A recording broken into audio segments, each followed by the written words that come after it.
Introduction. I found myself transported into the world of Game of Thrones, becoming Viserys Targaryen, the exiled prince and brother to Daenerys. However, I soon realized that this realm did not originate from the esteemed works of George R.R. Martin, but rather from a fanfiction on a dubious site, heavily modified.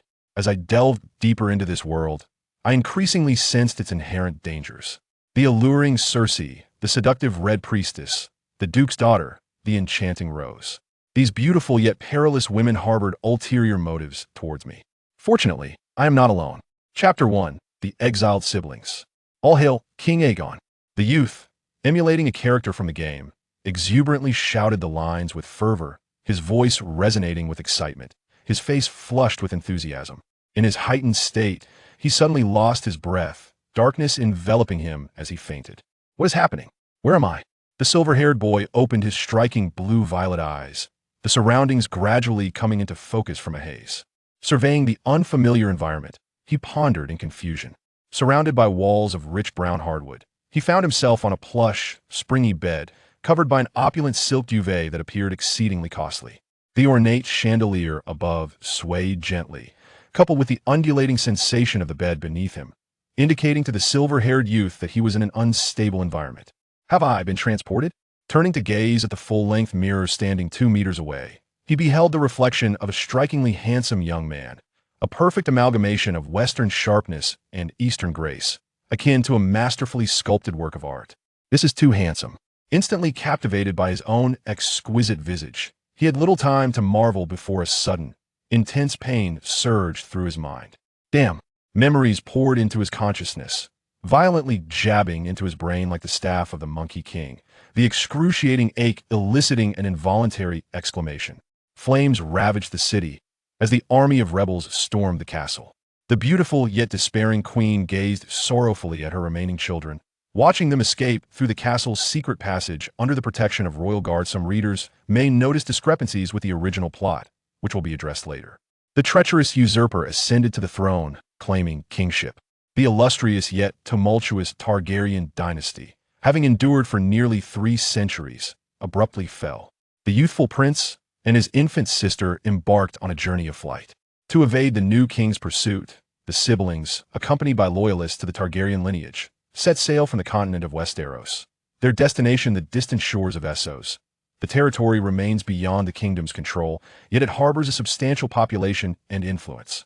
Whether it is for the sake of evading pursuers in the present or aspiring to reclaim a lost sovereignty in the future, it presents itself as a commendable refuge. The grand vessel had been navigating the vast ocean for approximately 10 days. The ship, carrying the brother and sister, sailed through the expansive sea, while a blue-silver comet streaked across the sky, heralding the arrival of a soul from another realm into the body of the 11-year-old prince. Lo and behold, I have become Viserys Targaryen, the prince of a fallen kingdom and the future brother of the mother of dragons. About half an hour later, a knock resonated through the room. Your Highness Viserys, may I inquire if you are awake? It is time for breakfast. Who is it? Standing outside the door, the beautiful maiden was struck with confusion. Was His Highness Viserys so disoriented that he could not even recognize his own voice? Naturally, as a maid, she dared only to harbor her thoughts internally, never to voice her doubts. Your Highness, it is your maid Mina. Oh, do come in. Upon receiving permission, Mina entered the room, only to discover her prince standing before the full-length mirror, admiring his own physique with a hint of vanity. Your Highness, Mina offered a slight bow. It was then that Viserys turned his gaze away from his reflection and focused on the maid before him. Instantly, his eyes sparkled with delight. Mina possessed a cascade of golden, silky hair and eyes as radiant as sapphires, complemented by skin as smooth and pale as milk. Her oval face, high nose, and shaped figure suggested a height surpassing that of Viserys by a head, likely reaching around 5 feet 7 inches. This young lady is truly exquisite. In terms of both beauty and form, she rivals the top-tier stars and models of my previous life. As a royal prince, my noble bloodline and handsome appearance are understandable. But to think, even a mere maid could be so enchanting. Are the people of this world all so striking? Viserys could not help but marvel internally, while maintaining an air of composure and royal dignity, refraining from displaying any overt admiration. According to the memories of his original self, the stunning young woman before him was his personal maid, Mina, responsible for his dressing, bathing, and various intimate matters. He extended his not yet fully matured hand and gently caressed Mina's smooth, oval cheek, relishing the delicate sensation it offered. Your Highness. Observing the blush rapidly rising on the maid's cheeks, Viserys did not linger long, gently squeezing her cheek before withdrawing his hand. Mina, how old are you this year? Please answer my question. Your Highness, I am 17 years old this year. Viserys nodded, realizing that it was indeed not a mere illusion. The maid's actual age was quite youthful. Reflecting upon the memories of his former self, he found no recollection of matters pertaining to such nature. In a moment of whimsical curiosity, he posed a question that could easily be misconstrued. Are you still pure? Mina appeared bewildered, caught off guard by the sudden inquiry from a prince. Could it be that his highness was pondering? Upon further contemplation, it was not entirely surprising, as he was approaching the age of maturity himself. As the maid who had been by the prince's side since childhood, she had been educated about such matters early on and had long prepared herself to dedicate her being to his highness. If the prince desired it, she felt compelled to comply, as the disparity in their social standing left her with no room for choice. What do you mean by What is wrong with you today, becoming so slow-witted? Did you not hear my question clearly? Viserys maintained a normal expression, his demeanor devoid of any peculiarity. It was only then that Mina regained her composure. No, I have always preserved my purity for your highness. As she spoke, the golden-haired maiden placed her delicate hand upon her belt. With determination, she swiftly pulled it aside. The belt came free, causing her maid's outer garment to fall open, revealing an inner blouse adorned with purple patterns. As Mina was about to continue undressing, Viserys hastily intervened, interrupting her before an inappropriate scene could unfold. What are you doing? Of course, I am here to prove to your highness that I remain pure. If your highness does not mind, you may take my. Ultimately, the inexperienced girl faltered at the crucial moment, her words trailing off. Absurd. When did I ever express a desire for your body right now? You are being overly sentimental. Viserys tapped her delicate forehead twice with his finger. What thoughts occupy your mind daily? Quickly, put your clothes back on. Mina was instantly filled with shame, bowing her head and hurriedly reassembling her attire. Viserys sighed internally, contemplating, for the sake of future happiness, it is best to wait a while longer. It is merely a year at most. Nervousness caused Mina to take an astonishing 3 minutes to complete what should have been a 1-minute task of dressing. Your Highness, the girl's voice trembled slightly. Take a deep breath.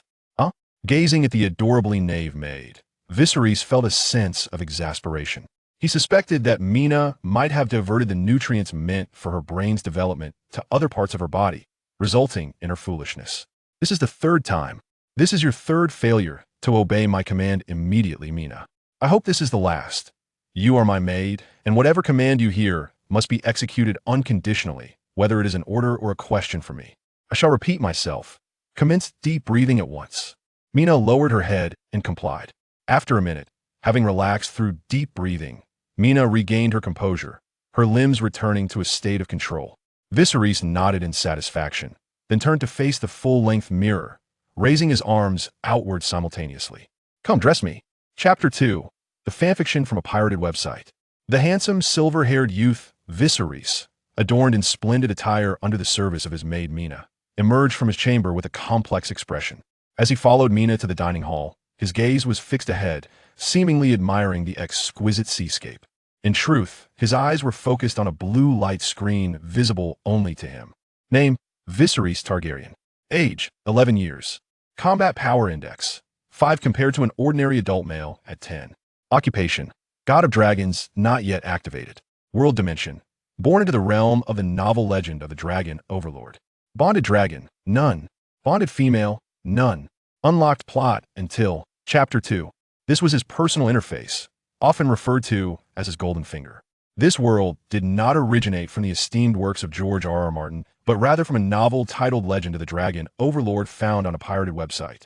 His golden finger allowed him to perceive this altered fanfiction across time and space.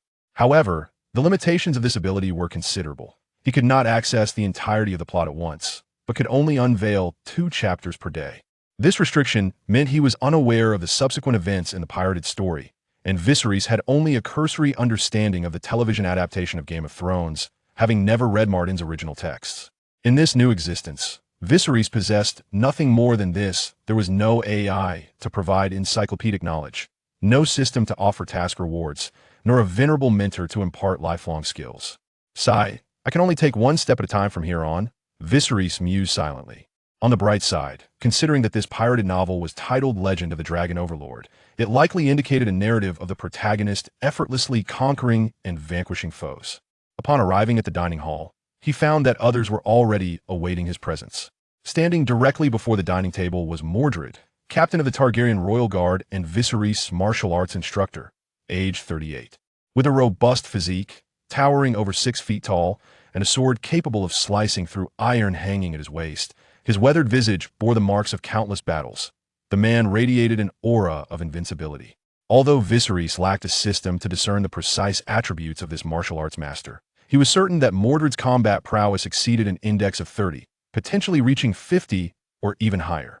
Just recently, Viserys had witnessed with his own eyes as Mordred single-handedly vanquished an entire squad of 10 pursuers. From a moment, he drew his sword to the complete annihilation of all adversaries. The entire encounter lasted no more than 3 minutes. "Good day, Your Highness." "Good day, teacher." After exchanging greetings, Viserys turned his gaze to the left of the dining table. There sat a charming little girl, exquisitely delicate like a porcelain doll. She bore a striking resemblance to Viserys, with the same silvery hair and bluish-purple eyes. She was his younger sister, Daenerys Targaryen, the mother of dragons from the original tale. Of course, the timeline was still early, and Daenerys was not yet the formidable dragon rider adorned with a plethora of titles, but merely a 3-year-old child. "Brother, hug me."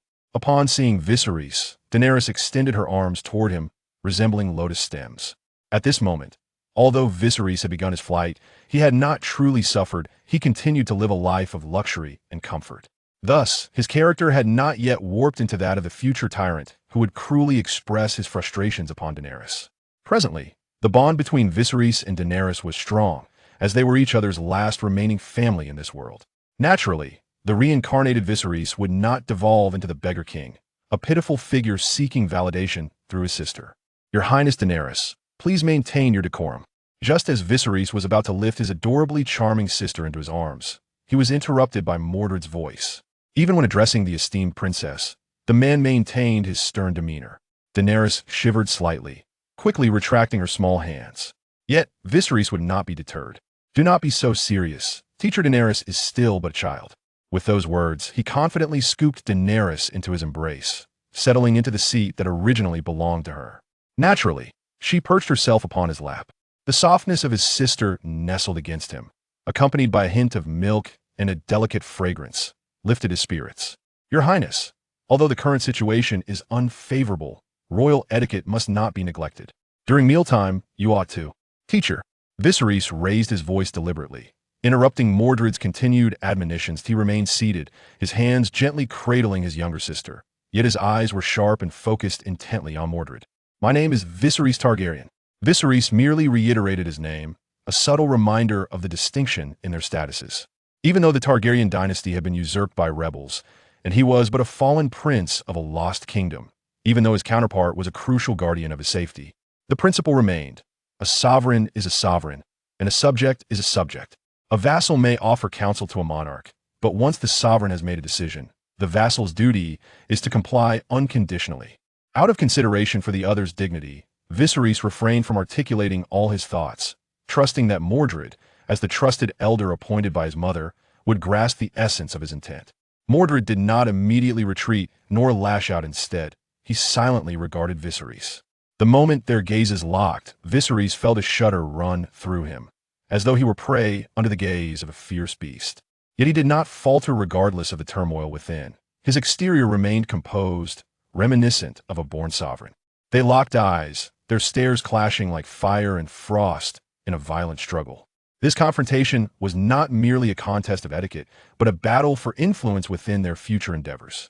The surrounding attendants, including Mina, stood frozen in silence, unsure of how to proceed. On one side was the esteemed prince, while on the other stood the formidable captain of the guard. Neither party was one that these mere Karami could provoke.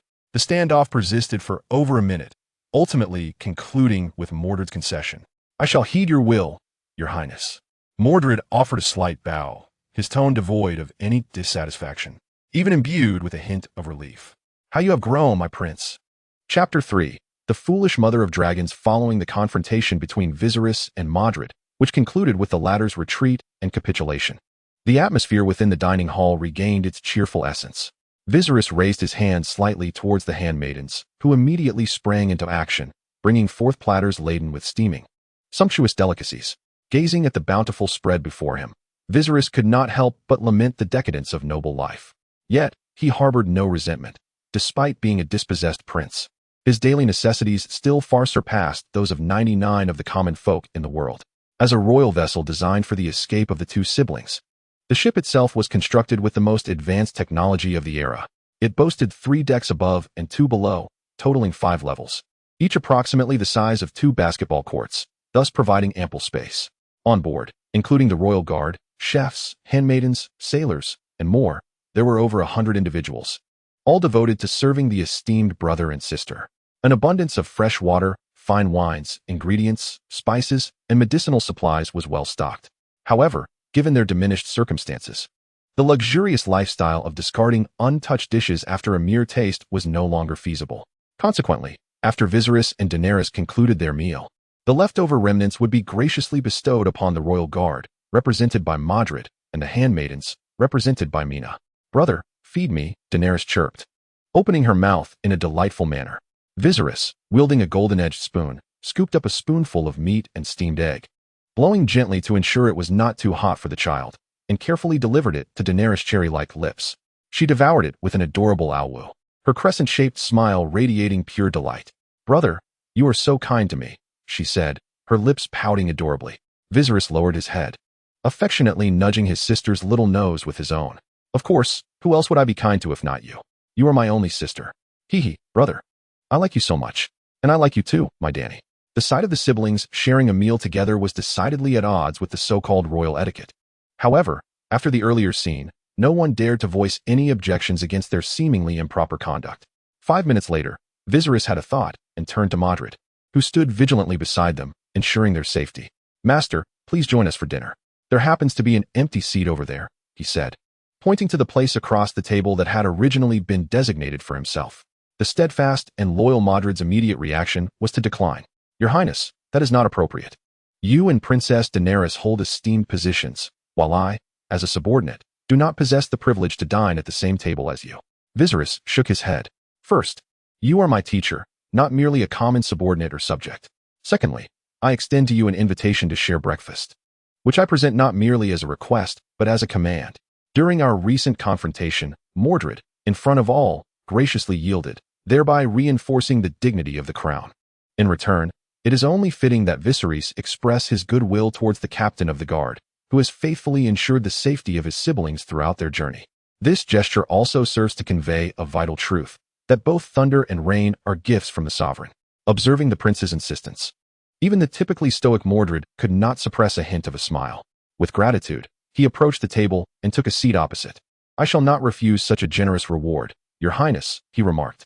Viserys waved his hand dismissively and continued to scoop food with a spoon, feeding it to his sister. It must be said that feeding a child, when they are calm and content, is a delightful and fulfilling experience. It wasn't until the meal concluded that Viserys finally released his embrace of his sister's petite frame. Afterward, Daenerys departed with her devoted handmaiden, while Viserys retreated to his chamber. Following a series of unremarkable exchanges, he dismissed his handmaiden, Mina, and sat alone at his writing desk. Before him lay an open tome titled The History of the Nobility of Westeros. This, of course, was merely a fade. In reality, he was engrossed in the pirated fanfiction The Legend of the Dragon Sovereign on a blue screen, perusing the first 2 chapters. Though brief, the chapters were quite extensive. Chapter 1 comprised 20,000 words, while Chapter 2 exceeded 15,000, totaling a remarkable 36,000 words, equivalent to the length of 18 normal chapters. The narrative commenced with Viserys and Daenerys embarking on a maritime escape aboard a royal vessel, flowing effortlessly as it chronicled the siblings' life at sea in a rather mundane, diary-like fashion. The first day detailed every mundane activity of the protagonist, Viserys, from rising, dressing, and having breakfast to reading, playing cards, and exercising with Mordred. If the first day's meticulous detail was intended by the author to enhance immersion and relatability, The subsequent days' repetitions were written with a singular aim, to inflate the word count.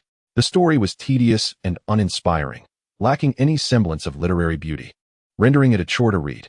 Yet, Viserys persevered, absorbing every word, for it represented the essence of his existence, a prophetic tome of sorts.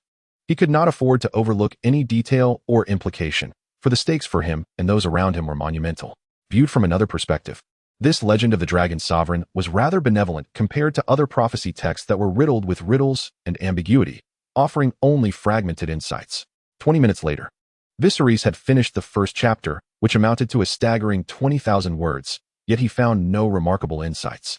He rose and requested Mina to bring him a glass of clean drinking water. After moistening his throat, he resumed his reading. Another 5 minutes passed before he finally stumbled upon crucial information. According to the narrative, on the 10th night after setting sail, Daenerys would succumb to a peculiar illness. Her body ablaze with fever, adorned with glimmering spots reminiscent of shattered diamonds. In the story, the handmaiden who vigilantly watched over Daenerys immediately noticed the princess's distress and hastily summoned the ship's physician for treatment.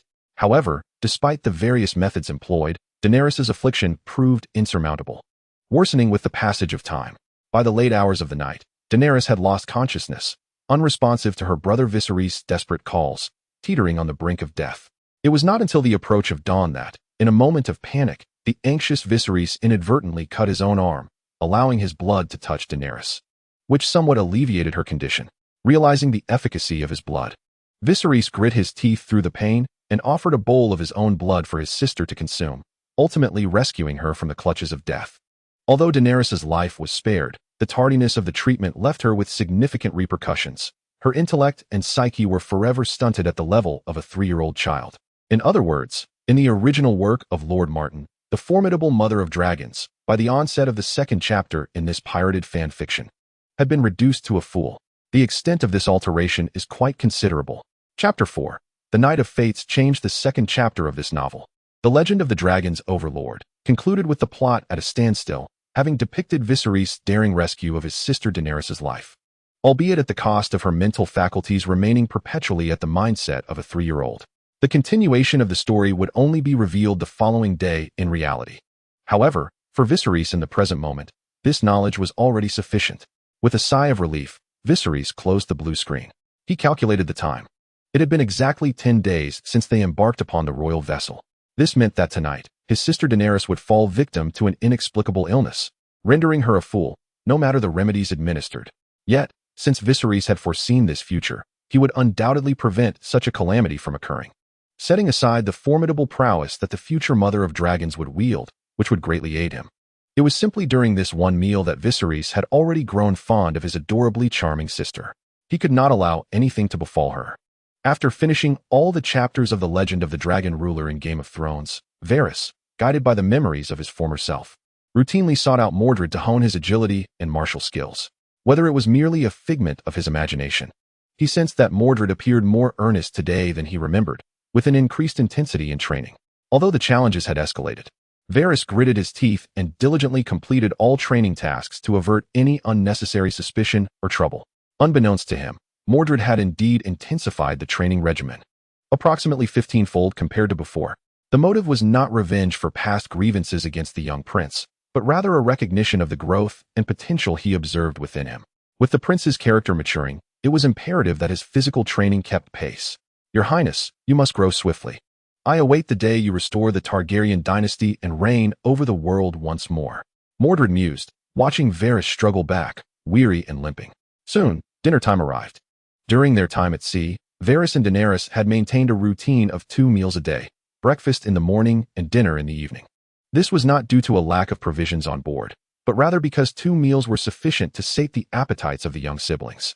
As during breakfast, Varys held his sister close, sharing a chair for their evening meal. After they had nearly filled their bellies, he set down his utensils and picked up a white cloth from the table, gently wiping the grease from Daenerys' cheeks. You little glutton, look at you. You've gotten it all over your face. Thank you, brother. Daenerys, would you like to sleep with me tonight? Sleep together? Yes, we can share the same bed. Daenerys blinked her bright, shining eyes and nibbled on her finger for a moment. If that's the case, can you hold me while we sleep? Of course, I can hold you while you sleep, and before you drift off, I can tell you fairy tales. Yay, fairy tales. I want to sleep with brother. Thus, the siblings seamlessly transitioned from their previous arrangement of separate sleeping quarters to sharing a bed. Upon hearing this decision, Mordred furrowed his brow but ultimately refrained from voicing any objections. The others, observing Mordred's silence, likewise held their tongues. Varys had no ulterior motives. His primary intention was to swiftly detect any abnormalities in his sister for timely intervention. At most, there was a fleeting desire for a warm, soft living pillow. For 3-year-old Daenerys was undeniably adorable beyond measure. In the span of merely 2 meals, Viserys became enamored with the sensation of holding his sister in his embrace. After dining, he gently took her small hand, leading her on a leisurely stroll aboard the ship, allowing their meal to settle. On the deck, Daenerys spread her arms wide, her face aglow with joy, leaning slightly against her brother. Viserys, with his hands placed protectively under Daenerys' arms, sought to shield her from the brisk winds that danced across the deck. Their posture bore a striking resemblance to the iconic scene of Jack and Rose from the film Titanic. Yet the 8-year age gap between the siblings rendered this moment, which ought to be profoundly romantic, somewhat inappropriate, infused instead with innocence and familial affection. As night fell, the skies were clear, devoid of clouds. The crescent moon hung majestically above, casting a silvery glow upon the ocean's surface, as if draping it in a gleaming shroud. In Daenerys' chamber, after a refreshing bath, Viserys and his sister settled into bed early. He cradled a lavishly illustrated storybook in his hands, with his adorable sister nestled snugly against him, eagerly awaiting him to read aloud the unfamiliar words from the pages. However, the brother had his own narrative in mind. Once upon a time, there existed a magical school known as Hogwarts. Brother, how long ago was that? She inquired. Long ago, dear sister Daenerys, long before you graced this world. Oh, Daenerys nodded, somewhat understanding. Viserys gently patted her head and continued his tale. In the realm of Hogwarts, there was a young girl named Hermione Granger, diligent and intelligent. Time swiftly slipped away as Viserys' voice wove the story. By around 9 o'clock, Daenerys had cozily drifted into slumber in her brother's embrace. Viserys closed the storybook, adjusting his hold on her to a more comfortable position before lying down and covering them with a blanket. He merely held her close, refraining from closing his eyes, as he awaited the moment Daenerys might, as depicted in the tales, suddenly fall ill. On either side of the bed, he left 2 lamps alight, their flickering flames casting a warm glow, complemented by the nightlight stone at the headboard, illuminating the room and dispelling the encroaching darkness. Within arm's reach on the bedside table lay an exquisite dagger, his tool for bloodletting. The instant Daenerys fell ill, he intended to hasten to offer his own blood to her, compelling her to swallow it. Ticking away, approximately an hour and a half passed. Exhausted from the day's exertions, Viserys felt an overwhelming drowsiness envelop him, his head drooping as the urge to sleep loomed large. Suddenly, Daenerys twitched violently in his arms. Viserys' eyes widened in alarm, all traces of fatigue vanishing instantly. Chapter 5 Together. For a lifetime, the petite form of Daenerys suddenly erupted with an immense energy. Her body temperature soared, and her once delicate, rosy skin became illuminated with radiant flecks, as if boundless light were attempting to escape from within her. She resembled a divine light bomb on the verge of explosion. Brother, I feel so hot, Daenerys instinctively writhed, her small hands yearning to shed her garments to alleviate her discomfort. Indeed, it was as if the tales had foretold. Alas, it was confirmed that I had not traversed into the world of Martin's A Song of Ice and Fire, but rather into a dubious, altered version of the realm of Game of Thrones crafted by an unknown, unscrupulous author. Upon witnessing this scene, the prepared Viserys swiftly turned and seized a dagger from his side. With a sharp sound, the glint of the blade revealed itself to the air, reflecting the cool luminescence of the nightstone. He inhaled deeply and pressed the dagger against the tip of his left index finger. Observing the suffering of his beloved sister in his arms, he gritted his teeth and drew the blade across his tender skin. Thanks to his youthful physique, the rhythm of his heartbeat was exceptionally vigorous. As his finger was lacerated, crimson blood rushed forth. Before the blood could drip from his fingertip, Viserys swiftly placed his finger to Daenerys' lips. Daenerys, quickly open your mouth. Brother has something delicious for you. Though the pain from the wound stung, he maintained a gentle tone in front of his sister. Once you drink this, you will feel much better. It will bring you comfort.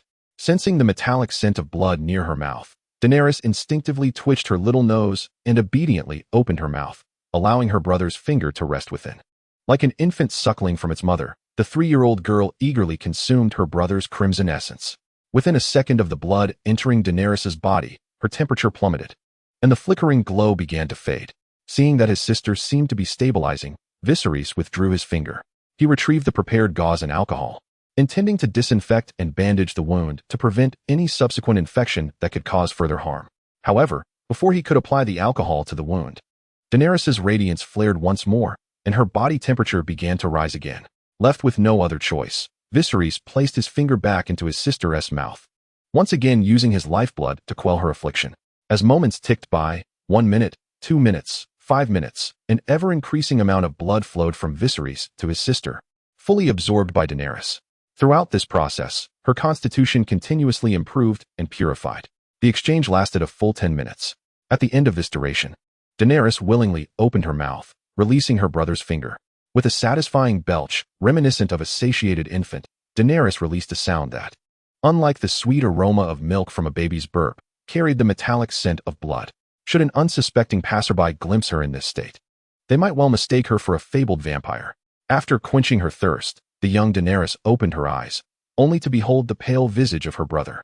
Even a child, despite their innocence, could sense his current frailty. "Brother, what ails you? Where does it hurt?" Daenerys exclaimed, her heart swelling with concern and confusion. Viserys gently caressed his sister's soft cheek, reassuring her, "Seeing you unharmed brings me solace. But brother, how did you come to be in this state? What transpired?" With her curiosity piqued, he chose to confide in her, narrating the events that had unfolded in simple, comprehensible terms. It was not in his nature to remain anonymous after a good deed. There was no shame in the tale he bore.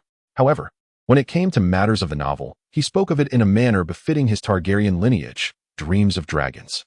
Dragon dreams were an exclusive gift of House Targaryen, allowing one to glimpse the future through visions, albeit often shrouded in ambiguity, leading to potential misunderstandings. In essence, one might liken dragon dreams to a form of prophetic magic. Upon learning of the immense sacrifice her brother had made to save her, the young girl burst into tears, pure sorrow streaming forth from her eyes. "Brother, I beg you, do not die, do not leave me. You promised to always be by my side. You cannot break your word," she sobbed.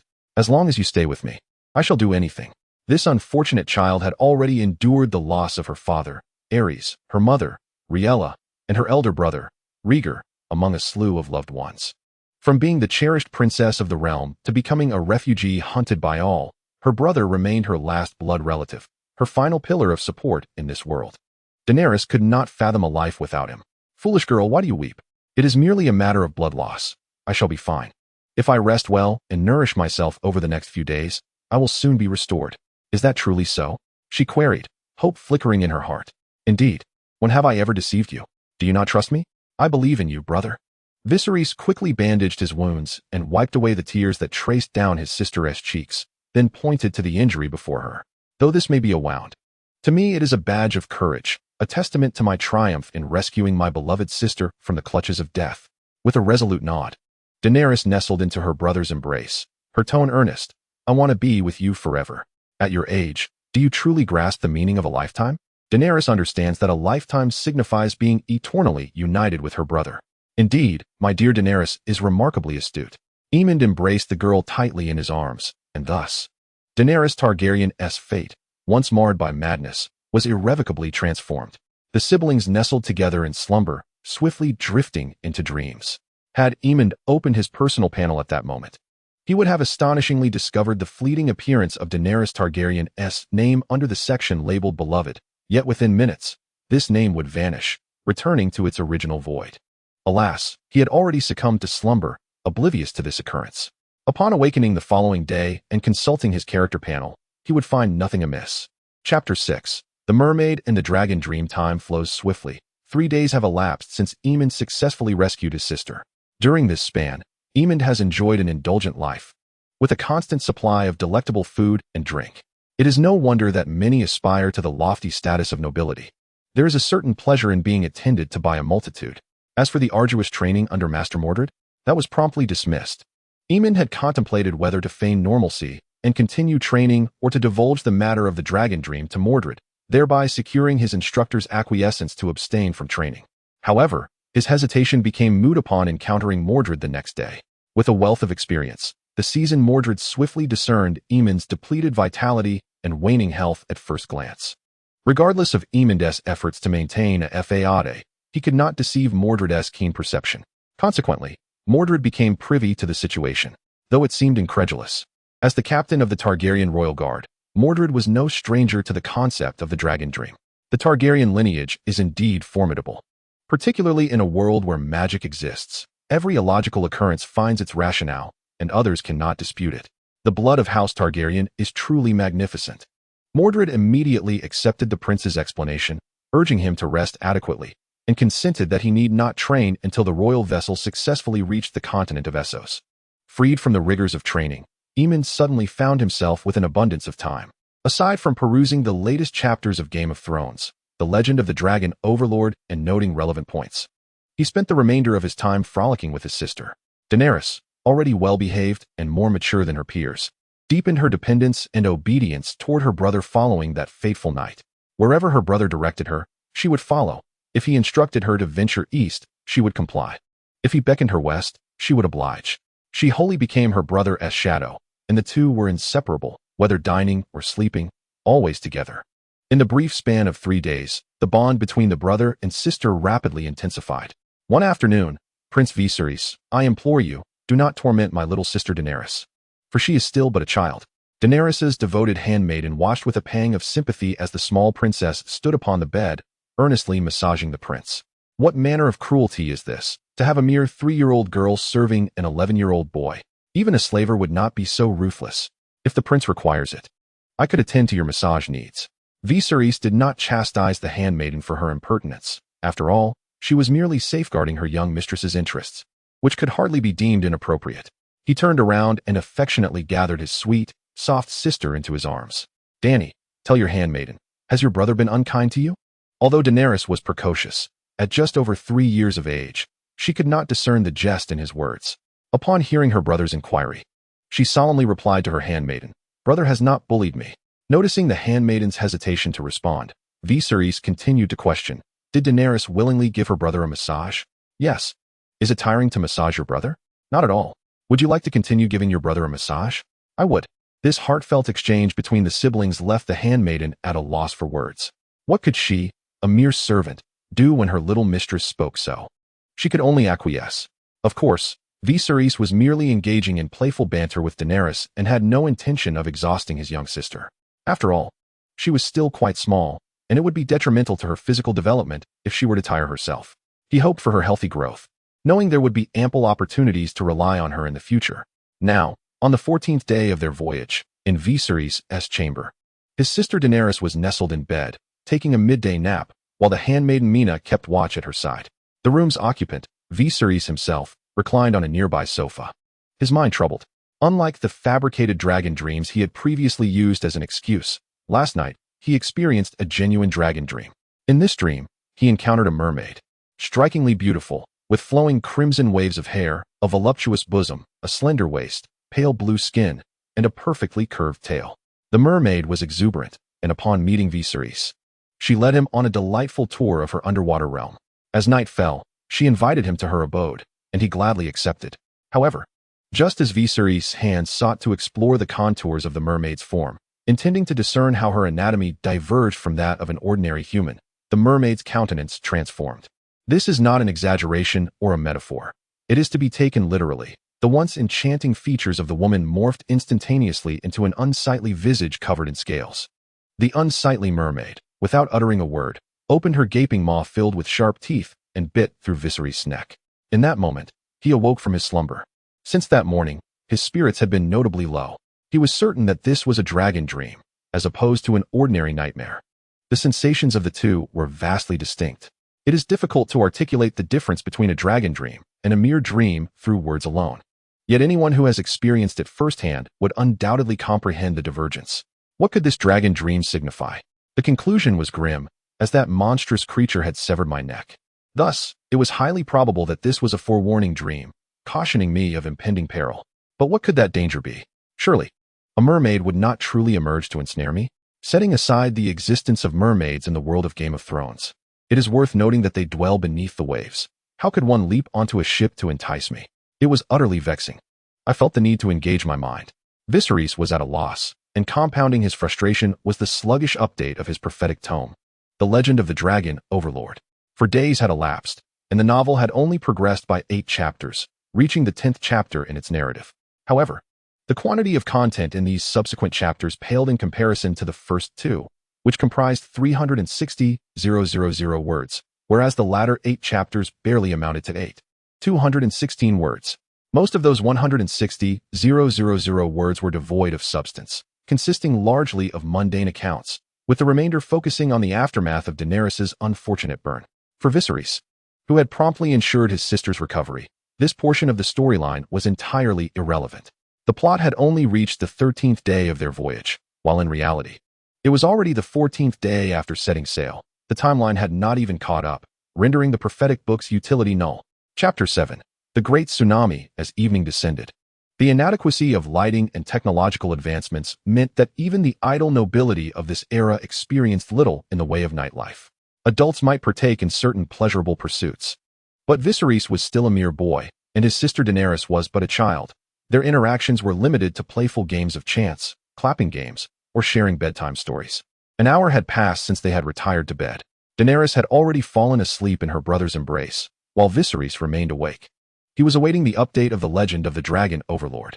In times of less urgency, he would typically check for the latest chapter the following morning. As people of this era tended to retire early, there were several hours between bedtime and midnight, making it impractical to stay up each time. However, following the forewarning of the dragon dreamed the previous night, he resolved to read it the moment it unlocked at midnight. The weather tonight was far from favorable. Dark clouds loomed, and the moon had completely vanished from sight. On the darkened surface of the sea, a gentle drizzle began to fall unnoticed. As time progressed, the rain intensified, accompanied by a significant increase in wind speed. However, within the confines of the cabin, Viserys remained unconcerned. The immense royal vessel provided him with a profound sense of security. In the face of such treacherous weather, which could spell disaster for a mere fishing boat, the superyacht stood unwavering, as steadfast as a mountain. Time ticked away, and the rain showed no signs of abating. On the contrary, with the wind propelling the rain, the waves grew ever more tumultuous. Even Viserys, lounging on his plush bed, could distinctly feel the unsettling motion. He mused that if such rough seas persisted, the prices of fish and seafood would surely soar. The silver-haired youth recalled a famous line from a character in a television series from his past life, prompting a bemused chuckle. At last, the clock struck 12. The 11th and 12th chapters of the fanfiction novel were successfully unlocked, each boasting a word count greater than the previous chapters, at 8,000 and 5,000 words respectively. Viserys activated his speed reading mode, finishing the 11th chapter in 3 minutes. Yet finding no pertinent information, furrowing his brow, he pressed on. Finally, as he neared the conclusion of the 12th chapter, he stumbled upon a momentous revelation. In an instant, all weariness dissipated. Viserys vigorously shook his sleeping sister awake. Brother, stop it. I'm so sleepy, I want to sleep. Wake up, my Dany. Something important is happening. Before he could articulate further, the room was suddenly rocked by a fierce tremor. With a thunderous crash, the massive wardrobe toppled to the floor, and the adjacent full-length mirror shattered upon impact. The world spun chaotically, and instinctively, Viserys shielded his sister in his embrace. Before he could react further, a splintered piece of wood struck his head, sending him into unconsciousness. Just before darkness enveloped him, his last sight was a torrent of seawater crashing through the window, surging violently into the room. 5 minutes prior, the captain of the royal vessel was roused from his slumber by the first mate's urgent summons. Captain, help. We're doomed. You fool, what are you screaming about? Calm down. How many times have I taught you? Panic achieves nothing and saves no one. The captain, irritated, delivered a sharp slap to the first mate. Now speak. What is happening? A tsunami. A colossal tsunami, at least 100 meters high, just off our starboard. Are you joking? We are at sea, not near the shore. How could such a height arise without a difference in elevation? Do you lack even this basic understanding? Have you fed the knowledge I imparted to you to the dogs? You imbecile. The captain's face flushed, his voice rising in a furious roar. The first mate did not contest the captain's words, for he understood that, under normal circumstances, the captain was indeed correct. However, the current situation was anything but normal. Grasping the captain's attire with one hand and pointing towards the tumultuous sea with the other, the first mate pulled him to the railing of the second deck. Right there. Captain, the tsunami is right there. The captain turned his gaze in the direction indicated by the first mate, and before him loomed a colossal black wall, a massive tsunami, towering over 100 meters high and stretching beyond the horizon. Damn! The captain's eyes widened, nearly bursting with disbelief. This sight immediately reminded him of the Wall of the Watchers he had seen as a child when his father took him to the north. Yet, the impressions of the two were entirely different. In his childhood, the Wall of the Watchers evoked feelings of grandeur, magnificence, and a sense of security. He believed that not a single soul or creature could surmount such a monumental feat of engineering to harm those beyond it. But now, confronted by this wall of water, his heart was filled only with despair and powerlessness. "Captain, what do we do now? You must think of something," the first mate shouted frantically. However, the captain paid him no mind. Instead, he withdrew a small statue representing the 7 gods from the inner pocket of his clothing. As he did so, he began to mutter incantations, reminiscent of a sorcerer casting a spell from a fable. "Captain, what are you doing?" "Oh, I see. You're actually a wizard, capable of magic.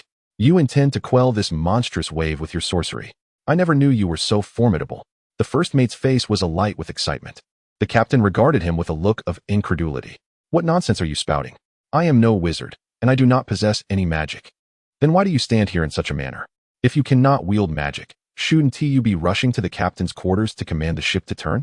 The first mate questioned, perplexed. "I am praying to the 7 gods." Seeing the first mate still gazing at him with confusion, the captain elaborated. "In the face of a tsunami of this magnitude, human effort is futile. To survive, our only recourse is to beseech the 7 gods for a miracle." With that, the captain paid no further heed to the first mate's reaction, clutching the statue tightly as he continued to recite his prayers. After a few seconds of bewilderment, the first mate followed suit, though he had no statue to represent the 7 gods. Instead, he used a silver coin as a substitute. A minute later, the sea above descended like the merciless hand of a deity.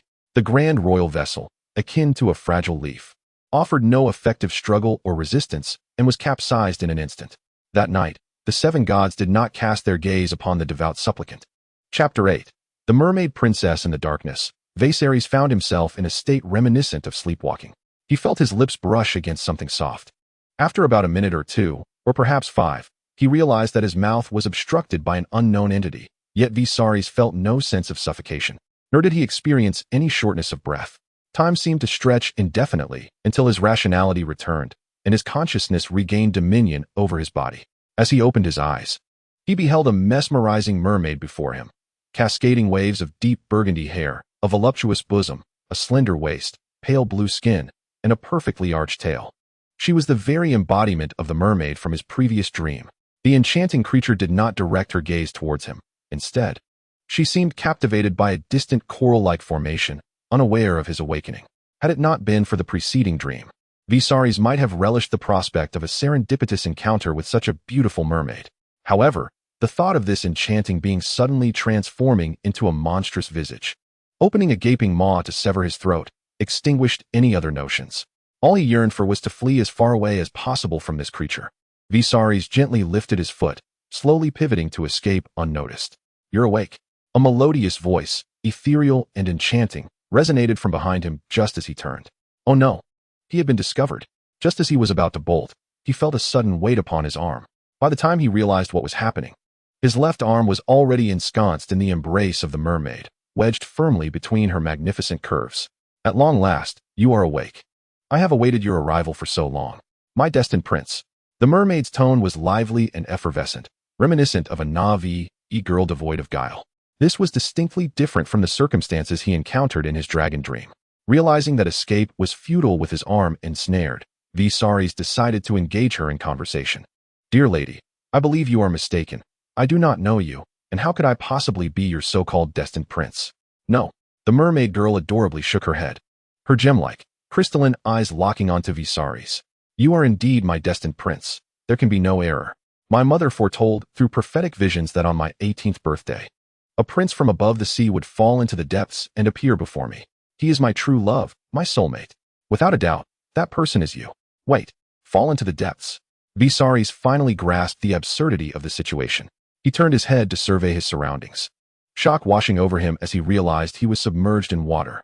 Above him, a row of radiant, peculiar gems adorned the rocky ceiling, dispelling the darkness of the ocean floor, momentarily blinding him to the fact that he was indeed beneath the sea.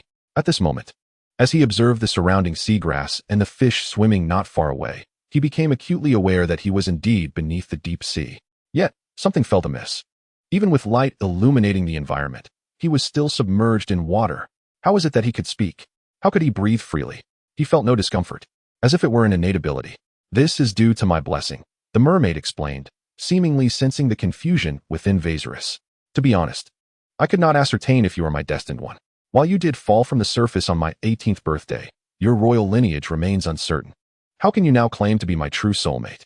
Merely because you can speak freely underwater? Subsequently, the mermaid elucidated her innate magic. This unique ability belonged solely to the royal members of her kind. It allowed them to bestow their blessing upon a male. If he could breathe effortlessly and swim with agility after receiving the blessing, he would be deemed her true soulmate. Naturally, those who were not the destined one would meet a grim fate, becoming a lifeless body adrift in the ocean, awaiting the predation of marine creatures. The merfolk's gift could only succeed once in a lifetime. Even if true love were to perish unexpectedly, no new partner would arise. This epitomized the merfolk's unwavering loyalty to love, vowing to cherish one's soul for eternity, never depart until death. After imparting this information to Viserys, she allowed him some time to absorb it.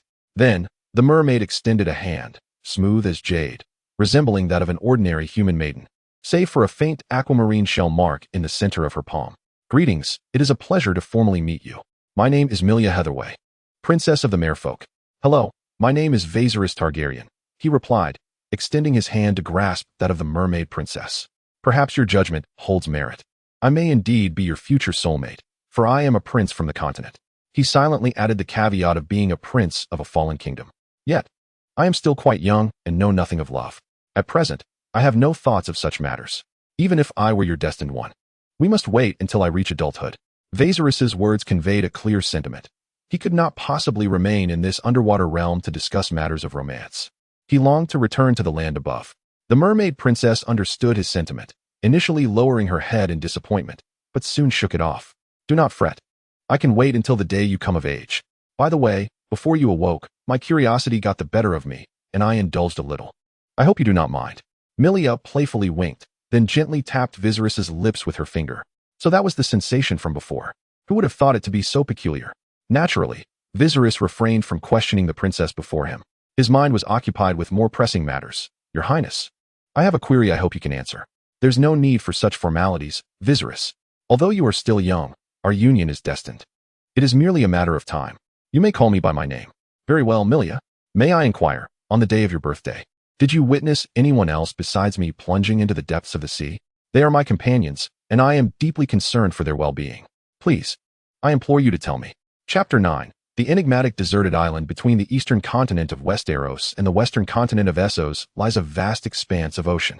A journey across this ocean by ship typically takes approximately 15 to 30 days, contingent upon the vessel and weather conditions. As the captain of the royal guard, Mordred set sail from Westeros with the fleeing Prince Viserys, Princess Daenerys, and their respective attendants, aboard a grand royal ship, seeking refuge in Essos. This voyage was projected to last around 20 days, and barring any extraordinary misfortunes, he was confident in his ability to lead the two royals to safety, evading rebel pursuers and establishing them in Essos. Yet, as in many tales found in books, the unexpected occurred. On the evening of the 14th day at sea, a colossal tsunami erupted, violently overturning the majestic royal vessel. In the face of nature's cataclysmic force, human strength felt utterly insignificant. Even the battle-hardened Mordred was rendered powerless. Beneath the surging waters, despite his robust physique, he swiftly lost consciousness. When he awoke once more, he found himself sprawled upon a golden beach, the remnants of the royal ship a mere 30 meters away. After regaining some strength, Mordred hurried to the wreckage in search of other survivors. He spent an entire half-day scouring the debris, searching through every chamber, bedroom, storage area, and banquet hall. Aside from a multitude of drowned souls, he discovered only 3 survivors: Princess Daenerys, the son of the head chef, Sam, and Viserys's devoted maid, Mina. Everyone else had perished. The entire crew of over 100 souls was lost. The silver lining, however, was that he had not encountered Prince Viserys among the deceased, suggesting that the prince still held a glimmer of hope for survival. Yet, against the sheer magnitude of such a tsunami, if Viserys was not in a cabin on the ship, he would likely have sunk deep into the abyss, consumed by the sea. The likelihood of survival is infinitesimally close to zero. Mordred is a resilient individual. He does not succumb to overwhelming suffering, nor does he shed tears. He continues to toil silently, Mordred has roused 3 individuals from their slumber, ensuring that the maid Mina stays by Daenerys' side to soothe her emotions, while he, alongside Sam, tirelessly extracts useful items from the wreckage of the great ship. In the half-day that follows his awakening, no one arrives, and there are no signs of human activity in the vicinity, leading him to deduce that they are likely stranded on an uninhabited island at sea. If it is indeed a deserted isle, the remaining supplies aboard the wreck are of utmost importance. They are crucial to their survival. To prevent the rising tide from carrying away the remnants of the ship, they must act with utmost urgency. Mordred and Sam labor tirelessly for an entire day, finally extracting all the valuable supplies from the debris and clearing an area approximately 200 meters from the shoreline to construct a makeshift shelter. The salvage provisions include copious amounts of food, medicine, clothing, furniture, and various tools, among many other items. It can be said that with these resources, even if the island holds nothing else, Mordred possesses great confidence in his ability to sustain the 4 of them, including himself, for a year or more. After inventorying the supplies and reaching this conclusion, the group should have been elated. Yet, no one could muster joy. "Brother, sob, I want my brother, sob. Bring my brother back to me." Daenerys' cries are heart-wrenching. Bereft of her brother, she is inconsolable. This sentiment resonates equally with Mordred. For the loss, or presumed death, of Viserys torments him, his anguish nearly matching that of Princess Daenerys. However, he cannot afford to weep, as he is the pillar of this group, the only adult among them. Daenerys is just over 3 years old, Mina the maid is 17, and Sam, the son of the head cook, is 14. Daenerys' wails are short-lived. Her small frame possesses limited energy, and soon she succumbs to fatigue, falling asleep in Mina's embrace. As night descends, Mordred adeptly ignites a campfire using flint and branches from the forest. He gazes into the flickering flames, contemplating the direction of his future. Beneath the surface of the sea, less than 500 meters from the deserted isle, at a depth of about 3 meters, the mermaid princess, Melia, holds Viserys' hand. "Viserys, do you truly not wish to stay?" Melia's eyes brim with reluctance, her gaze laden with unspoken emotions. Viserys, though tinged with regret, resolutely shakes his head. "I am truly sorry, Melia. My sister Daenerys is my last remaining kin in this world. Our blood is intertwined, and I cannot bear to leave her alone. I must return to her side." "Very well, I respect your choice." Melia nodded gently, then opened her arms towards her beloved before parting. "May I have a hug as a keepsake?" she asked. "Of course," Viserys replied, embracing her willingly. Their embrace lingered for over 10 seconds, reluctant to end. After they separated, the last vestige of caution vanished from Viserys' gaze as he looked at Melia. Through their time together, he believed he had discerned the essence of this enchanting mermaid princess, an innocent, pure-hearted girl of 18, untouched by the harsh realities of the world, filled with dreams of love. The recent embrace also served as his final test of her character. During the hug, he deliberately adjusted his posture, exposing his fair neck unguardedly to her. Yet, unlike the fierce dragon in his dreams that had threatened him, Melia did not open her mouth to bite his neck. Instead, she tenderly placed a strawberry upon it, doing nothing more. Without Melia, he would likely have perished in the depths of the ocean. It was from her that he learned the wreckage of the ship he had been aboard had drifted to this deserted island. Underwater, he was no match for the strength or speed of the merfolk. Had they wished him harm, they could have done so at any moment, leaving him utterly defenseless. As for the peculiar events in his dream, Viserys pondered and arrived at his own interpretation. The appearance of the mermaid signified that he would encounter one beneath the waves, precisely like Melia before him. The biting of his neck served as a warning of impending danger, which he suspected referred to the tsunami that had already struck. Thus, it was quite possible that the mermaid and the danger were entirely separate matters, merely conflated in his dream. The flaw within the dream of dragons. In contrast to the narrative of Game of Thrones, the legend of the dragon lay in its ambiguity. The events within required personal interpretation, lacking the clarity of written prose.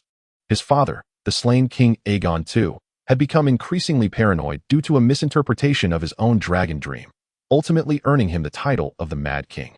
Looking further back in history, the tragedy of Summerhall could largely be attributed to the Targaryen king's erroneous readings of his dreams. Indeed, the dragon dream is a double-edged sword. Chapter 10. The moment of the hunt. Promise me, when you come of age, you will return and marry me. All right? Yes, I promise, Melia the mermaid princess replied, her beauty rendering Viserys untroubled by her request. After a moment's contemplation, he acquiesced. He felt he had no choice.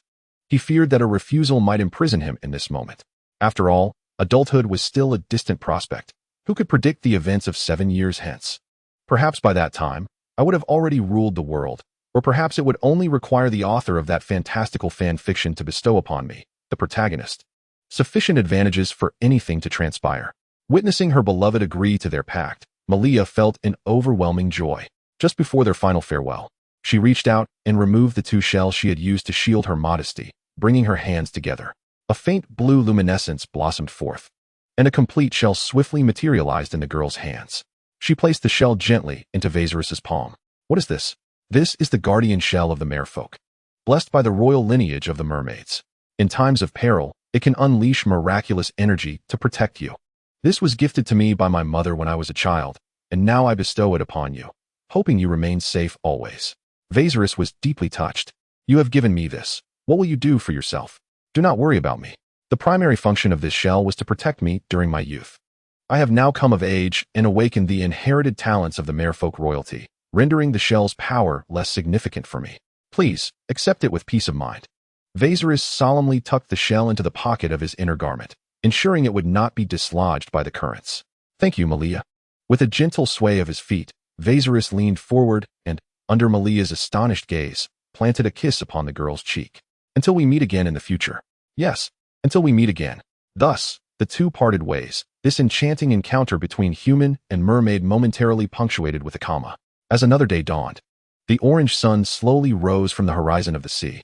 Blacktail, a muscular and experienced tiger shark, had spent the past 7 days hunting in the ocean, consuming prey ranging from tiny shrimp the size of a human hand to massive ironwood fish the size of a bed, making for a rather sumptuous menu. This morning, sensing hunger stirring within, it commenced a new round of hunting. Initially, it intended to catch a few small fish and shrimp to satiate its appetite. But an unexpected delight soon interrupted its plans. Its keen senses detected the aroma of a grand feast, 1 red-haired mermaid and 1 silver-haired human. The unparalleled allure emanating from both the male and female nearly drove Blacktail to pounce.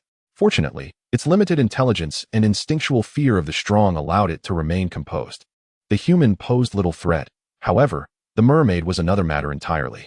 Blacktail could sense a tremendous menace from her. Reminiscent of the last time it had narrowly escaped the gaping maw of a white orca, Blacktail was certain this was indeed an adult mermaid, and one of royal descent. In this domain of the ocean, the mature merfolk royalty reigned supreme as unequivocal sovereigns. Upon realizing this, Blacktail's resolve began to waver. Though the allure of delectable prey is enticing, one must possess the means to relish it, mustn't one?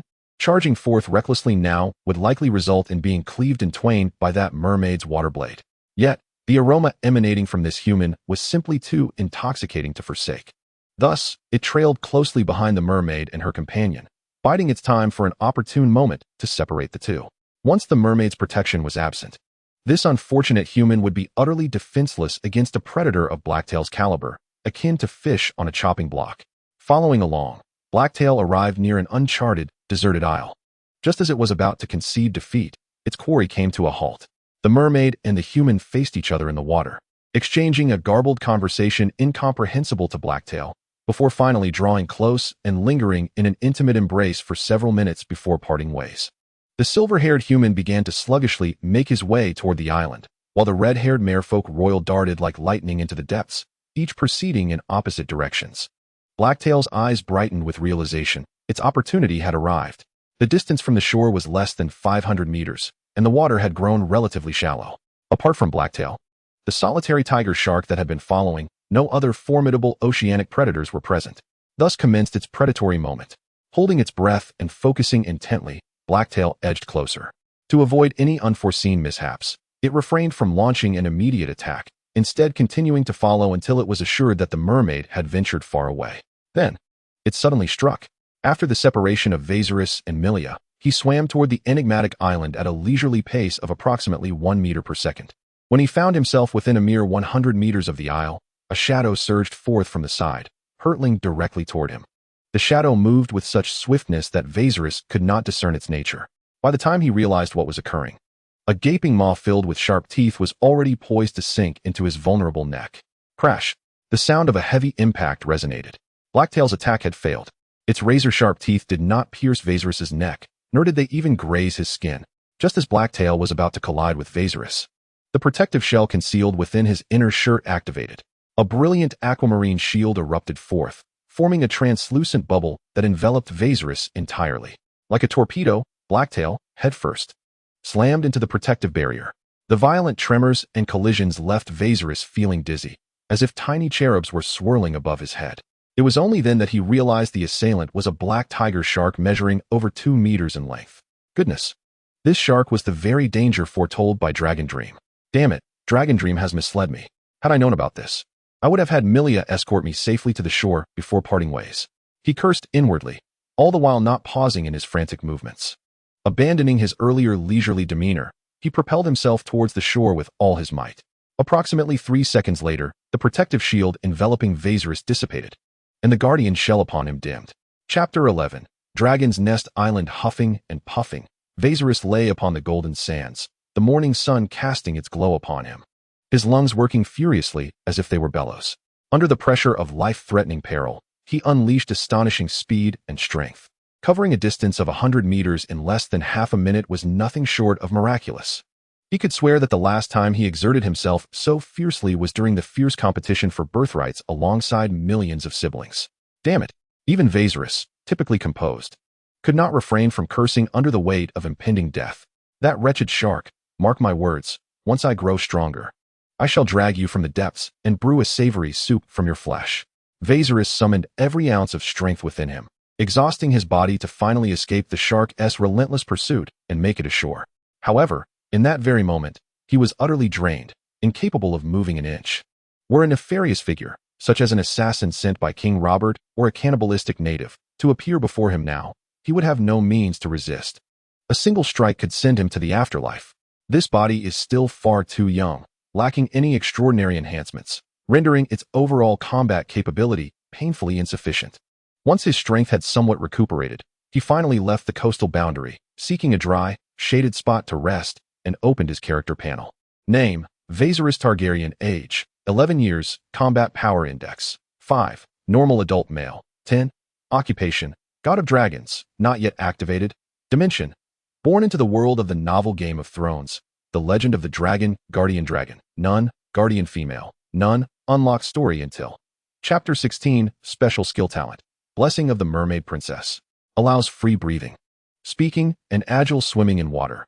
Magical item: Guardian Shell of the Mermaid Clan. Can withstand one attack with a destructive force of less than 100 points upon activation. It enters a cooldown period of 24 hours. Such a powerful item, and it's not even single use, but can be employed repeatedly. This truly feels like a tremendous gain. Upon gazing at the final column on the panel, a joyful smile illuminated Viserys' face. He retrieved the now dulled shell from his person and pressed it fervently to his lips. Thanks to Miria and her gift of this protective shell, he had managed to escape the jaws of the black-tailed shark. At this moment, his heart brimmed solely with gratitude and relief. According to the original timeline, this juncture still lay within the prolonged summer, before the arrival of the long night of winter, and prior to the comet's fiery passage across the sky. Logically, the arcane forces, or the realm of the mysterious, had yet to ascend. Artifacts like the merfolk's protective shell, which defy the laws of science, should not exist. At least not with such convenience. Yet, who could forget that this world was birthed from a whimsically altered fanfiction? As long as that unscrupulous author was sufficiently deranged, anything could transpire. Viserys rose, brushing off the sand and dust from his attire, and surveyed his surroundings. He had perused all the latest chapters unlocked thus far, and was aware that his sister and the other survivors of the tsunami were indeed on this fairly sizable island. According to the unscrupulous author's account, this island was named Dragonstone Isle. In the original work by Lord Martin, this island was never depicted. The one mentioned there was Dragonstone, not this isle, which means this island was entirely a product of the fan author's creative reinterpretation. Alas, from a ship full of people, only a handful remained. Viserys sighed. The royal guard captain, Mordred, his devoted maid Mina, his sister Princess Daenerys, and a young yet plump kitchen apprentice named Sam. Counting himself, that made a total of 5. The number of his faction had diminished significantly, and he had truly become a fallen prince. Learning these tidings from the novel cast a shadow over Viserys' spirits. However, he quickly regained his composure. His closest companions, his sister, mentor, and maid, were still alive. That in itself was an extraordinary miracle. Fate had favored him sufficiently, and he could not afford to wallow in despair. After all, He was the protagonist of a dragon-themed saga, and a bright future awaited him. The most pressing matter at hand was, of course, to reunite with them swiftly and let them know he was still alive, that he had not perished. Although his time spent with Daenerys had been but a few fleeting days, the bond forged through their constant companionship had deepened profoundly. It was easy to imagine how heartbroken and sorrowful his sister would be upon learning of his demise. He hoped that foolish girl would refrain from resorting to such a drastic measure as starvation. Behind him lay the golden sands, the cerulean sea, and the azure sky, while before him sprawled a lush, verdant forest. As Viserys gazed into the depths of the forest, he observed the absence of any discernible pathways. It was an untouched wilderness, entirely devoid of human intervention. The narrative described how he had spent half a day reuniting with his sister and others after disembarking, harboring the hope of emulating the protagonist's fortune in the story. However, 2 hours had elapsed, and Viserys had yet to locate his sister and companions. Yet, fortune was not entirely absent, for he had discovered an abundance of edible fruits along his journey, juicy, sweet, and devoid of any discernible adverse effects. A mere half-hour prior, he had stumbled upon a freshwater lake, where he refreshed himself before continuing on his path. The author of this tale seemed rather foolish, failing to illustrate how the protagonist was able to locate others. Surely, a hint or direction would have been beneficial. How long must he wander aimlessly in search of them? Feeling fatigued from his wanderings, Viserys sought refuge upon a blackish-red stone. He retrieved a piece of fresh fruit, recently plucked from a tree, and bit into it. The sweet juice and crisp flesh provided a welcome reprieve from his frustrations. Soon enough, a pit, stripped of its fruit, rested in his palm, a stone reminiscent of a peach, albeit with subtle differences. He paid it no mind, casually tossing it onto the grass, pondering that if fortune favored the pit, it might one day sprout into a fruitful tree.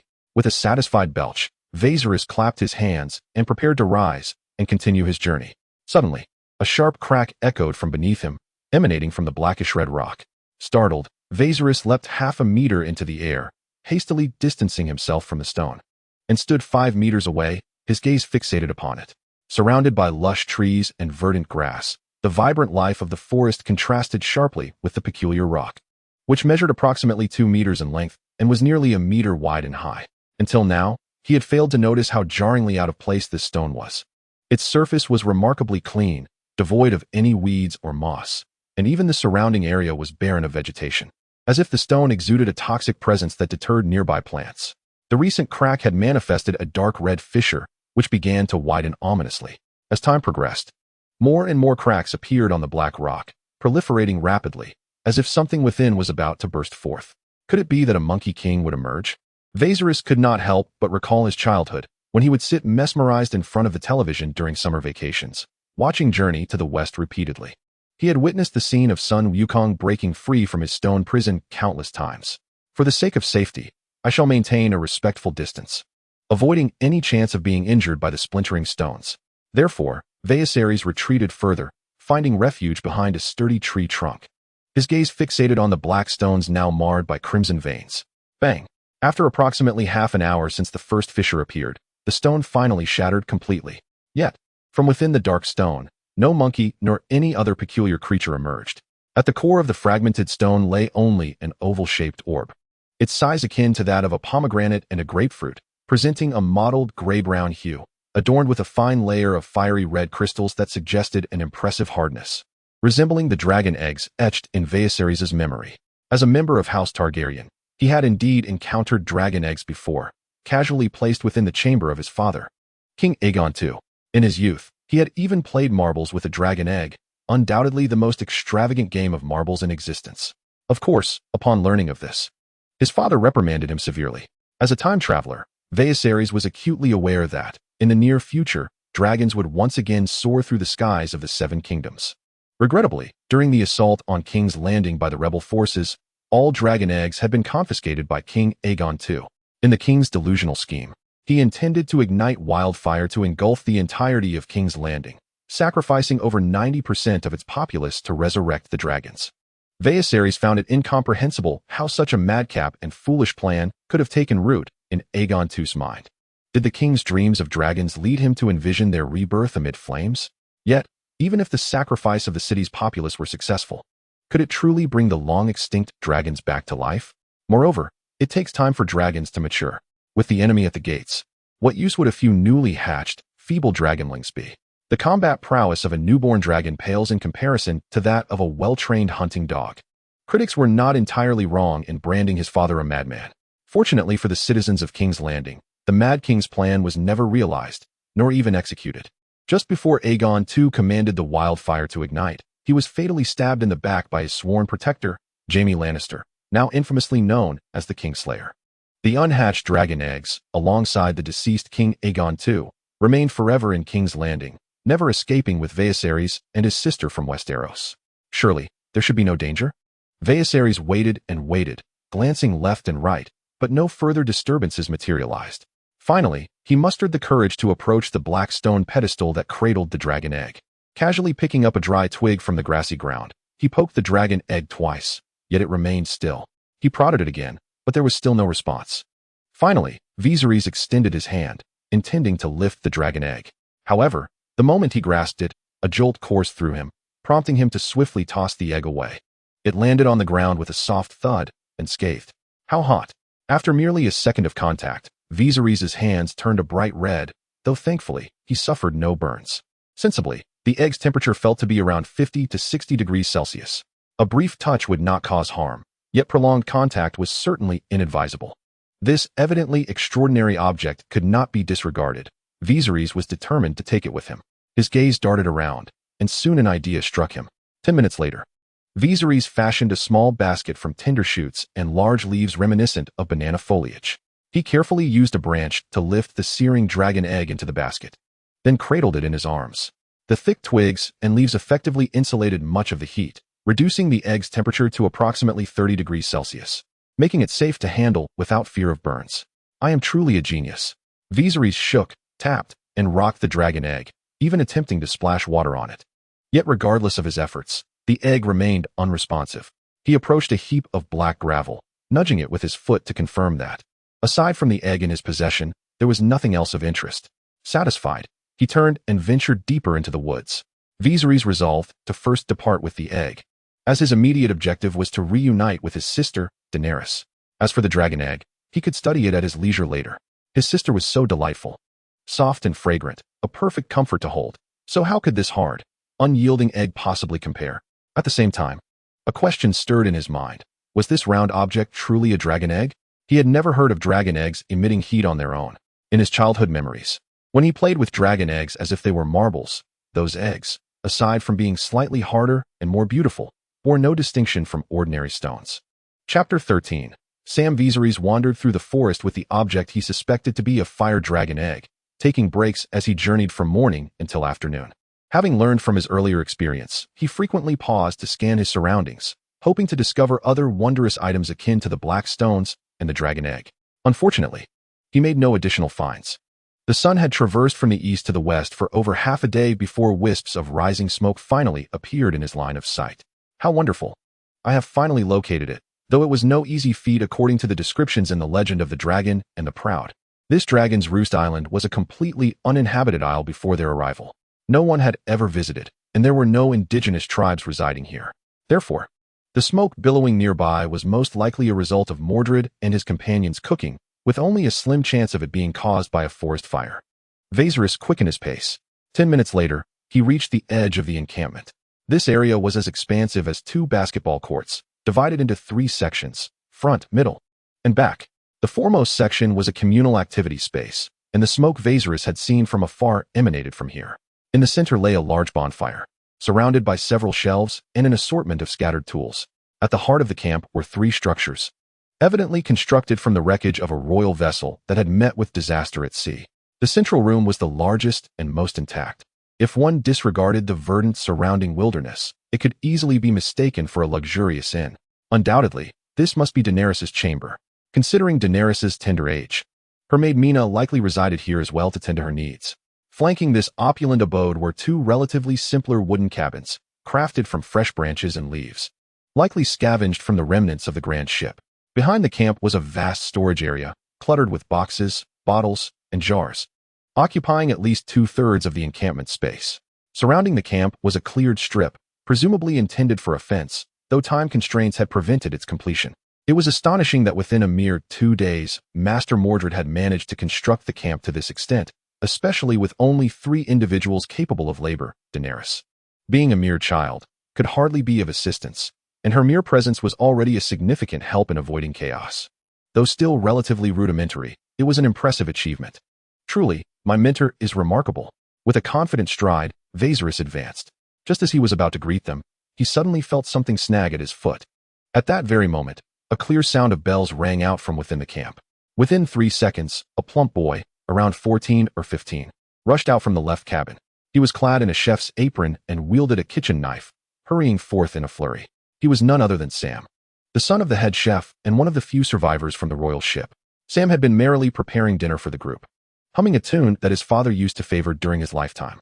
As the sole son of the royal head chef serving the Targaryen family, he had been by his father's side learning the culinary arts since the tender age of 6, and now, at 14, he had spent 8 years under his father's unwavering guidance. His culinary skills, while perhaps not yet rivaling those of his late father, had certainly reached the level of a head chef in a prestigious restaurant. Since the settlement of this island 2 days prior, he had been the one preparing the meals. The past couple of days had passed smoothly without incident, until the sudden blare of an alarm jolted him. He recognized it as the alert mechanism set by Lord Mordred, which had been triggered. At this hour, Mina was in the room accompanying Princess Daenerys, while he toiled away in the kitchen, with only Lord Mordred absent, out hunting. Knowing the precise location of the alarm, Lord Mordred could not have activated it himself, leaving only one possibility: an intruder had breached their camp. Although fear and anxiety coursed through him, he bravely stepped forward. He was the only man in the camp at that moment, though still merely a boy, and felt it was his duty to protect Princess Daenerys. Brandishing a kitchen knife, he shouted at Viserys, "Halt! Who are you? Don't come any closer. I am not one to be trifled with." His voice was loud, yet trembled, resembling more of a self-encouragement than a genuine threat. Viserys, momentarily taken aback, blinked in surprise, pointing to his own face. "Do you not recognize me?" "Sam." Upon hearing his name, Sam took a moment to scrutinize the stranger before him. First and foremost, the face was strikingly handsome, with chiseled features and perfectly proportioned features, as if kissed by the 7 gods themselves. A wave of envy and jealousy washed over Sam. How infuriating. If only I possessed such a handsome visage. Surely Anna from next door would have accepted my confession. Upon a second glance, a sense of familiarity washed over him. This face seemed to belong to someone he had seen before.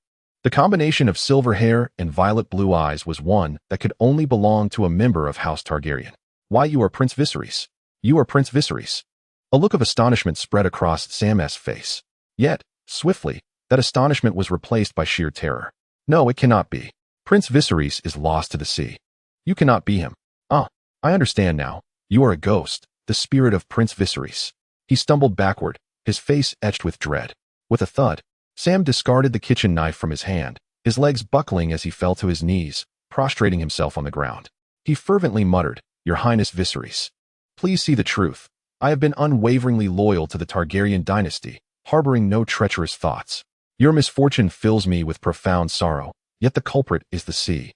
Not I. I beseech you, do not seek my life. I wish to live. I must care for Princess Daenerys, who is still so young and in need of protection.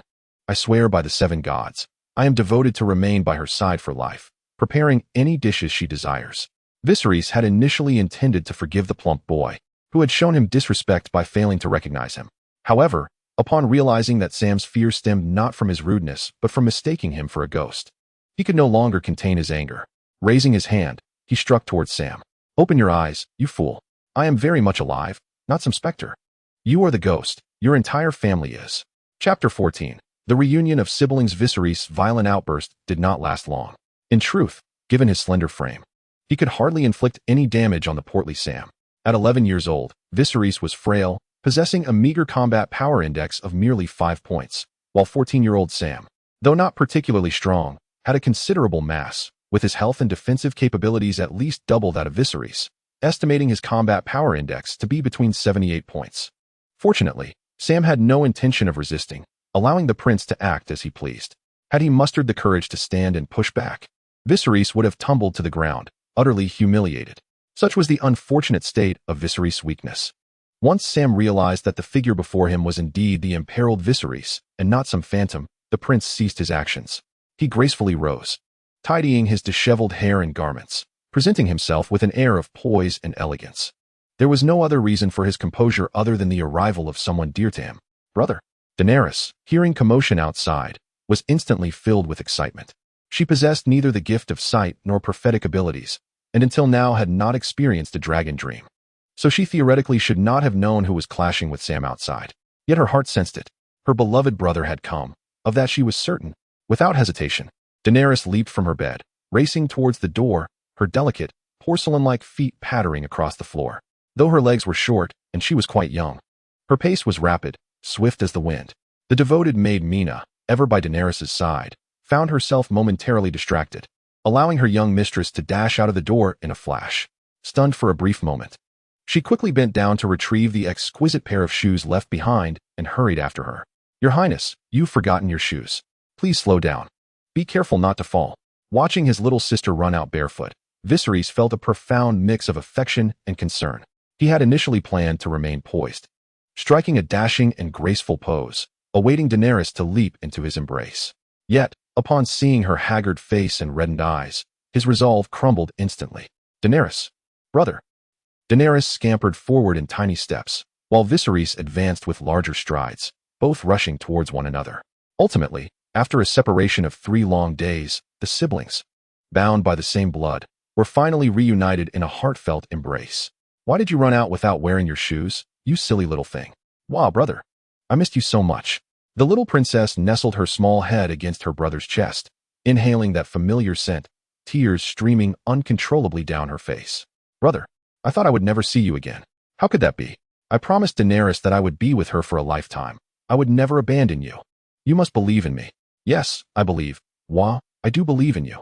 Muttering through her tears, Daenerys stumbled over her words, her sniffles making coherent speech difficult. Viserys held her tenderly, refraining from teasing or reprimanding her. I am here, always by your side, forever. Gently patting Daenerys' back in comfort, he carried her inside. Once in the room, he surveyed the surroundings. Neat, clean, comfortable, and spacious. While it could not compare to the grandeur of the palace in King's Landing or the opulence of the royal ship's chambers, it was quite satisfactory given the circumstances. Reaching the bedside, he intended to place his sister down, but Daenerys clung to him tightly, unwilling to let him go. No, don't leave me, brother. With no alternative, Viserys sat on the soft bed, still holding Daenerys close, and signaled to the maid Mina to fetch a towel. The little girl, despite her small stature, was surprisingly soaked, having cried so fervently that her tears soaked his clothing, not to mention smearing his chest with her runny nose. Your Highness, Mina returned promptly, her eyes reddened, and offered a clean towel to Viserys with both hands. Viserys took the towel, and upon seeing Mina's expression, felt a stirring in his heart. After a moment's hesitation, he ultimately chose to remain silent. He first used one side of the towel to wipe away his own tears and snot, then turned it over to clean his sister's tear-streaked face, which resembled that of a weeping kitten. Finally, he flipped the towel once more, using the pristine side to gently cleanse Daenerys' tiny feet. Viserys was meticulous in his task, treating each finger as if he were polishing a rare treasure. To him, his sister was more precious than any gem in the world. Once finished, he handed the towel to Mina for washing and gently rocked Daenerys in his arms, soothing her to sleep. In truth, there was no need for such efforts. After a good cry, children naturally succumb to slumber, their bodies instinctively seeking rest to regain strength. He laid his slumbering sister on the bed, tucking her in snugly. Rising, he turned to his maid beside him. Mina, I am so pleased to see that you are alive. Your Highness, I am too. Mina's voice suddenly rose, trembling from her words to her entire being. Her eyes glistened with unshed tears, emotions welling up uncontrollably. Observing the maid who wished to embrace him, yet hesitated due to her station, Viserys took a step forward and enveloped her in his arms. Your Highness, this is your reward for taking such tender care of Daenerys. You must not refuse. In that moment, Mina felt as if her heart might melt. Years of upbringing had instilled in her the profound understanding that as a person of humble origins, there existed an insurmountable class divide between herself and the nobility, even royalty. This deep-seated awareness of her identity, this ingrained sense of inferiority, was something that modern individuals living in an open and egalitarian society could scarcely comprehend. Thus, when the esteemed prince willingly embraced her, the shock and joy within Mina were undoubtedly the most intense emotions she had ever experienced. Your Highness, I will forever belong only to you. Of course, you have always been mine. Chapter 15. The amusing little chubster shortly after Viserys arrived at the camp, Mordred returned as well, bringing with him the carcass of a jungle boar weighing no less than 500 pounds. Sam, come over and lend a hand. We need to process this boar quickly. The hide should be preserved for future use, and the rest must be smoked or scalded as necessary. With such a hefty weight, it will be impossible for us to consume it all in a short time, so we must find ways to store it. Wait, Sam, what happened to your face? And those footprints? Did someone intrude into the camp? What? Really? You mean it? Prince Viserys has returned, and he is alive. Splendid news. 7 gods above. Praise the 7 gods. Mordred learned from Sam of the safe return of Viserys, and upon seeing the prince himself, a genuine smile blossomed on his weathered face. It was the first time Sam had witnessed Mordred's smile, the upward curve of his lips almost impossible to suppress. After a brief exchange of pleasantries, everyone gathered around the campfire to partake in the dinner meticulously prepared by Sam. Thanks to the bounty provided by the wreckage of the royal vessel, they were spared the discomfort of sitting on the ground and eating with their hands like hasty mercenaries or mountain dwellers. Tables, chairs, and utensils were all present. Before the meal commenced, Viserys instructed Mina to awaken Daenerys. Habitually, Daenerys rushed into her brother's embrace. After 3 days apart, she once again nestled in his arms, savoring the feast, her face radiating sheer joy. During the meal, Viserys and Mordred engaged in conversation, exchanging information. Mordred recounted the events of the past few days, from awakening on the beach and rescuing Daenerys and others, to discovering this open space and establishing camp. Viserys, however, chose to withhold certain details, merely stating that he too had awakened on the beach and wandered the island for 2 days before encountering the camp and its inhabitants. The conversation soon turned to Sam's injuries. Out of curiosity, Mordred inquired about the misdeed that had provoked Viserys to take matters into his own hands. Viserys recounted, without embellishment, that upon entering the camp, Sam had approached him with a knife, intent on attacking. Mordred was instantly incensed. To wield a weapon against one's sovereign constituted a grievous act of treason. Sam, how audacious you are! With a thunderous shout, Mordred caused Sam to kneel before him. My lord, I beg your forgiveness. The situation was dire, and I failed to recognize His Highness at first glance. The failure to identify one's own monarch was indeed a grave transgression. Stubbornly, Mordred deemed that Viserys' reprimand was insufficient punishment for Sam's offense and picked up a knife, intending to sever Sam's right hand, the very hand that had aimed the blade at Viserys. Sam, overwhelmed with despair, dared not display any anger or resistance, lowering his head to the ground as Mordred approached. Ultimately, it was Viserys who intervened on Sam's behalf. Stop, Mordred. If you were to sever Sam's hand today, who would prepare such delectable meals for me and my sister in the future? Can a brutish man like you even cook? Mordred opened his mouth, but found no words to utter. He had devoted his life to training in the Targaryen lineage, and his culinary skills barely surpassed the ability to stave off starvation, certainly far removed from the realm of good taste. Very well, Sam. In light of your previous transgressions, I have devised 2 potential courses of action. The first option entails depriving you of the privilege of dining from this evening until noon tomorrow, allowing you to reflect deeply on your misdeeds while enduring hunger. The second option involves standing at the entrance of the camp, immobile for a full 4 hours. Choose the form of punishment that resonates with you. I choose the latter. As soon as the words left Viserys' lips, Sam, who was kneeling on the ground, promptly lifted his head and responded loudly. The speed of his reaction startled everyone present. Such decisiveness was remarkable, considering that standing still for 4 hours was no trivial task, particularly for someone of his stature. Clearly, this little fellow held a profound attachment to food. Very well, it is settled then. Viserys waved his hand, intending to continue feeding the adorable creature in his arms. Yet, he noticed Sam remained in his kneeling position. Sam, why are you still kneeling there?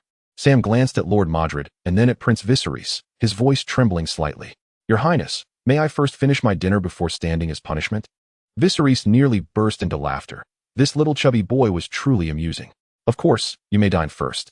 However, once you have finished, you must tidy up this place, wash all the dishes, and then proceed to stand as punishment. Thank you, Your Highness. I am immensely grateful for your kindness. Sam exclaimed, overwhelmed with emotion. Viserys chuckled.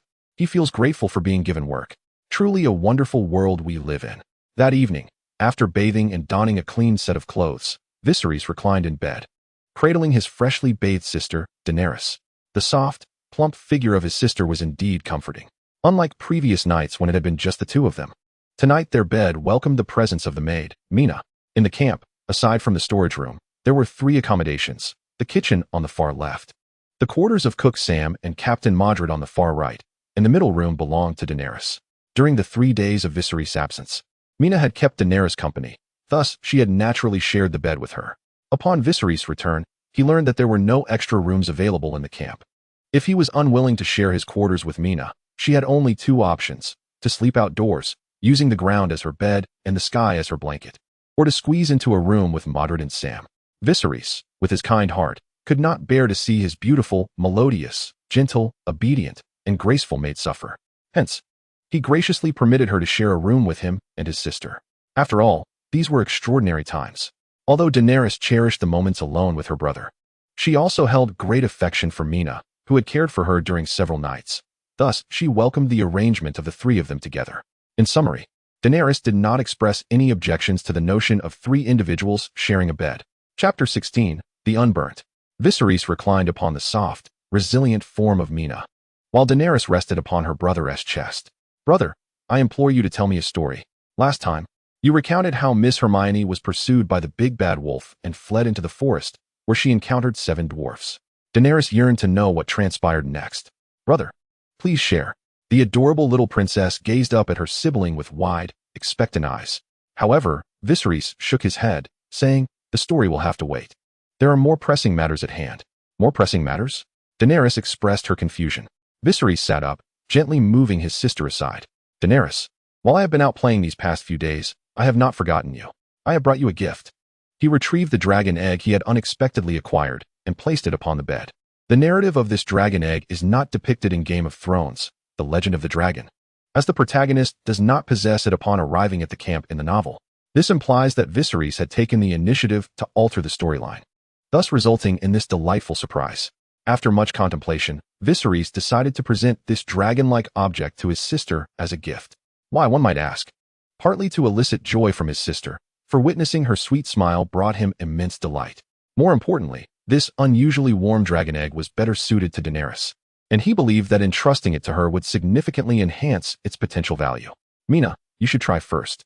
Encouraged by Viserys, the maid Mina, filled with curiosity, reached out towards the dragon egg.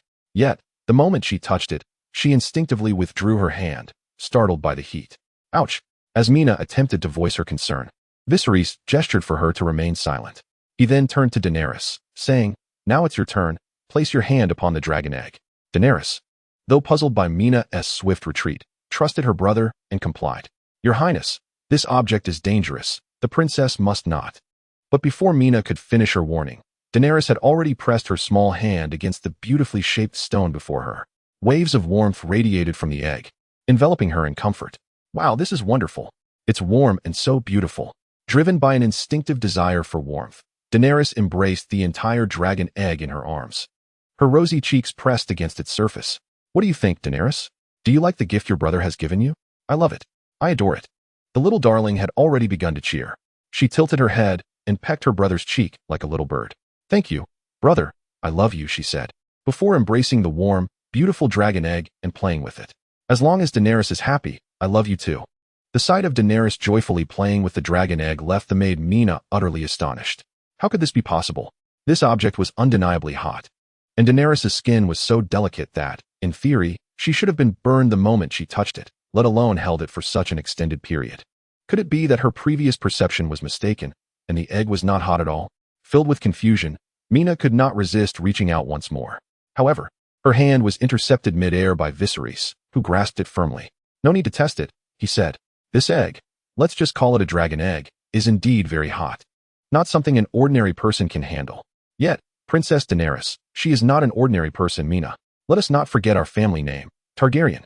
Indeed, true dragons fear not the flames and are naturally unperturbed by intense heat. The noble blood of House Targaryen flows through Daenerys and me. We are undeniably true dragons. And this heat is trivial to us."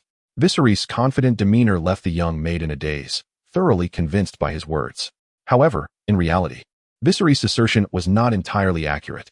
Throughout Targaryen history, there have indeed been a few exceptional individuals who were unburnt, known as the Unburnt. Yet, this does not imply that every member of House Targaryen possesses such a gift. The ability to be unburnt is exceedingly rare, and most Targaryens do not possess it. Otherwise, The tragic downfall of House Targaryen during the summer haul would never have occurred. Having watched the television series Game of Thrones, Viserys knew that his sister Daenerys was a naturally born unburnt. Alas, her brother, did not share this remarkable gift. He often found himself wishing that he too possessed the ability to be unburnt. He envied it deeply, to walk amidst flames as if on solid ground. To let the fire rage while remaining immovable, such a thought was exhilarating. Nevertheless, despite not being unburnt, it did not hinder him from impressing the young maid. Soon enough, Mina believed that both Prince Viserys and Princess Daenerys were fearless of flames and unafraid of high temperatures, her eyes filled with adoration, akin to a devotee's reverence for the seven gods. That night, with her new toy in hand, Daenerys played with the dragon egg for a long time, even contemplating sleeping with it. Upon witnessing this, Viserys hurriedly intervened. After all, he was not truly unburnt and could not withstand the high temperature emanating from the dragon egg. If, during the night, Daenerys were to inadvertently roll over and let the dragon egg slip from her grasp, the consequences would be dire. Although temperatures reaching 50 to 60 degrees Celsius would not ignite the bedding, they could easily cause burns to the skin. Of course, Viserys' rationale was not rooted in a fear of high temperatures, but rather in using Mina as a shield. Daenerys, Mina is merely an ordinary person, unlike us who bear the noble blood of House Targaryen. For safety's sake, it is best to place the dragon egg in the basket beside the bed while you sleep. If you truly wish to play with it, you may wait until morning. Though Daenerys felt a tinge of reluctance, her understanding nature compelled her to heed her brother's advice. Meanwhile, Mina, upon hearing Viserys' words, interpreted them as a genuine concern for her well-being, her heart swelling with gratitude. On Viserys' personal panel, the designation of beloved briefly displayed Mina's name, lingering longer than it had for Daenerys previously. Mina's fondness for Viserys soared higher. Were it not for Viserys' youth, she might have succumbed to the urge to embrace him, eager to repay the prince's kindness with her youthful yet alluring form. Chapter 17. Iron Axe Yog. In the western expanse of Essos, near the shores of Westeros, 9 independent free trading city-states currently reign. These free cities include 4 coastal metropolises, Braavos, Pentos, Myr, and Volantis, 3 island cities, Lys, Tyrosh, and Myr, as well as 2 inland cities, Norvos and Coer. The name Essos is seldom used in Westeros, where it is more commonly referred to as the lands across the Narrow Sea, the Eastern Continent, or simply the East. Presently, a ship from Westeros has docked at the harbor of Pentos. First, ascertain whether the Targaryens have arrived on this Eastern Continent. Second, if their whereabouts are known. Leave 2 individuals to keep watch and observe their movements. And third, and most importantly, find me the finest establishment available. Remember, it must be the best. I intend to revel in my time here. After being cooped up at sea, I'm about to lose my mind. A robust man with brown hair and finely crafted armor, upon stepping onto the soil of Pentos, bellowed orders to his companions. Behind him stood dozens of similarly imposing men, clad in impressive gear, exuding an aura of menace. These individuals were members of the golden-level mercenary group known as Blood Axe. And the commanding figure was none other than Yog the Iron Axe, the third in command of the mercenary band.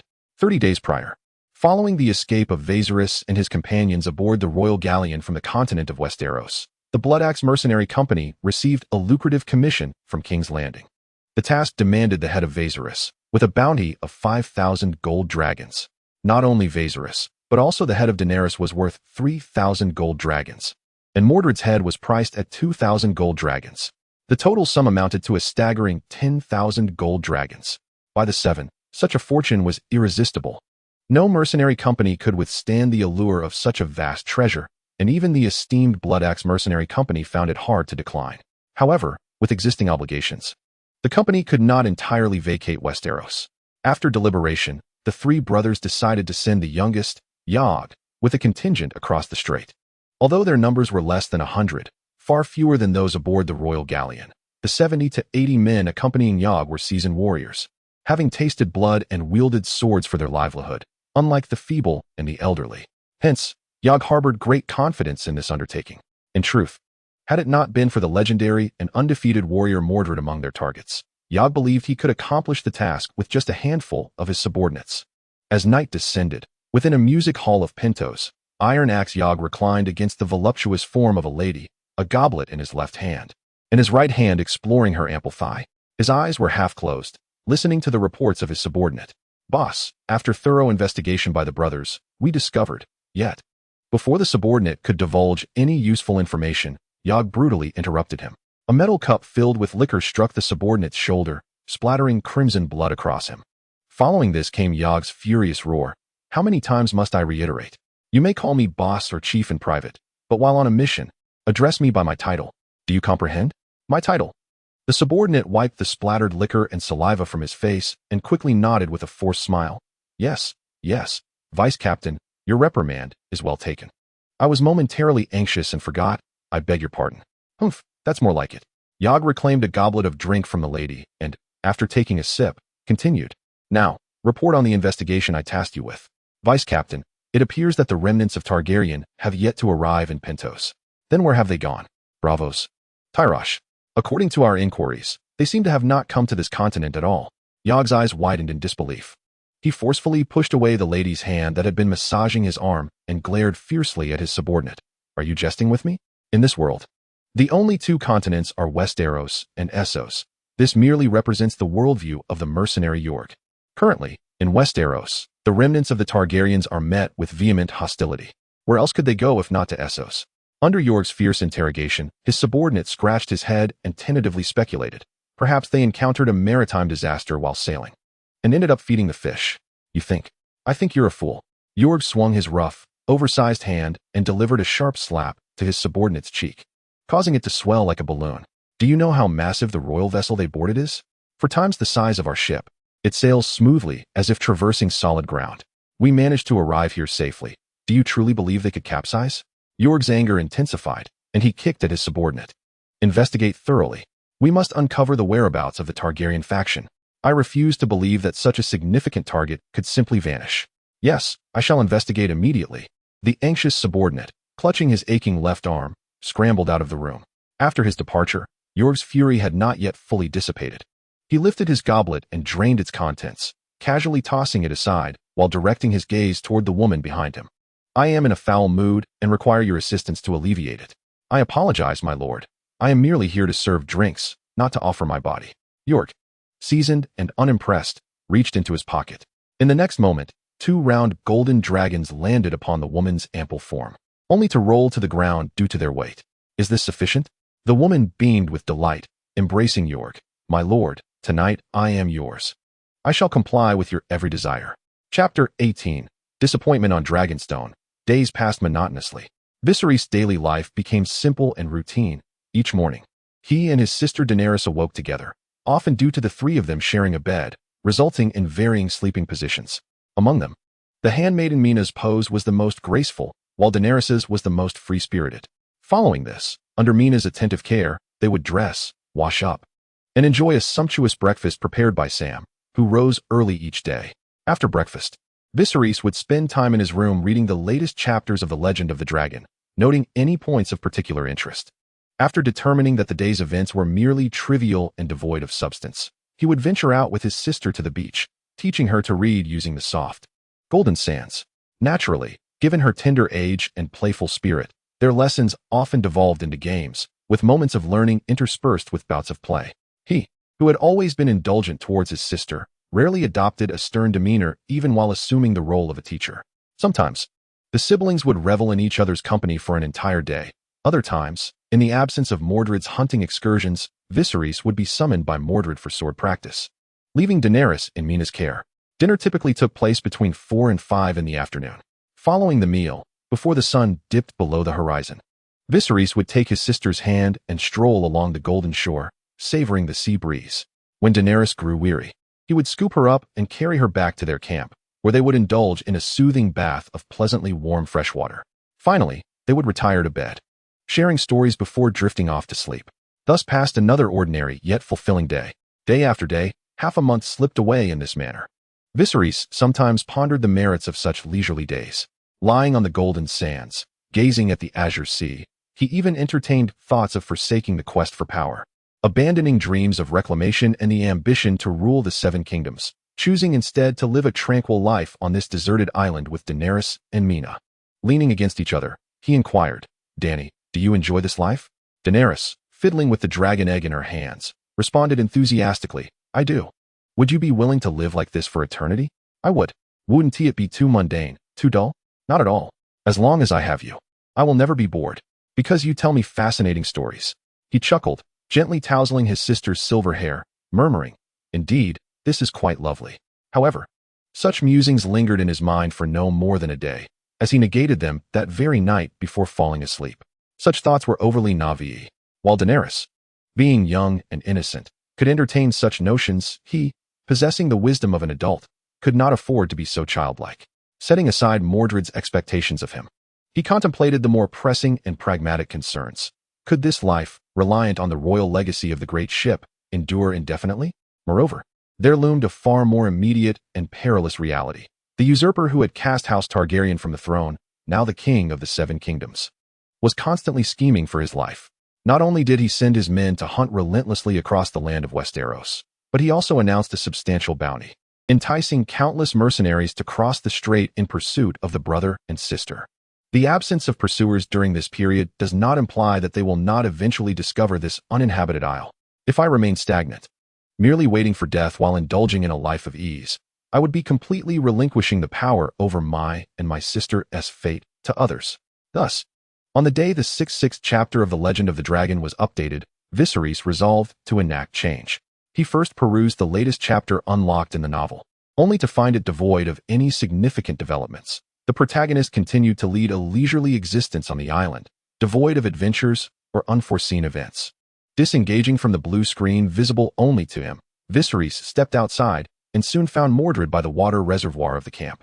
"Master, I believe we can no longer afford to linger on this island. We must devise a means to escape." Mordred raised an eyebrow. "Oh, my prince, what has prompted this sudden change of heart? Have you encountered some distressing matter recently? Or have I and Sam failed to provide adequate care?" "Not at all." Viserys shook his head, his tone resolute. "Thanks to you, as well as Mina and Sam, my sister and I have lived in comfort lately. However, I believe this lifestyle is unsustainable. We must plan for the future. We cannot remain on this island for eternity. The usurper's forces are relentlessly searching for us, attempting to locate and eliminate us. The responsibility of the Targaryen restoration still rests upon my shoulders. We must take action." Viserys voiced all his thoughts in one breath. Mordred did not respond immediately, but gazed intently at Viserys, his eyes growing brighter with each passing moment. After a considerable silence, he finally spoke. "Your Highness, to possess such thoughts, awareness, and foresight at your age brings me great comfort. Allow me to make a somewhat audacious remark. Had your father, King Aegon, possessed your level of wisdom and vision during his reign, perhaps the Targaryen dynasty would not have met its demise. Then, Master Mordred, you support my idea?" "Of course. Your Highness, your thoughts are undeniably correct. I have no reason to oppose them."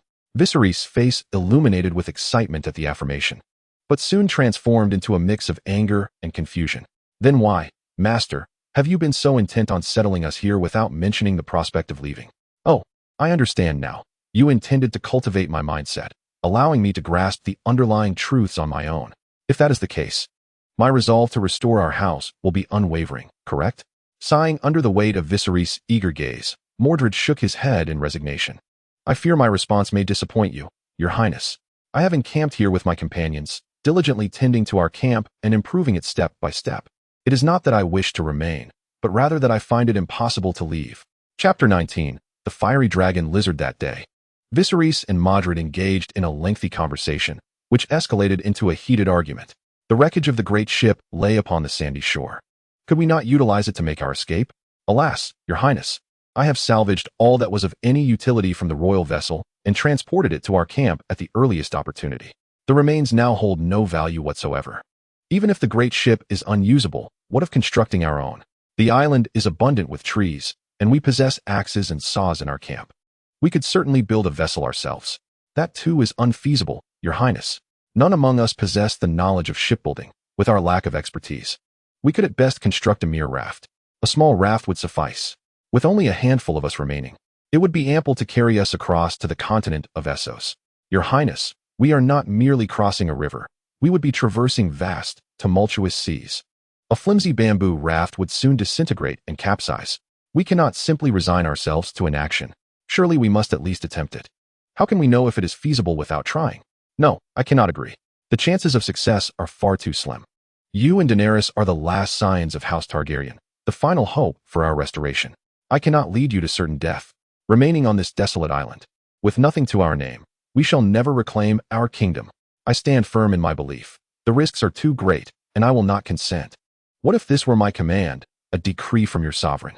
I apologize, your highness. I am willing to heed your counsel on all matters, but this I cannot abide. If you insist upon this course of action, you shall have to tread over my corpse. Modred ceased his words, spreading his arms in surrender, presenting himself as one resigned to fate. Should the prince dare to act, he would be ready to die for him. Damn it, Viserys, though somewhat anxious, was not truly mad. He would never lay a hand on Modred, who was resolutely self-serving yet possessed formidable strength. Frustrated by Modred's obstinacy, he huffed and retreated to his quarters. However, it was not long before his anger dissipated. The youthful vigor of his body, coupled with nearly a month of inactivity, had rendered him somewhat restless. Thus, he had allowed himself to become caught up in the heat of the argument. Yet, having lived 2 lives, he was undoubtedly more mature than his peers. Modred was correct. The notion of casually constructing a small raft and dreaming of crossing oceans was akin to folly, little different from courting death. He realized he had acted too impulsively. Upon realizing this, he found little reason to remain angry with Modred. However, an overwhelming sense of helplessness soon engulfed him, a feeling of being utterly powerless to effect any change. How frustrating. Wasn't the title of this novel The Legend of the Invincible Dragon? Shouldn't it follow the exhilarating path of invincibility? Why, then, did he feel so constrained? 3 days passed, and Viserys remained in a state of discontent. He even found himself reluctant to read Game of Thrones, The Legend of the Invincible Dragon, for with greater expectations came greater disappointment. Each morning, he would rise hopeful, eager to uncover some information that might shatter the current stalemate, only to return each time with nothing but disillusionment. His days were filled with the tedium of monotonous routines. On this particular day, Viserys, disheartened, closed the modified fanfiction that had reached its 70th chapter and contemplated stepping outside for a breath of fresh air. Suddenly, his maid Mina rushed in, breathless and flustered. "Your Highness, something has happened." Viserys immediately stiffened, grasping Mina's hands and scanning her for any signs of distress. Once assured of her well-being, he exhaled slightly. "Speak slowly. Who is in trouble? What has occurred?" "It is Princess Daenerys." What has happened to Dany?" His momentary relief evaporated, replaced by an urgent tension. Princess Daenerys' dragon egg has suddenly cracked open. Upon hearing Mina's frantic announcement, coupled with her anxious demeanor, an alarming image flashed through Viserys' mind. The adorable Daenerys, as usual, playing with her cherished dragon egg in the woods, or perhaps sculpting sandcastles on the beach. Suddenly, the egg might explode like a bomb, injuring Daenerys in the process. The thought of his sister possibly lying on the ground, bloodied and unconscious, propelled him into action. "Where's Dany now?" "At the beach where you often teach her to read." With a sense of urgency, Viserys dashed toward his destination, his heart racing with anxiety. "My Dany, you must be safe." In just 5 minutes, Viserys arrived at the beach, running at a speed that would rival a sprinter. However, the sight before him left him utterly astonished. The azure sky and sea melded into one, and the warm sunlight bathed the golden sands. There, a charming little girl clad in a princess gown was diligently playing with the sand. Was there nothing amiss? Had Mina truly dared to deceive him? With a mind full of questions, Viserys took a moment to steady his breathing before approaching his sister. Daenerys was crouched in the sand, creating a semicircle with sand and water, diligently digging and piling sand at the end of her makeshift structure. "Dany, are you all right?" "Brother, you're here." Mina's movements are remarkably swift. "Dany is perfectly fine, and I am well too." "Did you summon Mina in such haste?" "Oh, it is because I wished for my brother to witness the inaugural battle of my little red fruit." "Little red fruit? What is that?" "Behold, dear brother." Dany stretched her small hand behind the sand pile and suddenly revealed a lizard, no larger than half an adult's palm. Its body was predominantly adorned in hues of red and black. The crimson skin extended from its head down to its spine, while the rest was enveloped in ebony. A uniquely shaped protrusion graced its head, and its tail swayed in the air, occasionally emitting sparks. The sparks lightly danced upon Dany's delicate visage, causing her to giggle with delight and scathed. "Is this the fire dragon lizard?" Upon seeing the creature in Dany's grasp, Viserys immediately recalled the information he had perused several days prior in a tome, Chronicles of Ancient Magical Beasts. The diminutive lizard before him bore an uncanny resemblance to the description of the juvenile fire dragon lizard within those pages. Chapter 20. The Royal Arena. On this day, Dany, as was her custom, played in the sand with Mina at the beach. Before long, the dragon egg she carried daily began to tremble with a life of its own. Captivated by the commotion, Dany set aside her sand. She gazed intently at the quaking egg, witnessing the gradual emergence of a crack, followed by the fiery head of a lizard breaking through the shell, culminating in the complete shattering of the egg, granting the little lizard its freedom. Perhaps it was due to Dany's constant companionship with the lizard egg, or possibly because the first face the newborn lizard saw was hers. Or perhaps it was the Targaryen blood coursing through Dany's veins that influenced the bond. In any case, the freshly hatched lizard exhibited an extraordinary fondness for Dany, treating her as its mother. Though the future mother of dragons had yet to make her appearance, the mother of the lizards had already emerged, though the title lacked a certain grandeur and was far from imposing.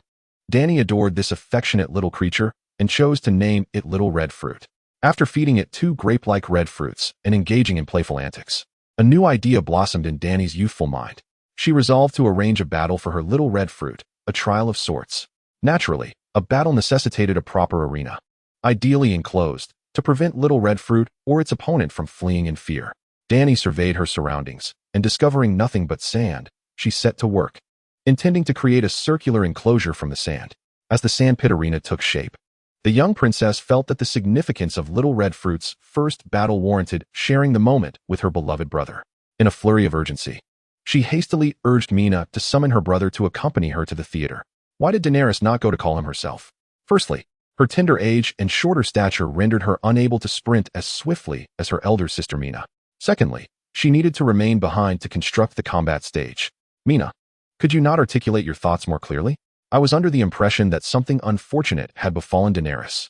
After listening to Daenerys recount the entire sequence of events, Viserys cast a helpless glare at his beautiful handmaiden. What a needless worry I endured. Your Highness, you did not allow me the chance to clarify. I was just about to explain when you vanished in a flash. Mina murmured softly. Ah, Mina, it seems that even you, a mere little maid, have learned to retort against your master. It appears I have been too lenient with you. Viserys feigned an expression of anger, intending to instill a momentary fright in the young maid. Yet Mina was not deceived. Instead, she chuckled. Indeed, Your Highness, you are truly a kind-hearted person. Humph. Let me demonstrate what true dragon's wrath feels like. Viserys extended his claw-like hands towards Mina. Their days spent together had afforded him a profound understanding of his handmaiden's physical form, knowing precisely where she was most ticklish and where her softness lay. After a vigorous bout of tickling, Mina was left in a fit of laughter, trembling uncontrollably, until she ultimately had to kneel and beg for mercy. Upon witnessing her submission, Viserys relented, turning to assist his sister in the construction of the arena. Through their collaborative efforts, they swiftly erected a royal arena, enclosed by a sand wall measuring 2 square meters and 30 centimeters in height. Indeed, Viserys deemed it the royal arena. As a member of the royal lineage, this venue represented the largest and most opulent arena currently possessed by House Targaryen, for it was the only one. Naming it the royal arena was entirely fitting. Historically, previous royal arenas had been constructed by laborers, but this particular one was the handiwork of 2 genuine members of the royal family, himself and his sister. In truth, this royal arena exhibited a lineage of its own. After placing the young red fruit in the arena, Daenerys joyfully hopped about for a while, only to realize a critical issue. There was no opponent. To be precise, she had yet to select a worthy adversary for the little red fruit. Having only been born less than half a day prior, the creature measured a mere 10 centimeters in length, including its tail. It was far too diminutive, making the task of finding a suitable opponent quite challenging. After all, the little red fruit was Daenerys' pet. It was hardly appropriate to have it face imminent demise right from the outset. Leave the matter of its opponent to me. I shall devise a solution. Daenerys, remain here and inscribe the words Royal Arena in the sand beside you, as this is the name of this venue and a fitting test of your recent studies. Mina, supervise Daenerys closely. If she struggles to recall how to write, you may offer subtle hints, but refrain from writing it for her. After issuing these instructions and receiving their nods of agreement, Viserys proceeded towards the sea. As he walked along the shoreline where sand met water, he sought a suitable opponent for Little Red Fruit. A red crab? No, too formidable. Little Red Fruit would surely be overwhelmed. A green-striped sea snail? No, devoid of aggression.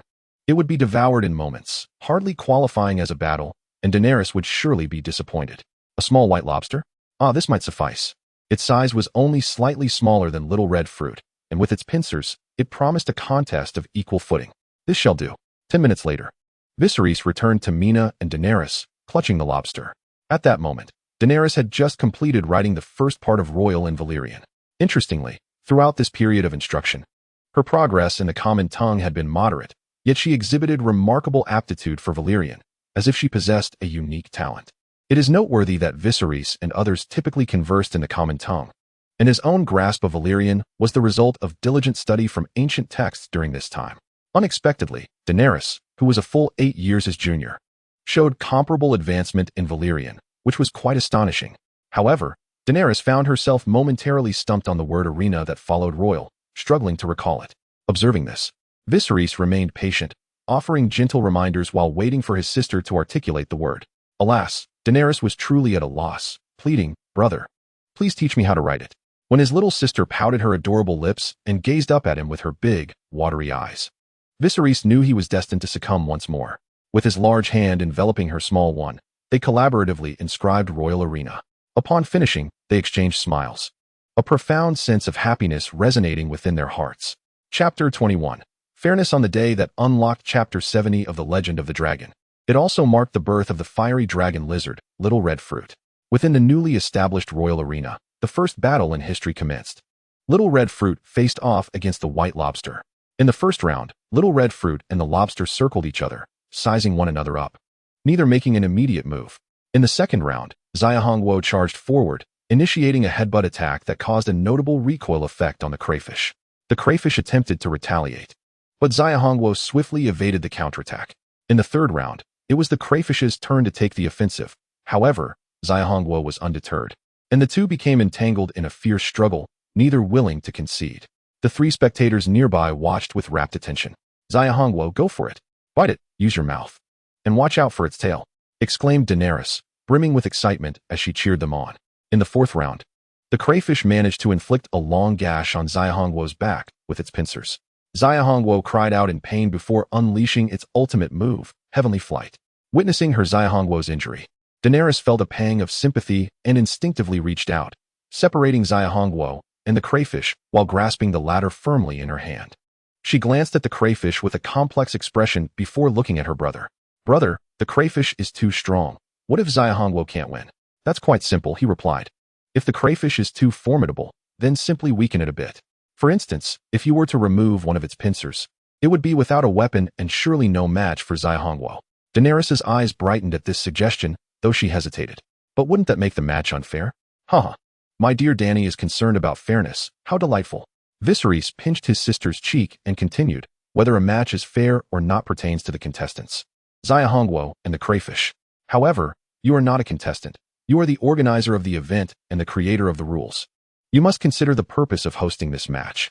If maintaining fairness aligns with your goals, then it should be upheld. But if the rules of fairness impede your objectives, you should adjust them accordingly. Do you understand, my little Daenerys?" Seizing the opportunity for a teachable moment, Viserys was not entirely aware of the worldview and values of the Mother of Dragons in the original tale, but he was confident that under his influence and guidance, his beloved sister would only grow into a reflection of himself. After a moment of contemplation, Daenerys lifted her head. "Thank you, brother, I understand."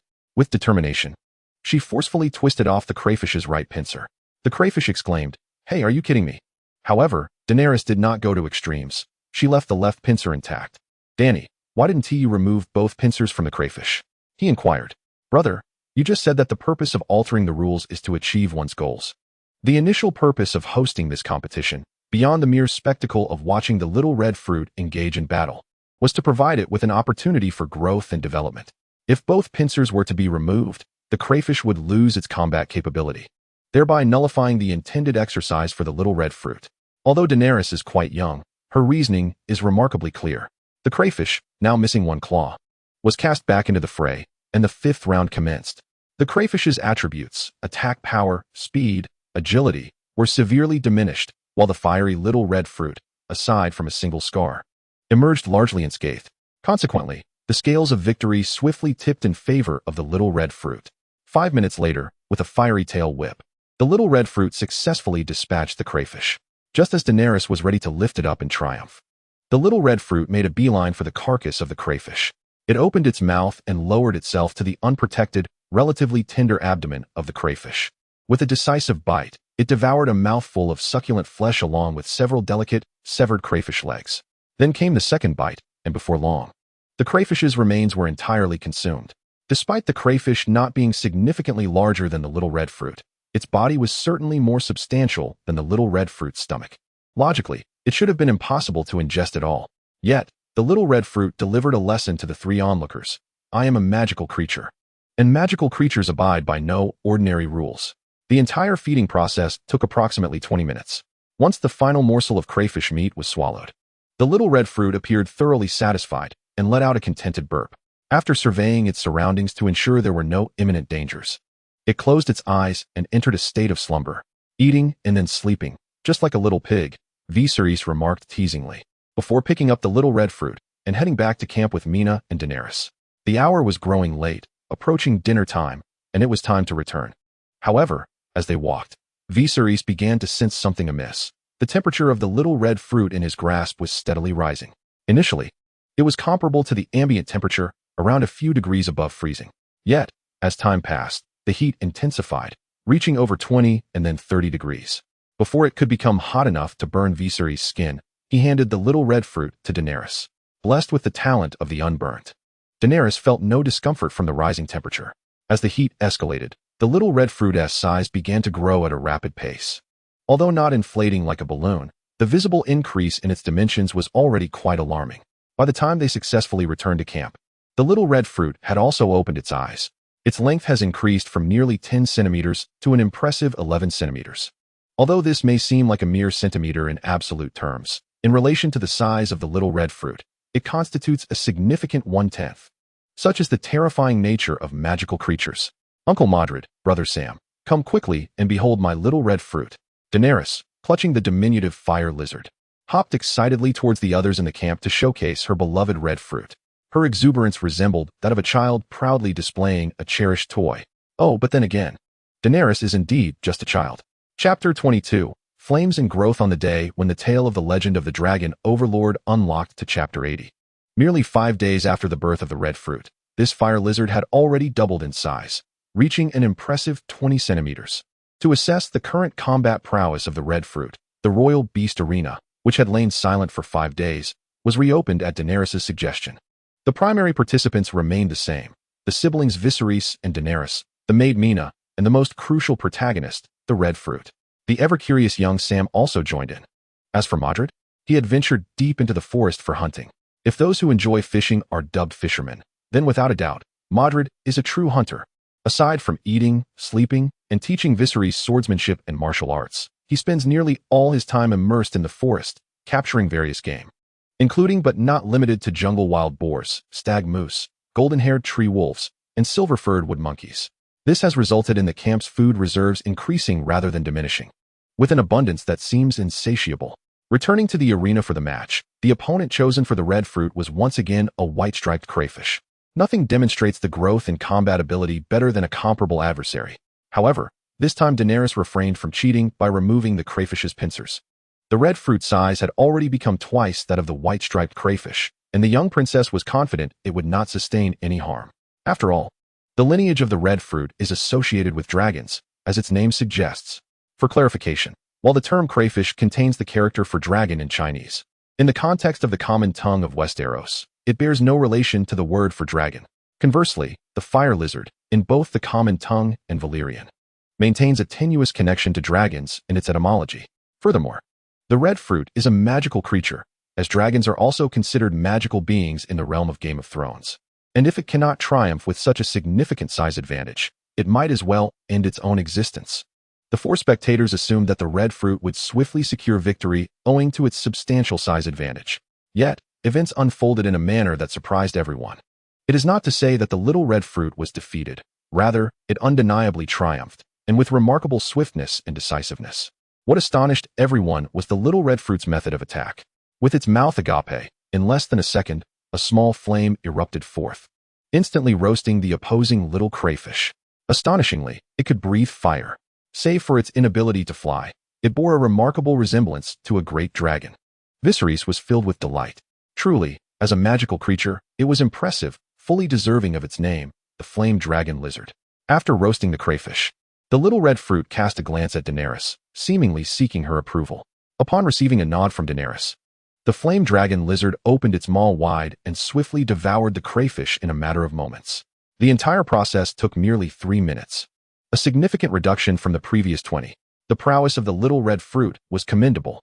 Indeed, it had once struggled against the crayfish, but now, a single breath of flame had dispatched it in an instant. How delightful!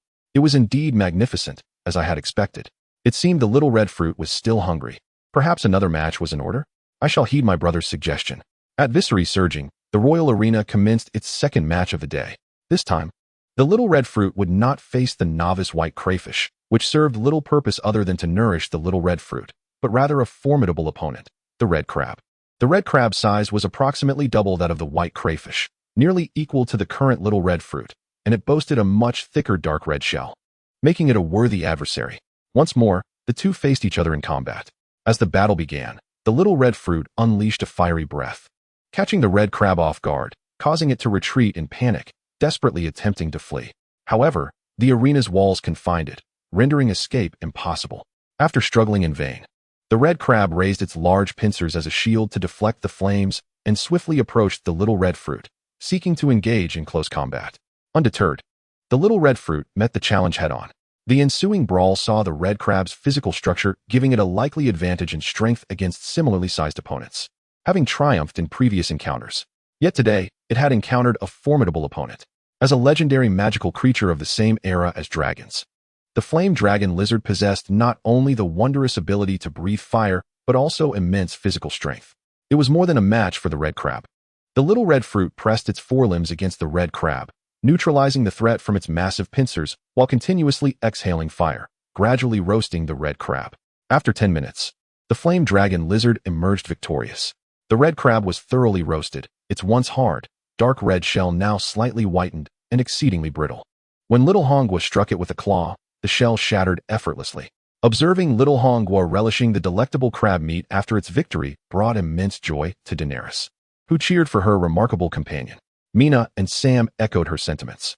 However, Viserys discerned a flaw in the fiery lizard's performance during this battle. In truth, Little Hongwa's flames were not weak, and the crab shell was not as formidable as it appeared. Theoretically, the battle should have concluded within 3 minutes. Yet, it extended to 10. The primary reason for this delay was that Little Hongwa experienced a momentary lapse in its fiery breath.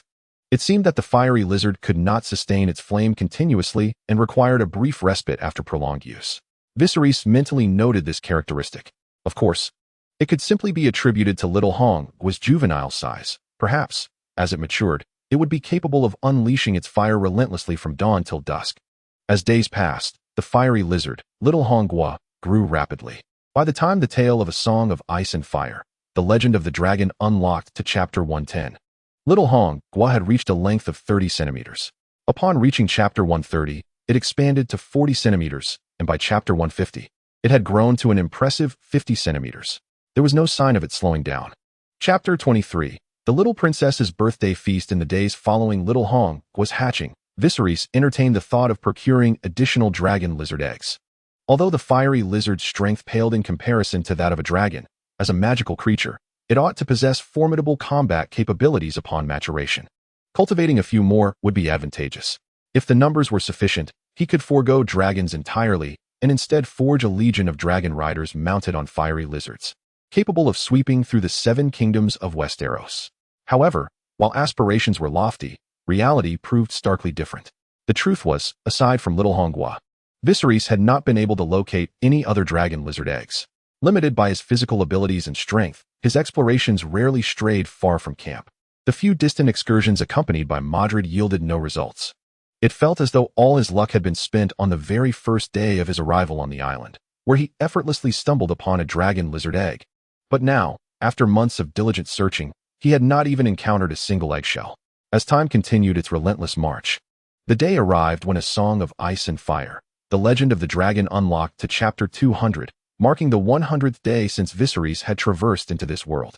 With the morning sun's first rays piercing through the leaves and windows, illuminating the room, Viserys awoke. As one who typically indulges in the luxury of slumbering until naturally awakened, my early rising today is indeed an anomaly, prompted solely by the significance of the occasion, Daenerys' 4th birthday. This is a momentous event that occurs but once a year, warranting a grand celebration. With Mina's assistance, I quietly donned my attire and tiptoed out of the room, keen to avoid disturbing Daenerys, who remained peacefully asleep in her bed. Upon stepping outside, Viserys gently clapped his hands, summoning everyone to gather around him. I trust you all recall our plans for today, as previously discussed? Naturally, Your Highness. We have committed your instructions to memory. Excellent.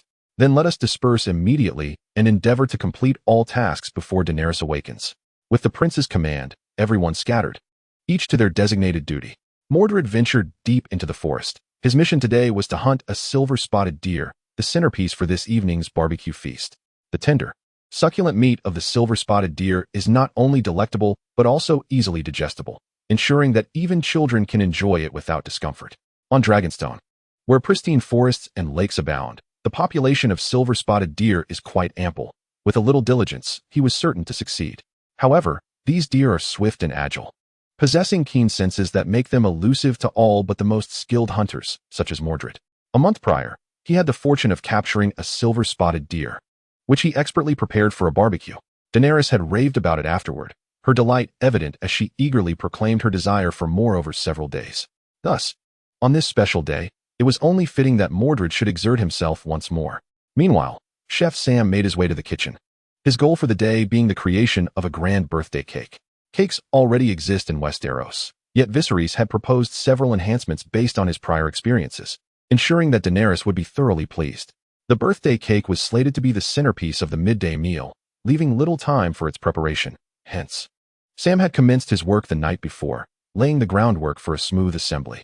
Now, only the final steps of assembling, processing, trimming, and decorating remained, which were not particularly challenging.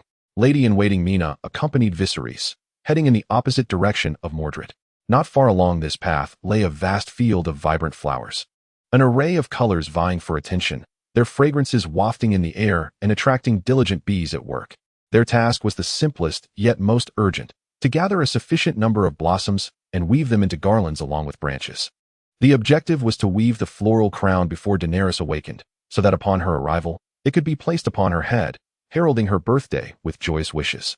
To achieve this, Viserys had taken the initiative to learn the art of crown weaving from the maid Mina several days in advance. With everyone having departed, the camp was left with only a 4-year-old girl. Concerns for her safety were assuaged, as the vigilant little dragonfruit would watch over the home. Once a mere hatchling, the fire-breathing lizard had now grown to a meter in length, exuding a subtle aura of draconic majesty. Ordinary forest creatures, sensing the presence of a higher being, instinctively kept their distance, retreating far from the camp. Moreover, the flower field, where Viserys and Mina had ventured, was not far, ensuring they would return swiftly after gathering blooms. Each group was diligently occupied, all in efforts to bestow upon Daenerys a birthday filled with joy and happiness. The golden sun ascended from the east, reached its zenith in the sky, and gradually descended below the western horizon.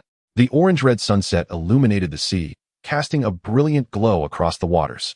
On the beach, approximately 300 meters from the royal arena, Daenerys sat atop her brother's lap, adorned in a pristine princess dress with a freshly woven floral crown upon her head, her face radiating pure happiness. She had spent the entire day enveloped in joy and laughter. From the moment she awoke, her sister Mina had dressed her in her favorite little gown.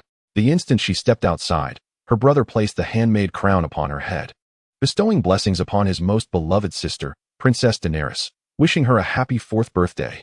Later, they sang birthday songs together and indulged in cake during the midday festivities. Her brother encouraged her to make a wish, assuring her that wishes made on one's birthday would surely come true. Consequently, she boldly declared her desire to be forever united with her brother, never to part for a lifetime.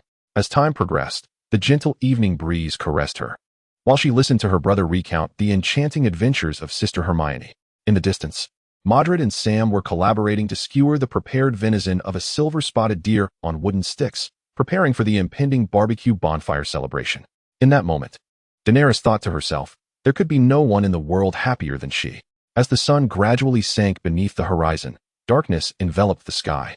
With a resounding roar, a vibrant flame erupted from the mouth of the little dragon fruit, igniting the stacked firewood, illuminating the surrounding darkness. The bonfire party had officially commenced. Chapter 24. The Dragon's Lair. Following Daenerys' birthday celebration, Viserys' life returned to its usual tranquility. In the morning, I engaged in swordsmanship training with Mordred, while in the afternoon, I instructed Daenerys in reading and writing. During mealtime, we savored the exquisite dishes prepared by Sam, and in the evening, I reclined on a plush bed, indulging in Mina's soothing massages while narrating her beloved fairy tale, Hermione's marvelous adventure. Life appeared to be quite splendid. However, as time progressed, numerous previously unnoticed issues gradually came to light. For instance, there were only a handful of garments suitable for Daenerys, and the dress she wore at her birthday feast was the last unworn new gown. When we departed from the continent of Westeros, we had never anticipated that circumstances would evolve to this point, where we would encounter a tempest and become stranded on a deserted island. Such a probability seemed exceedingly slim. With ample gold dragons in our possession, I thought it prudent to purchase clothing in the city across the strait, rather than burden ourselves with excessive baggage. Thus, despite Daenerys being a distinguished princess, the royal vessel contained merely a dozen outfits tailored for her. Moreover, it is well known that children experience rapid growth, at times. They seem to gain a new height each day. Those garments that once fit Daenerys loosely now felt constricting. Should time pass and Daenerys continue to grow, she would soon require attire fashioned from adult clothing. While this could serve the dual purposes of warmth and modesty, the comfort would undoubtedly be significantly compromised.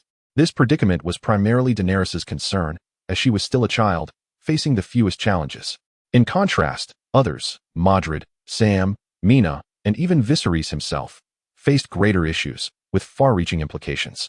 These challenges did not threaten survival, but profoundly affected the quality of life. It became evident that Viserys' earlier notions were rather naive. Even in the absence of a bounty placed upon him by the Kingslayer, and even if pursuers could never locate this Dragonstone Island, they could not indefinitely enjoy a leisurely existence here. Humans are inherently social creatures, relying on diverse social divisions to exchange essential resources and sustain a viable lifestyle. Nobility, in particular, requires this interdependence. For Viserys to maintain a dignified and leisurely noble life with his sister, a continuous supply of services was imperative. The trifecta of Mordred, Mina, and Sam was woefully insufficient. If they remained on this island for an extended period, their standard of living would inevitably decline, leading to a state where they might end up clad in garments woven from leaves, resembling wild savages. Realizing this, Viserys felt an intensified urgency to depart the island, yet found himself powerless to do so, causing him immense distress. Everyone within the camp could perceive the prince's somber mood. As the central figure in this small circle, his emotions resonated with those around him. Consequently, the laughter and merriment within the camp diminished by over 70%. One fateful morning, the oppressive atmosphere was shattered by the resounding laughter of Viserys. Ha ha, ha ha. After finishing the latest chapters, 239 and 240, of The Legend of the Dragon, he jubilantly leaped about the room, his limbs flailing in ecstatic celebration, even throwing a few triumphant punches into the air. At long last, the golden finger that accompanied his transmigration had finally begun to manifest its potential. Since the initial rescue of Daenerys, this so-called prophetic novel had been of little use. The tsunami had already encroached upon them, mentioned only in the text, leaving no means of escape. Upon arriving at Dragonstone, it had proven utterly ineffectual, with the protagonists merely repeating mundane tasks devoid of any extraordinary adventures typical of lead characters in a normal narrative. Up until now, Viserys' greatest achievement was the 12-meter-long fire dragon lizard, Little Red, which he had acquired through his own endeavors, or luck, entirely unrelated to the prophetic functions of this revised fanfiction. However, it must be said that the wisdom of the ancestors rings true amidst mountains and waters. When paths seem lost, a glimmer of hope emerges. Just as he had begun to lose faith in his golden finger, it delivered a staggering revelation. Chapters 239 and 240. Each a substantial 20,000 words, combined to yield a monumental 40,000 words, equivalent to the usual content of 20 chapters. In these latest installments, the protagonist discovered a dragon's nest deep within the forest, a lair containing dragon eggs. For the denizens of this world, dragon eggs were merely rare collectibles, devoid of practical value. After all, the majestic dragons had not graced this realm for over a century, aside from a few exceptionally long-lived species. No one had laid eyes on a dragon. Should the dragons continue to remain absent for a few more centuries, people would eventually dismiss them as mere mythological creations of ancient folklore, never having existed in reality. Much like the inhabitants of Westeros, who have all but ceased to believe in the White Walkers, considering them to be nothing more than tales spun by wet nurses to coax children into obedience. Yet Viserys was different. He was a transmigrant, acutely aware that neither dragons nor White Walkers had truly vanished. and that they would re-emerge in this world within a few short years. Once the red comet streaked across the heavens and the tides of magic returned, these dragon eggs could very well hatch into dragons. Perhaps it wouldn't even take years for the red comet to blaze through the sky. In this reimagined world of Game of Thrones, magical creatures such as the fire dragon lizard had already been successfully hatched. Dragons, being magical beings as well, might also be capable of hatching. Should he attain a dragon, the predicaments currently plaguing Viserys and his companions would be effortlessly dispelled.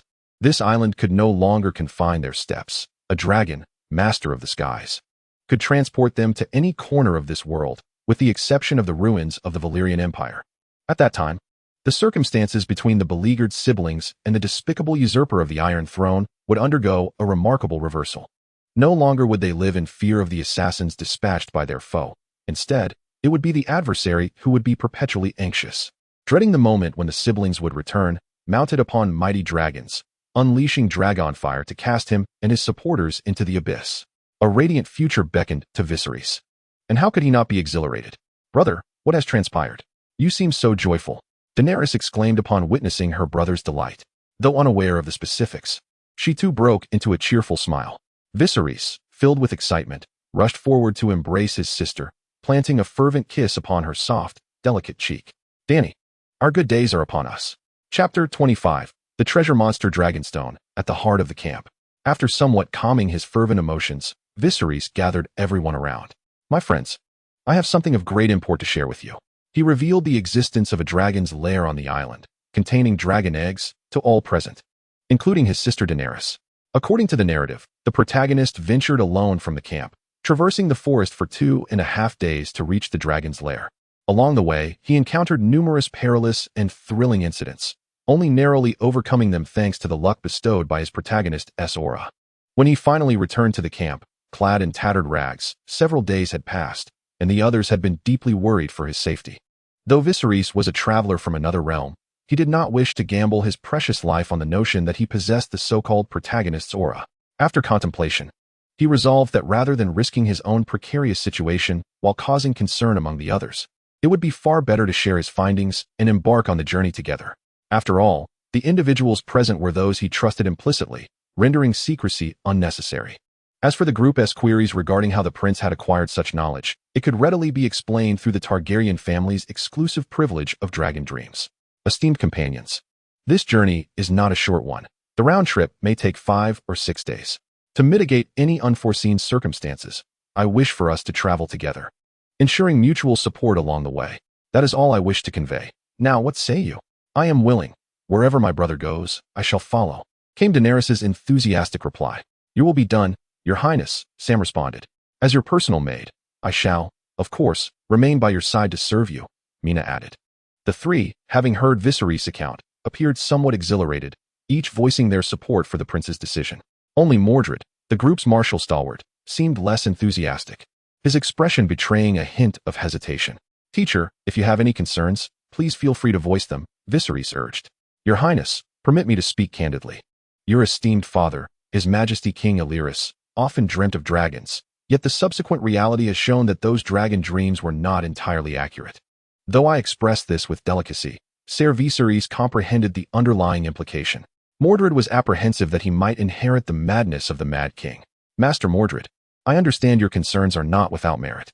Some of my father's actions were indeed irrational, bordering on madness. However, I am not my father, and I am confident in my current rationality." Yet, as Mordred prepared to counter further, Viserys interrupted him, setting aside the dragon dreams and the dragons themselves. "There is nothing particularly outrageous about this decision, is there? We have resided on this island for nearly half a year, our living space confined to this small vicinity, leaving us ignorant of what lies beyond. Given our inability to leave this island, should we not strive for a deeper understanding and knowledge of this place, where we may reside for several more years or even decades? I recognize, dear teacher, that you, too, have contemplated deeper exploration. However, to ensure our safety, we cannot stray too far, only meandering within the nearby woods. Since you cannot venture far from us, why not accompany us on our journey?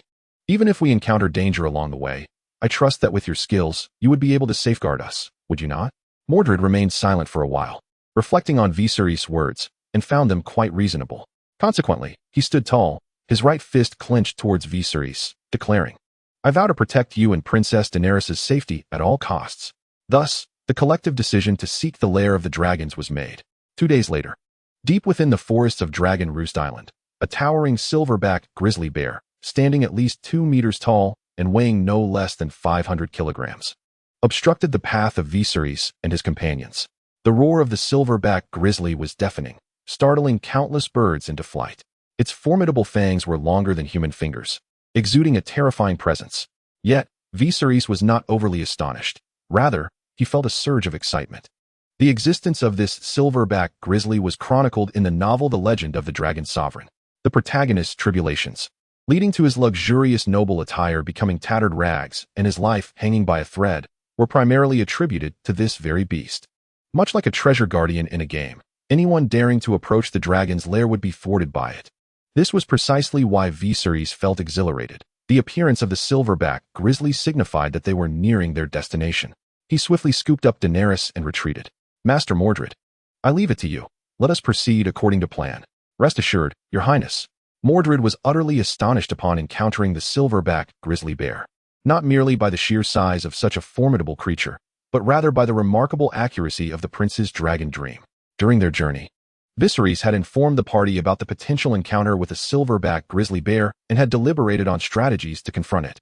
Given the prince's esteemed status, Mordred took the matter seriously, and after much discussion, he indeed devised a viable solution.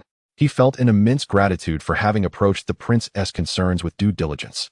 Had the colossal bear appeared without any preparation, it would have posed a significant challenge. However, in the present moment, he felt a surge of confidence. Mordred did not unsheath his sword but instead removed the large iron shield from his back, gripping it firmly with both hands as he charged at the massive bear. The collision between the fully armored Mordred and the colossal grizzly was like the clash of an iron tower against a mountain of flesh, producing a resounding thud. As they grappled, the fiery dragonling, Regal, received Daenerys' command and swiftly maneuvered behind the silverback grizzly, opening its maw wide. With a roar, a torrent of flames erupted, instantly igniting the bear's fur. The fire raged fiercely, transforming the silverback grizzly into a flaming spectacle. Chapter 26, The Mysterious Cave. The flames ravaged the grizzly's body, yet it could do nothing but thrash about wildly, emitting cries of anger and agony. The ordeal did not last long. 10 minutes later, the enormous creature succumbed, collapsing to the ground, its once mighty fur reduced to ash, leaving it charred and blackened. Observing the body of the now smoldering silverback grizzly, which exuded the aroma of roasted meat, Viserys confirmed his suspicions. It seems the trait of being fur-laden and weak to fire applies not only to the monsters in the game, but also to the beasts of the natural world. Had Mordred engaged the silverback grizzly with sword and shield alone, the outcome would have been uncertain. The bear's thick hide and layer of fat provided astonishing defense, far surpassing human musculature, granting it immense strength. One powerful swipe could send a person flying.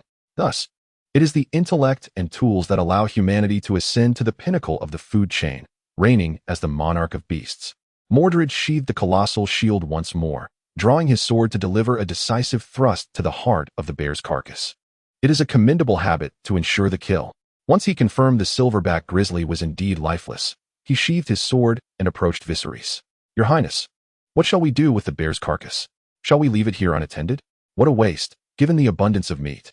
Viserys shook his head, lamenting that since his arrival on this island, he had not savored the exquisite taste of bear paw, which he deeply missed. "Sam, collaborate with Mordred to properly prepare this bear. Let it serve as our main course for lunch today." "At your command," Sam responded joyfully. Little Red, the fiery dragon lizard, pranced over to Viserys and Daenerys, lifting its head with an air of pride, as if to say, "Praise me, praise me. Behold how I have swiftly subdued that formidable creature. Today, we owe much to you. You are our great benefactor." Viserys affectionately patted Little Red's head and then turned to Sam, who was already beginning to process the corpse of the silverback grizzly. "Sam, set aside an entire bear leg. This shall be a reward for Little Red." "As you wish." Little Red joyously nudged Viserys' leg with its head. Having feasted, the group resumed their journey. After half an hour, they finally arrived at their destination, a waterfall with a drop exceeding 100 meters and a width surpassing 10 meters. Standing at the base of this magnificent cascade, Viserys felt the profound impact of what the immortal poet had described as a torrent cascading 3,000 feet. akin to the Milky Way descending from the heavens. At the edge of the waterfall, even speaking required a boisterous voice, lest they fail to hear one another. Oh, we have finally arrived. This is the scene I beheld in my dragon dream. The lair of the giant dragon lies just behind this waterfall. But, Your Highness, how shall we pass? The area is surrounded by water, and it appears impossible to cross. Even if we were to construct a raft to navigate the waters, the powerful current from the waterfall would thwart our efforts to ascend. Following the incident with the silverback grizzly, Modred's trust in the prince had notably strengthened, reflected in his willingness to consider Viserys' opinions before taking action. Do not worry, I have traversed this path in my dragon dream. There exists a secret route leading to behind the waterfall. Follow me. Viserys stretched languidly and strode forward. By circumventing the lake formed by the waterfall's descent along a hidden rocky path, they reached the rear of the waterfall, where they indeed discovered an enormous opening, approximately 10 meters wide. This entrance descended gradually into the depths, shrouded in darkness that seemed to stretch infinitely. Despite Viserys assuring that there was no danger within, only dragon eggs to be found, Modred remained somewhat apprehensive, taking the lead. After walking approximately 10 meters, the sunlight from outside ceased to penetrate, enveloping them in darkness. Sam. Understood. Sam produced a lit torch, its flickering flame dispelling a portion of the surrounding gloom, allowing them to discern their path forward. After traversing about 100 meters, Modred halted. What is it, teacher? Why have we stopped? Have you discovered something? Your Highness, it appears there is an invisible wall ahead, preventing our progress. What? Viserys exclaimed in astonishment. The narrative had not hinted at such an obstruction. The protagonist had traversed effortlessly to the waterfall, entering the cavern and discovering the dragon egg without hindrance. How had he encountered this unexpected barrier? Viserys stood beside Modred, yet saw nothing amiss. Where's this wall? Surely. You jest, dear teacher? No, Your Highness. Though it remains unseen, the wall is indeed here. It is an invisible barrier. As he spoke, Modred extended his hand and tapped forward. The gesture and reaction suggested that a wall truly existed there. This made Viserys somewhat inclined to believe it. He too reached out, only to find no obstruction. His arm passed effortlessly through the spot where Modred had been halted. After several attempts confirming the absence of barriers, Viserys frowned at Modred. This jest is rather unamusing.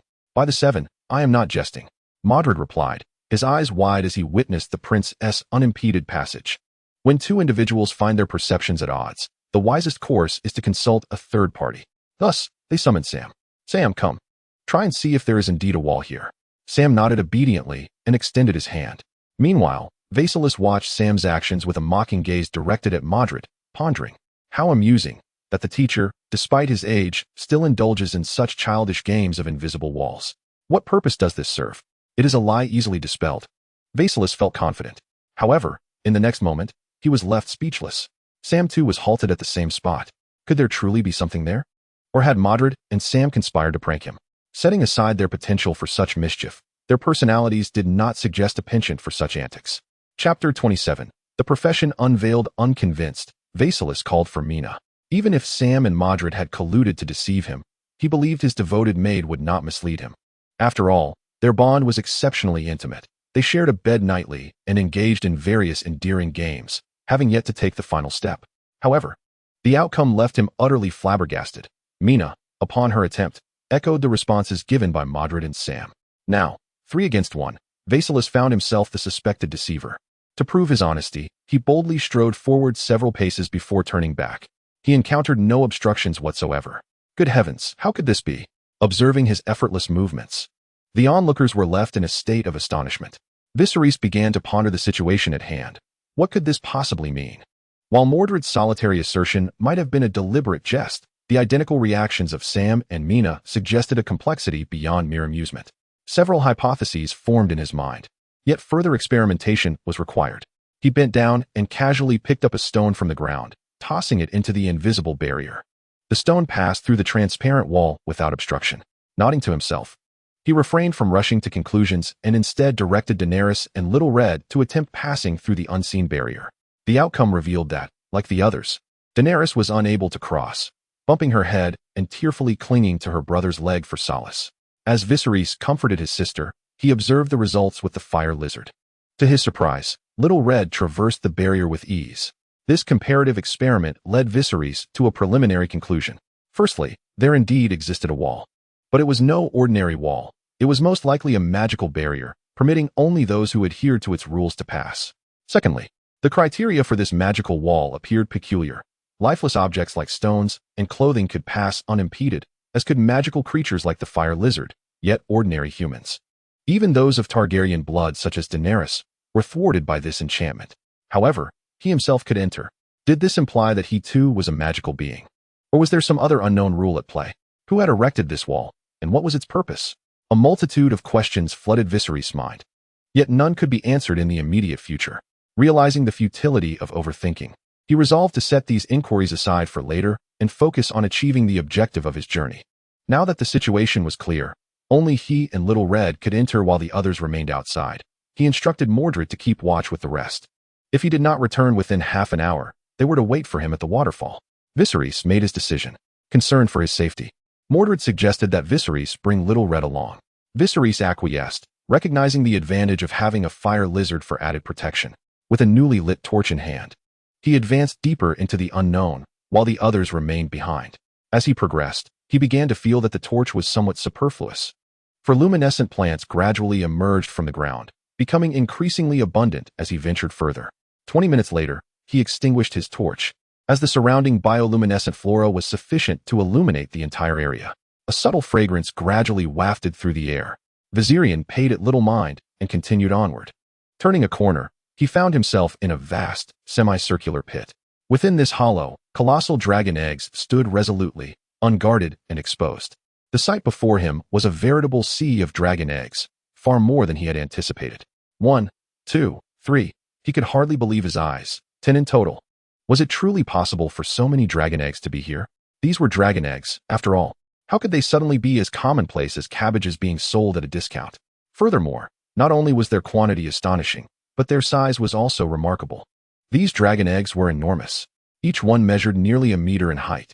To think that Daenerys Targaryen, destined to become the mother of dragons, had once emerged from eggs no larger than a double fist.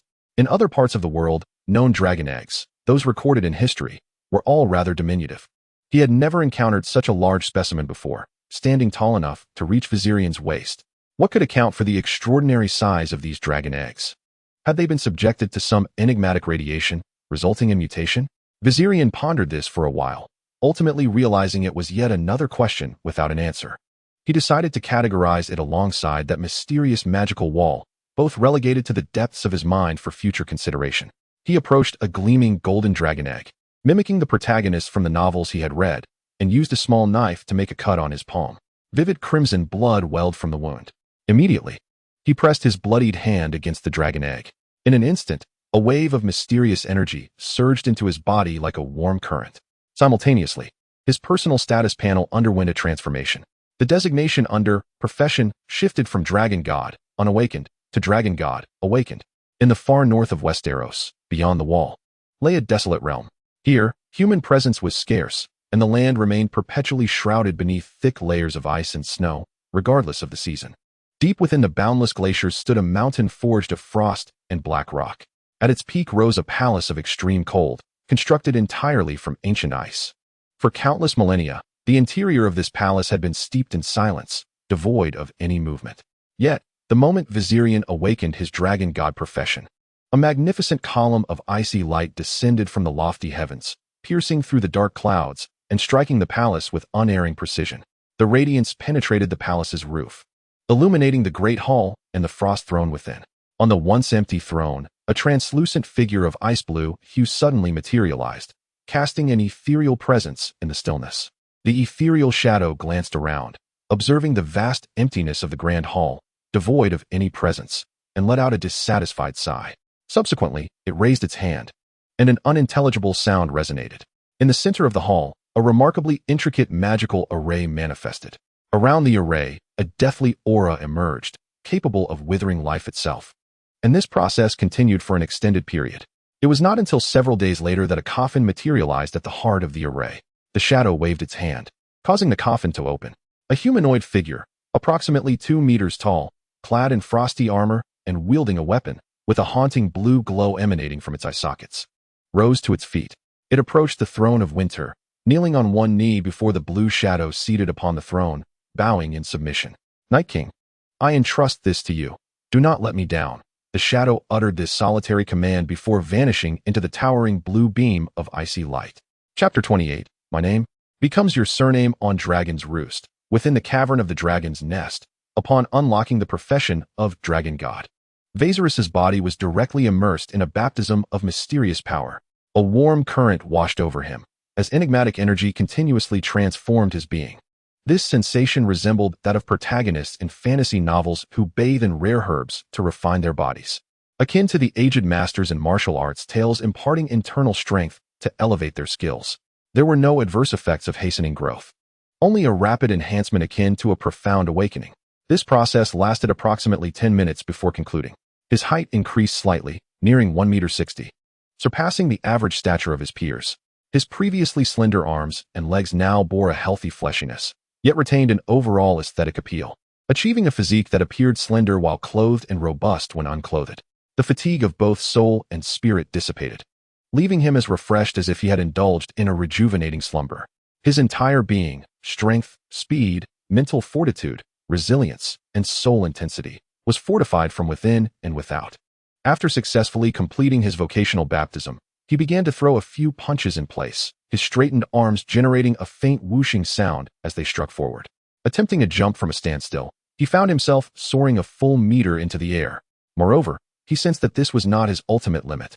He then drew the metal longsword from his waist. What was once a heavy blade now felt astonishingly light, as if it had transformed into a plastic sword in an instant.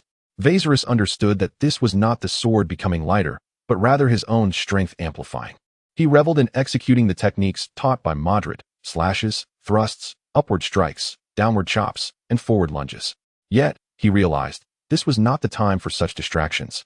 He needed to act swiftly, for the wounds he had previously inflicted were on the verge of healing. At that point, he would be compelled to inflict another wound upon himself, and he wished to avoid the pain of a second injury. Upon reflecting on this, Viserys quelled the impulse to continue his sword practice, executing a graceful flourish before sheathing his long sword at his waist. Taking advantage of the fact that the scars on his hands had yet to fully heal, he hastily pressed his bloodied palm against each of the remaining dragon eggs. In no time, the exquisitely beautiful surfaces of these gigantic dragon eggs were stained with his blood.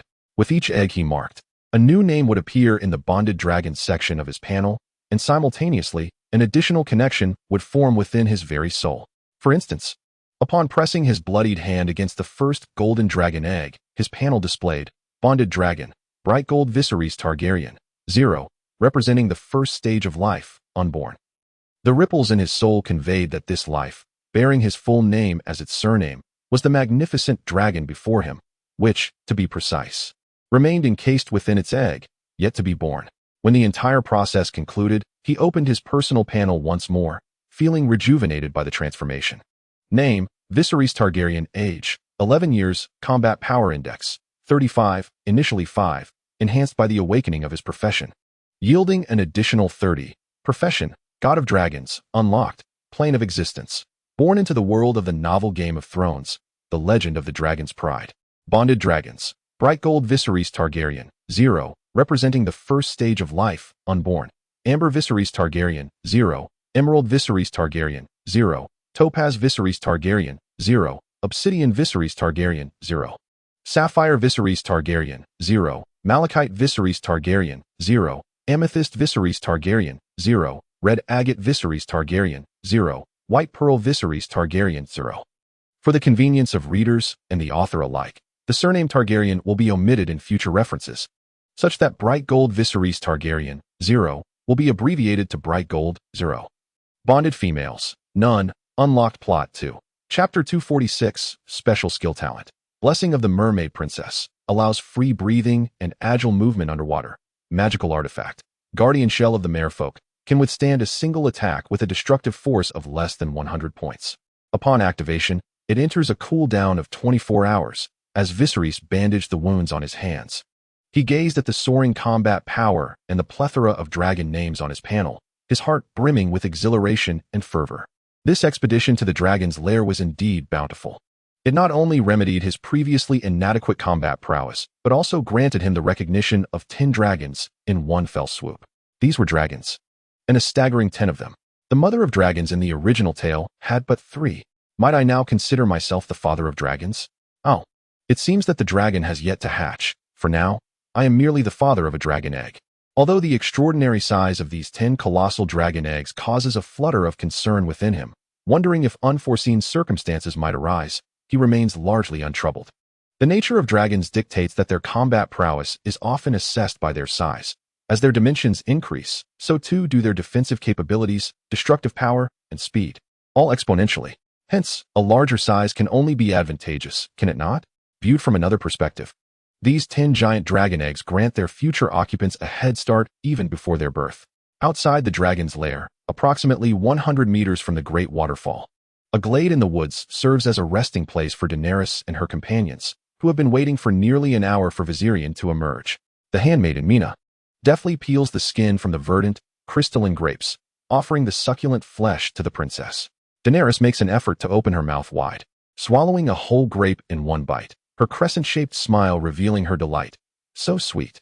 Nearby, Sam sits on the ground, occasionally casting his gaze towards the cavern behind the waterfall. My lord, do you think there truly are dragon eggs within that dark cavern? Perhaps, replies he. The dreams of the princess speak of dragon eggs hidden within, and past experiences indicate that her dreams possess substance. How wonderful. I have never seen a dragon egg before. The youthful Sam exclaims with excitement. You have never seen a dragon egg? Certainly not, my lord. My station does not afford me the privilege of frequenting the royal palace. I am merely the son of a cook. After a moment of silence, his lord inquires. Do you recall the appearance of the dragon egg before the fiery dragon lizard hatched? Of course, my lord. I remember it vividly. The dragon eggs I have seen resemble that, although they do not maintain the searing heat perpetually. Otherwise, there is little difference. Chapter 29. The Night King in the far north of the continent of Westeros. Beyond the wall, the Night King, summoned once more from his eternal icy slumber, stands alone in the frigid palace, lost in thought, or perhaps merely in a state of contemplation. He resembles a statue of ice, motionless in his vigil. Days pass before the Night King, encased in heavy frozen armor, finally stirs. With a gait steady and devoid of the vitality of the living, he steps out of the palace, descending to the base of the mountain and emerging onto the snowy expanse. Confronted by the vast, desolate ice plains, his gaze roams back and forth, as if in search of something. Yet, this frozen wasteland is a realm devoid of life, filled only with ice and snow, where no living creature may tread. As the Night King continues his search, his heavy form leaves deep impressions in the snow, but soon, the raging blizzard will cover these traces entirely. Days have slipped by once more, with the Night King unyieldingly traversing the vast, desolate ice fields, devoid of rest or sustenance, tirelessly pursuing his enigmatic objective. On this particular day, his machine-like form finally came to a halt atop a snowbank. He raised his colossal ice sword high, channeling all his strength, and struck down fiercely upon the ground beneath him. The impact was akin to a grenade explosion, creating a substantial crater as the snow erupted in a flurry, revealing a thick, deep blue ice layer beneath. Beneath this formidable layer of ice lay a massive shadow, as if some creature had been ensnared in a frozen slumber. Yet, after such an extensive period of entrapment in the frigid embrace, even a dragon's life force would have long since extinguished. How could any creature remain alive? Nevertheless, the Night King remained undeterred, resembling a child fixated on a cherished toy. As he repeatedly raised his sword and brought it crashing down, the ice field reverberated with explosive sounds, the crater growing ever larger and deeper under his relentless assault. Without the need for rest, the Night King continued his labor for a full day and night, delving the pit down to a depth of 10 meters, at which point he finally ceased his mechanical motions. The indistinct shadow beneath the thick ice layer now revealed its true form. It was not a dragon, but rather an ancient mammoth, standing over 3 meters tall and nearly 5 meters in length. Its body was cloaked in a dense coat of brown fur, with 2 massive tusks protruding like battering rams at its front. The colossal mammoth exuded no trace of life. It had long since succumbed to death. Yet, encased in ice, its remains were astonishingly well preserved, appearing almost lifelike apart from its stillness. The Night King sheathed his ice sword behind him, gazing with satisfaction at the immense mammoth he had unearthed, nodding earnestly. Subsequently, he unleashed a punch imbued with blue soul energy. A miraculous scene unfolded as the ice shards surrounding the mammoth shattered and fell away, yet the corpse itself remained untouched, fully revealed. After delivering the blow, the Night King extended his arms, his blue ice-like eyes fixed upon the mammoth, as if awaiting a jubilant cheer. This stance lingered for a moment, then another. Yet nothing transpired. An awkward tension filled the air. The Night King glanced quizzically at the mammoth, then at his own fist. Had he failed? How could that be? It was unexpected, indeed. Yet the truth was undeniable. The mammoth's corpse exhibited no signs of revival. With no alternative, the Night King reached out. Placing his palm against the mammoth's lifeless body, a surge of blue soul energy flowed from him into the mammoth's remains, and in the next heartbeat, the mammoth's eyes sprang open wide. Unlike the ordinary mammoth, its eyes at this moment exhibited a peculiar ice blue hue. The Night King withdrew his hand, preparing to leap onto the undead version of the mammoth, only to witness the icy glow in its eyes swiftly dissipate. The mammoth reverted once more to a lifeless carcass. The Night King, seething with anger, found himself unable to conquer even a mere mammoth. He pressed his hand against it again, immense soul energy surging forth from him, entirely penetrating the mammoth's lifeless form. He was determined to awaken this colossal beast, transforming it into his steed. Clinging to this conviction, he persisted in this endeavor for over half a month. When the Night King finally withdrew his arm again, this time, the mammoth's eyes retained their luminescence, continuously emanating a ghostly blue glow. At last, the mammoth was fully resurrected. However, the cost was exorbitant. 20 days spent to reclaim a single mammoth for his own use left him in a state of self-doubt. How had he become so feeble? Was it the passage of time that had diminished his powers? Or was it that he had just awakened, and his strength had yet to return? Perhaps it was simply the wrong time, as the world was currently in a trough of magical tides. Regardless of the reason, the Night King was not formidable at this moment. He required time to gradually regain his strength. When he finally reached his full potential, he would command an endless, immortal army of whites, annihilating all life upon the earth. The timeline shifts back a month. When Viserys emerged from the dragon's lair, he found himself utterly alone, possessing nothing more than a 12-meter-long flame lizard at his side, just as he had before entering the cave. "Brother, you're back," Daenerys exclaimed, rushing towards Viserys, who embraced her and spun her around in delight. Both Mordred and Mina exhaled in relief upon seeing him return unscathed. Meanwhile, Sam glanced around, searching high and low, but found no sign of the legendary dragon eggs, a look of disappointment swiftly crossing his face. "Sam, what troubles you? Did you find the dragon eggs in that cave?" "Indeed. Not just one, but several." Sam's face brightened with joy, his hopeful gaze fixed upon the prince. Yet, before he could speak further, Viserys interrupted his expectations. "However, I did not bring the dragon eggs with me. They remain in the cave." After careful consideration, Viserys decided against retrieving the dragon eggs that had already formed a bond with him. The great waterfall concealed the entrance, rendering it nearly impossible for an ordinary person to discover the hidden path leading to the cave's depths. Even if one were to fortuitously discover a path, upon entering the cave, they would be halted by the formidable barrier of magic that prohibits any further advance. Leaving the dragon egg within the cave is undoubtedly far safer than transporting it back to the camp. Chapter 30. With might that shakes mountains and spirit that dominates the world, not bringing the dragon egg out? Then our journey has been in vain, Sam muttered softly. There lay a distance of approximately 3 to 4 meters between Sam and Viserys, a span that would ordinarily render Sam's whisper inaudible to the prince. However, Viserys was no longer the same. With a combat power index soaring to 35, he had received enhancements in all aspects, including his hearing. Consequently, Sam's subtle remark reached his ears in its entirety. Had Viserys been a stern prince, Sam's words could have warranted a charge of disrespect toward the sovereign. Yet, in this moment of pleasant disposition, Viserys harbored no intention of punishing Sam. Instead, he sought to deliver a lesson through action. "Although I did not procure the dragon egg, it does not imply that this journey was devoid of merit. The dense aura of dragons within the cave has awakened the latent power within my Targaryen bloodline. Sam, would you care to engage in a wrestling match with me? Let us see whose strength prevails." Viserys proposed to Sam. Taken aback, Sam quickly waved his hands in refusal. Despite his youth and occasional impulsiveness, he was not foolish.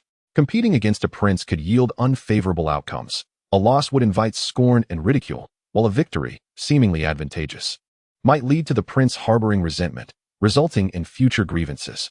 One could even imagine being punished for stepping out with the left foot first on a fateful morning. Such thoughts were indeed terrifying. "My lord, you are a noble prince, and I am but a humble cook. We belong to entirely different ranks, and it is inappropriate for us to compete." Viserys discerned the little rotund fellow's trepidation and waved his hand dismissively. "You need not feign deference due to my princely status. We shall compete on equal footing." Sam shook his head. You need not worry about injuring me during the match or seeking retribution should you emerge victorious. I can swear before the 7 gods. After a moment's hesitation, Sam continued to shake his head.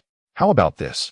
Let Master Modred serve as our referee, thus bearing witness to our contest, ensuring that it remains amicable and devoid of any heated exchanges.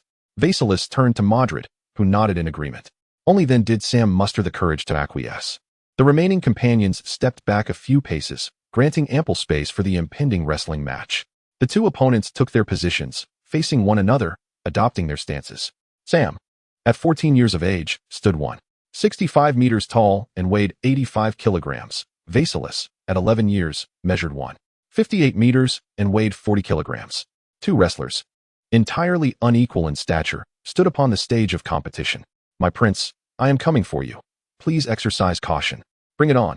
With a thunderous roar, Sam opened his arms and charged at the slender Viserys. Beside him, Mina clenched her hands anxiously, her gaze fixed on Viserys, terrified at the thought of witnessing him being violently hurled away, bleeding and lifeless. Meanwhile, Daenerys was even more apprehensive. She hid behind Mina, clutching her robust thigh and peering through a narrow gap with one small eye, observing the scene before them. Mordred, too, was entirely focused, prepared to intervene at the slightest hint of danger, striving to minimize any harm to His Highness Viserys. Everyone present believed there was no chance for Viserys to triumph in this contest. The burly Sam, measuring 2 meters and weighing over 100 kilograms, collided with Viserys, wrapping his arms tightly around the prince's body, rendering him immobile. Sam did not lose his composure, regardless of any assurances made prior to the match. He understood that inflicting injury upon Viserys was utterly unacceptable. Thus, he had no intention of sending Viserys flying. His sole aim was to restrain him, compelling the prince to acknowledge the stark disparity in their strengths and concede willingly. Sam believed his plan to be flawless. However, he soon sensed something amiss. An immense force emanated from the prince, effortlessly prying his arms apart. Viserys broke free from the confines and pushed forward. Instantly, Sam staggered back, thrown off balance. Then, to the astonishment of all, Viserys surged forward, reversing the roles by embracing Sam's portly form just as Sam had done to him moments before. With a gentle exhalation, he lifted Sam's hefty frame, weighing around 80 to 90 kilograms, off the ground, suspending him in midair. This was merely the beginning. Viserys continued to elevate Sam until he was raised above his head. The ancient tales of heroes lifting great weights were echoed in this moment, as the prince defied expectations by lifting the heavy-set individual with ease. After 3 seconds, Viserys began to feel a twinge of strain, momentarily shifting his grip, estimating that he had yet to reach his limits. Nonetheless, he did not prolong this display, conscious that Sam was a living being, not a mere silent dumbbell, and too long in the air might frighten him into tears. With another gentle exhalation, Viserys half set Sam down onto the ground, brushing off the dust from his hands. Well, Sam, I believe victory is mine, he declared. Yet, Sam remained silent, not out of unwillingness to concede, but because he was still momentarily dazed, grappling with the reality of the situation. Not just Sam, but Mina and Daenerys, too, were equally astonished, their mouths agape in disbelief. One could likely fit a red apple into that open mouth, though Daenerys' smaller mouth may only accommodate a modest sausage. As he gazed upon his own weakened version of the formidable Bowang Juding, which astonished the onlookers, Viserys felt a surge of satisfaction and pride within him. This was precisely the reaction he desired, exhilarating. Moments later, the seasoned and experienced Mordred was the first to respond, his face alight with surprise as he looked at Viserys. Your Highness, I never anticipated you would become so formidable. It is indeed the blessing of the Targaryen ancestors that has awakened the latent power within your bloodline. Individuals capable of effortlessly lifting such weights as Sam are a rarity in this world. Haha, Master, you flatter me. I am still young and have much to learn. Viserys replied, his deeply ingrained Chinese spirit prompting him to instinctively express humility after his victory. However, to his surprise, Mordred continued the conversation. You are correct, Your Highness. If you still possess sufficient strength, shall we engage in a duel? Your Highness, having just won so effortlessly, I presume you still have some energy left? Of course. Then let us spar. It will be an excellent opportunity for me to gauge your current martial prowess and swordsmanship. Very well, let us proceed. Mordred intentionally employed provocation, inviting the prince to compete with him. Viserys recognized that Mordred was deliberately challenging him, yet he accepted, for he too wished to ascertain whether his newfound strength would allow him to triumph over his mentor. Chapter 31. An unexpected visitor. Viserys brimmed with confidence regarding the martial contest with his instructor, Mordred. With a spirited rush, he charged forward. The two engaged in mutual probing. Determined to deliver a decisive blow, Viserys swiftly executed his plan. Alas, he was subdued by Mordred and ultimately defeated. The entire encounter concluded in less than 10 minutes, ending with Mordred's victory. Once merely a novice in combat, Viserys speculated that his mentor's combat prowess exceeded 30, capable of effortlessly dispatching a squad of mercenaries. Now, with his own strength elevated to 35, he thought that even if he could not best Mordred, at least a stalemate was within reach. However, reality imparted a harsh lesson. He had been naively optimistic. Following this battle, he readjusted his estimates. The renowned god of war, Mordred, must possess a combat index of at least 50. Otherwise, it would be inconceivable for him to defeat Viserys so easily. The earlier statement of his youth and the need for further learning, initially a mere expression of modesty, had now transformed into an undeniable truth. Having been unable to conquer Mordred before his ascendance in strength, and still unable to triumph now, one might wonder if his efforts to grow stronger had been in vain. Defeated and disheartened, Viserys felt a sense of melancholy. Mordred approached him with a smile, patting his shoulder in consolation. "There is no need for such despondency, Your Highness. At your age, possessing such remarkable abilities can indeed be deemed a prodigious talent." Viserys, "Yet, I still cannot surpass you, my teacher." "Such a statement is not entirely accurate, Your Highness. It does not imply that one is rendered useless simply by being unable to defeat the world's foremost. Is the martial prowess of my teacher truly the best in the realm? I cannot ascertain whether it is genuinely unparalleled, for I have not engaged in contests with every individual across the globe. However, within my nearly 40 years of existence, I have yet to be bested even once in the art of combat." At this moment, Mordred's aura transformed, akin to an indomitable sword charging forth, or a steadfast shield capable of withstanding all adversities. Yet, in the next breath, he reverted to the demeanor of a benevolent elder. "Your Highness, the level you have attained is already commendable. It is worth noting that even Prince Rhaegar, once lauded by the Seven Kingdoms for his extraordinary martial skills, reached a peak in adulthood that is comparable to your current abilities. As you continue to age, it is inevitable that your prowess will surpass that of Prince Rhaegar." Upon hearing this, Viserys felt a surge of optimism. It was not that he lacked strength, but rather that Mordred's greatness cast a shadow upon his own abilities. Against an average adult male, he believed he could dispatch them in a single exchange without much difficulty. "Then, teacher, I wish to pose a question. If I were to confront the mercenary squad of 10 that once pursued us, would I be capable of vanquishing them single-handedly?"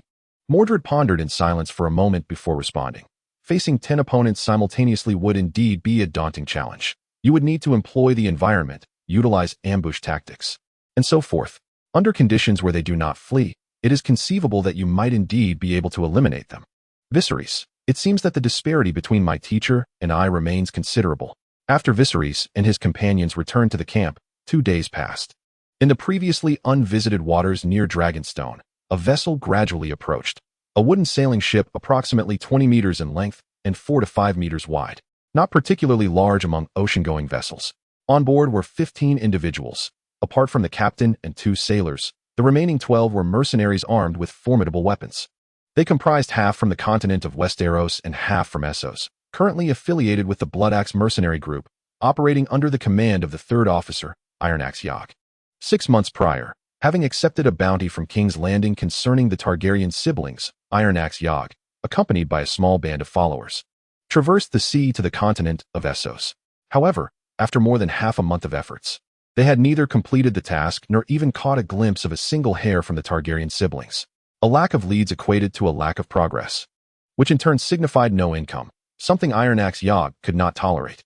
Since locating the Targaryen siblings proved elusive, he decided to abandon that mission for the time being and pursue other endeavors. Under the command of Ironaxe Yogg, the members of the Blood Axe mercenary group, who arrived in this part of the continent of Azeroth, have established the free city-state of Pantos as their headquarters and base of operations. They recruited locals into their ranks, accepted commissions from the native populace, and, with their commendable prowess, have managed to thrive on the continent of Azeroth. To date, the number of members in Ironaxe Yogg's Blood Axe mercenary group has exceeded 200. Ironaxe Yogg is an exceedingly avaricious individual, or perhaps one could say that no mercenary is devoid of greed. Local bounty tasks must be undertaken, as well as those assigned by the capital city. After all, It is a lucrative contract worth a full 10,000 gold dragons. Even in the absence of leads, Iron Axe Yogg would not easily concede defeat. Thus, he has issued a standing task, dispatching a ship weekly to the vast ocean in search of the Targaryen royal vessel and the elusive siblings. However, the ocean is vast, and locating a small royal ship is a formidable challenge. Consequently, for the preceding 6 months, those residing on Dragonstone, including Viserys and others, have remained undisturbed. Until today. Boss, wake up, come quickly, exclaimed a mercenary adorned with a grass-green headscarf, calling for the leader of their small squad. Fenrir, who had been indulging in slumber within the ship's cabin, is a trusted confidant of Iron Axe Yogg, having been promoted to the position of captain 2 months prior. Overseeing a small contingent of approximately 10 men, he had executed the fixed weekly tasks on several occasions, each time returning empty-handed, which had taught him the art of idleness and the virtue of leisure. Every time he embarked on these weekly missions, it became an opportune moment for him to rest. As soon as the ship departed the harbor, he would succumb to sleep, only to awaken when it was nearly time to return to port. While other local captains would return empty-handed and might face reprimand from Deputy Yogg, he, as a close aide, would not. It cannot be said that he was disobedient. The tasks assigned by Yogg were duly relayed to his subordinates for proper execution. Thus, he had even less motivation to concern himself, as idling was the order of the day. However, today his pleasant dreams were abruptly interrupted by a young man who habitually wore a green scarf atop his head. Damn it, this brat dares to disturb my sweet slumber. He shall face my wrath. Grumpy and irked, Fenrir exited the cabin. Chapter 32. The plan. Boss, look over there. There's an island. It appears to be quite large. Upon seeing Fenrir emerge, the green-scarfed lad eagerly reported his discovery to his superior. Slap. Instead of receiving commendation, he was met with a swift strike across the face. Boss, why did you hit me? Slap. Without hesitation, another blow followed. After venting his morning irritability, Fenrir fiercely admonished, how many times must I say it? During missions, you must address your rank. Upon uttering these words, his mood significantly brightened. He recalled that just 6 months prior, upon his arrival on the Essos continent, Lord Yogg had slapped him for the same reason, dousing him with a drink in the process. Naturally, Fenrir dared not retaliate against his superior. He even refrained from retorting, choosing instead to silently etch the experience into his memory. At last, he found an opportunity to release his pent-up frustration upon his subordinate. What a sheer delight it was. I understand my mistake, Captain. Fenrir nodded with satisfaction before turning to his group of subordinates. You all remember this, correct? We remember, Captain. They chorused in unison. After affirming his position and authority, Fenrir recalled the matter at hand and approached the subordinate with the green scarf. Now tell me, what was so urgent that you woke me? Boss, I already mentioned it, the young man muttered, noticing the growing darkness in his leader's expression and quickly altering his tone. I meant, Captain, there's a small island over there. What is so remarkable about a small island? There are countless islands upon the sea. No. This one is different, Captain. This island is rather special. What makes it so special? On this island, I saw a wreckage resembling that of a royal vessel. A royal vessel? Which royal vessel are you referring to? The one belonging to House Targaryen. Suddenly, Fenrir grasped the gravity of the situation, snatching the spyglass from his subordinate and gazing towards the island. Half a minute later, he bellowed towards the captain's cabin. Target the island to the left front. Full speed ahead. Through the prophetic capabilities of the legend of the Dragon Sovereign, Viserys had anticipated that Fenrir and his crew would arrive at this island. Once again using his dragon dreams as a pretext, he shared this information with others. Given the precedent set by the previous incident at the dragon's lair, everyone chose to trust Viserys' words. The group enjoyed a restful night's sleep the evening prior, and upon the arrival of the next day, they proceeded with their planned actions. With the royal telescope, which boasted a far superior range compared to ordinary ones, and the advantage of foresight, Viserys detected the approaching mercenary ship well in advance. He whistled to signal the impending landing of the enemies to the others. Their battle strategy was as follows. Fenrir's band of mercenaries was likely drawn to the enormous wreckage of the royal vessel on the coast, and they would first land there to explore the ruins. Through their exploration, they would ascertain that this wreckage bore numerous markings that could validate the identity of House Targaryen. Amidst the debris, they did not locate their intended target, and undoubtedly, they would begin to search their surroundings. The initial phase of the plan was to lure them to the camp. The rationale behind this strategy was that the beach was too expansive, allowing the adversaries to leverage their numerical superiority to execute a flanking maneuver, while also affording them the opportunity to scatter and escape by boat if the situation turned dire. By enticing them to the camp, However, they could exploit the cover of the forest and the familiarity of the terrain to facilitate a surprise assault, simultaneously eliminating any possibility of the foes retreating to their vessel. As for the method of guidance, Viserys proposed two strategies. One was to leave a trail of footprints between the wreckage of the great ship and the camp, and the other was to ignite a bonfire at the center of the camp. Both approaches were commendable, and rather than choosing one, it would be prudent to employ both simultaneously. Naturally, to mitigate unforeseen circumstances, the trio of Sam, Mina, and Daenerys, who possessed limited combat prowess, would need to depart in advance. However, the fire-breathing dragon lizard, Little Red, would remain. It could serve as a catalyst for igniting the bonfire, and, while its flames may not rival those of a dragon, it certainly held considerable combat potential. The second step of the plan would primarily be overseen by Viserys and Mordred. Mordred would remain at the camp, engaging from within, whilst Viserys would position himself along the boundary of the forest and coastline to prevent any escapees from slipping away. The rationale for Mordred's presence at the camp was due to the likelihood of the personnel there being subjected to concentrated fire from the enemy, thus presenting a significantly higher danger. With the enemy numbering in the double digits, it was quite possible that Viserys would be unable to withstand the onslaught. This portion of the plan relied purely on combat effectiveness. If circumstances allowed, it would be advantageous to leave one or two captives alive. They could provide insights into the specifics of the Blood Axe Mercenary Company and the Iron Axe Yacht, as well as serve as bait to draw the captain and sailors, potentially hiding aboard their ship, down to the fray, preventing their escape should the tide of battle turn against them. Following the completion of the second step, the third would naturally involve deceiving the remaining individuals aboard the ship into coming down, ultimately clearing the battlefield. This plan was intricately interwoven, and although it had its imperfections, its feasibility remained high. Reality unfolded as smoothly as the plan had envisioned. The dual guidance of the footprints and the bonfire led Fenrir and his companions eagerly to the camp. Awaiting them was not a feeble assembly of the elderly, women, and children, but rather Mordred, fully armed and wielding a longsword. Initially, upon encountering only Mordred, Fenrir and his companions brazenly mocked him. "Oh, look, is this not the so-called god of war, the illustrious captain of the royal guard, Mordred? Oh, pardon my error. The title of captain of the royal guard now belongs to another. You are no longer that.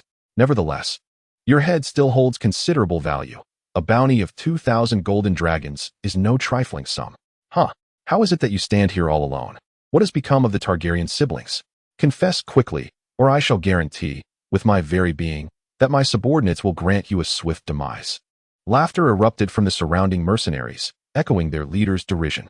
In response to the foul taunts of the ruffians before him, Mordred simply uttered a single word, "Noisy," and then, in an instant, he sprang into action. With a swift motion, his sword descended, and 3 heads soared into the air. Chapter 33. The First Blood. The 3 severed heads were propelled upward by an immense force, their once animated faces now frozen in a mocking grin. What had initially been a derisive expression aimed at Mordred now seemed to mock their own folly. The 3 mercenaries closest to Mordred were instantaneously dispatched, and the abrupt turn of events sent a shiver through the remaining onlookers. As the heads plummeted to the ground with a resounding thud, their lifeless expressions instilled a palpable fear that compelled several nearby mercenaries to retreat a couple of steps. Standing directly behind Mordred was a mercenary, the very one who had recently been slapped by Captain Fenrir. Fueled by a surge of reckless bravery, he charged towards Mordred's towering figure. Believing himself to be in Mordred's blind spot, the green-scarved youth sought to ambush from behind, hoping to claim the head worth 2,000 gold dragons. Although the bounty would undoubtedly be claimed by Deputy Captain Yogg and Captain Fenrir, he reasoned that even a mere 300 gold dragons would secure his future. Fortune favors the bold, he thought as he lunged forward with a cry of desperation. Yet, Mordred did not even turn. He simply lifted his leg behind him. The green-scarved youth was struck as if by a charging ancient mammoth, sent flying into the grass, utterly still, his fate unknown. Fenrir's mercenary squad, consisting of merely 12 men, had already lost 4 in the blink of an eye, 1/3 of their ranks gone. The speed of the slaughter was akin to that of felling chickens, instilling dread in the hearts of the remaining mercenaries. Panic began to set in. "We cannot retreat. We are too far from the shore. We won't escape. If we try to flee, he will surely eliminate us before we even reach the ship." The only hope for survival lay in one course of action. They must unite and bring him down right here. This is the only way we can hope to survive. Fenrir bellowed, striving with all his might to maintain the morale of his dwindling crew. He knew that against such a formidable opponent, escape was futile. They could only grit their teeth and charge forward, hoping that their numbers might afford them a sliver of a chance. The atmosphere grew heavy with the sound of labored breathing. The remaining 8 mercenaries gripped their weapons tightly, advancing towards Mordred from all directions. In the center of the encirclement, Mordred wore a stoic expression, exhibiting no signs of panic despite being surrounded. Would a lion be frightened by a few sheep encircling it? Certainly not. It is the sheep that ought to be afraid. You are the ones encircled by me, Mordred remarked indifferently, then advanced with his sword in hand, undeterred. Upon reaching the predetermined ambush site, Viserys began his vigil. It was not long before the sounds of mercenaries' mocking laughter echoed from the direction of the camp. Clearly, they must have encountered the teacher. With this thought, Viserys felt a renewed sense of alertness. However, shortly thereafter, the laughter ceased abruptly, giving way to the sound of furious curses from the mercenaries. Yet, this cacophony did not last long. Within a minute or two, the forest returned to a profound silence. Viserys lingered at the forest's edge, waiting for the fleeing enemies to emerge, but none appeared. After another 5 minutes, having grown weary of waiting, he resolved to rise and investigate the camp.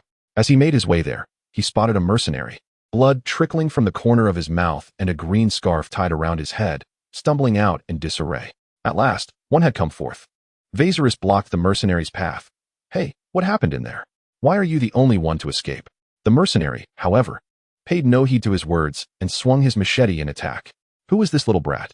Fine, since you are in my way, prepare to die." "Madman." Viserys cursed, sidestepping the attack with ease, then stepped forward, drawing his sword. The sharp blade effortlessly sliced through the enemy's throat, severing it with such force that half the neck was cleaved, and crimson blood gushed forth from the ruptured artery. This marked Viserys' first act of taking a life in both his past and present existence. In gaming terms, one might call it the first blood. Having read numerous novels where protagonists experience a range of reactions upon their first kill, some trembling uncontrollably, engulfed in self-doubt, while others become euphoric. Consumed by the thrill of bloodlust, Viserys found himself devoid of any profound feeling. It was not that he was apathetic or lacked a response to killing. Rather, he simply did not experience that peculiar sensation. He did not view the act of taking a life as heinous, nor did he feel an exhilarating rush afterward. The mercenary sought his life, and in an act of self-preservation, he had preemptively struck to end it. Such a deed could be deemed justifiable even in his former world. Right? Reasonable and compelling.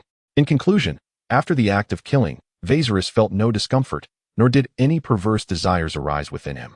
Even as the enemy's blood spurted from the arteries, he still possessed the energy to evade, ensuring that his splendid attire remained untainted by the crimson stains. "You have performed admirably, Your Highness." Once the carnage was concluded, Mordred emerged slowly from behind a grand tree, wearing a countenance full of warmth, embodying the image of a benevolent elder. "Master, what brings you here?" "I have been here all along, witnessing the entirety of your confrontation with the foes." "What of the other enemies?" "I spared one leader, who is now securely bound. As for the rest, they have all perished. The one you just dispatched was the last." Viserys, slightly taken aback by Mordred's achievements, took a moment to digest the information before grasping his master's intent. "So, you deliberately left one alive as a test for me?" No, Your Highness. The term test seems rather imprecise. I believe trial is more fitting. A trial of blood? Indeed, a trial of blood. You are truly remarkable, Your Highness." "I am aware, Master. You have mentioned it more than once." The sovereign and his subject, the student and the teacher, shared a dual identity as they gazed at one another, then threw their heads back in hearty laughter. Subsequently, matters became rather straightforward. Viserys accompanied Mordred back to the camp, where they subjected the sole survivor, Fenrir, to rigorous interrogation, compelling him to divulge everything he knew. Chapter 34. Come Deceive. Fenrir was not a resilient individual. Under Mordred's astonishingly forceful interrogation techniques, he soon revealed all. From the proclamation issued in King's Landing, offering a bounty of 10,000 gold dragons for Viserys Targaryen, Daenerys Targaryen, and Mordred, to his journey across the sea with his leader, known as Iron Axe Yogg, to Essos, where he began to establish himself locally upon failing to locate the Targaryen siblings. He disclosed a plethora of details regarding his current status within the organization, and much more. He even recounted the color of the undergarments worn by the courtesan he visited at the brothel 2 nights prior. "My lord, oh no, God of War, I beseech you to spare my life. I am merely a mercenary who follows the coin and am indifferent to who claims the Iron Throne. As long as you are willing to grant me clemency, I pledge my unwavering loyalty to you henceforth." I shall be your sword, striking down those you command without any expectation of payment. Pleading desperately, Fenrir clung to Mordred's boots, tears streaming down his face as he sought a chance for survival. Mordred lifted his leg, sending Fenrir sprawling to the ground, then turned to Viserys. Your Highness, what do you suggest? Well, since he has made such a plea, let us grant him a chance. After all, are you not in need of a knightly squire to hold your horse and shield? After speaking, Viserys winked at Mordred, signaling him to proceed with the plan. Mordred immediately understood the situation, lifting the tightly bound Fenrir from the ground with one hand. Fenrir, I present you with a chance at survival. If you accomplish this task, you may remain by my side as a retainer. However, this opportunity is singular. Should you fail or exhibit treachery, those bodies surrounding us will be your fate. Mordred gestured towards the scattered corpses. Do you comprehend? Fenrir trembled. I understand. I understand. Please, O Lord of War, command me as you wish. Are you willing to die? Huh. Haha, I jest. As long as you obey. There is no peril to your life. Mordred then conveyed the task that would ensure his survival. 10 minutes later, Fenrir emerged from the forest and arrived at the coastal shore where the ships were docked. At this moment, he was less than 100 meters from the vessel. Free from the restraints of rope, his clothing tidied, and blood washed away, appearing clean and presentable. The task entrusted to him by Mordred, the condition for his survival, was to lure down the captain and 3 sailors from the ship, preventing them from realizing anything amiss and escaping. As he gazed at the familiar silhouette of the ship in the distance, a thought of fleeing crossed Fenrir's mind. Should he disregard that wretched task and simply run away? Even if Mordred was formidable, he couldn't fly. Once he boarded the ship and sailed away, what could Mordred possibly do? However, this notion was swiftly dismissed. Mordred was poised at the edge of the woods behind him, bow drawn and aimed directly at him. Should he make any sudden move, he would surely be struck down by an arrow. Indeed, he was now less than 10 meters from the ship, but even if he sprinted for his life, it would take him at least several seconds to cover that distance. Mordred's arrow could reach his heart in less than 3 seconds. The 10-second gap represented the chasm between life and death. As for the possibility of Mordred missing his target during his escape, he was the very war god capable of annihilating an entire mercenary squad. Among the renowned heroes of the continent, who would lack archery skills, was he to gamble that Mordred was the exception? Fenrir dared not wager his life on such a chance. Thus, when he was still 70 or 80 meters away, he halted, waving his arms towards the ship and shouting, Hey, old man, can you hear me? If you can, come down quickly. 2 young sailors leaned over the side of the ship, and an old man with a white beard turned to look upon hearing the voice. Fenrir, what is happening? Did you pursue the target on the island? Ha, this time fortune smiles upon us. The Targaryen siblings are right here on this island, already captured by my subordinates. Once I hand them over to Deputy Commander York, we shall have a lifetime of golden dragons to spend. Oh, indeed, congratulations. Upon confirming that the individual before him was none other than Captain Fenrir, whom he had parted ways with not long ago, the captain felt a significant portion of his apprehension dissipate. Yet, adhering to his habitual caution, he could not help but inquire, Captain Fenrir, now that you have captured the target, why not hasten to bring them aboard? The sooner we return, the sooner we can claim our reward. No? Why do you insist on having me and my sailors disembark? Ha. Upon hearing this question, Fenrir burst into laughter. Oh, you know not, old man. On this island, aside from the 2 little brats of House Targaryen, there lies an abundance of gold and jewels. There is a camp in the forest where they reside, brimming with various supplies, but that is not the crux of the matter. The main point is, there are chests upon chests of gold dragons. A glance reveals at least tens of thousands. My brothers and I are preoccupied with counting the treasures in the camp and cannot spare a moment. Old man, hurry and bring your 2 sailor apprentices down to lend a hand. Do not say, I do not look after you. Once you aid in moving the treasures, I can grant you a tenth of the haul. Is that true? Indeed. But you must be quick. I might change my mind soon. The captain's last shred of doubt vanished under the allure of the gold, regardless of the time or place. The adage that men die for wealth and birds perish for food remains timeless. I am on my way. The exhilarated old captain, after securing the ship into shallow waters, quickly descended with his 2 sailor apprentices. They followed closely behind the boisterous Fenrir, making their way towards the camp in the forest. What is happening? Upon reaching the camp, the anticipated heaps of glimmering gold dragons were nowhere to be found. Instead, they were met with the sight of fallen mercenary corpses scattered on the ground. The old captain immediately sensed something amiss. Although he was yet uncertain if Fenrir had turned against him, he was certain that Fenrir had deceived him. The aged captain turned and fled. unleashing an extraordinary speed that belied his years. Chapter 35. When the cunning rabbit dies, the hound is cooked. After witnessing the chaos in the camp, the two young sailors stood frozen in shock, while the seasoned old captain was the first to react, turning to escape. The old captain displayed astonishing speed, swift as a young lad of 18. Yet, even if the old captain were to double his pace, it would still be insufficient before Mordred. Boom. The ambush set for him had been laid, and Mordred suddenly appeared, delivering a powerful punch to the old captain's gut, causing him to double over in pain. Captain Whitebeard writhed in agony upon the ground, resembling a corpulent maggot. At this juncture, the two young sailors finally grasped the peril they were in and contemplated fleeing. Mordred, however, was unrelenting. With a swift punch, he subdued them effortlessly. Viserion, initially inclined to assist, found himself rendered impotent by Mordred's remarkable speed, not even afforded the opportunity to intervene. To avert any unforeseen complications, Mordred meticulously searched the trio from head to toe, ensuring they bore no concealed weapons. The two sailors were entirely unarmed, but the old captain harbored a small, knife-like dagger within the inner lining of his boot. Upon realizing that his stealthy ploy had been uncovered, the captain resigned himself and lowered his head in defeat. Fenrir, bind their hands and feet. At your command, my lord Mordred. Upon receiving the directive, Fenrir grinned widely as he proceeded to secure the two sailors and the captain in succession. The previously silent captain erupted in a torrent of invective as Fenrir began to bind him.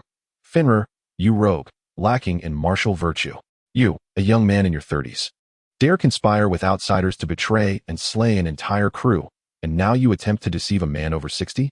You are no son of your mother. With a resounding slap, Fenrir silenced the old man. Do not slander me, you wretch. I am no ally of yours. I serve now as the retainer of Lord Mordred. Retainer? Bah. You shameless cur, you are nothing but a dog. Humph, being a dog is far superior to being a doomed prisoner like you. With another pair of resounding slaps, Fenrir rendered the captain too intimidated to retort, scampering back to Mordred's side, a fawning smile adorning his face. My lord Mordred, allow me to clarify. My relationship with this old wretch is merely that of employer and contractor. The mercenary company simply rented his vessel. Is he not one of your mercenaries? Mordred inquired, his curiosity piqued.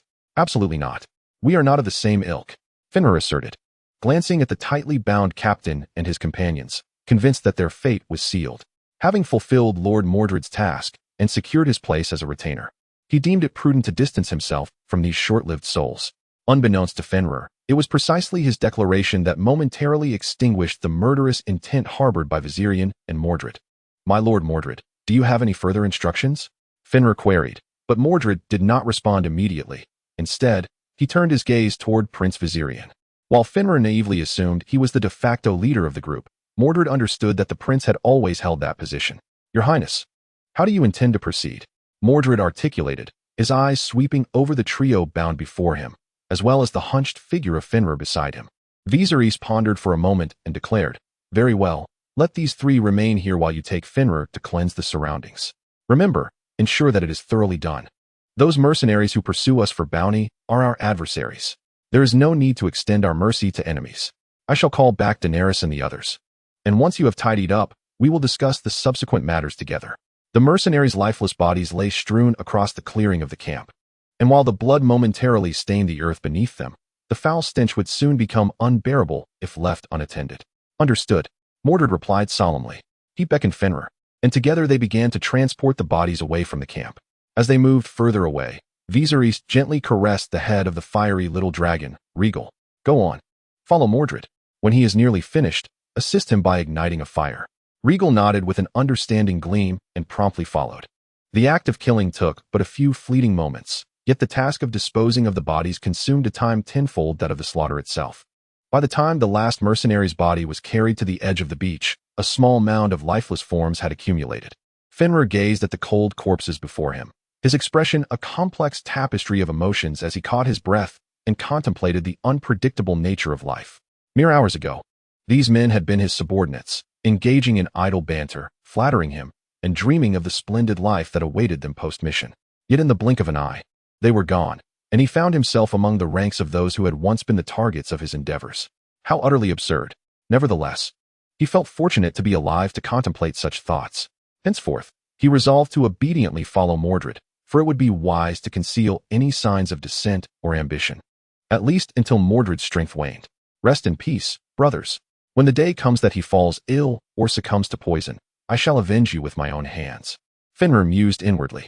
Turning to Mordred with a respectful demeanor, he inquired, My lord, leaving them here may tarnish our honor. Should I ignite a fire to incinerate them?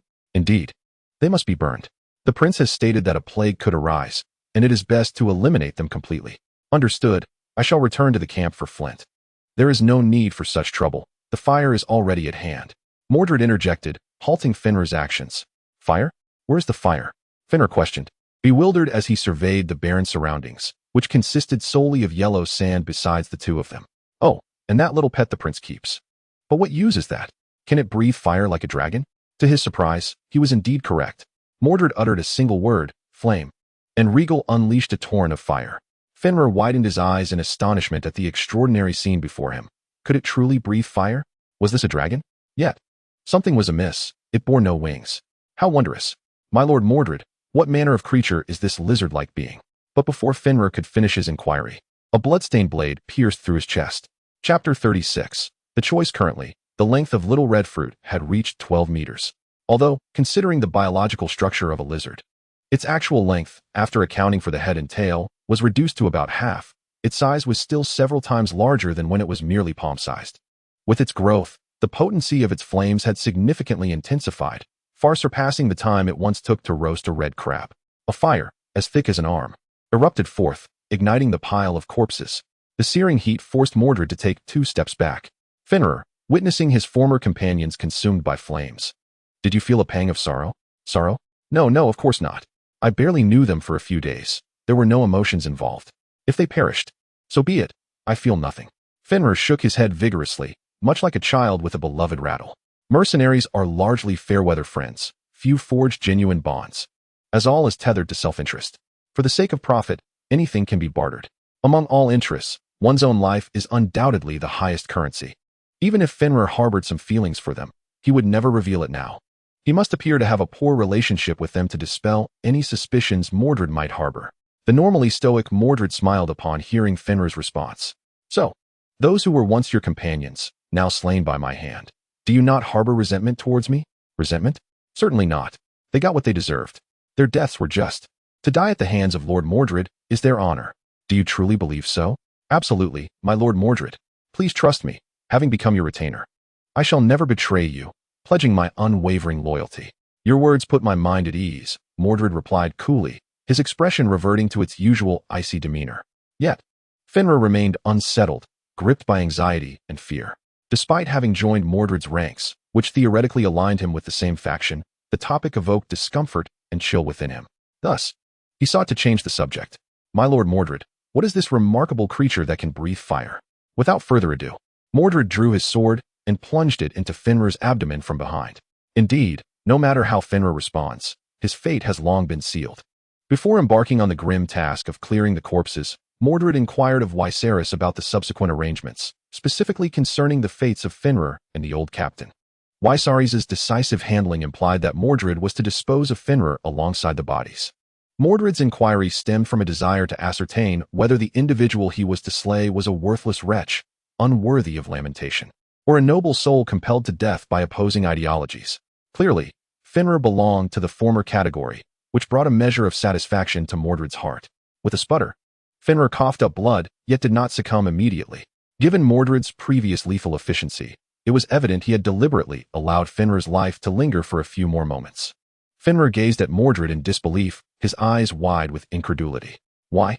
I have fulfilled every task you set before me, from deceiving that old fool to disembarking, to assisting in the clearing of the camp. I have become your retainer. Why do you wish to kill me? You swore an oath. You are a knight. How can you so easily betray your word? Aware that his time was short, Fenrir seized the opportunity to voice his confusion and resentment. Mordred, recognizing Fenrir's imminent demise, graciously provided clarity. From the moment you set foot on this island, your destiny was sealed.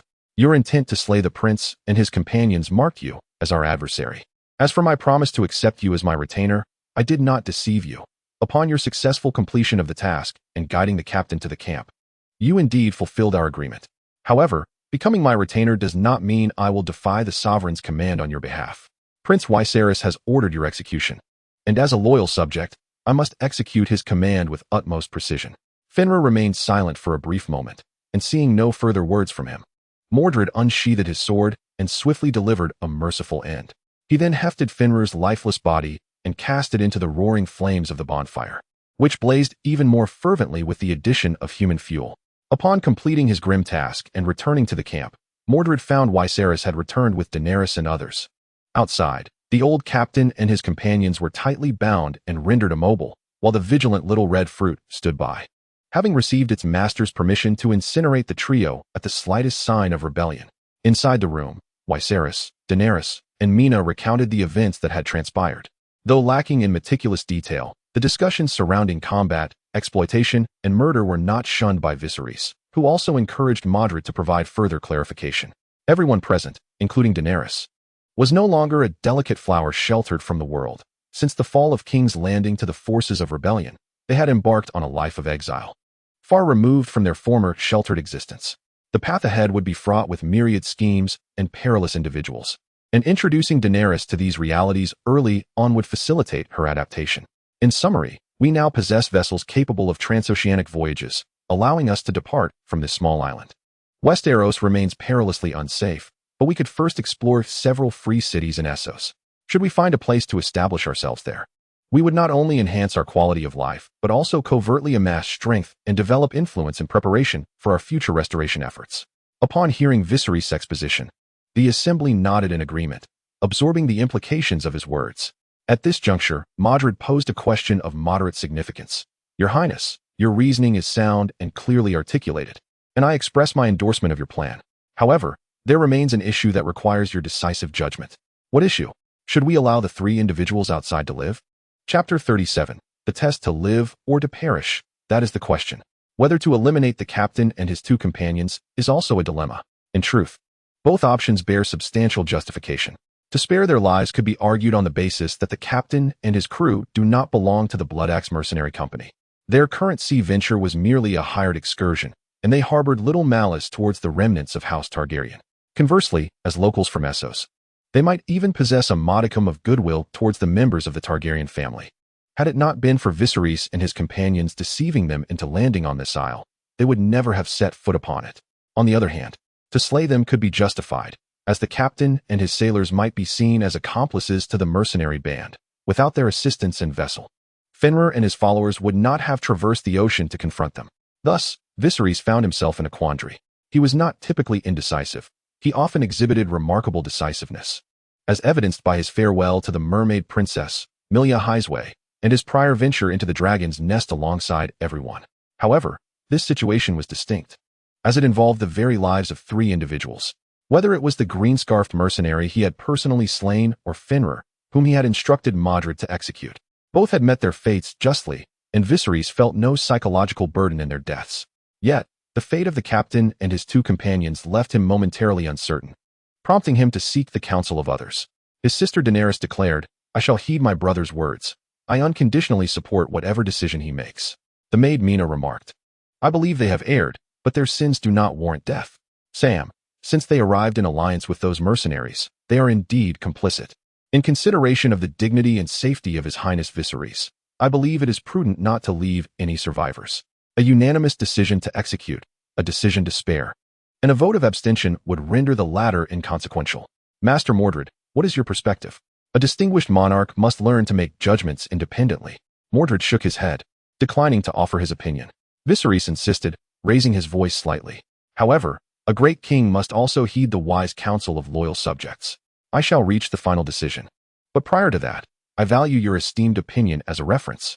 "As you wish, your highness." In the exchange of viewpoints with Viserys, Mordred found himself persuaded once again. Yet, he refrained from directly advising the prince on whether to kill or spare them. Instead, he elaborated on the potential consequences of both outcomes. Should the order be given to execute them, the matter would end here, with no one but us privy to the knowledge. Conversely, if we were to release them, upon their return, the Bloodaxe Mercenary Company would undoubtedly inquire with the captain about the absence of Fenrir and the others. Utilizing threats of force or allure of gold, they might reveal the truth to the Bloodaxe mercenaries, providing them with our whereabouts and clues. Upon learning this, the Bloodaxe mercenaries would, in retaliation and driven by the allure of a hefty bounty, launch a massive pursuit against us. Rest assured, Your Highness, regardless of the number of blood axe mercenaries that come, I shall ensure the safety of both you and Princess Daenerys. Though Mordred seemingly did not provide a definitive opinion, his inclination was unmistakably evident. So, does the master suggest it is indeed better to kill? To resolve the matter entirely, without lingering concerns. Mordred did not deny this. You are absolutely correct, master. From a purely utilitarian perspective, it is indeed more advantageous to eliminate them. However, to kill solely for the sake of benefit, while I could accept it, would leave me somewhat unsettled and troubled in spirit. Sam felt he grasped the prince's sentiment and could not help but express his admiration. Your Highness, you are truly benevolent. I believe that when you ascend the Iron Throne, the people of the Seven Kingdoms will undoubtedly hold you in great affection. Enough. Viserys abruptly seized an apple from his side and stuffed it into Sam's plump mouth, silencing him. I did not say I would kill them, but neither did I suggest we simply let them go. Mordred's eyes gleamed. What does Your Highness imply? I wish to gauge the character of the three of them. It shall serve as a test. If they pass, they may live. If they fail, I can send them on their way with peace of mind. 2 days after the Fenrir mercenary squad incident, the golden sun gracefully hangs just above the horizon, casting its warm glow upon the sea, while the salty breeze gently caresses the faces of all present. On the golden sands, a massive bonfire has been ignited, surrounded by an array of delectable dishes that tantalize the senses: grilled meats, succulent fruits, fine wines, and flatbreads. This gathering is not merely a celebration, it is a festive farewell. It has been over 6 months since Viserys and his companions arrived on Dragon's Roost Island, following the cataclysmic tsunami that claimed the royal titan. During this time, Viserys has undergone considerable growth and has amassed invaluable experiences. The moment to depart has nearly arrived. Initially troubled by how to leave this small island, fate intervened as, 2 days prior, a band of mercenaries led by Fenrir traversed great distances to deliver a grand vessel capable of sailing the seas.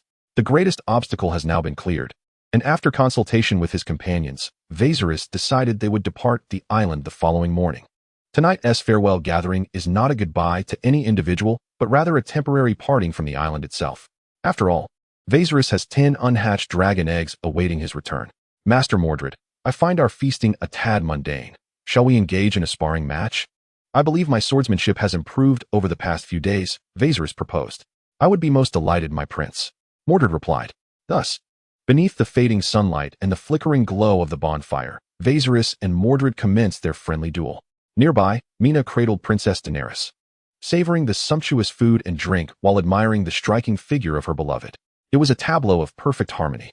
At that moment, the plump chef, Mr. Sam, cast a glance toward the captain and the 2 sailors indulging in their feast and waved them over. The trio paused momentarily in surprise before quickly catching on.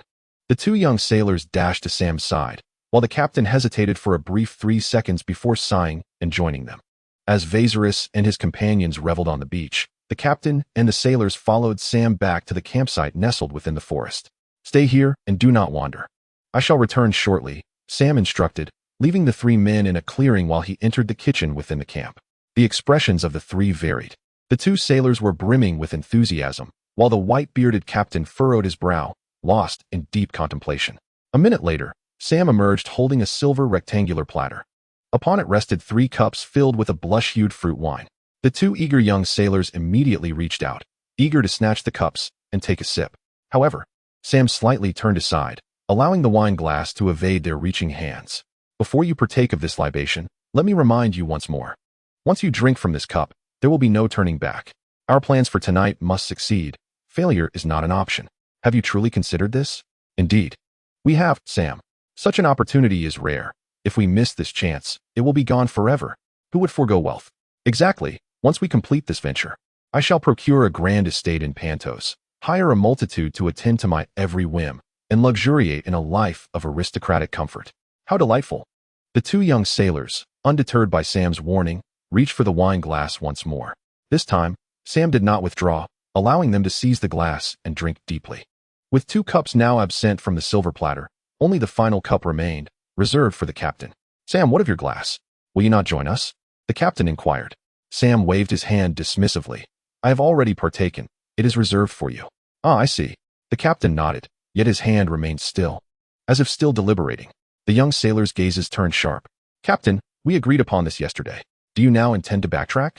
Indeed, "Captain, should you abstain from this drink tonight and refrain from joining us, the treasures will not be yours. If you truly wish to withdraw, we shan't compel you." Fewer participants means a larger share for us and Sam. Through their persuasive words, the captain's greed ultimately overshadowed his moral qualms. "Damn it, I'll drink. You are right. Who would refuse wealth? To hell with it." The captain extended his hand, grasping the final glass and downing it in one gulp. "Now I can rest easy," Sam remarked. This tale traces back to 2 days prior, when Viserys ordered the ropes binding the captain and his companions to be loosed. Before them, Viserys proclaimed their fate. Their lives could be spared, but they must contribute. The captain was tasked with diligently teaching Mordred the skills of navigation and the nuances of seafaring within 2 days. Meanwhile, the 2 sailors were to apprentice under Sam, assisting him in preparing sustenance for all while obeying the directives of others without protest. Under the duress of life and death, they were compelled to acquiesce, executing their duties with earnestness. Though their existence was far from easy, they considered themselves fortunate compared to the mercenaries whose remains were reduced to ash. Thus, they harbored no further thoughts, following the commands of Viserys and his cohort without question. This state of affairs persisted until last night, after dinner. Sam discreetly summoned the 3 individuals and invited them to partake in his scheme for overnight wealth. According to Sam, he had long coveted the treasures amassed within the camp, nurturing thoughts of eliminating the others to claim all the riches for himself. His method was rather straightforward. He intended to poison the food served to everyone, a task not difficult for someone of his culinary expertise. Until now, he had refrained from executing his plan due to the lack of a means to escape the island, compounded by the presence of fierce beasts in the forest, which necessitated his reliance on Mordred's martial prowess for protection. However, the situation had changed. With a ship at his disposal, he could dispatch the others and abscond with heaps of gold. The scheme was flawless. Albeit with one significant flaw, Sam lacked the skills to navigate a vessel. Thus, he sought to enlist the captain and his crew in his conspiracy, proposing that they join forces to eliminate the others and subsequently divide the spoils equally among the 4 of them. The treasures in the camp, comprising gold and silver, were derived from the royal galleon and were abundant enough to ensure a lifetime of indulgence for each of them, even when split 4 ways. Lured by the temptation of unimaginable wealth, the captain and his companions readily agreed to join Sam's nefarious plot. According to the plan, Sam would poison the food at the bonfire feast. To avoid detection by the astute Mordred, he opted for a colorless and tasteless toxin, one that would not prove fatal but merely render the victims weak and incapacitated. Thus, after administering the poison, additional measures would be necessary to ensure the plan's success. If Sam and his accomplices abstained from eating, they would likely attract suspicion regarding the food's safety. Hence, they too would need to partake. Fortunately, the effects of the poison would only manifest 2 hours post-consumption, providing them ample time to take antidotes beforehand. The antidote was conveniently mixed into the wine consumed by the captain and his crew. Theoretically, their plan was already halfway to fruition. They merely awaited the night when the poison would take effect, leaving the others incapacitated while they remained free to act, easily dispatching Viserys and the rest. However, reality took a grim turn. The wine was poisoned. Shortly after consuming the fruit wine, 2 sailors violently coughed up blood, their bodies succumbing to weakness. "Sam, you scoundrel! You intend to hoard the treasure for yourself?" they screamed. "You know nothing of navigating the seas. Relying solely on yourself, you will never reach the mainland. You will be buried with that treasure in the depths of the ocean. May you meet a wretched fate." To this, Sam merely retorted with a single word: "Fools." Only the white-bearded captain remained silent, observing the unfolding scene with keen intellect, allowing blood to trickle from the corner of his mouth. Suddenly, enlightenment struck him. Was this all merely a test? Clever, but alas, too late. Yes, it was too late. I once believed you could pass the test, Captain. Alas, greed ultimately prevailed. This is what you deserve. The 2 sailors fell silent, and the captain closed his eyes. The following day, Viserys and his companions awoke from their sweet dreams, laden with treasures and ample provisions, as they boarded the ship. Yet, the captain and his 2 crew members would never awaken again. With the anchor raised, the vessel set sail. On the deck, Viserys breathed in the sea breeze, gazing at the increasingly distant Dragon's Nest Isle, his heart overwhelmed with emotion. In a mere 6 months, the Mermaid Flame Dragon Lizard Mercenary Corps had gifted him experiences richer than the 2 decades of his previous life. And this was merely an appetizer, for the true feast lay ahead. Having completed his tasks for the moment, Mordred approached Prince Viserys. What a pity they did not pass the trial. A pity? Did this not align perfectly with the instructor's wishes? Their demise relieved us of any lingering concerns. The Blood Axe mercenary corps, lacking any leads, would find it arduous to trouble us, allowing us the opportunity to firmly establish ourselves on the continent of Essos. Your Highness, such blatant slander. I never suggested I wished for their demise upon the island, Mordred asserted, his expression earnest. Had they succeeded in the trial, we could have easily kept them by our side. Is that truly your belief? Of course. Then indeed, it is regrettable. Viserys shook his head, dismissing further thoughts. He withdrew a pre-written note from his pocket, placing it within an empty bottle, which he sealed with a specially crafted cap. The glass bottle, bearing the note, plopped into the sea, drifting further away with the waves. What was inscribed within? I shall return. To whom was it addressed? Viserys glanced towards the lands of Westeros, the waters where he had encountered the mermaid princess, Milia, and finally towards Dragon's Nest Isle. Ultimately, he chose not to answer Mordred's inquiry. End of volume postscript. Optional written in advance. This chapter contains the author's musings and trivial thoughts. Those uninterested may skip it without impacting the subsequent narrative. In summary, the tale of the first volume revolves around the protagonist and his companions, who become stranded on a mysterious island due to a maritime disaster, leading to a series of minor adventures. In the author's vision, this volume serves more as a prologue, illustrating the protagonist's adaptation from the modern world to a fantastical realm, while also marking the author's transition from a reader to a writer. Within this volume, there are small encounters, the flame dragon lizard, initial enhancements to the protagonist's abilities, the awakening of a profession, subtle growth in character, the first act of killing, the blossoming relationships with female characters, Dany and Mina, and foreshadowing for future plots, the enormous dragon egg, the mermaid princess, the Blood Axe mercenary corps, the Night King, all contributing to an overall tone of mundanity and tranquility. Perhaps it is simply too mundane. The current data for this book is rather disheartening. Even within the fantasy genre, it occupies a lower tier. The first round of recommendations ended in failure. Since I, Lin Dong, typed the first chapter of this novel nearly a month ago, I have consistently updated 4,000 words daily without absence, leave, or interruptions, occasionally even providing additional content. I initially thought that while my writing talent might be average, my attitude was commendable. However, it seems that a positive attitude holds little value, as writing ultimately hinges on innate talent. To be candid, upon realizing that the failure of the first round of recommendations signifies that subsequent rounds would bear no relation to me, the daunting thought of abandoning this work has begun to plague my mind. Especially in recent days, the number of collections has hovered around 300, fluctuating up and down, which has been a tremendous psychological blow, leading me to question the quality of my book. Yet, as I type these plots, I genuinely find them exciting. If I thought they were subpar while writing, I would have simply deleted them and refrained from publishing. So why do readers seem to dislike it? Is it that my interests diverge from those of mainstream readers? Such questions incessantly swirl in my mind. Lately, I have been feeling increasingly anxious, growing more doubtful about my work, and continuously questioning my abilities. This has even led to sleepless nights, as I have stayed up revisiting my novel from beginning to end, seeking to uncover the root of the issues. After reviewing all comments to date, including book reviews, chapter reviews, and segment reviews, I have summarized several viewpoints observed in the comment section as follows. First, the prose is too simplistic and the dialogue lacks sophistication, failing to convey the epic essence of the fantasy world. Additionally, the use of numerous internet slang terms detracts from the Western fantasy flavor, rendering it starkly different from the writing style of the original work, A Song of Ice and Fire. Second, the pacing is excessively slow. Dragons have yet to make an appearance, and the notion of riding one seems distant, giving the impression of false advertising. Third, there is an overabundance of interaction between the protagonist and female characters, with insufficient focus on political intrigue, thus straying from the essence of the Game of Thrones universe. Fourth, readers are unable to accept significant alterations to the plot, which differ considerably from both the original work and the television adaptation. Fifth, there is a lack of interest in the characters and stories from the continent of Essos.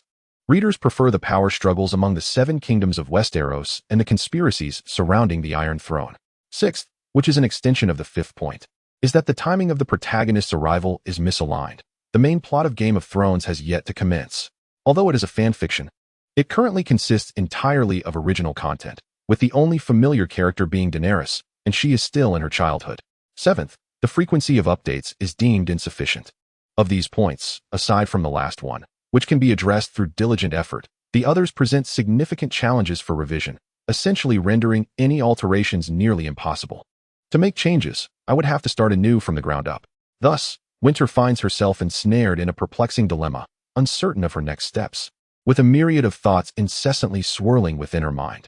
1. To persist in what may be a misguided direction. Immersing herself in the writing of this book until it reaches a conclusion of 1 million or even 2 million words, providing an explanation for her inaugural work as an author, as well as for those who have diligently followed her journey thus far. 2. To embark anew on a fresh manuscript, still within the realm of Game of Thrones fan fiction, but discarding the alterations of the original narrative.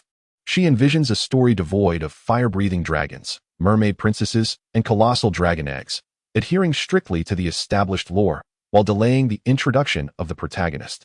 Instead of the dragoness' second brother, she contemplates a character from the Seven Kingdoms of Westeros, perhaps the infamous Emperor Joffrey or the bastard Jon Snow.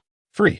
Alternatively, she might abandon this book entirely to pursue a new narrative, steering away from Game of Thrones fan fiction, exploring different genres, most likely fantasy, potentially focusing on dragon tales or wizardry, as Winter has little interest in Eastern fantasy or cultivation themes.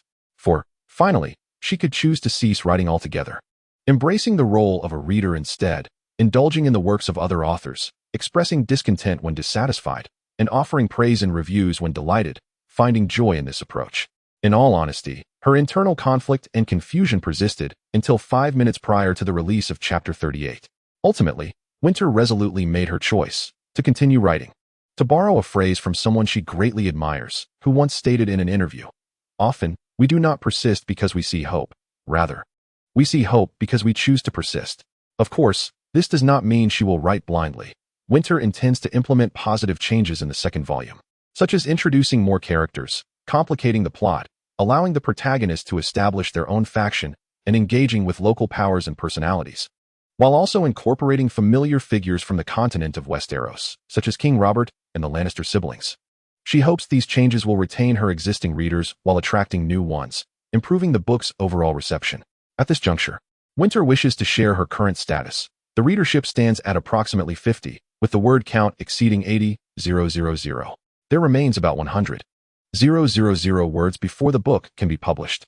Should these subsequent 100,000 words elevate the readership to over 300, the book will be published and updated consistently or even extensively. However, if the readership does not increase, the book will remain unpublished, transitioning to a free, sporadic update format. These are the heartfelt sentiments of the author, reflecting her most genuine thoughts at this moment. She expresses gratitude to all who have read this far, and looks forward to the next volume. Winter bows in appreciation. Chapter 39.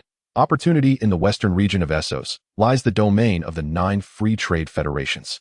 Among these federations, there are 4 coastal cities, 2 inland cities, and 3 island cities. Loras is one of the 3 grand island cities, situated to the north of Essos. At the westernmost edge of the largest island within a cluster of islands in the Shivering Sea, nestled against the shores of Loras Bay, to the west of Axe Peninsula and east of Bravos.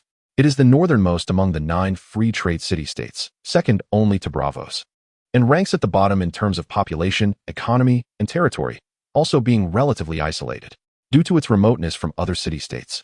The people of Loras seldom engage in the bloody conflicts of the Century of Blood, save for mercenaries who voluntarily venture to Bravos or Novos.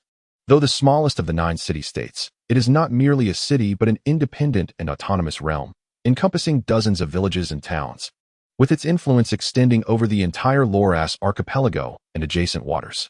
After securing a ship from the Fenrir mercenary group, Viserys and his entourage departed from Dragonstone, once again navigating the seas.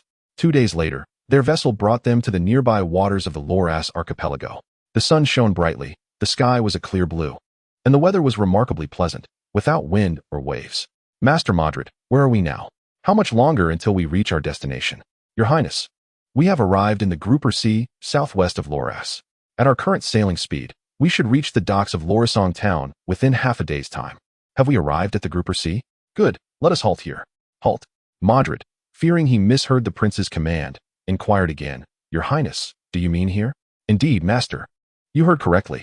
Once the ship is secured, please remember to convene in the chamber for a meeting."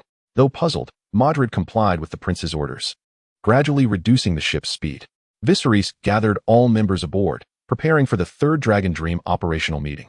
the previous two having occurred prior to their departure to the Dragon's Nest and the night before the mercenary group's assault on Dragonstone.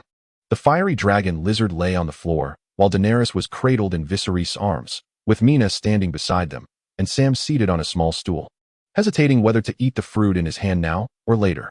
Mordred was the last to arrive. Upon entering, he casually found a spot next to Sam, towering like an iron tower. Feeling the pressure emanating from Mordred, Sam tucked the fruit into his pocket, deciding to wait until after the meeting to eat. Seeing that everyone had gathered, Viserys clapped his hands, signaling everyone to look his way. As we all know, the Targaryen family possesses the ability of the Dragon Dream. So I shall dispense with unnecessary preamble. Once again, I found myself within a prophetic dragon dream, witnessing events poised to unfold. This time, however, unlike the previous two occasions, the prophecy of Viserys does not stem from a mere dream, but rather draws upon the narrative that has reached its 262nd chapter in the legend of the Dragon Overlord. According to the novel's depiction, a grievous pirate attack is set to occur today in the Striped Sea. The parties involved include the infamous Red Boot pirate crew, notorious in these waters, with two sizable pirate ships exceeding 30 meters in length and a crew numbering around 70 to 80. Their combat prowess varies, yet collectively they possess formidable strength, dominating the nearby seas. The opposing faction comprises merchant vessels of the city-state of Loras. Viserys has ordered the ships to remain here, intending to intervene at a crucial moment to rescue the merchants from the clutches of the Red Boot pirates. Had this been a mere act of piracy, Viserys would have chosen not to engage. Though not a merciless fiend, he is certainly not a saint compelled to assist every suffering soul. However, this situation diverges from the ordinary. Among the merchants is a prominent figure from Loras. Should he manage to rescue them in their hour of peril, the gratitude of this individual would undoubtedly smooth Viserys' future endeavors in Loras. This is a deliberate opportunity crafted by the unscrupulous author of this fanfiction, and Viserys is determined to seize it. In essence, if this mission proceeds successfully, we stand to gain substantial rewards. I invite everyone to share their thoughts openly. Little Hongwo was the first to react, tilting its head and shifting positions before resuming its rest. It seems it has no objections. Next, the 4-year-old Princess Daenerys, nestled in her brother's embrace, raised both her hands and feet, declaring, "I unconditionally support my brother. Whatever he says goes." Before others could voice their opinions, Viserys found himself unable to contain his amusement. Daenerys, who once expressed her own thoughts, now seemed to echo him mindlessly. "Dany, you must cultivate your own ideas. You cannot simply follow everything I say," he urged. "But that sounds so troublesome.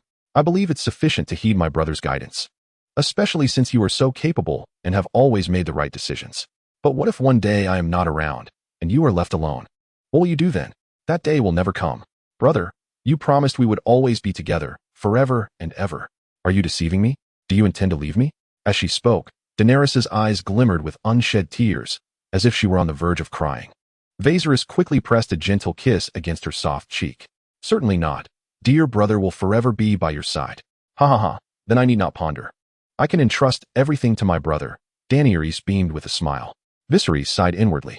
Well, it seems that the future formidable mother of dragons has been nurtured into an extraordinary brother's girl by his indulgent affection. One cannot discern whether this is a blessing or a curse. Subsequently, Mordred inquired about the specific numbers and weaponry of the Red Boots pirate crew, and Viserys, as depicted in the novel, conveyed the information accurately. "Teacher, what do you think? Will it be challenging? If I were to face 70 or 80 individuals alone, it would indeed pose some difficulties. However, given that the merchant ship is also accompanied by numerous guards that attract the primary combat strength of the pirate crew, it should be manageable." Mordred spoke with unwavering confidence. Chapter 40. Alina Vanning. 2 hours after Viserys and the other ship anchored in the Grouper Sea, a large cargo vessel gradually entered the same waters. Within the opulent quarters of the cargo ship, a resplendent blonde beauty reclined on a plush sofa, holding a book. Though her gaze strayed from its pages, her eyes wandered, seemingly troubled by numerous thoughts that prevented her from achieving tranquility. With a snap, Alina Vanning closed the book, extending her porcelain-like arm to grasp a bell on the table, gently shaking it. The soft chime echoed, and soon after, the door to her chamber swung open, revealing a similarly distinguished maid who entered with a respectful bow. "Lady Alina, how may I serve you? Where are we now, and how long until we reach our destination?" Alina posed a question that Viserys had similarly asked earlier, receiving an answer akin to his own. "We have arrived at the Grouper Sea, and there remains approximately half a day's journey to Loras Town." "Half a day," Alina murmured to herself. What troubles you, my lady? Is there an issue? None, Alina replied, shaking her head. I merely have an unsettling premonition, a feeling that something unfortunate may transpire today. My lady, you worry excessively. The weather at sea is splendid today. With not a cloud in the sky, nothing will happen. One can only hope. Reassured by the maid's words, Alina nodded, feeling somewhat alleviated, though an ominous shadow lingered in her heart. Thus, she instructed the maid to inform the captain to accelerate the ship's voyage, aiming to glimpse the lighthouse on Lorison Island's shore within 3 hours. As long as the lighthouse comes into view, that would signify true safety. Even should the vessel suddenly disintegrate or a calamity arise, those on the shore would have ample time to rescue them. At once, my lady, the maid responded, departing with diligence. Alina reopened her book, seeking solace within the ocean of knowledge, striving to calm her anxious heart. Suddenly, a resounding crash reverberated through the air, as if the cargo ship had collided with some colossal entity, causing a violent tremor that shook the vessel from stem to stern. Alina, unable to maintain her grip on the book in her hands, watched it fly from her grasp, and she herself was thrown against the sofa with considerable force. Fortunately, the sofa's soft padding cushioned her fall, and her own body, equipped with ample natural cushioning, spared her from any significant physical harm. However, the true impact lay in the turmoil of her spirit and mind. Struggling to regain her composure, she picked up the bell that had fallen to the floor, intending to summon her maid to inquire about the commotion outside. Yet, before she could act, another violent jolt sent her tumbling back to the ground. A heavy horn blared from outside, followed shortly by the cacophony of battle cries. She recognized the significance of that horn. It could only be sounded by the ship's captain or the commander of her guards. The act of blowing it signified that the cargo ship had entered the gravest level of peril, demanding the undivided attention of all aboard. My lady Alina, are you unharmed? The maid burst through the door in a flurry of panic, rushing over to assist Alina as she sat on the floor. With the maid's help, Alina regained her seat on the sofa. What is happening outside? Pirates. My lady, we are under attack by pirates. Did you see the banners on their ships? What did they depict? It seemed to be a red boot. Oh no, it is the red boot pirates. Alina's complexion shifted dramatically, and the maid trembled at the mention of the infamous name. The Red Boot Pirates, notorious for their bloodthirsty raids, had brought ruin to countless residents of Lorelise over the years, becoming a terrifying tale that even hushed the cries of children. The young maid was utterly paralyzed by fear, lost and unsure of how to proceed. In stark contrast, Alina, who had been fraught with anxiety, found herself surprisingly composed in the face of imminent danger. With a stern countenance, she commanded, quickly, lock the door, and then barricade it with heavy objects. The maid, emboldened by the directive, swiftly secured the bedroom door from the inside. Together, the two women managed to push a heavy cabinet weighing approximately 120 pounds against the door. After completing this task, they collapsed onto the bed, breathless. Outside, the sounds of clashing weapons, the sickening thud of blades piercing flesh, and the chaotic shouts of the fray merged into a disordered symphony of chaos. My lady Alina, what shall we do next? From here, we must leave our fate to destiny. Alina lay wearily on the bed, gasping for breath, her ample bosom rising and falling with each inhalation. They were adrift upon the vast ocean, surrounded by miles of unbroken water, rendering any escape from the ship utterly impossible. The pirate ship, adorned in red boots, had collided with their cargo vessel, and a fierce melee had erupted on board as the pirates brandished an assortment of weapons against their own security detail. At this juncture, it was a matter of sheer brute force. If their guards emerged victorious, all obstacles would be swiftly surmounted. Conversely, should the pirates prevail, they would all become prisoners of war. If the pirate captain possessed sufficient rationality, he might spare their lives, keeping them as hostages in anticipation of a ransom. Yet, those who joined the ranks of pirates were seldom paragons of virtue. The likelihood of them succumbing to bloodlust and mercilessly slaying everyone on board to abscond with valuable cargo was alarmingly high. More dreadfully, while a man might meet his end with a single stroke, they, as women, would likely endure torment and humiliation before their demise. Alina had always held a profound confidence in her beauty. Her visage, figure, and poise were undoubtedly the stuff of dreams for many a man. Yet in this dire moment, she would willingly relinquish that confidence. Were she an unattractive, portly woman, her fate might be less grim. A sigh escaped her lips. 20 minutes passed. The cries of battle persisted, though they had subsided from their initial fervor.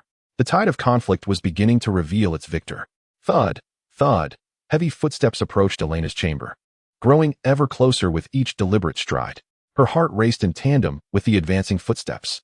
Were they allies or foes? Chapter 41. Redemption. They were foes. The owner of the heavy footsteps arrived at her door and immediately resorted to a violent assault on it. Bang, bang, bang. Each resounding thud echoed not only against the door, but also struck terror into the hearts of Elena and her maid. Upon discovering the door was locked, the intruder's resolve only intensified. Did they truly believe this flimsy door could thwart me? A delusion. The figure stepped back momentarily before charging at the door with renewed vigor. Crash. The door creaked ominously, a bulge forming at the lock, threatening to give way at any moment. Even the wardrobe behind the door was forced back several inches. Fortuitously, the wardrobe provided a semblance of support. Otherwise, the door would have been breached with that initial impact. Bang. The assailant persisted, pausing for merely 3 seconds before launching a second assault, followed by a third and a fourth. As the door neared collapse and the wardrobe was pushed back incrementally, the two women inside found themselves powerless to intervene. Boom. At last, the door was completely shattered, and the wardrobe toppled to the ground.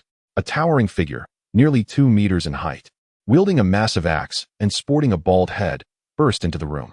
Initially, he had imagined this place to be a sanctuary for precious treasures, yet upon entry, he quickly realized his misjudgment.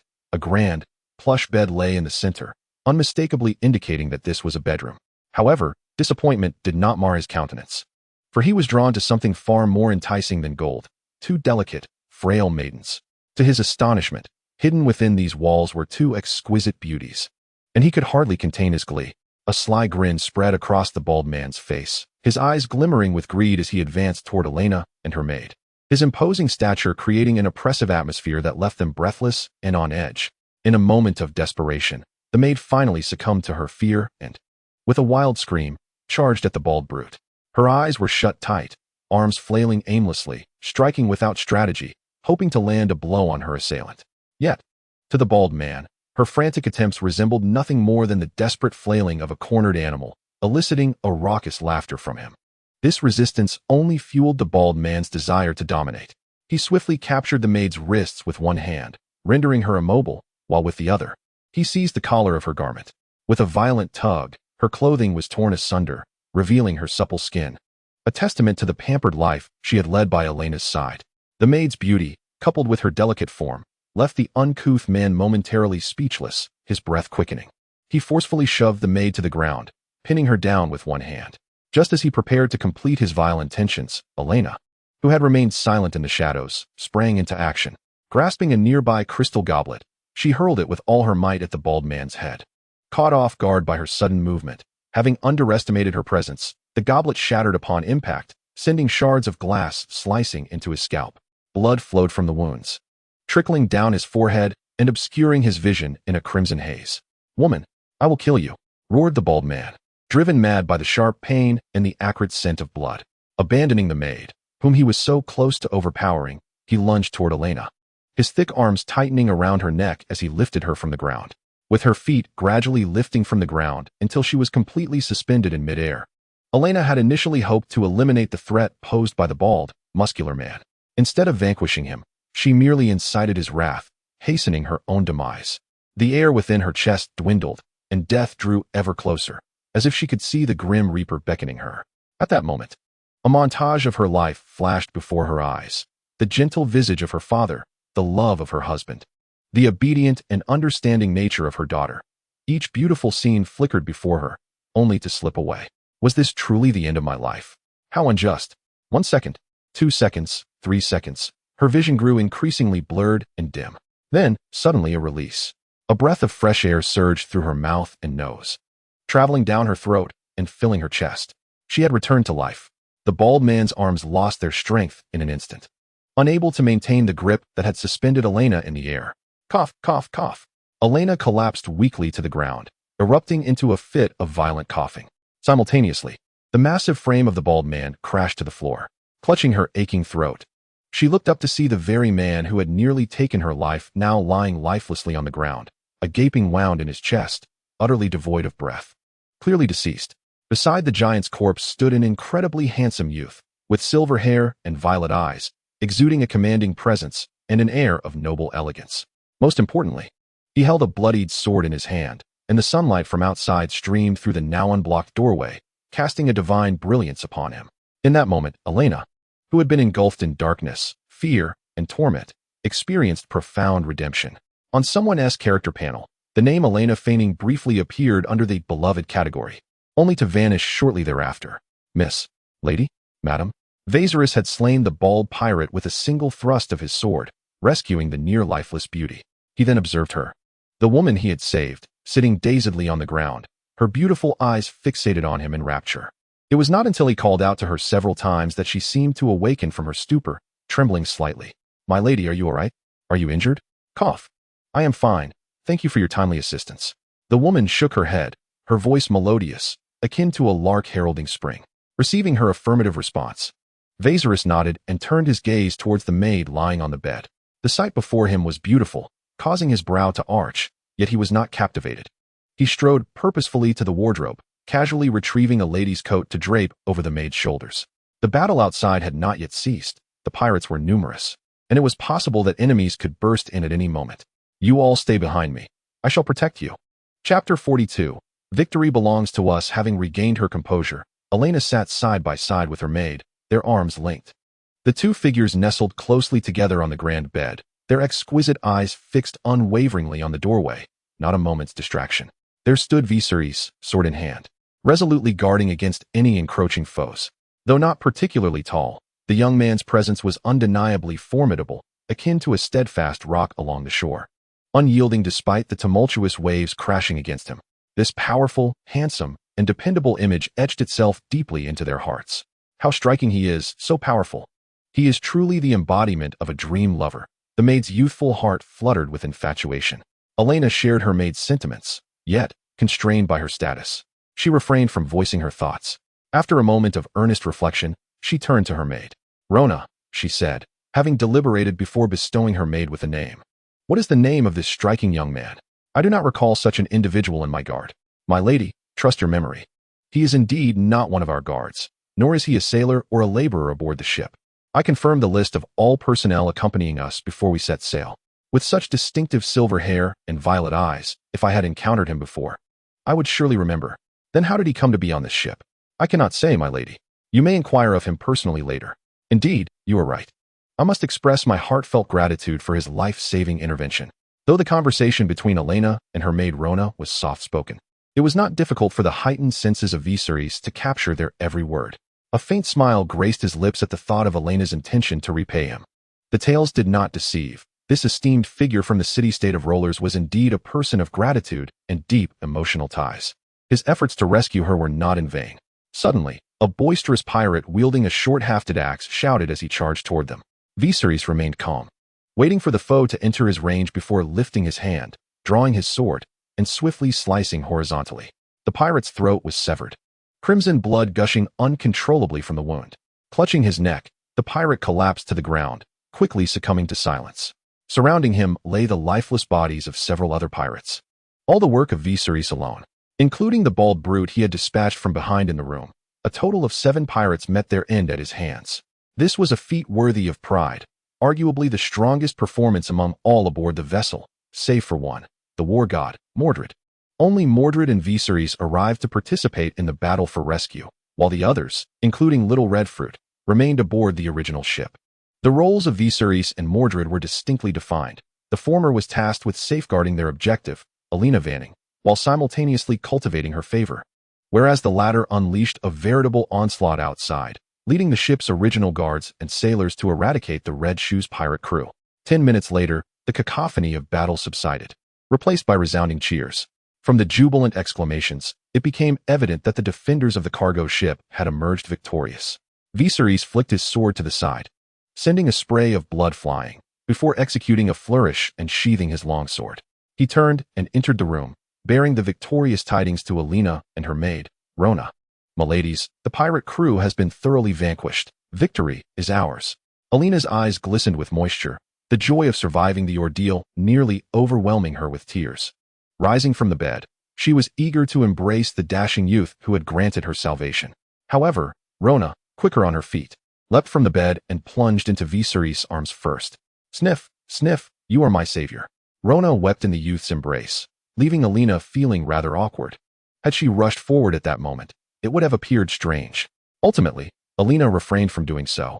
standing at a distance and gazing at him with eyes brimming with gratitude. As time passed, the atmosphere in the room grew increasingly intimate. This delicate ambience was abruptly shattered when the blood-soaked captain of the guards burst in, panting heavily. "Milady Alina, I apologize for my delayed arrival. I hope you can forgive me. Are you unharmed?" The battle may have concluded, but a myriad of tasks awaited them.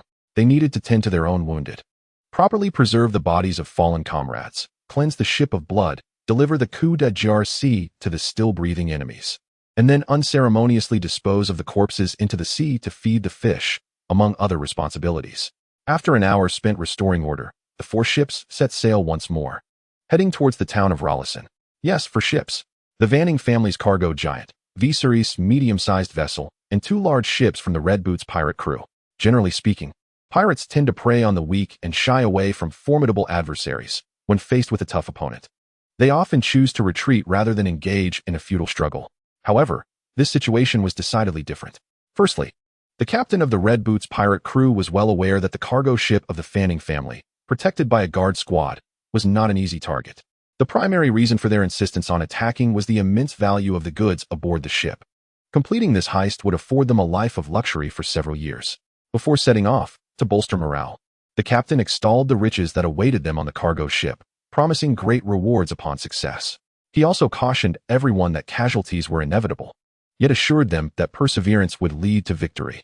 It was precisely this conviction that prevented the Red Boots pirates from retreating after encountering the full resistance of the cargo ship's guard squad. Indeed, the situation unfolded as the captain had anticipated. After leaving behind the bodies of several pirate companions, the strength of the guard squad had significantly waned, putting the entire cargo ship in jeopardy. As they approached the moment of anticipated bounty, the remaining members of the pirate crew could no longer contain their excitement and surged onto the cargo ship. What they did not expect was the sudden emergence of a warrior like Mordred. Chapter 43. The name of the warrior upon boarding the cargo ship. Mordred wielded a longsword in each hand and charged towards the pirate crew. His choice to dual-wield rather than stick to his usual single sword was predicated on the belief that the individual combat capabilities of the pirates were lacking, with the only notable challenge being their numbers. By adopting 2 swords, he could significantly enhance the efficiency of dispatching the pirates. A fierce lion had intruded upon a flock of sheep, commencing a brutal slaughter. By the time the captain of the Red Boots pirates noticed the rampaging Mordred, he had already claimed the lives of over a dozen pirates. After a fleeting moment of hesitation between retreating or continuing the fight, the captain resolutely chose to press on.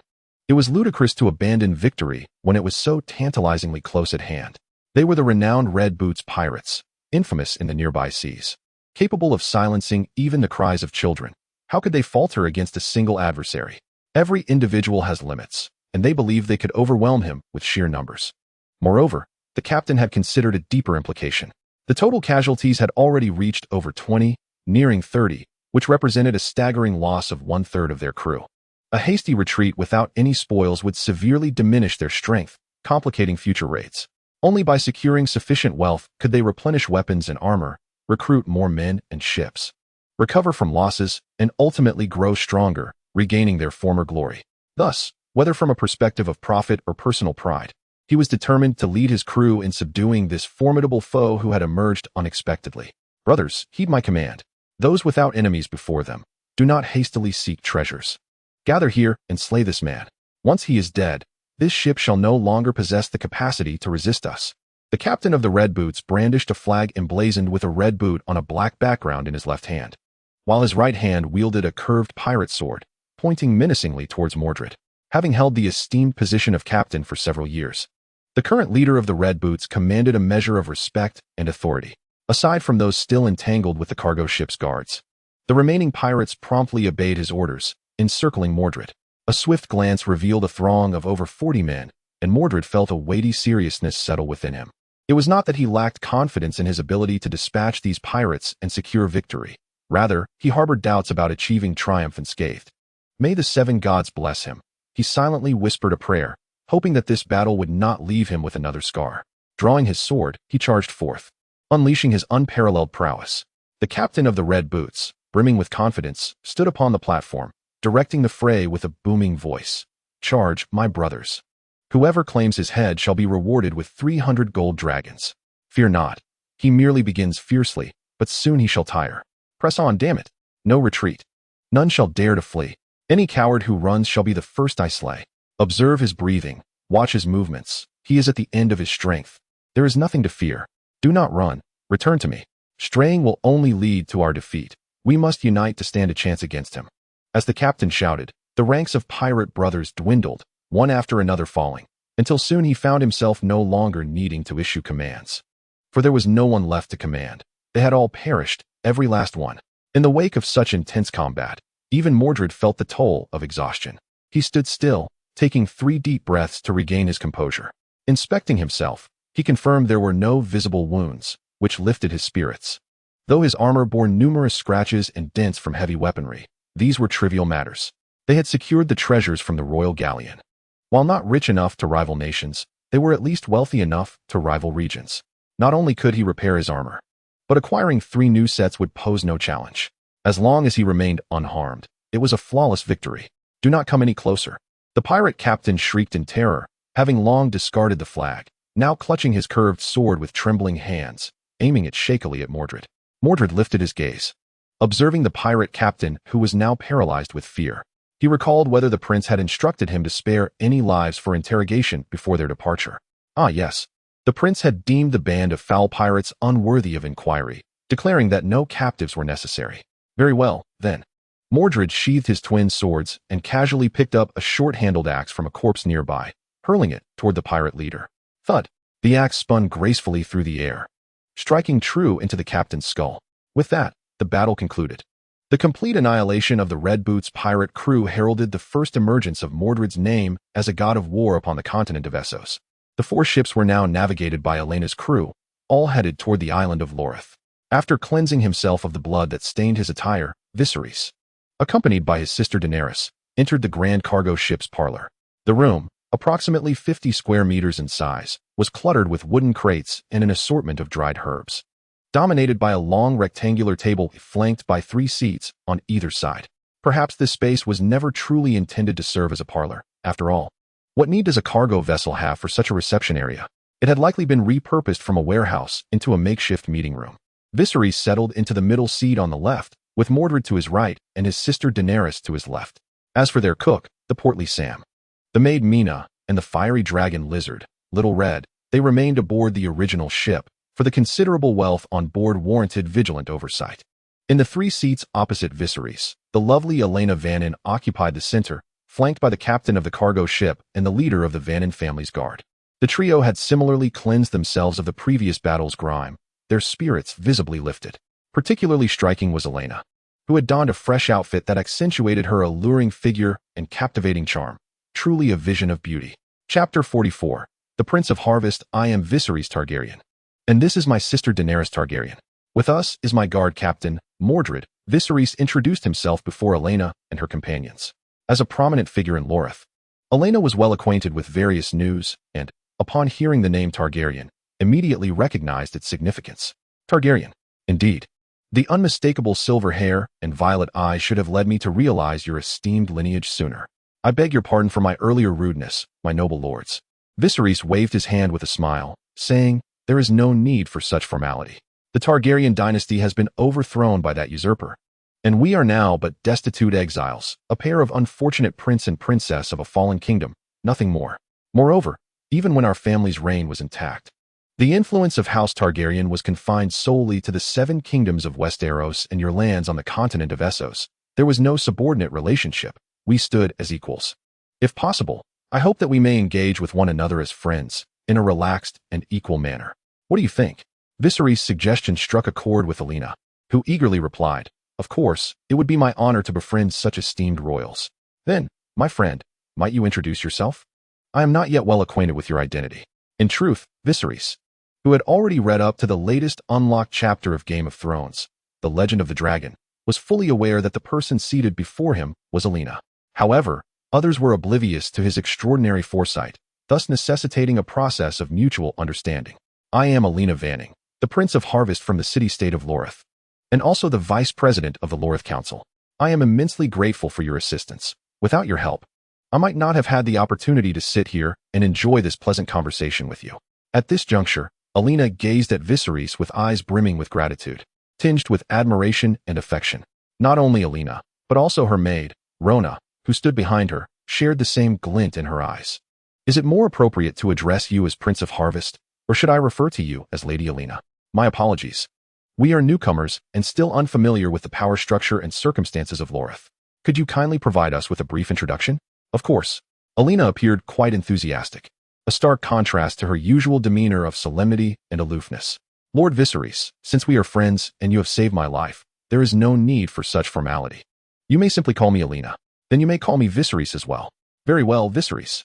Feeling that she had bridged the gap between them, Alina was in high spirits and turned to Rona, instructing her to step forward and introduce their new friend Viserys to the free trade city-state of Lorith.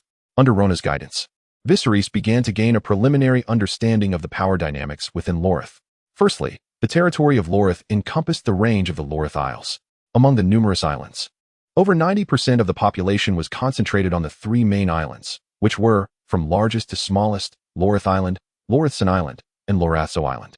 Aside from these three primary islands, the remaining islands housed only small villages or were entirely uninhabited, with a sparse population. Secondly, the current ruling class of Lorith was the Lorith Council. In the past, this assembly was solely comprised of three princes, known as the Council of Three. However, with the passage of time, the influence and power of these princes gradually diminished, leading to an increase in the council's membership. Aside from the three princes, prominent nobles and wealthy merchants from the city also secured their places within the assembly. Currently, the Council of Rolas boasts over 30 members, including a president and 2 vice presidents.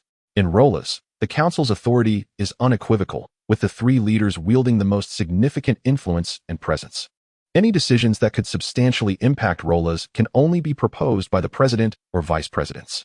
Proposals initiated by the president require the support of more than half of the council members to pass, while those put forth by the vice presidents must garner the backing of at least 2/3 of the members to be enacted.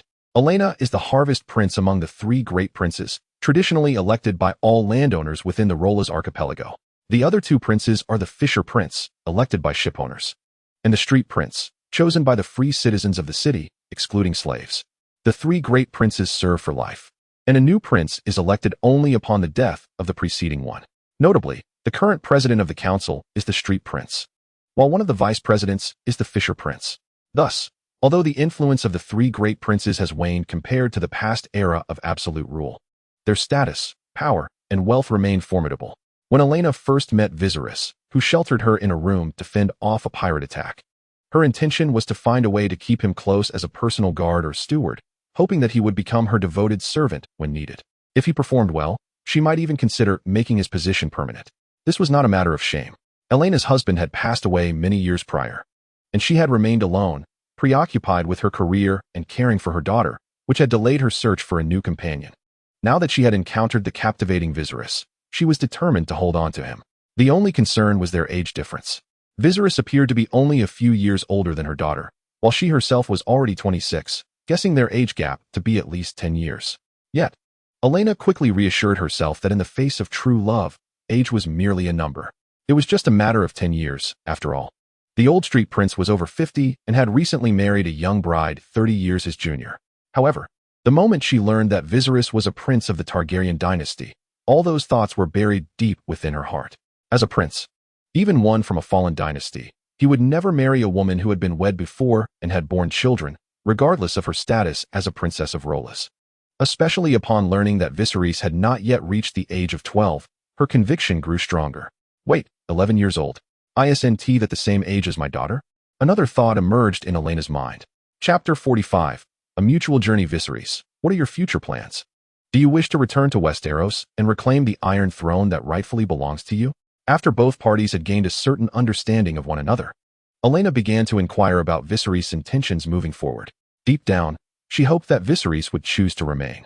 If he could abandon the notion of restoring the Targaryen dynasty and settle comfortably in Lorith, with Alina as the vice president and the Prince of Harvest, they could live a life free from want. Moreover, with Viserys' formidable strength, having previously dispatched pirates with ease, and Alina's assistance, it was entirely plausible for them to secure a seat in the Lorith Council, perhaps even for Viserys to become the new prince.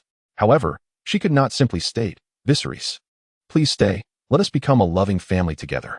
Their relationship was progressing positively, and such a declaration might provoke Viserys' aversion or even frighten him away. an outcome Olenna desperately wished to avoid. Thus, she approached her inquiries with caution. What she could not foresee was that Viserys' chance encounter with her and his heroic rescue, akin to a tale from a fairy tale, were all part of a carefully orchestrated scheme.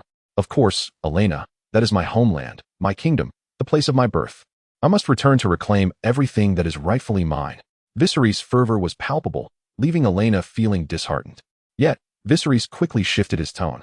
However, I am not a fool oblivious to reality. I currently lack an army and possess no influence. It is certain that I cannot return to that land.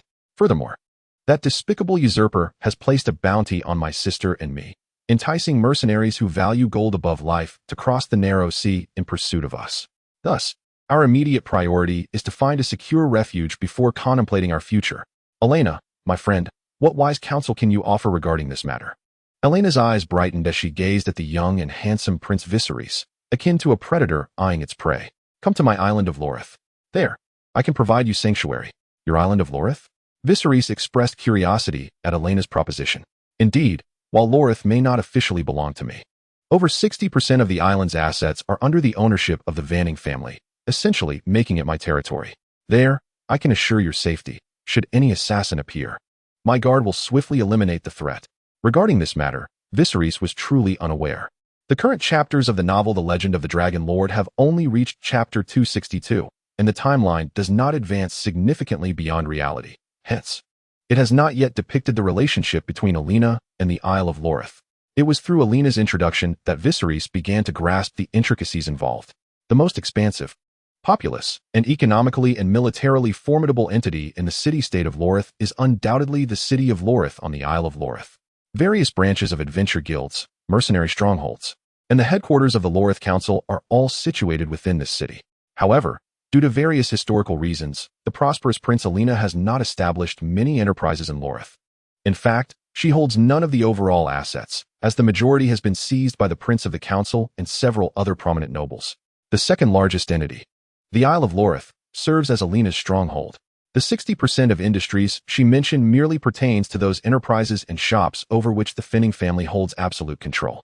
If one were to include those enterprises collaborating with the Fanning family, their share in the town of Lorith could exceed 90%.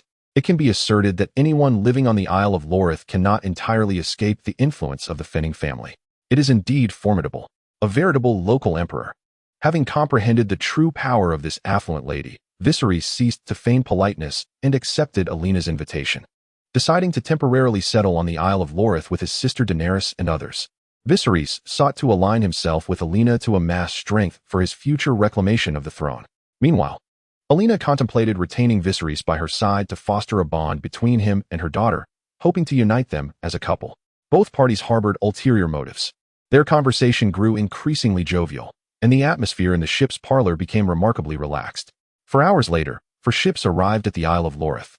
Docking at a relatively modest wooden pier, Viserys and Olenna descended the ship hand in hand, exuding a sibling-like intimacy, even altering their forms of address.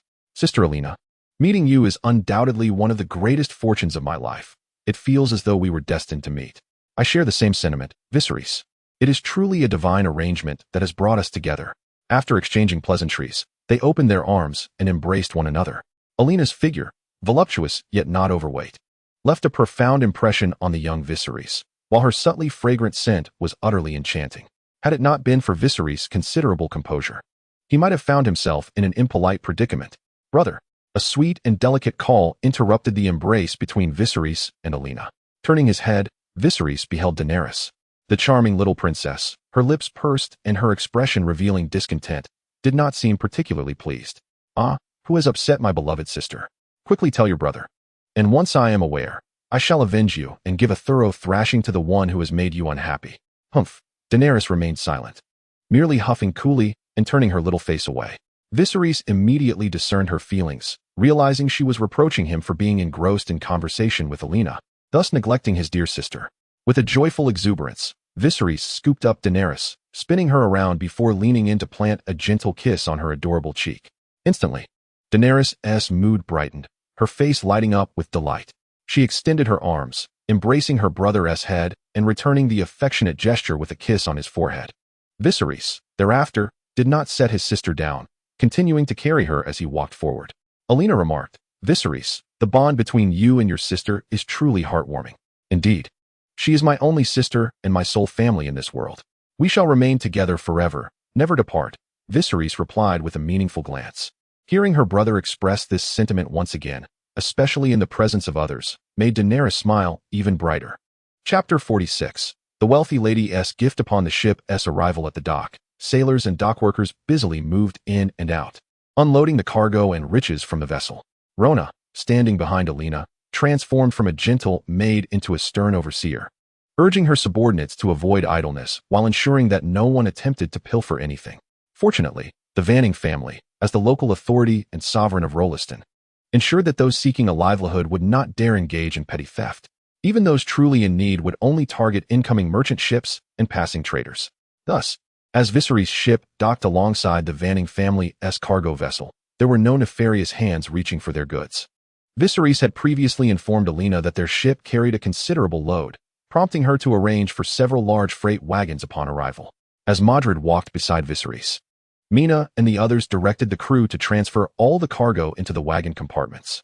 With ample manpower, the entire process was completed swiftly. Half an hour later, Mina approached Viserys. "Your Highness, all the cargo has been loaded onto the wagons. The drivers inquire where we should transport it." Mina's intent was simple and straightforward. They currently had no destination, and accommodations for the night had yet to be decided. This matter was of utmost importance, more pressing than any efforts to restore the Targaryen dynasty. Viserys regarded this with the seriousness it deserved. "Sister Elena, you have heard my plight. I am in urgent need of a place to stay, for I have nowhere to put all my belongings. Thus, though it pains me greatly, I must take my leave for now. If you are free tomorrow, I would be delighted for you to visit me, so we may continue our delightful conversation that remains unfinished." With a courteous and tactful farewell, Viserys extended an invitation for their next meeting, convinced it would not be declined. However, reality took an unexpected turn. Elena shook her head. "Now that you call me sister, how could I bear to let you stay in a hotel? You need not worry about your accommodation for the night. I shall assist you, considering it a token of our meeting." "What?" she urged. "Come, follow your sister." Curiosity about Elena's so-called gift consumed Viserys as they traversed the main thoroughfare of Lorisong town, arriving at the affluent district at the town center. Unlike the previous impoverished areas, this enclave was devoid of hawkers incessantly peddling their wares, beggars seated upon the ground, or shifty-eyed miscreants poised for petty theft. More importantly, the streets were impeccably clean, paved with a marble-like stone, and flanked by aesthetically pleasing green belts adorned with vibrantly blooming flowers. Indeed, in any world and era, the chasm between the affluent and the destitute remains vast. Fortunately, he belonged to the former. Half an hour later, the carriage halted before a grand residence. To simply describe the structure as a house would be a disservice. It was, in fact, a magnificent estate, enclosed by nearly 3-meter-high walls. The property featured a sturdy hardwood gate clad in iron. Upon entering, one would discover not only the various buildings catering to the estate owner's daily needs, but also stables, a small pond, gardens, training grounds, warehouses, and more. The estate sprawled over at least 5,000 square meters. Moreover, it was not merely a collection of buildings. The estate was furnished with a plethora of amenities, including beds, carpets, wardrobes, and all manner of furniture.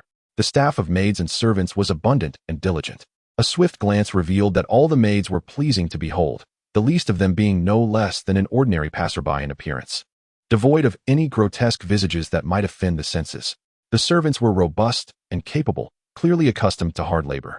As Viserys observed, his astonishment grew, along with his elation. If he had understood Elena's previous words correctly, her idea of a gift must surely be this estate. To receive such a lavish manner as a generous gift was a mark of true wealth. And not just any wealth. This was the fortune of a benevolent, young, and stunningly beautiful heiress. He resolved to hold on tightly, never to let go. "Well, what do you think? Isn't it splendid? Do you like it, Viserys?" "Like it? Of course I adore it. I am utterly enchanted. Ah, Elena, at this very moment, I declare you to be my angel." Viserys felt an overwhelming surge of excitement within him. Compared to the serene existence he had previously enjoyed on Dragonstone, this new environment felt utterly magnificent, even more splendid than the humble straw huts he had known. However, he was, after all, a prince, someone accustomed to the grandeur of the world. What appeared lavish to the ordinary seemed rather modest when juxtaposed with the Targaryen royal castle in King's Landing. That illustrious palace was a marvel, constructed from the wealth of the Seven Kingdoms, a testament to opulence that could not be compared to a mere prince's private estate. Thus, Viserys maintained a facade of composure. The architectural design was indeed commendable, and the upkeep was satisfactory. The servants displayed commendable decorum, devoid of any disarray. Observing Viserys' calm demeanor, Olenna regarded him with increased admiration. Truly, he was a prince from King's Landing, possessing a discerning perspective that set him apart. An ordinary person would undoubtedly leap with joy at such a sight. If you like it, then it is yours, she declared, as a token of our first meeting. How do you feel about that? Delighted. For it is a gift from Sister Olenna, Viserys replied, his words eliciting an immediate wave of joy from her. Through their exchange, this expansive estate, lavishly adorned and well-equipped, now became an asset under Viserys' name. Olenna's intentions were genuine. She was not merely offering him a temporary abode, but had bestowed upon him the estate outright, presenting all titles and deeds as proof of ownership. After a brief tour of the estate, it was nearly time for dinner. In the evening, a modest yet sumptuous banquet was held in the great hall of the manor. Following their meal, Viserys and Olenna danced a slow waltz, savoring the moment. The entire scene was imbued with grace. Aside from the slight youthful softness of Viserys' features, there was not a flaw to be found, as if they were a match made in heaven. During this time, Daenerys harbored no jealousy or desire for attention, as she was preoccupied with indulging her culinary cravings under the guidance of Mina. After all, her brother would remain close at hand, so the allure of delicious food took precedence. Chapter 47. The qualification. The estate that Olenna gifted to Viserys was originally intended for her daughter. The initial plan was to wait until her daughter matured and encountered someone she adored, someone who reciprocated her feelings. The hope was that they would approach her, seeking her blessing as a mother. Should the suitor pass the trial she had set, the estate would be bestowed upon them, transforming it into a marital home for her daughter and son-in-law to share. However, unexpected events often arrive unannounced. Today, Olenna encountered a young man who made her heart race with excitement, leading to the estate being relinquished. Olenna admitted to acting impulsively, yet she harbors no regrets. If given the chance, she would make the same decision once more. Nevertheless, she did not disclose this to Viserys, who, in turn, did not probe further, remaining oblivious to the story and aspirations entwined with the estate. In any case, on Viserys' first day in the lands of Loras, he acquired a splendid manor, thus qualifying to vote for the selection of 3 princes. First among them was the Fisher Prince. Besides the ship he had seized from Fenrir, Olenna also gifted him 2 pirate vessels belonging to the Red Boots. This was universally accepted, for it was widely acknowledged that Mordred alone had vanquished more Red Boots pirates than all others combined. Thus, possessing 3 ships naturally granted him the right to vote for the Fisher Prince. Next was the Street Prince. By obtaining ownership of the manor from Olenna, Viserys effectively acquired a significant fixed asset within Loras' sphere of influence, automatically attaining the status of a free citizen. Lastly, the Harvest Prince came into play. After Olenna entrusted the deed of the manor to Viserys, he became a landowner within the city-state of Loras, thereby also securing his voting rights. It could be said that Loras now felt like a second home to Viserys. Viserys, and the lovely Daenerys, it is getting late, and there are numerous matters awaiting my attention within the family, so I shall not intrude any longer. Indeed, Sister Olenna, travel safely, and you are always welcome to visit. As the banquet concluded, Olenna and Viserys bid each other farewell. Following an intimate embrace, where their faces nearly touched, Olenna departed with her maid Rona, the captain of her guard, and other attendants. The feast had been a delightful affair for all. Later that evening, in the master bedroom of the manor's residential area, the room was expansive, with the bedroom alone spanning 40 to 50 square meters. Aside from the sofa, wardrobe, and full-length mirror, the centerpiece was an enormous bed measuring 25 meters by 3 meters, allowing its occupant to roll about freely without fear of falling off. In fact, Daenerys was indulging in such playful antics. Clad in a silk nightgown, her petite form rolled from one side of the bed to the other, and upon reaching the cushioned headboard, she would pivot and roll back again, reveling in her frolic. On the opposite side of the bed, Viserys, dressed in loose and comfortable nightwear, lay upon the soft mattress, enjoying the attentions of his maid Mina. Following Viserys' instructions, Mina positioned herself gracefully upon his waist, her long, supple legs pressing closely against his torso. With a slight lean forward, a pair of delicate hands rested upon the shoulders of Viserys. "Your Highness, is this truly all right? I fear I may harm you." The prince permitted her to sit atop Viserys, granting him a massage.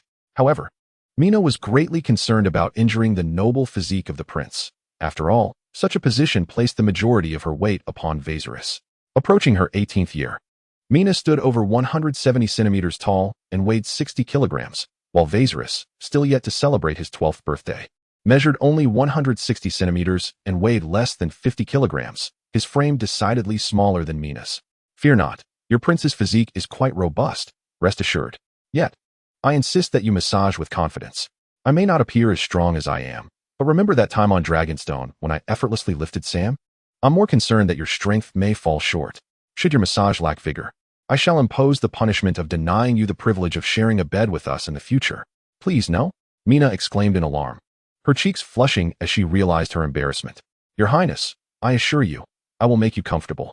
The thought of embracing the prince as they drifted off to sleep was an immense honor and grace. She certainly could not be cast aside.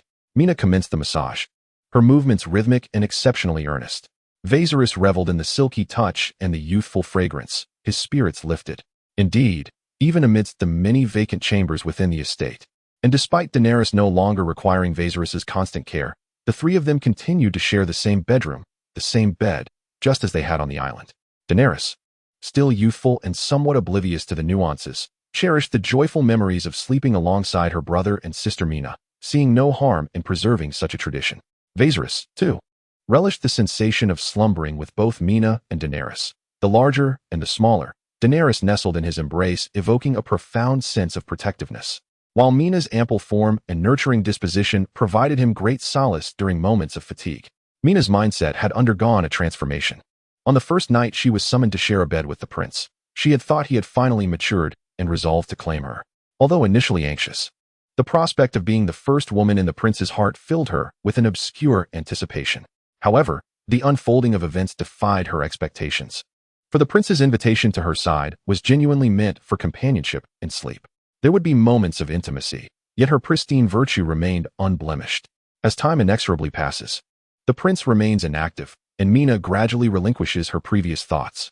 She feels that if she could spend her life beside the prince as he slumbers, the significance of various endeavors seems to diminish. The sense of companionship akin to that of family holds an irresistible allure for Mina, who has been an orphan since childhood, having lost her parents. Mina, are you about to turn 18 soon? Yes, Your Highness. Why do you inquire all of a sudden? Oh, it was merely a casual question. Chapter 48, Taking on Apprentices, Part 1. 2 days have elapsed since Viserion and his companions arrived in Loras, where they met the bountiful Prince Elena and moved into the opulent manor. Viserion had anticipated that, given Elena's evident enthusiasm, she would likely visit him again the following day. However, during these 2 days, Elena has not sought Viserion's company to deepen their rapport, as if her attention has been ensnared by some pressing matter. In these 2 days, Viserion has engaged in no extraordinary activities. He merely guided his sister Daenerys and the maid Mina to explore the entirety of the estate, familiarizing himself with the various structures and functions of this manor now under his name, while ensuring that all the maids and servants are aware of the new master of the estate. Viserion also committed the faces and names of the staff to memory. In truth, for most nobles of this era, it is uncommon to remember the details of every servant under their employ.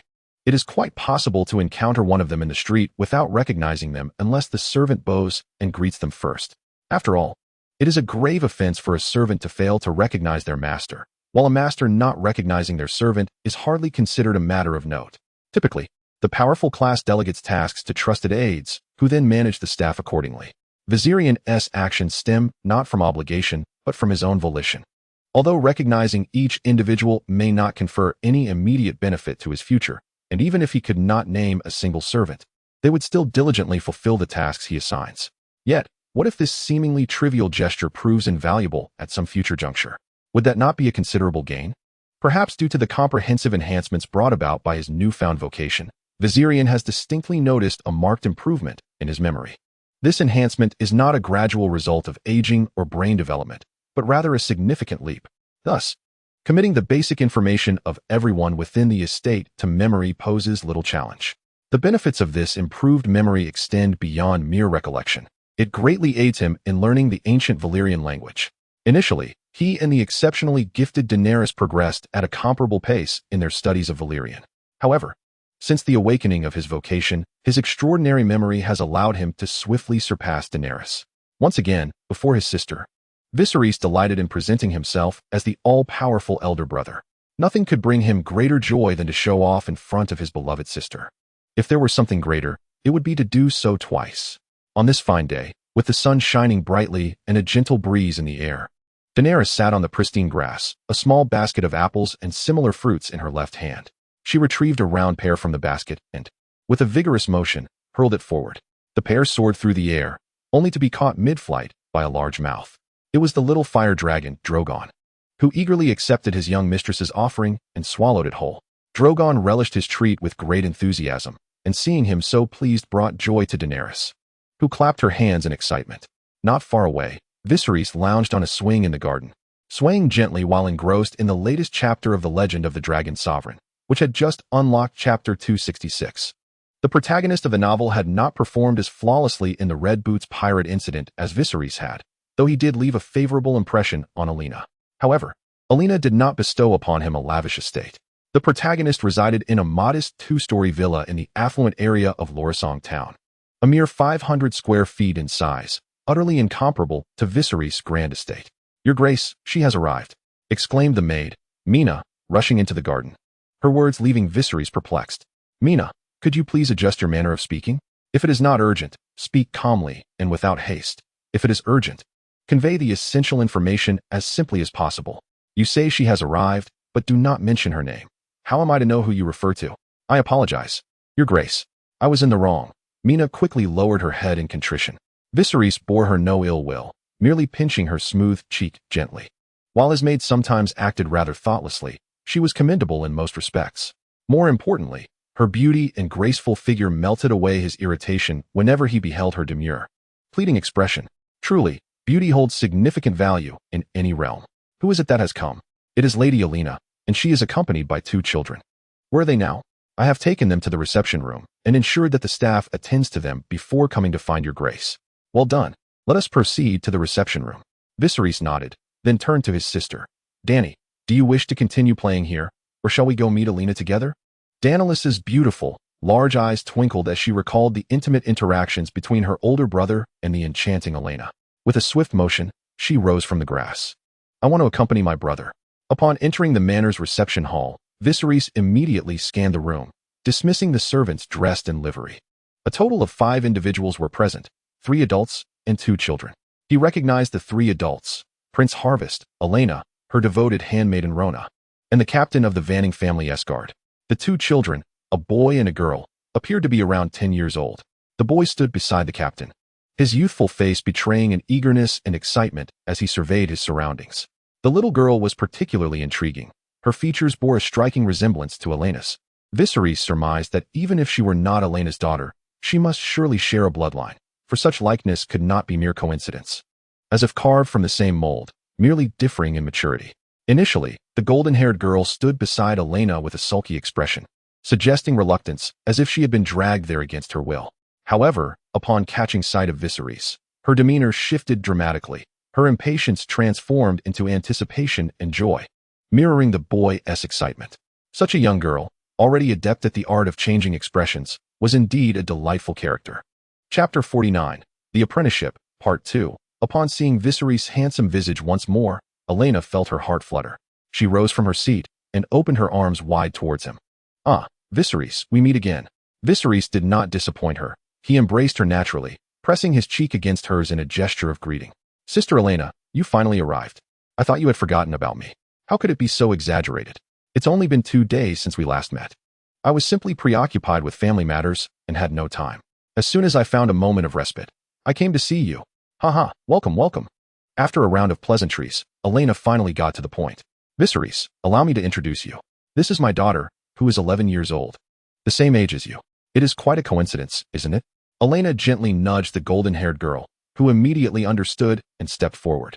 Lifting her noble dress with both hands, she curtsied gracefully before Viserys, her impeccable manners reflecting her fine upbringing. "Hello, Viserys' brother. I am Eily Vanning. It is a pleasure to meet you."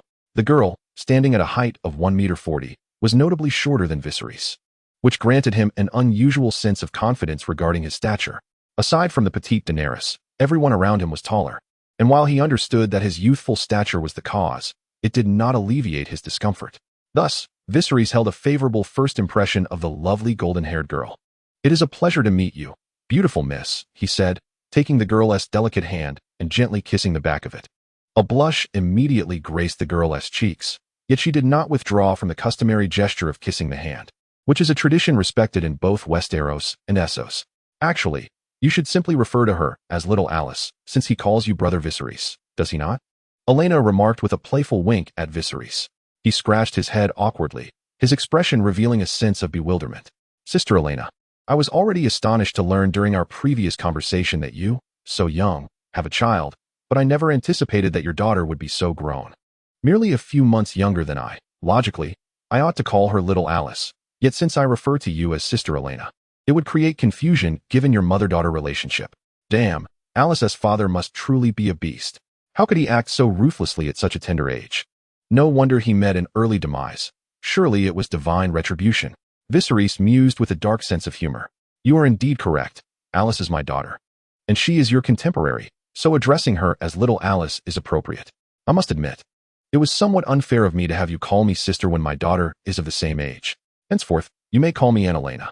Elena's smile remained unchanged, as if she were expressing her genuine thoughts.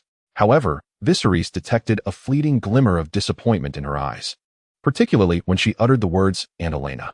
Indeed, aside from being in the presence of one's own child, which woman would not prefer to be addressed as younger?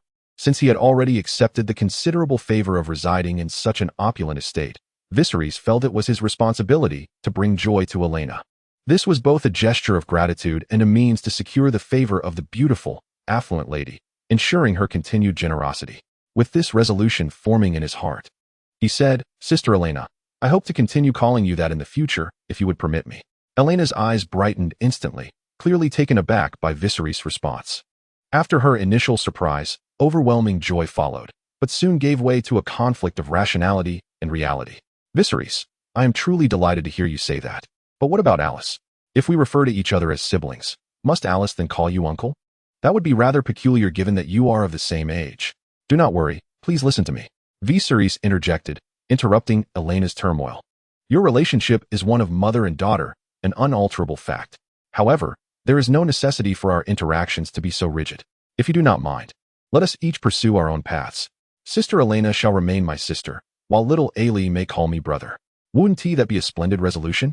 This proposal from Viserys held substantial allure for Olenna, who harbored special sentiments.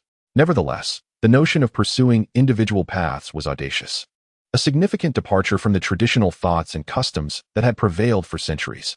Olenna pondered for a considerable time before finally directing her gaze toward her daughter.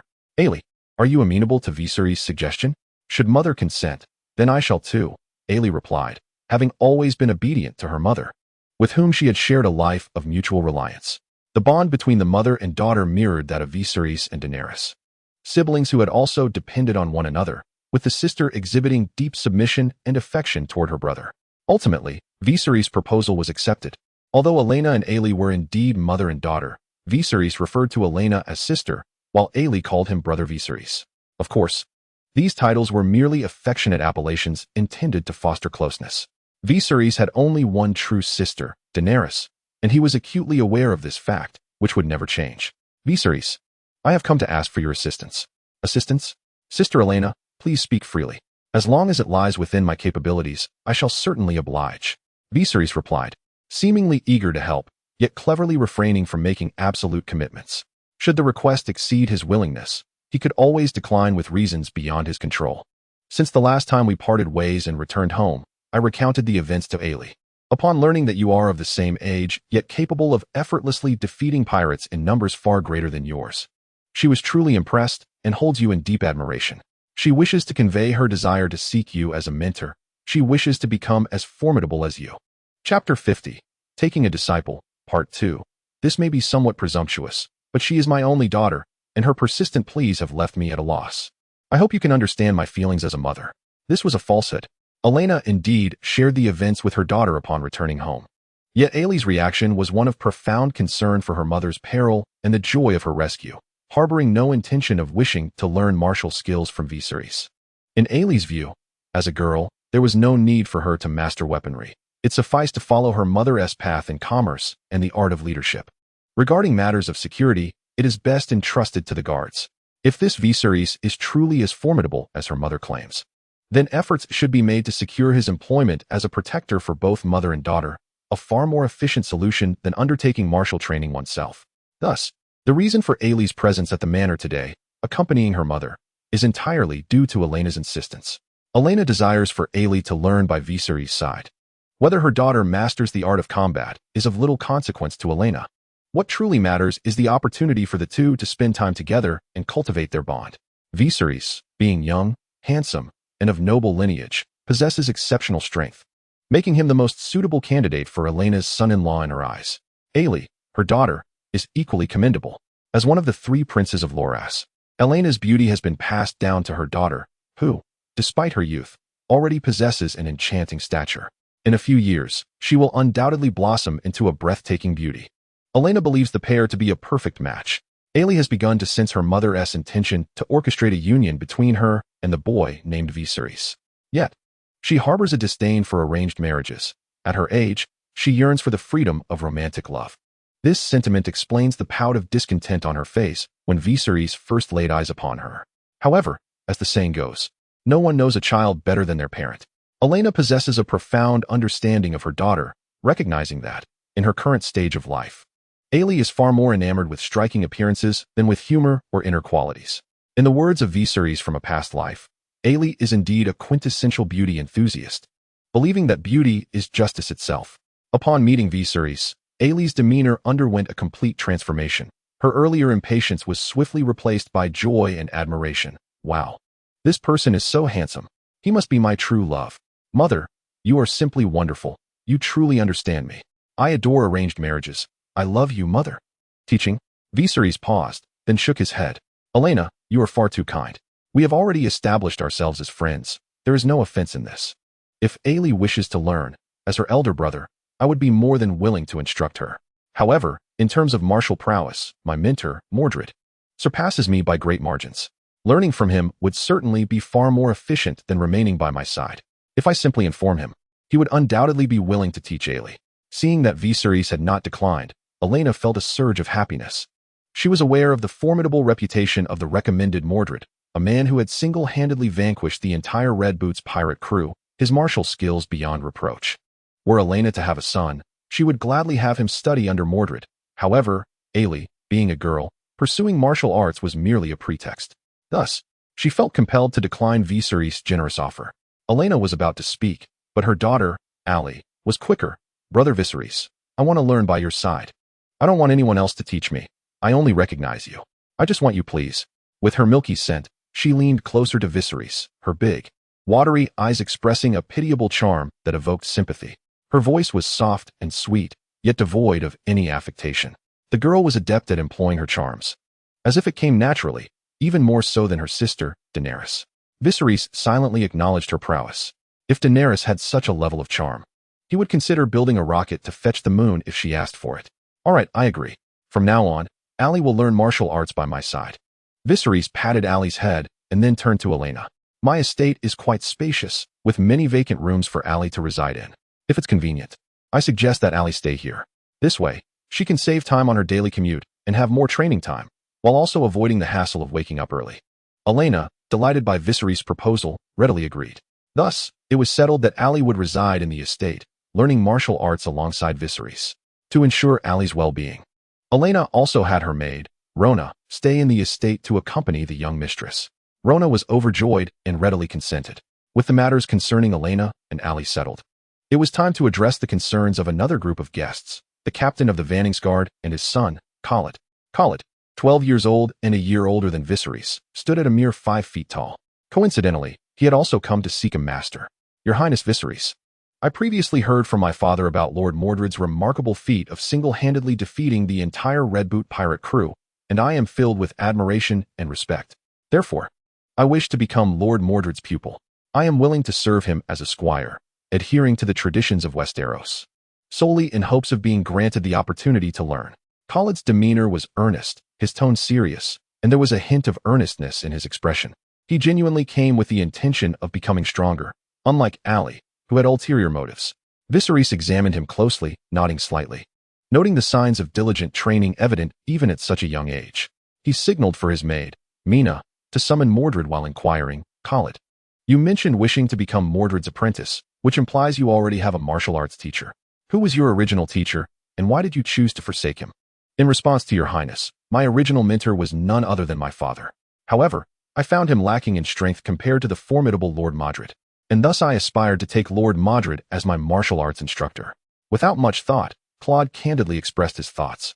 The captain of the guard, overhearing this, felt a surge of indignation. Were it not for the multitude present, he would have undoubtedly reprimanded the insolent youth for his disrespect towards his own father. Chapter 51. Mina's analysis. Upon hearing Claude's blunt display of emotional ineptitude, the recently arrived Mordred could not help but let out a hearty laugh. This was not mockery. Rather, he found the young man amusing, imbued with a delightful blend of naivete and sincerity, reminiscent of his own youth. In his younger days, Mordred had also been a straightforward, unadaptable lad, shunned by his peers. Fortunately, a drunken knight, recognizing Mordred's extraordinary potential, took him under his wing, believing that he might achieve greatness in the future.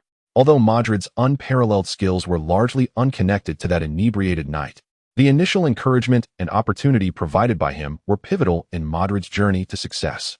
Thus, upon observing a reflection of his younger self in Claude, Mordred resolved to lend a hand and granted the young man's request for mentorship. Naturally, Mordred merely offered an opportunity, planting a seed. The future growth of that seed into a towering tree would depend on Claude's own diligence and innate talent. Time swiftly passed. In a week after the initiation of their mentorship, on the day when the legend of the Dragon Overlord unlocked its 280th chapter, Claude trained diligently alongside Mordred in the training grounds. The bright sun bathed the earth, and as Claude persevered in his exercises, beads of sweat formed upon his brow, cascading down his face, gathering at his chin before being whisked away by the wind. Mordred, seated in the shade not far off, occasionally corrected Claude's posture and movements. Their training was earnest and methodical, yet on the other side, a different pair of mentors and mentor engaged in a contrasting scene. This morning, after perusing the latest chapter of the novel, Viserys exuberantly declared a trip to the seaside, accompanied by a group of young ladies. On the golden sands, the 13-meter-long flame dragon lizard, Little Red Fruit, lay basking in the warmth, contentedly absorbing the sun's rays.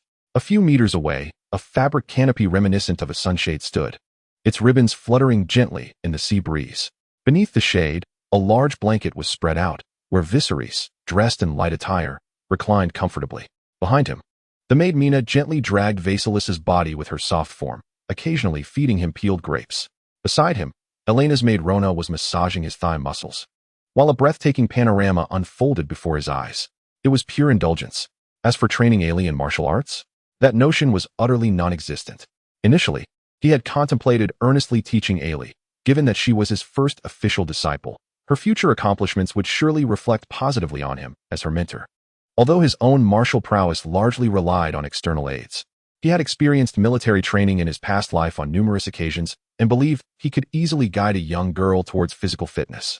However, he soon realized that his dear sister Ailey had no intention of diligently learning the art of combat. Instead, she was simply eager to be close to him. Several times, when he attempted to teach her the proper sword-swinging technique, she reached out to touch his abs. What a little vixen! Since his disciple showed no desire to learn, he felt no obligation to invest effort into teaching. If all she wanted was to be near him, then so be it. Engaging in affectionate interactions with a charming girl. While Viserys had little experience in his past life, he had gained considerable insight from his close companionship with Daenerys and Mina over the years. In the past few days, his relationship with Ailey had rapidly blossomed, evolving from mere acquaintances to close friends capable of intimate interaction. When Viserys reached for Ailey's hand, he was not met with rejection. Instead, she held on tightly. However, their relationship stopped there. Ailey still returned to her own room at night, not joining Viserys, Daenerys, and Mina as the fourth person in bed. After all, Ailey was at an awkward age. She was neither like the 4-year-old Daenerys, who understood nothing and simply felt joy in sleeping next to her brother, nor like Mina, who was mature and awaited her 18th birthday to fully blossom. Ailey had some understanding of the differences between genders, but remained somewhat vague about them. Although Viserys could easily manipulate such a young girl, that would be far too perverse, too depraved, and contrary to his own principles. Therefore, to avoid any potential mishaps arising from impulsive actions, he ensured that Ailey returned to her own bedroom each night after their time together. "Your Highness, what brings you to the beach today?" Mina inquired. observing Princess Daenerys and Miss Ailey playing on the sand with a hint of curiosity. I simply felt a sudden desire to come. Given that I have both the time and means. Nobles are like that, haha. Is there anything wrong with that? It is certainly fine for your highness to want to play by the sea, but I suspect there may be other motives behind your visit. It cannot be just for leisure. Viserys paused momentarily, rising from Mina and turning to gaze at his maid, his eyes surveying her exquisite form, attempting to discern whether she possessed the ability to read minds. Mina, can you read minds? Read minds? What is that? Is it some sort of sorcery? Observing Mina's bewildered expression, Viserys dismissed the notion that she could read minds, shrugging his shoulders. It's nothing. I merely spoke in jest. You may disregard it. By the way, Mina, how did you perceive that my outing was not merely for leisure? Or rather, what do you believe my purpose was, aside from amusement? For a typical master and servant, a servant speculating on their master's thoughts would be considered quite presumptuous. Often, when a master inquires how a servant deduced their thoughts, it serves as a reprimand, warning them that they have overstepped boundaries, with the implication that severe consequences could follow. However, the relationship between Mina and Viserys transcended the mere master-servant dynamic. Viserys genuinely cared for Mina's perspective. If I may offer a clue, it pertains to your suggestion that Daenerys and Aerys compete in gathering seashells. Is there anything particularly significant about collecting seashells? Is it not customary to gather shells by the seaside? During our time on the island, Daenerys frequently played on the beach, collecting shells. While simply gathering shells is quite ordinary, your insistence on bringing them back is rather peculiar. Given your stature, you could easily have Sam arrange for any culinary delights you desire, and there are ample pearl necklaces within the estate, rendering the collection of shells unnecessary. Therefore, since you chose to proceed in this manner, there must be an ulterior motive I am unaware of. Chapter 52. Essential Skills for a Traveler. Rona. Do you share Mina's perspective? After Mina articulated her analysis, Viserys turned to Rona, who was currently massaging him. Rona's response was devoid of any such thoughts. She had not contemplated deeply and expressed that her role as a maid was to focus on serving him rather than speculating on his intentions. What a diligent and devoted maid you are. Viserys commended Rona with a thumbs up before reclining once more in Mina's embrace. Who would have thought, Mina? You appear to be quite astute. Your Highness, I was merely making a casual guess, Mina replied with a playful pout, inciting a flutter of amusement within Viserys. However, you are not mistaken. Those shells do indeed serve another purpose. Would you like to know what it is? If your Highness is willing to share, then I am eager to learn. If not, I shall remain in ignorance. Oh, Mina, you've become quite eloquent. Who taught you this? No one taught me. I simply consider your Highness's interests above all. Haha, then you shall be rewarded. Viserys turned his head and placed a gentle kiss on Mina's soft cheek. Let me be direct. The reason I wish to bring those shells back is to craft a birthday gift for you. Mina's 18th birthday is less than a month away. And the reason for my early preparations lies in the uniqueness of the gift that Viserys intends to create, which requires considerable time to complete, far beyond just a day or two. A birthday gift? For me? Surely, I must have misheard. Your Highness intends to bestow upon me a birthday gift. Indeed, you have not misheard. The specifics shall remain a secret for now, but rest assured, it will be more intricate than a mere shell necklace, regardless of its simplicity, should it come from your Highness. Even an ordinary shell necklace would be cherished as a treasure, held dear. As these words were spoken, tears of emotion welled in Mina's eyes. It is perhaps a rarity in this world for a master to prepare a birthday gift for a servant. Mina felt an overwhelming sense of happiness. As the sun dipped below the horizon, casting a golden hue, the day swiftly came to an end. Claude completed a day of rigorous training under Modred's guidance, while Viserys and the others concluded their delightful seaside excursion and returned to the estate. Viserys carried the fatigued Daenerys on his back, holding the small hand of Ellie with his right, while Mina and Rona, the two handmaidens, each carried a bucket of shells. The shell-collecting contest between Ellie and Daenerys ended in a draw, with each collecting a bucket. There was neither victor nor vanquished. This, of course, was an unexpected outcome. No matter how hard Daenerys tried, the age difference rendered fair competition impossible against the 7 years older Ellie. Their tie was a result of Ellie's intentional leniency. Throughout their days together, Ellie had keenly perceived the profound affection shared between Viserys and Daenerys. If she wished to ultimately unite with Viserys, she understood that Daenerys was an insurmountable obstacle. After a restless night contemplating how to contend with Daenerys, she conceded, realizing that it was a challenge beyond her capabilities. However, clarity dawned upon her. She should not act as a disruptor to sever the bond between Viserys and Daenerys, but rather, she ought to integrate herself into their dynamic. Regardless of how strong their affection may be, they are siblings, and that inherent relationship precludes any possibility of marriage. Conversely, although she refers to Viserys as brother and he calls her sister, they are not true siblings. Thus, Daenerys should not be considered a threat. Rather, Ellie resolved to use Daenerys to her advantage in fostering her eventual union with Viserys. Consequently, Ellie's current objective is to cultivate a positive relationship with Daenerys and leave a favorable impression on this future sister-in-law. Thus, upon noticing that Daenerys was lagging behind in her shell-collecting endeavors, she discreetly slowed her pace, ultimately maintaining a comparable speed to that of Daenerys. Viserys was not a mind reader. He could not fully comprehend the thoughts swirling in the girl's mind. Once he ascertained that Ares harbored no ill intentions towards Daenerys, he turned a blind eye to her subtle maneuvers, allowing her to proceed as she wished. If you, like Viserys, were to find yourself suddenly transported to an era of primitive weaponry, marked by technological backwardness and low productivity, what strategies would you employ to amass your first fortune? How would you ascend step by step, evolving into a magnate of unparalleled wealth, perhaps even the richest individual in the world? Some might suggest the purification of coarse salt. Others the distillation of alcohol, the crafting of glass, the creation of perfumes, or even innovations such as papermaking, honeycomb coal, hydrogen bombs, curved plows, and horseshoes, among countless other possibilities. From the vantage point of the internet-savvy 21st century, returning to antiquity presents an abundance of epoch-defining inventions that could yield significant advantages. While some of these innovations may pose challenges or demand specialized knowledge, many skills could be acquired post-compulsory education. Yet, it is with a sense of shame that Viserys acknowledges his shortcomings, having brought disgrace upon his fellow time travelers.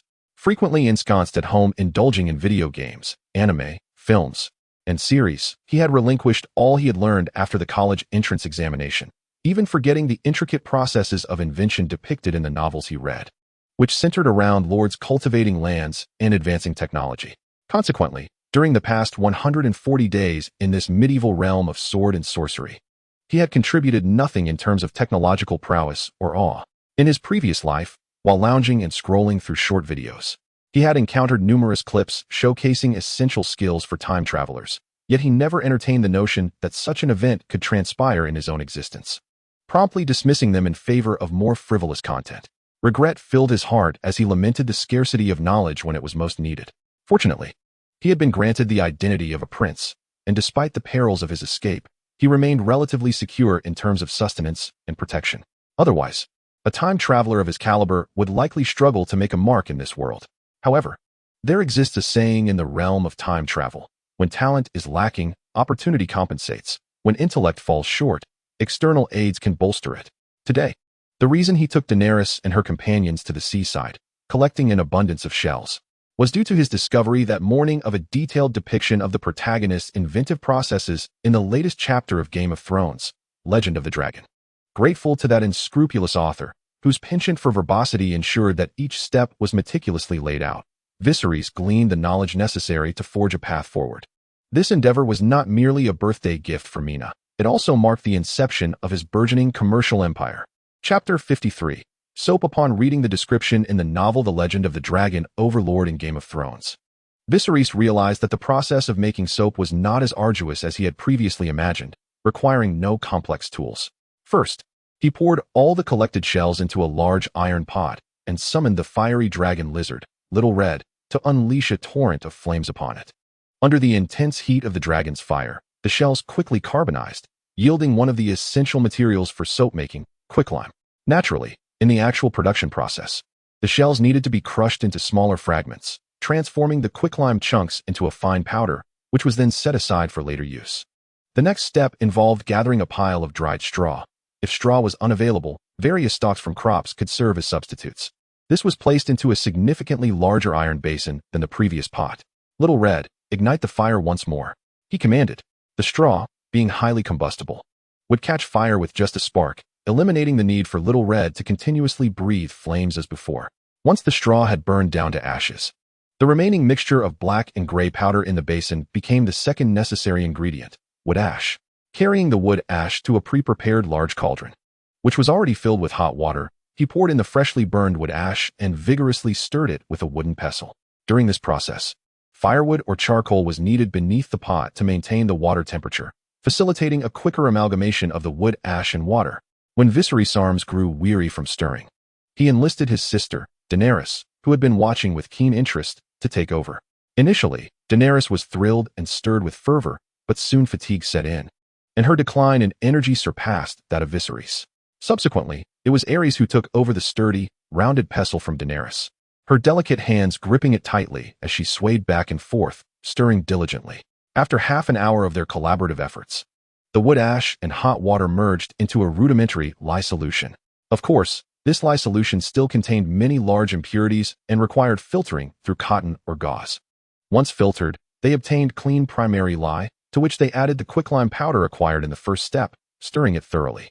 Following another vigorous round of mixing, they filtered the mixture once more, ultimately producing the secondary lye necessary for soap making. However, it could not be used immediately. It needed to be left to settle overnight, allowing it to completely precipitate. Viserys, unable to devise a better method to expedite this process, decided to take his leave with the others after completing the aforementioned steps. They indulged in meals, took baths, and enjoyed playful antics before retiring for the night. The following morning arrived.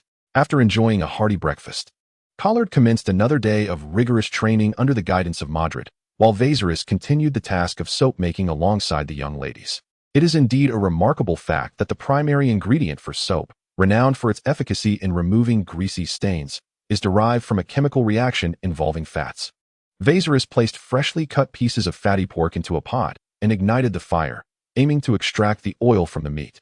He opted for lard this time, as a substantial piece was conveniently available in the kitchen, eliminating the need to send someone out for additional purchases.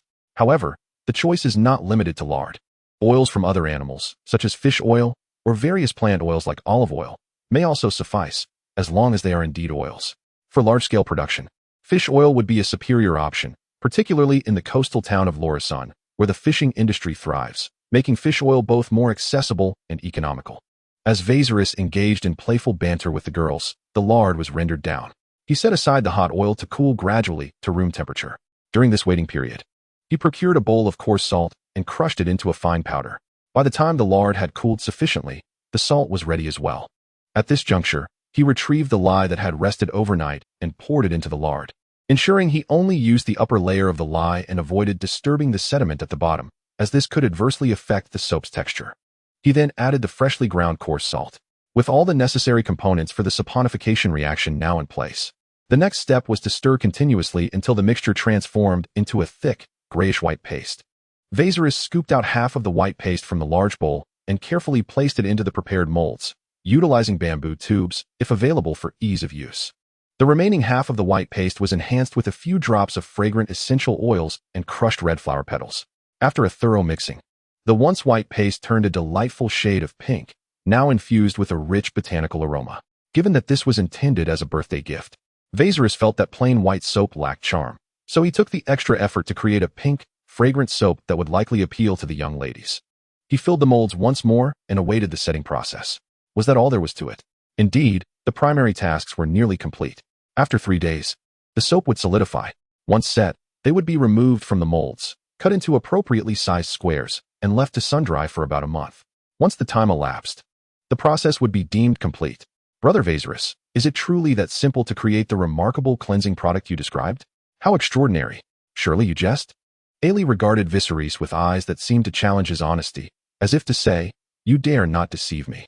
Viserys, charmed by Aelys' adorable demeanor, could not resist the temptation to gently pinch her soft, delicate cheek.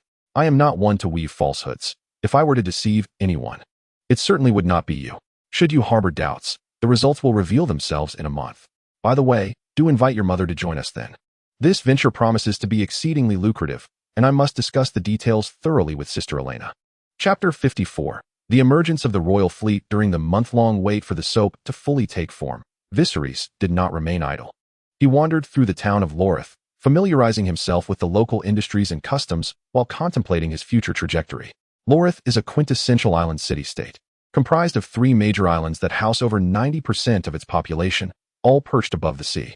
Although the continental shelf beneath the water connects to the continent of Essos, ordinary individuals cannot breathe freely underwater as Viserys does. Nor can they swim across the vast ocean unaided. Even in the absence of predators like sharks, Mere human strength is insufficient to traverse such distances without succumbing to exhaustion. According to the industrial report provided by the Vannings, combined with Viserys' own observations, the two primary industries of Lorith are intrinsically linked to the sea: salt production and fishing. The salt industry, however, leaves much to be desired. The methods of salt extraction here are rudimentary, involving merely the evaporation of seawater to yield coarse salt, which is laden with impurities and lacks palatability. Thankfully, the general populace of this world has a low standard of living, resulting in minimal expectations for salt quality. Otherwise, this inferior product would be unsellable. The clientele for this coarse sea salt is largely comprised of the less affluent, while the wealthy nobility procure their salt from the continent, where high-purity natural salt mines yield superior products. This creates a rather ironic situation. The true owners of the salt-producing territory in Lorith, Prince Elena and a cadre of elite nobles, consume only the high-quality mined salt transported via ships from the mainland, while the coarse salt produced locally is relegated to sale to the commoners on the continent. The price ratio between high-purity mined salt and coarse sea salt is approximately tenfold. Thus, the revenue from selling 10 pounds of sea salt equates to the cost of purchasing a single pound of mined salt, an absurd disparity indeed. Viserys is aware that sea salt can be refined through various methods to produce high-quality fine salt, yet he is only knowledgeable of its existence, lacking any understanding of the specific processes involved. As for the other aspect of the fishery, it is, in fact, a broad category encompassing various activities. The fishery includes not only the direct capture of marine fish, shrimp, scallops, and other seafood for consumption or sale, but also the utilization of marine creatures, such as whales, for their oil to create related products. Among these, whale oil candles are the most commercially successful, with the continent's elite consuming hundreds of them during grand feasts held in their castles. However, whether it be fish, shrimp, scallops, or whale oil candles, the profit margins for these products are modest, relying primarily on volume sales. The most lucrative sector, without a doubt, is the pearl industry. Lustrous and large pearls are adored by the noble women of the continent, fetching high prices whether fashioned into necklaces, bracelets, or anklets. Nonetheless, this reflects the previous industry landscape. Once Viserys establishes his soap enterprise, soap is poised to supplant pearls as the most profitable commodity produced in Loras. It is evident that in Loras, whether in daily life or commercial trade, one indispensable tool prevails: the ship. The significance of vessels in Loras is such that the Prince of Fishermen, elected by the shipowners, holds a status equal to that of the other two princes. In contrast, in inland realms, a captain's standing cannot compare to that of a land-holding knight. Thus, after surveying Loras, Viserys resolved to assemble his own naval fleet. Only with sufficient maritime power could he safeguard the trade ships carrying his soap to other cities from pirate assaults, and even retaliate against those who dared to provoke him. This naval fleet will serve as the nascent form of the future Targaryen royal fleet. Furthermore, in his vision, this naval force could also function as maritime bodyguards. For the right price, they could provide protection to other merchants or nobles during their sea voyages. Times have changed. Viserys no longer needs to manage every detail personally. After sharing his primary ideas and general guidelines with Modred regarding the formation of the naval fleet, he entrusted the matter entirely to him. This included the 3 ships under his ownership, which he freely handed over to Modred for his use. Having spent considerable time together, Viserys had come to trust Modred's character and capabilities, allowing him to take charge with confidence.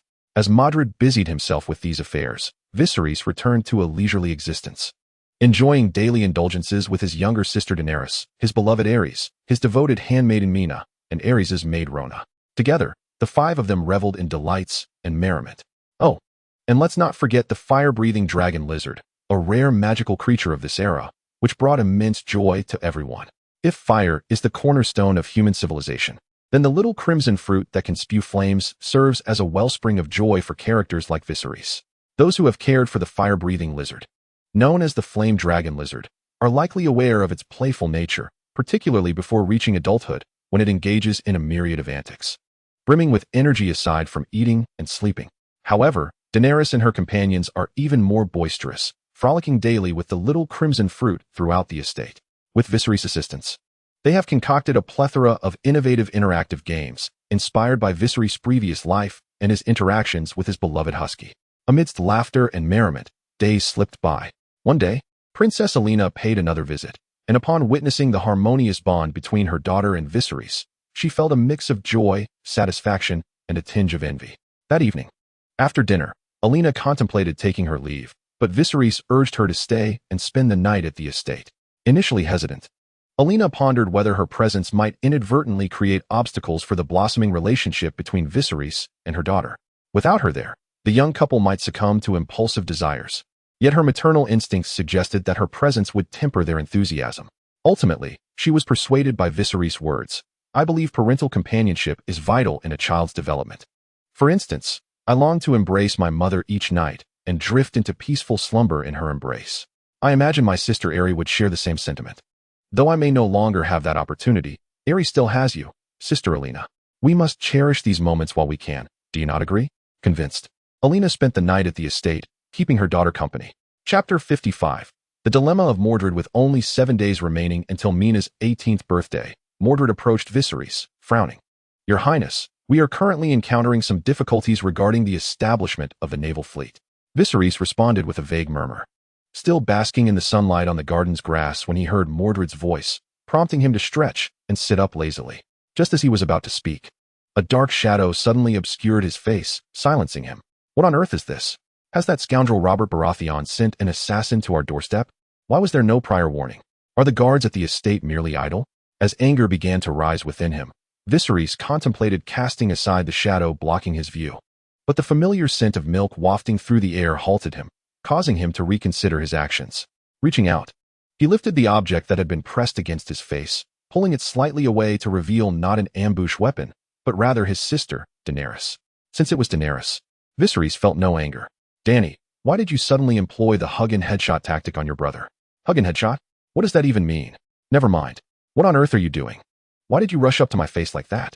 You startled me, you know. It was clearly your brother who sat up abruptly. Daenerys pouted, her small frame wriggling restlessly in her brother's embrace. I was chasing the little red fruit. Sister Alice said that if I could catch the little red fruit before the sand in the hourglass runs out, she would give me a piece of an incredibly delicious cake that I've never tasted before. I was so close to catching it, but then you suddenly sat up, and I bumped into you, watching helplessly as the little red fruit scurried away. Now I really can't catch it. It's all your fault, brother. All right. It's my fault. As an apology, let me give you a kiss. Viserys planted a gentle kiss on Daenerys' cheek, causing her face to light up with joy, as if the previously coveted little red fruit and the delicious cake spoken of by Alice had suddenly lost their significance. Go on now. While there is still time left in the hourglass, you might still catch that little red fruit. I believe in you. Okay, I'm off. With a playful pat on Daenerys' bottom, he encouraged her to return to her games with Alice. Afterward, Viserys stood up, brushing off the straw and dust from his clothes, and approached Mordred. Speak. What issue has arisen that has left even you, the seasoned captain of the royal guard, at a loss? Your Highness, allow me to correct a misunderstanding. Indeed, I am the royal guard captain appointed by your father, but I am merely a captain of the guard, not the admiral of the Royal Navy. My expertise lies in personal combat, and I possess little experience in commanding armies, especially in the formation of a naval fleet. Very well. It seems I misspoke. So please, enlighten me about the progress of establishing our naval forces and the challenges you are facing that you cannot resolve. According to your Highness's directives, I first took our 3 existing ships to the dock for modifications, enhancing them for the demands of naval combat, while also repairing various long-standing issues and faulty components. Currently, the smaller vessel we seized from the mercenary Fenrir, classified as a Falcon-class assault ship by the former kingdom, has been completely refurbished and was launched 2 days ago. The remaining 2 ships, originally belonging to the Red Boots pirate fleet, have met the minimum requirements for conversion into Roar-class battleships. However, due to years of neglect and the shipyard's limited experience in constructing combat vessels, the transformation has yet to be completed. Yesterday, I inquired about the latest progress at the shipyard, and it appears that it will take approximately 1 more month before they can be launched. Naval power, or the maritime fleet, consists primarily of 2 components, the ships and the crew. From Mordred, Viserys learned that the ship aspect is progressing smoothly overall, despite minor setbacks that are not particularly concerning. The most significant issue lies with the crew. Mordred has been tirelessly searching for several days, yet he has failed to recruit enough personnel. It's not that he hasn't found anyone. There are indeed 2 or 3 candidates, but in comparison to the 2 Roar-class ships and 1 Eagle-class vessel, this number is utterly insufficient. An Eagle-class ship typically requires a crew of 15 to 25, while a Roar-class ship, to unleash its full combat potential, ideally necessitates a crew of 40 to 60, with a maximum capacity of up to 100. How could it be possible that he cannot find enough people? This was far beyond Viserys' expectations. Mordred, how did you go about recruiting? Naturally, I have been invoking the name of the Targaryen dynasty, informing them that those who successfully pass the selection will have the honor of serving under your highness in the esteemed royal navy. Viserys was taken aback. Was Mordred relying solely on a sense of honor to attract recruits? Wasn't he that somewhat naive? Surely, people in this world do not regard honor as paramount above all else. If that were the case, then his late father would not have been assassinated so treacherously. Furthermore, Mordred, aside from honor, what else have you proposed? Don't tell me you've said nothing about the benefits of joining our fleet. Of course not. Mordred shook his head, acknowledging that honor alone was insufficient. There must also be incentives. Just as Viserys was about to nod in agreement, he was struck by a disconcerting response from Mordred. In your highness's name, I have promised all who wish to join our fleet that if they enlist now, once you reclaim Westeros and ascend the Iron Throne once more, they will receive substantial rewards. And then, what follows after that?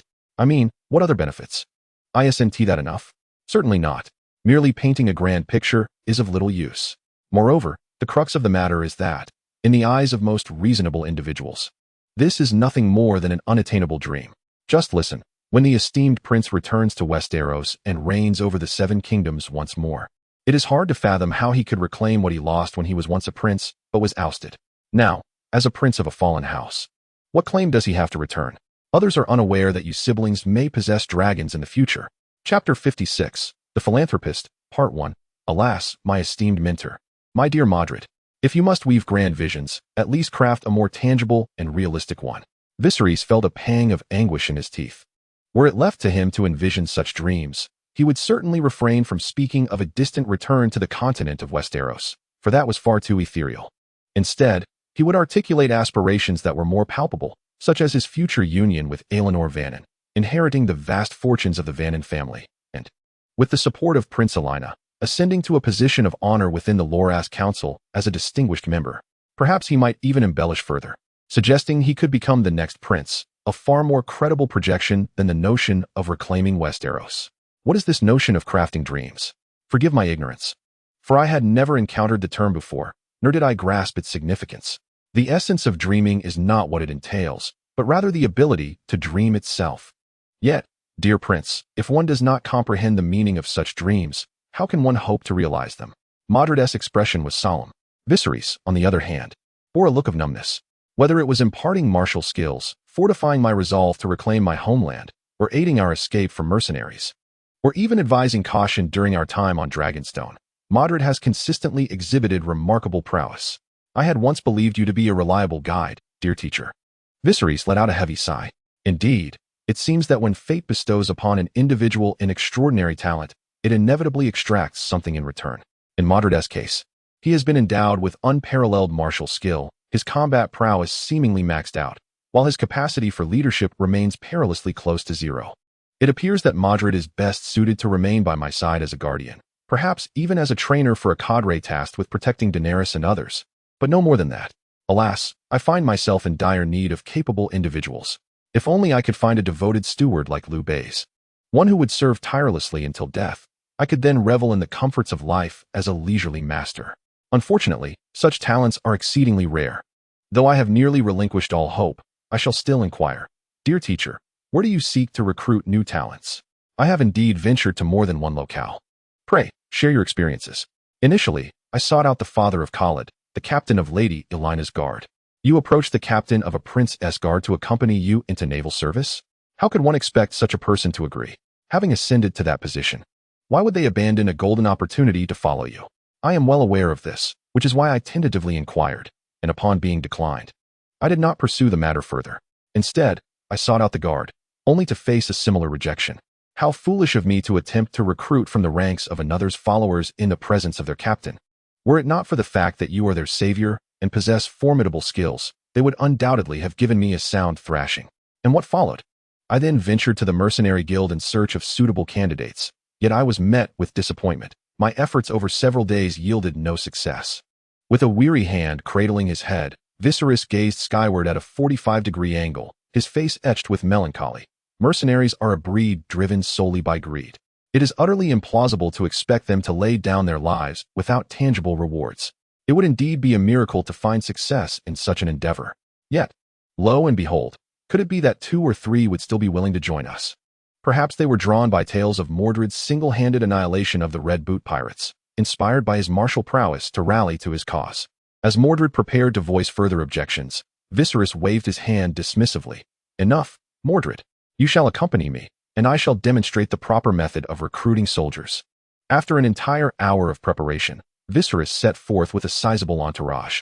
In addition to himself and Mordred, they were accompanied by the maid Mina, the portly chef Sam, several other servants from the estate, and a large cart laden with wheat. Viserys's ideal candidates for his fleet were neither found in the Adventurers Guild nor in the mercenary encampment, but rather at the docks. The dockworkers possessed several advantages as potential naval recruits. Firstly, most of them were well-versed in swimming, while they might not be adept at treading water for hours. They were certainly not landlubbers, which would save considerable training time for subsequent voyages. Secondly, dockworkers typically had robust physiques and considerable strength.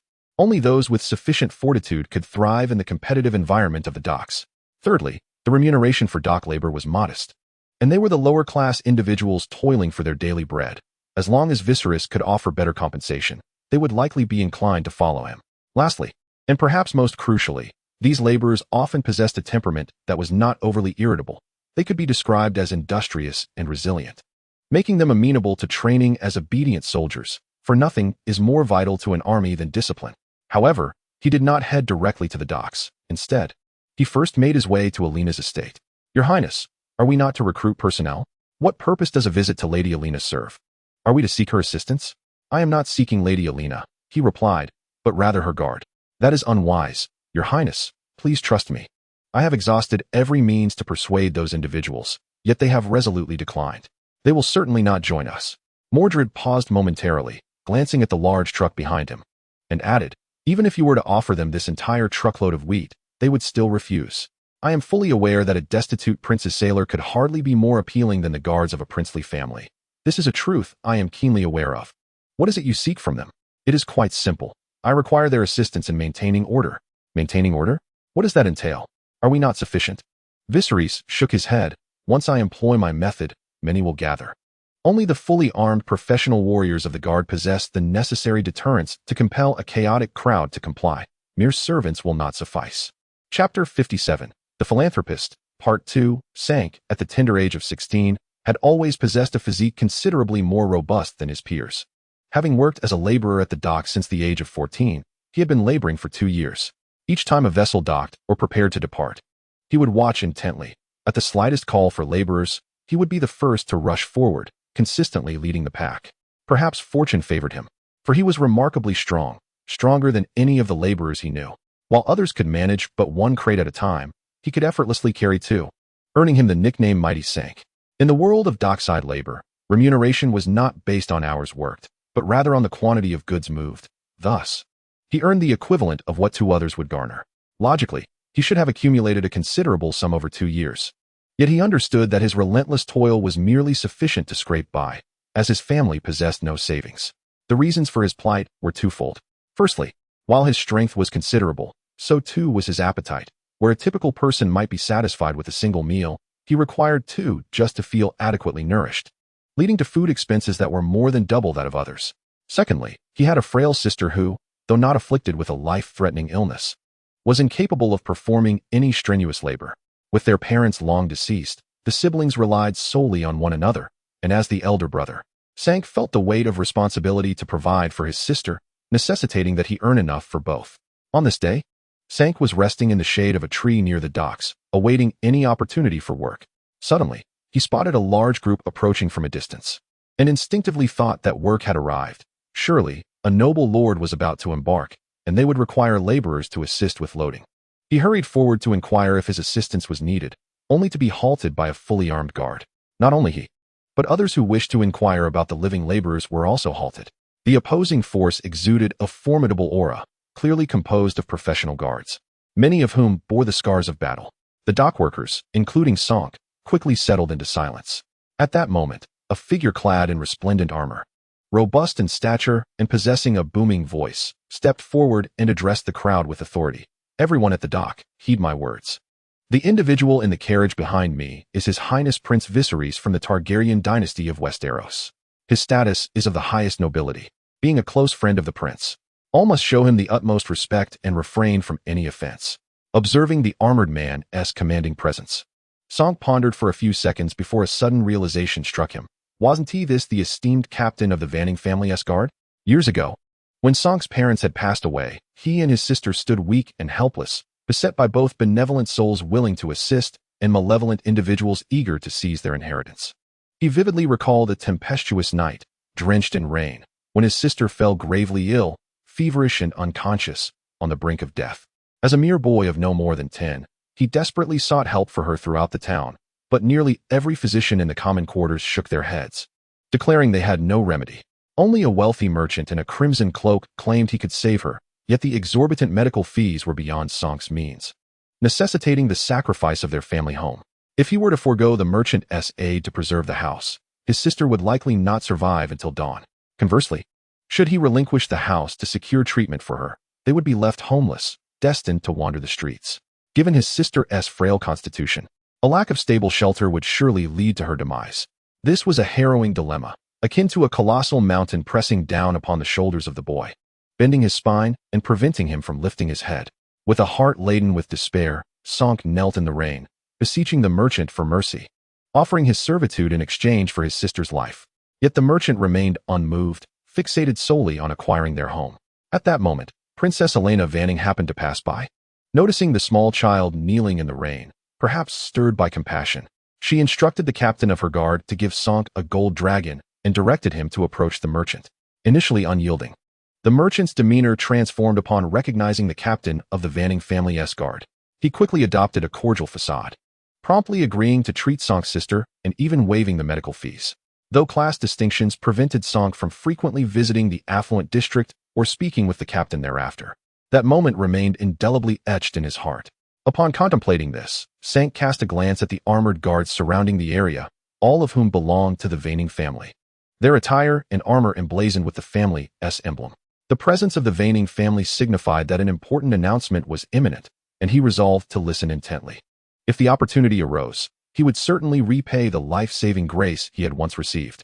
Sonk continued to observe as the captain of the guards maintained order before stepping aside. A stout young lad then approached, tugging a large cart behind him.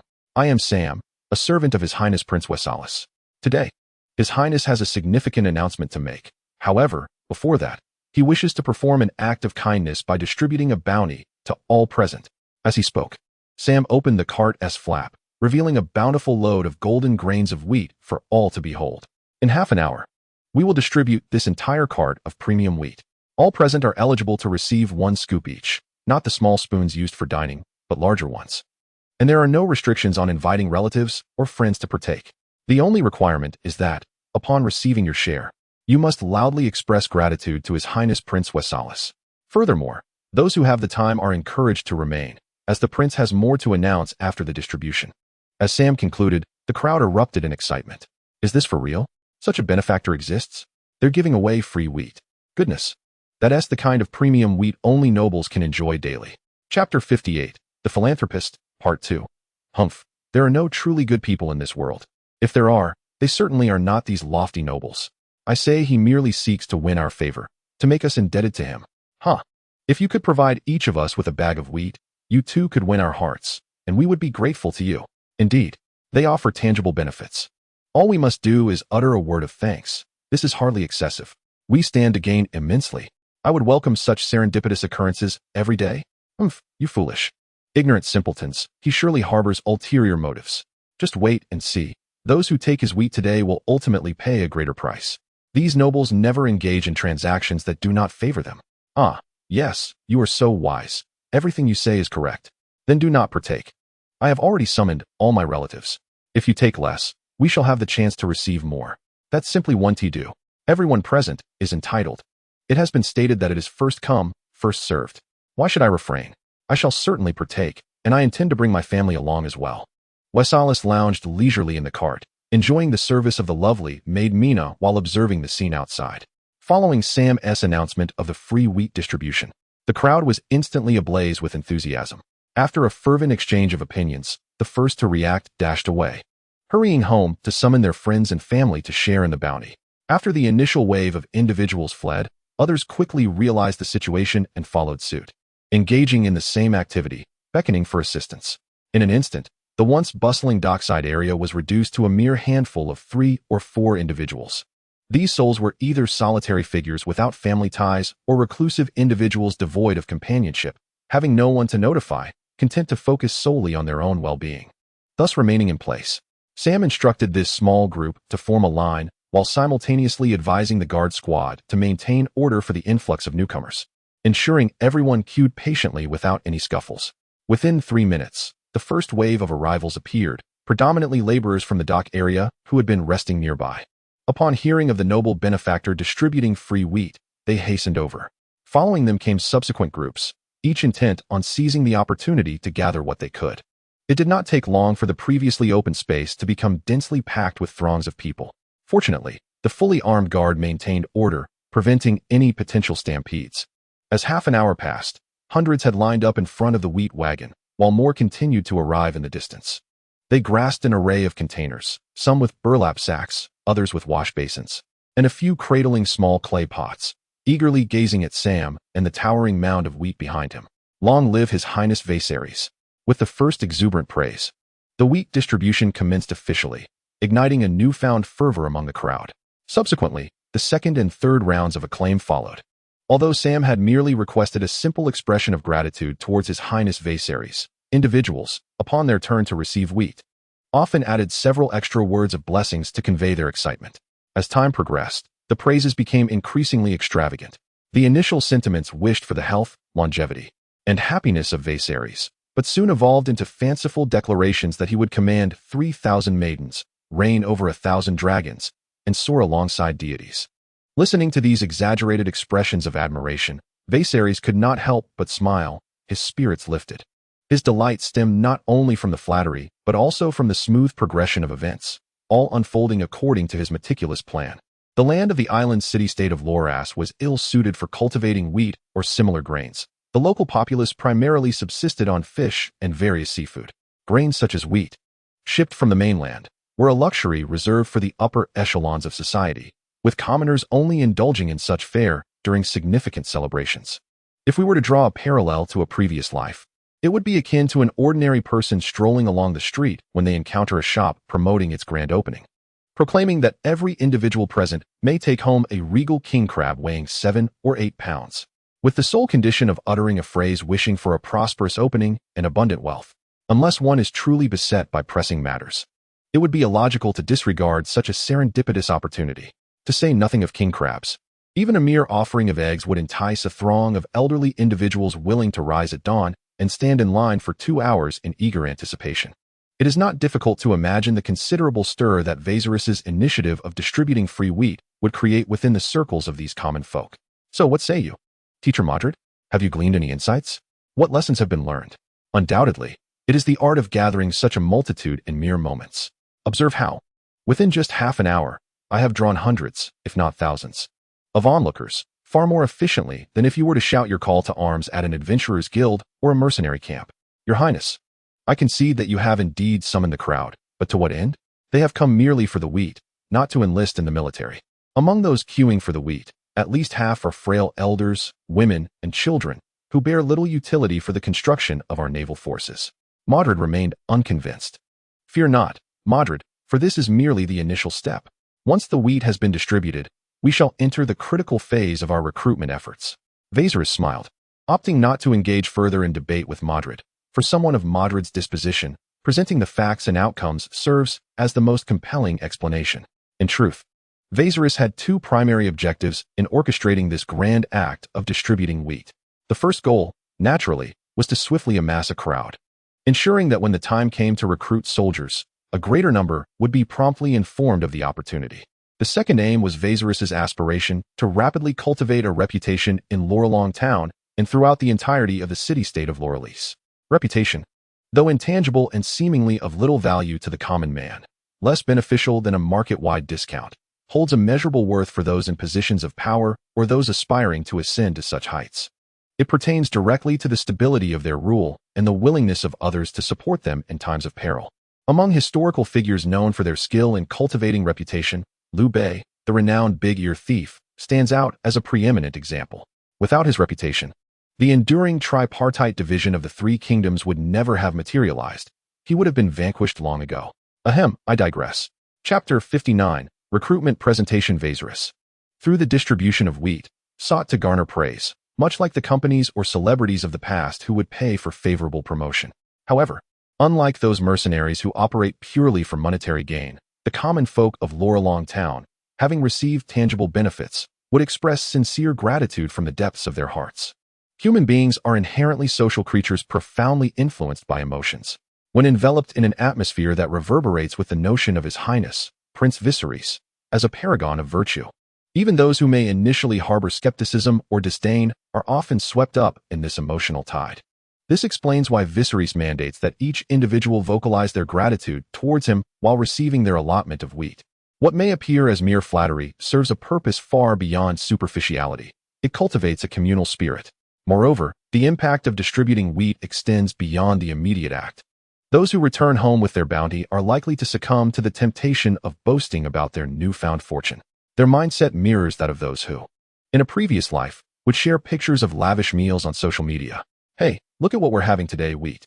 Isn't that impressive?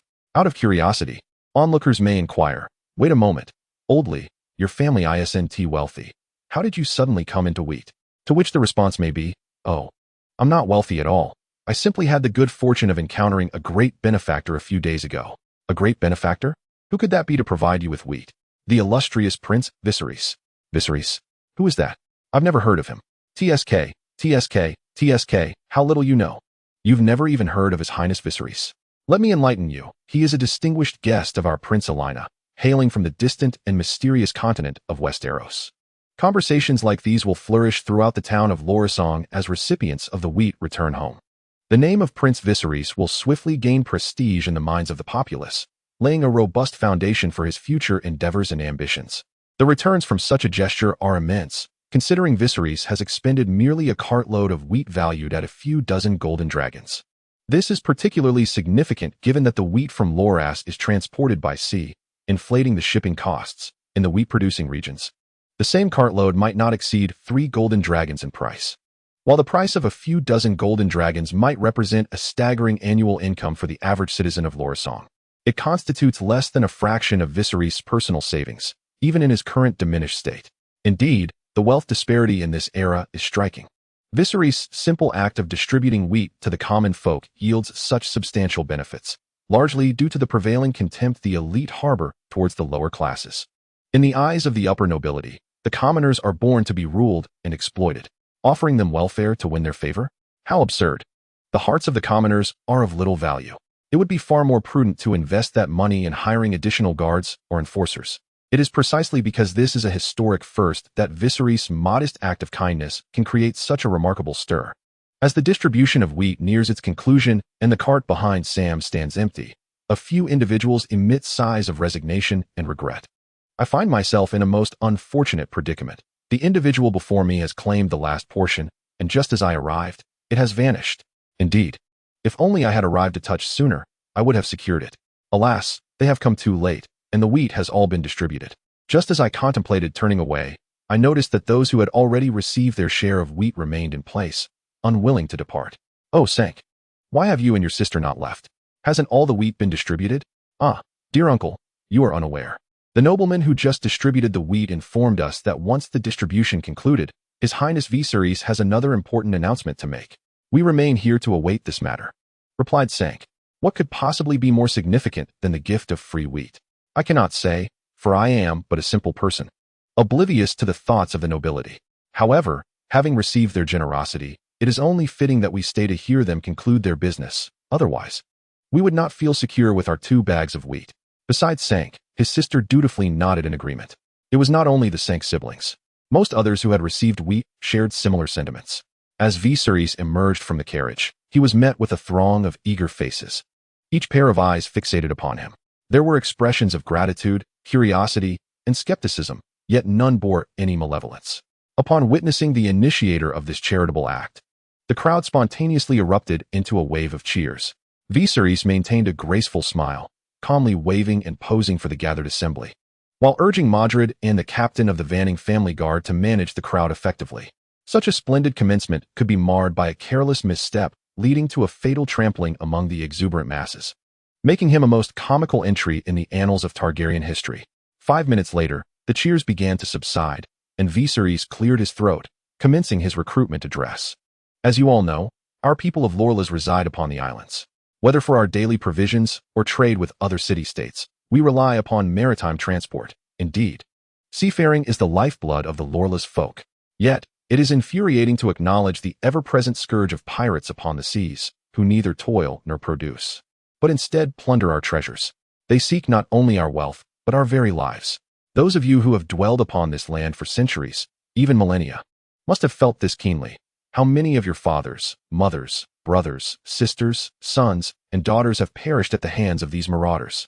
Just a month prior, while returning to Lorlasong with a ship laden with goods alongside the Harvest Prince, Lady Olenna, we encountered the dreaded Red Boot pirate crew.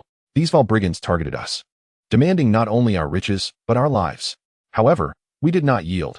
We united and engaged in a desperate battle against the Red Boots pirates. Ultimately, we emerged victorious, led by these two valiant warriors by my side, vanquishing the Red Boots pirate crew. As Varys raised his voice, he called forth Mordred and Elena's captain of the guard to step forward, allowing those around to more clearly behold their robust physiques and splendid armor. Chapter 60. Eager enlistment. After we triumphed and annihilated the Red Boots pirate crew, I realized that the pirates were not as fearsome as one might imagine. They too are human, not invincible dragons. If we could establish a naval fleet, we could defend our ships from pirate incursions. Furthermore, if our fleet were sufficiently formidable, we could launch a counter-offensive against these pirates, eradicating them entirely, allowing us and our descendants to sail freely upon the seas, forever liberated from the threat of piracy. Thus, I call upon all to join my naval fleet, to fight not only for me, but for your own interests, for the happiness of your future generations. Observing the fervent emotions stirred by my impassioned speech, Varys paused momentarily to catch his breath before unleashing his ultimate proposition. I, Varys Targaryen, pledge that anyone willing to join my naval fleet, who can cooperate in training and follow commands, shall receive 3 meals a day, with at least 1 meal containing meat. But that is not all. I shall also provide each person with a monthly stipend of 500 copper stars. In the unfortunate event of injury or disability in battle, requiring retirement from service, I will grant a one-time compensation of 300 copper stars. Should one fall in battle, their family or designated beneficiary will receive a lump sum of 100 silver deer. After Varys concluded his enumeration of the enlistment benefits, a profound silence enveloped the crowd, who collectively gasped in astonishment at the prospect of contributing even a small part to withstand the harsh winters to come in the years ahead. It was not that the benefits were too paltry to be accepted, but rather that they were so generous that they seemed almost unbelievable. In these times, it was already commendable for a noble to provide food and drink, let alone the prospect of a substantial military stipend. Moreover, the provision of compensation for injuries or death was unprecedented. Previously, those who suffered injury or death could only lament their misfortune, with the benevolence of their lord offering little more than a token acknowledgement. Typically, the deceased would simply be buried, and in some cases, their bodies were unceremoniously cast into the sea. Truly, I am moved to tears. At that moment, the reputation of Varys, the benevolent prince from Westeros, soared to its zenith. Mordred, you have seen it, haven't you? The issue of manpower that previously perplexed you has now been resolved. The matters ahead are entrusted to you. I shall return to rest. Amidst the incredulous cheers of the crowd, Viserys turned to board the carriage for his journey back, only to be abruptly halted by Mordred. Your Highness, is this recruitment policy not excessively generous? When Viserys had earlier distributed high-quality wheat worth a considerable number of gold dragons for charitable purposes to win the hearts of the people, Mordred, though internally skeptical, refrained from voicing his objections. After all, it was a one-time expense. Even if the prince were to expend hundreds of gold dragons in one go, it would not pose a significant issue. However, the matter of training an army is fundamentally different. It represents a long-term and ongoing financial commitment. Once a standard of welfare is established, it becomes exceedingly challenging to reduce benefits later, as such actions could destabilize troop morale. Not only is it a prolonged endeavor, but the military also operates on a scale that demands substantial resources. A monthly wage of 500 copper coins per soldier may seem modest, amounting to less than a gold dragon per year, but that is merely for one individual. For a battalion of 100 soldiers, the expenses multiply 100-fold, and for an army of 10,000, the costs escalate to 10,000 times. Furthermore, there exists the matter of compensation for injuries and fatalities. Mordred found himself at a loss for whether to laugh or cry. From the perspective of a soldier, this is undoubtedly commendable. Mordred wished to commend Prince Viserys for his benevolence, contrasting it starkly with the madness of King Aerys II. Yet, from the ruler's standpoint, this approach is decidedly imprudent. In a world where medical standards are woefully inadequate, even a minor mishap can lead to disability or death, often beyond recovery. Not every soldier possesses Mordred's combat prowess. The number of fallen soldiers in each battle is substantial. Bestowing approximately half a gold dragon as compensation for a single death is an exorbitant cost. You may consider this generosity. Indeed, only a magnanimous lord can enlist skilled warriors. Viserys understood that by providing adequate safeguards for his soldiers, he could inspire them to confront the specter of death with courage and determination, thereby ensuring a formidable fighting force. Yet, Mordred felt that Viserys, in his youth, lacked the necessary understanding and continued to advise, "Your Highness, the expenses associated with nurturing or maintaining an army extend beyond merely the soldiers' wages and the post-battle compensations you proposed. The costs incurred during daily training, the consumption of food and water, the expenditure on medicine, the maintenance and replenishment of weapons and equipment post-battle. All these factors demand substantial financial resources. With all due respect, Your Highness, should you adhere to such a system, the savings you brought aboard your ship when you left Westeros will scarcely suffice to recruit a sufficiently sized army to mount a counteroffensive." Viserys paused, astonished, gazing at Mordred. "My dear mentor, you cannot possibly believe that those funds alone would suffice to cultivate a formidable army capable of reclaiming the continent of Westeros. Can you? Do you underestimate the people of the Seven Kingdoms, or do you overestimate that wealth?" Mordred remained silent. To successfully restore the kingdom, it is certainly unwise to rely solely on dwindling resources. Those savings merely serve to maintain a respectable existence for myself and Daenerys. If one truly wishes to cultivate an army and establish power, alternative means of generating income must be devised. Does Your Highness possess such means? Of course, I am the true dragon of House Targaryen. A true dragon can accomplish anything. Huh. Viserys gestured to his own head and then staggered back to the carriage. Although Mordred still did not comprehend how the prince intended to amass great wealth, he chose to trust in the prince's unwavering confidence. As a loyal subject, he resolved to execute commands diligently and focus on his strengths. Matters of finance were beyond his expertise. However, he possessed considerable martial prowess and insights into training an army. He entrusted the task of generating income to the prince while dedicating himself to training a valiant and obedient force for him. With this understanding, Mordred took a deep breath, grasped the hilt of his sword, and strode purposefully toward the eager crowd. "All those wishing to enlist, come forth. Only those who pass my trials shall be deemed worthy to join." Chapter 61. You've provoked a serious matter while the ultimate goal is to possess a formidable army of tens of thousands. The current recruitment plan for the naval fleet is limited to a mere 300 individuals. This decision is influenced by three primary factors. Firstly, the fleet currently lacks sufficient vessels, possessing only 2 Roaring-class ships and 1 Eagle-class ship. Thus, 300 personnel is already ample, if not excessive. Secondly, he has yet to commence earning revenue. Although Viserys believes his invention of soap could prove to be a lucrative venture, the actual profitability remains uncertain and will depend on the market's response post-launch. Should he recklessly expand his forces without the anticipated financial returns, the scenario Mordred warned of, insufficient gold dragons to sustain an army, could indeed materialize. The third, and most crucial point, is that the time is not yet ripe.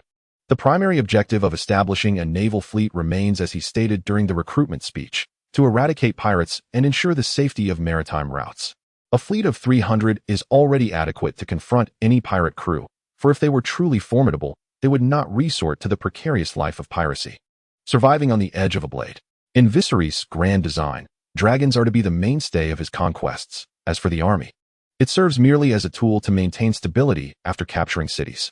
With the vast ocean separating Essos from Westeros, transporting a large army necessitates numerous ships, and in the event of a protracted siege, an extended supply line presents significant challenges.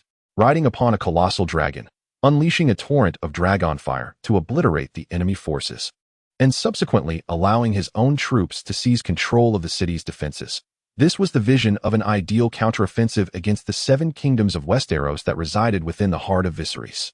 The 10 dragons he had contracted were still in their egg state, while Daenerys, the mother of dragons, had yet to acquire even a single dragon egg. The path ahead was still long. It was certainly not the time to amass troops.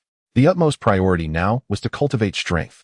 The day after the recruitment announcement, as Viserys completed his morning routine and was enjoying a sumptuous breakfast with Daenerys, Aeron, and Mina, Princess Alina arrived at their doorstep. "Viserys, was it your idea to summon soldiers and establish a naval fleet?" she inquired, her tone laced with urgency, her ample bosom rising and falling with each breath.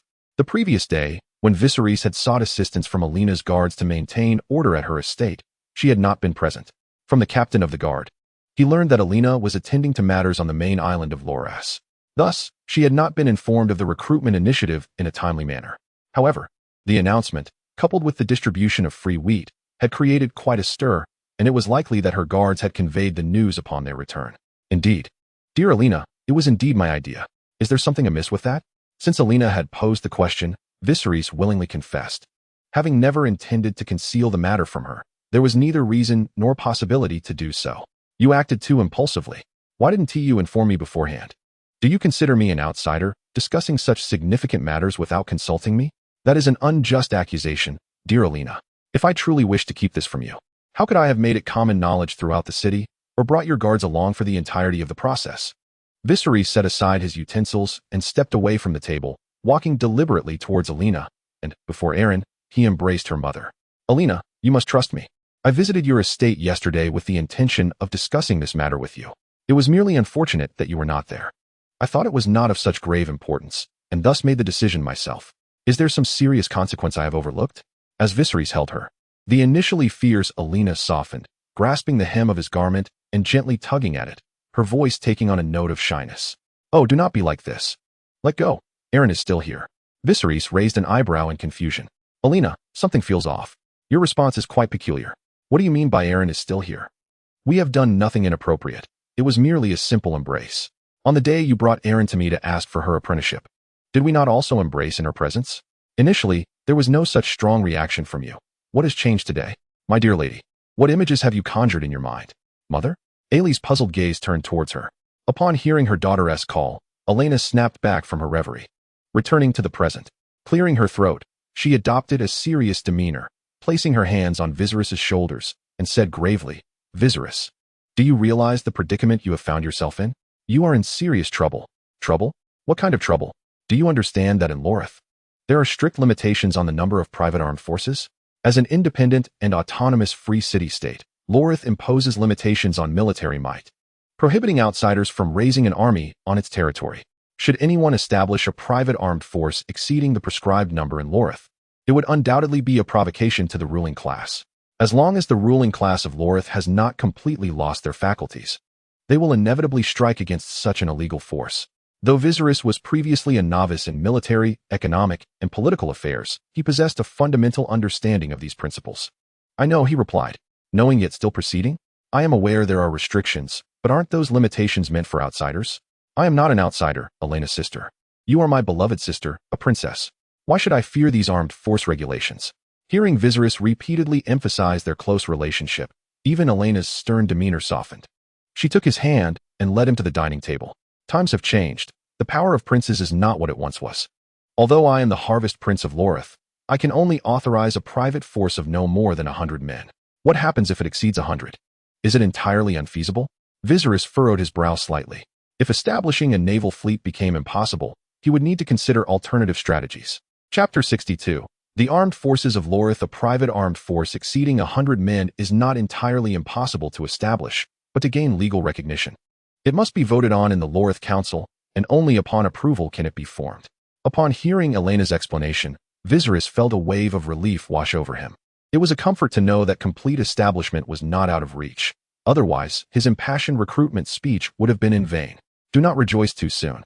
Although I am the Harvest Prince and possess the authority to propose such a bill in the Lorith Council, I am merely the Vice President. My proposal requires the agreement of 2/3 of the council members to pass, which is no easy feat to prevent Viserys from underestimating the complexity of the situation." Elena promptly doused his enthusiasm with a dose of reality. Have similar proposals been successfully passed in the past? Yes, indeed, not just once. Tell me, who has successfully obtained a legal armed force of over 100 men in Lorith? In Loras, there exist 4 armed forces comprising over 100 personnel. The first 3 are my personal guard, the private fleet of the Fisher Prince, and the Red Cloaks of the Street Prince. Indeed, it is quite reasonable for each of the 3 great princes to possess their own private military. Although the establishment of our armed forces was also subject to a vote in the Assembly, it passed unanimously without any hurdles. As the formation of private forces by the princes has been a long-standing tradition in Loras for centuries. Furthermore, the 3 great princes have long held the positions of president and vice president of the Assembly, leaving no short-sighted member to oppose such a matter. However, your situation is markedly different, Viserys. Your status in the continent of Westeros does not afford you any advantage in the Assembly's deliberations. Upon hearing this from Olenna, Viserys furrowed his brow. It seems that establishing a sizable private military is indeed no simple task. Sister Olenna, did you not mention there are 4 forces? Who, then, commands the remaining 1, aside from the private troops of the 3 princes? The final military force is the largest in number, surpassing the combined strength of the private armies of the 3 princes. Moreover, this force was established without the approval of the Loras Assembly.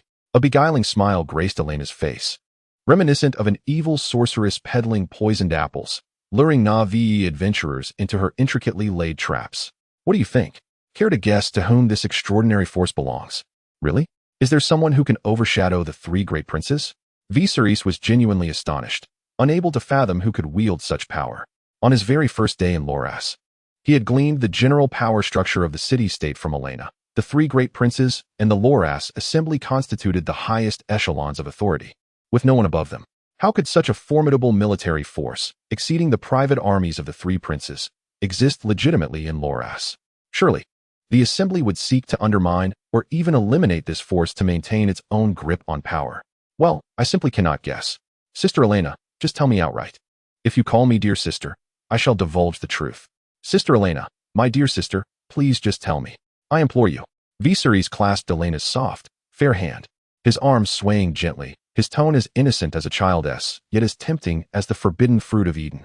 Fortunately, he was still a boy, not yet 12 years old, and strikingly handsome. Had a burly adult man attempted such a display of affection, it would undoubtedly have sent shivers down the spines of those nearby. Haha, who would have thought you had such an adorable side? Today, I feel fortunate. Humph. Having sacrificed so much, Sister Olenna, you ought to hurry and tell me. Very well, I shall speak. This remaining troop belongs to the entirety of the people of Lorith. Questioned Viserys. Olenna continued to elucidate. This regiment constitutes the national army of Lorith, comprising approximately 3,000 men, primarily tasked with safeguarding the city-state of Lorith from external foes, and ensuring the protection of the property and lives of all free citizens of Lorith. Of course, while it is nominally under the jurisdiction of all the free citizens of Lorith, the actual control of the army resides with the Lorith Council, where the influence of the 3 great princes is paramount. Thus, you understand that a force of 3,000 is undeniably meager for an independent nation. Not to mention the 7 kingdoms of Westeros. Even in the free trade city-states of Essos, the standing armies of those landlocked city-states exceed 10,000. After all, the Dothraki, hailing from the vast and boundless grasslands, are born warriors, skilled in cavalry tactics. Without sufficient military strength, cities would have long been trampled by the formidable Khalas, tribal leaders, leading their Khalas, tribes. However, Lorith is somewhat unique. Its geographical position is notably special. Being an island city-state separated from the mainland by a stretch of ocean, the Dothraki pride themselves on their horsemanship and cavalry prowess, capable of galloping fiercely across land. Yet they cannot traverse the ocean. The mighty Dothraki possess no ships, rendering them incapable of threatening Lorith, and those pirates who do have ships lack the requisite strength. Thus, a standing army of 3,000 is entirely sufficient for Lorith. In fact, many years ago, the army of Lorith exceeded 10,000. However, following the ascension of the current street prince 20 years ago, who has shown no desire for external expansion, he has consistently advocated for a reduction in troop numbers to lessen Lorith's financial burdens. Olenna's father, the previous Harvest Prince, along with the present Fisher Prince, shared this perspective with the Street Prince, resulting in a gradual decrease of Lorith's military to its current count of approximately 3,000. Ah, Sister Olenna, how dare you jest with me? Feel the wrath of my true dragon's fury as I unleash the tickling dragon's claws. Viserys lunged at Olenna, employing the tickling techniques he had learned from the maid Mina, directing his assault towards her chest, underarms, waist, and inner thighs, common sensitive areas. Elena was immediately overwhelmed by laughter. Her composure shattered. Observing their playful interaction, Mina, the maid, felt a twinge of discomfort but ultimately chose to remain silent, allowing the prince to indulge in his playful whims. However, the other two children, Daenerys and Aerys, could no longer contain themselves. They hastily swallowed their food, then simultaneously set down their utensils and exchanged glances. I believe it is wrong for brother and Aunt Elena to behave in such a manner. We must intervene. The eyes are the windows to the soul. Through their gaze, the two little ones perceived a shared understanding in each other's hearts, and thus, emboldened by their connection, they cried out in unison, "Brother, Aunt Elena." Chapter 63. A visit. With merely 3 days remaining until Mina's 18th birthday, Viserys accompanied Elena on a voyage to the foremost island of the Lorth city-state, known as Lorth Island. This island, sprawling across an area 5 times that of the second largest island, Lorthson Island, boasts a population exceeding 50,000, including the surrounding towns. The permanent residents of Lorth Island surpass 100,000, justifying its title as the largest island. 3 days prior, Elena had informed Viserys that to possess a private militia of over 100 individuals in Lorth, approval from the Lorth Parliament was mandatory. Viserys was particularly anxious regarding the establishment of a naval fleet. Only by acquiring his own fleet could he transport the white gold soap, crafted by his own hands, en masse through maritime routes to other free trade city-states, and even across the straits to the continent of Westeros, thereby generating a continuous and substantial income. Once 3 days have passed, and the soap makes its debut at Mina's birthday celebration, Viserys was confident that he could persuade Elena to collaborate with him in the large-scale production of soap. He anticipated that within a month, the first batch of soap intended for sale would be ready. However, training an army within such a brief span was unfeasible, particularly for the more skilled naval forces. While the naval forces of this era did not require familiarity with intricate instruments and advanced weaponry akin to those from Viserys's previous life, the recruits were not of the same caliber as those who had undergone 9 years of compulsory education. Thus, the pace of training would not accelerate significantly. Even with the advantage of dockworkers' innate affinity for water and Modred's commendable training techniques, Viserys estimated that forming a maritime unit capable of combating pirates would take at least 3 months. Moreover, until he obtained the requisite qualifications for assembling a substantial private militia, he wished to avoid attracting trouble from the Lorth Parliament and their military forces. Consequently, upon learning of this situation, Viserys immediately requested Prince Elena to submit his proposal for establishing a large private militia to the Parliament and to expedite discussions regarding the process. The reason he accompanied Elena in departing from Lorthson Town to Lorth Island today was primarily due to the discussion and vote on his proposal scheduled for this afternoon. "Elena, do you think my application will be approved at the meeting?" Viserys inquired, this being the 3rd time he posed the question. "Are you that anxious?" Elena replied, her tone tinged with curiosity. "Even if it is not approved immediately, I can lend you part of my personal guard." Viserys shook his head, stating that it was a method of last resort. If given the choice, he would undoubtedly prefer to deploy his own fleet. He quickly added, not out of distrust for his sister Elena, but to prevent her from bearing additional burdens.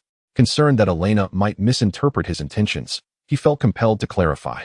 As a prince commanding a private armed force, the reason Elena had previously encountered pirate attacks and found herself in peril was not due to arrogance or a lack of escorts during trade ventures, but rather a shortage of manpower. Elena's personal guard comprised approximately 500 individuals, which seemed substantial, yet the demand for personnel was even greater. The Franning family, the true behemoth of Lorthson Town, engaged in an astonishing volume of trade each month. They possessed over 30 large merchant vessels, while an equal number of ships maintained close cooperative ties with the Franning family.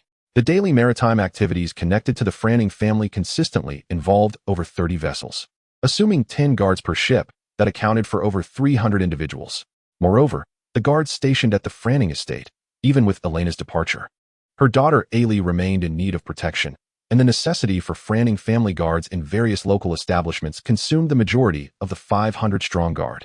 During the previous encounter with the Red Boots pirate crew, Elena had taken 30 guards, which signified her serious regard for her safety, allowing her to face smaller pirate factions without trepidation. "Do not be overly concerned," he reassured her. Although the members of the Lorthson Council hailed from various noble and merchant families, they primarily divided into 3 factions: the Harvest faction, the Street faction, and the Fisherman's faction. The names alone suggest their affiliations with the respective princes. Thus, securing the approval of these three princes would undoubtedly facilitate the passage of the proposal. There was no need for further elaboration on his support. He had already persuaded the other council members aligned with him. As long as she could convince the street prince, the matter would be settled. Let us hope so. May nothing unforeseen arise, he mused. At that moment, Viserys and Elena, accompanied by their respective attendants and guards, were en route to the residence of the street prince.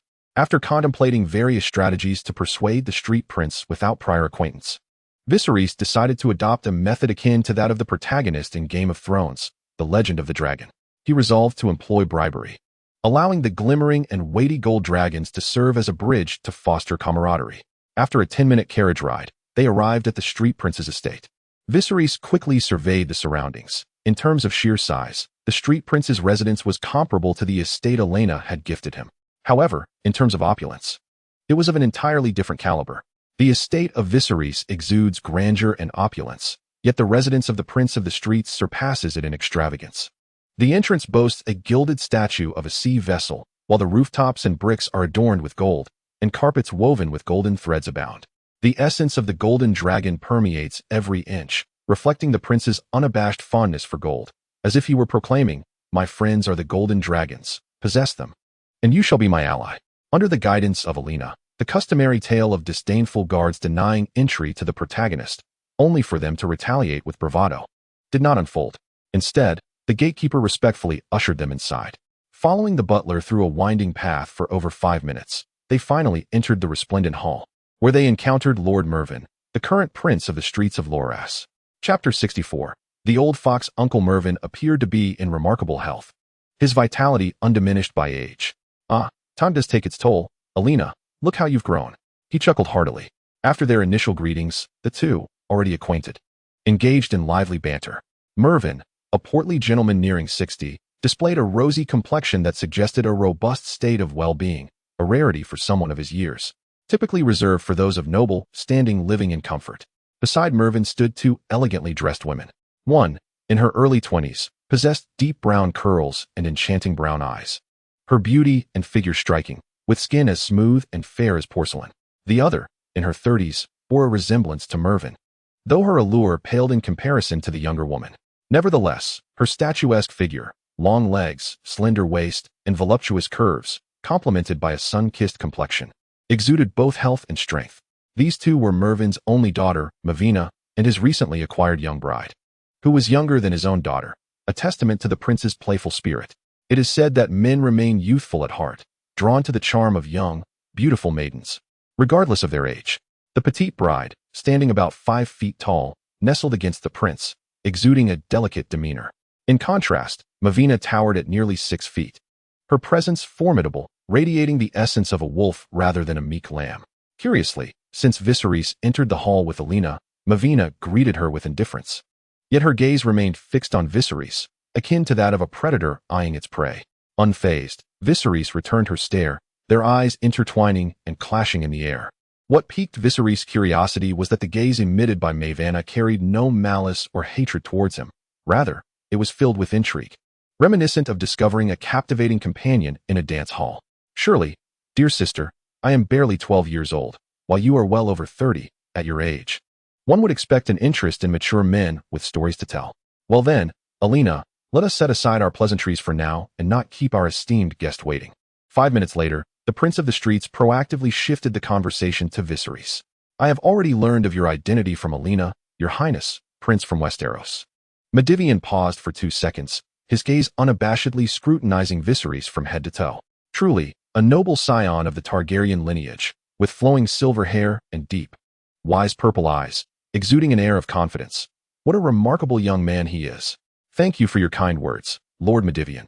Your complexion and spirit appear splendid as well, surely ensuring you a long life."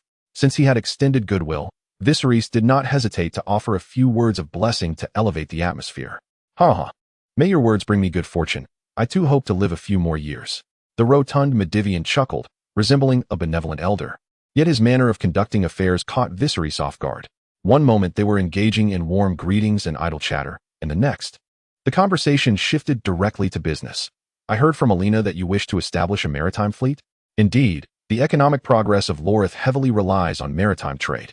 And with so many pirates lurking to plunder passing vessels, I aim to create our own naval force to protect Lorith's interests. Viserys intended to elaborate on his theories. Yet before he could finish, Medivian interrupted him.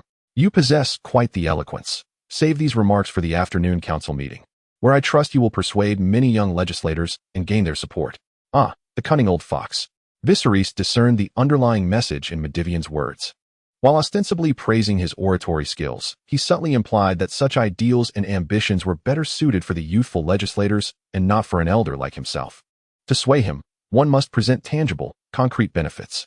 With that in mind, Viserys decided to forego any obfuscation and asked directly, "How might I secure your support, Lord Medivian?"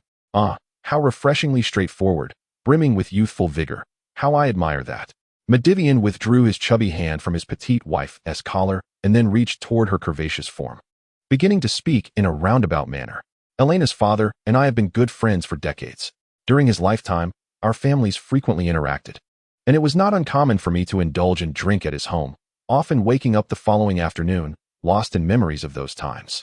Years have swiftly passed. He has met with misfortune, and I have aged. Viserys, uncertain of the old man's intentions, quietly listened as he reminisced.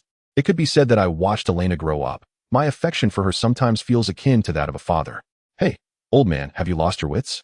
I am your daughter, interjected Maevina, unabashedly retorting to her father, Maedhwen, who took it in stride, as if accustomed to her candor over the years.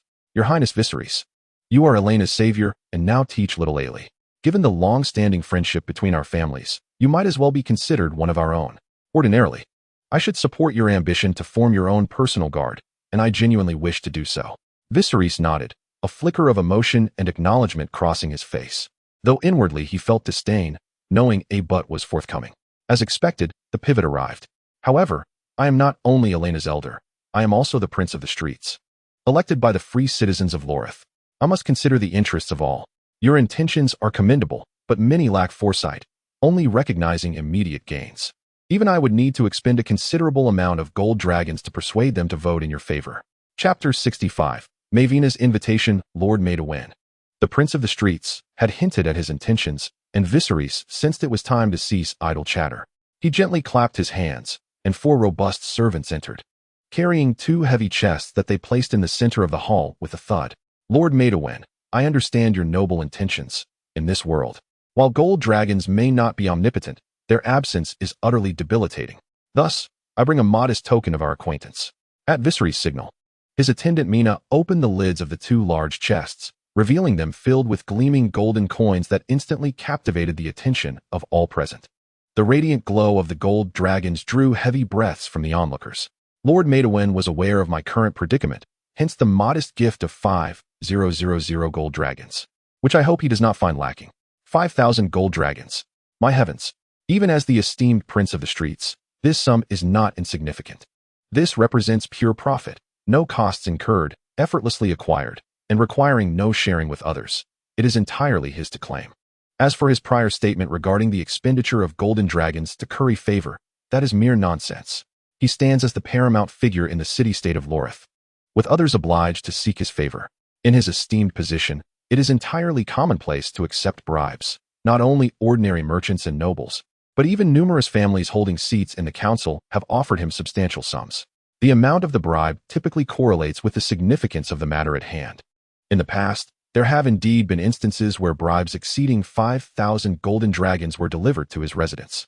However, he has refrained from accepting them, not out of fear, as he has ascended to the highest echelons of power, but rather due to a reluctance to do so.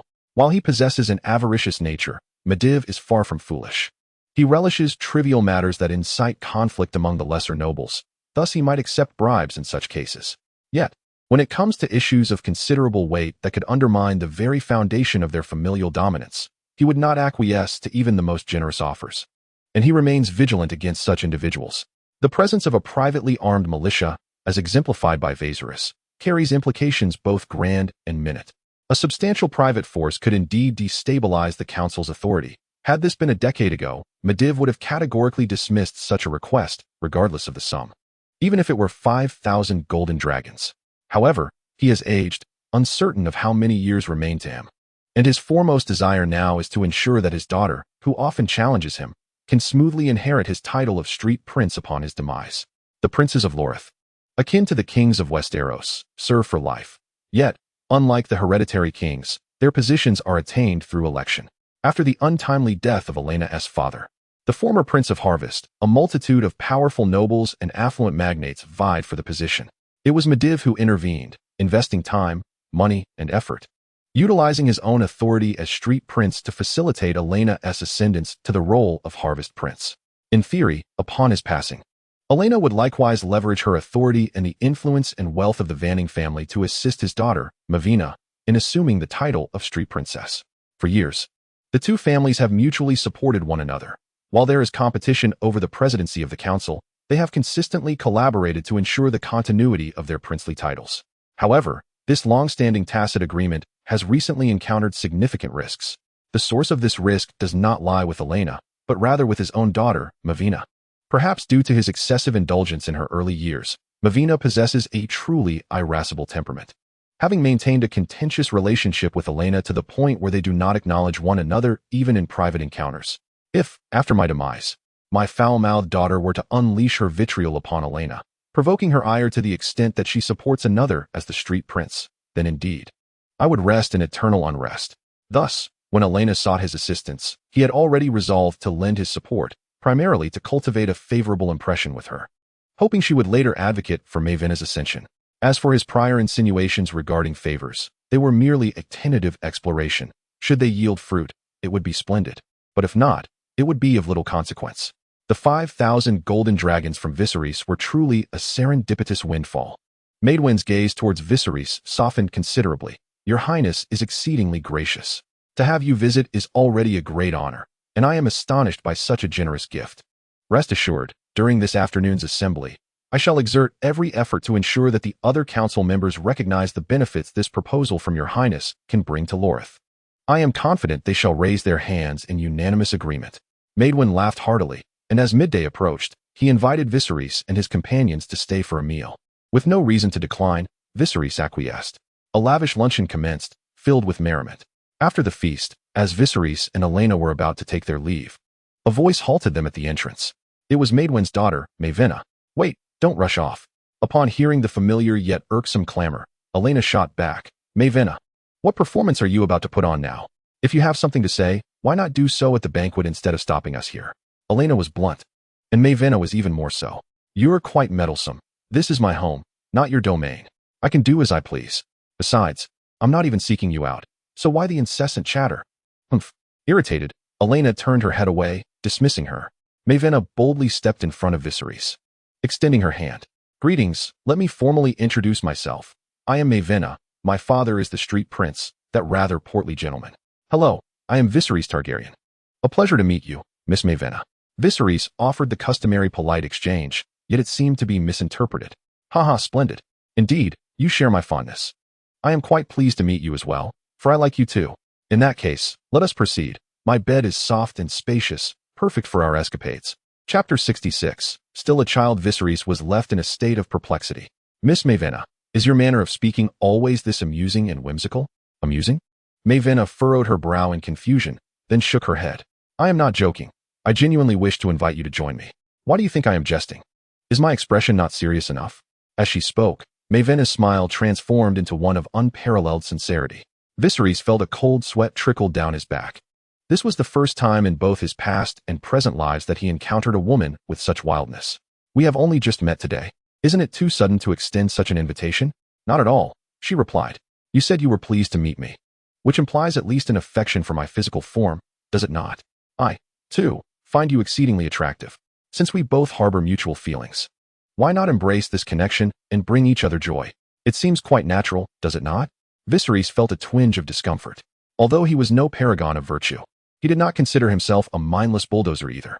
Engaging in such intimacy with a woman he had known for merely a few hours was simply beyond his capacity to accept. Even though Mavina was undeniably beautiful, with a figure that could only be described as stunning, he still found himself unable to acquiesce. Why do you refuse? She asked, her tone shifting. Ah, I see. You are concerned that I might be promiscuous, aren't you? Rest assured, I have maintained a respectable standard since my first official partner. I have been with only 7 men. My interest in you is genuine. You are extraordinarily handsome and fit the image of my ideal partner perfectly. Moreover, you hail from the Targaryen lineage, possessing the blood of true dragons, a genuine prince. Viserys was taken aback, surprised that a woman who so boldly invited him would exhibit such innocence. Yes, innocence. If her words were to be believed, at over 30, she had only been intimate with 7 men, averaging one every 3 years. Given her status as the sole daughter of a street prince, this number was indeed modest, perhaps even scarce.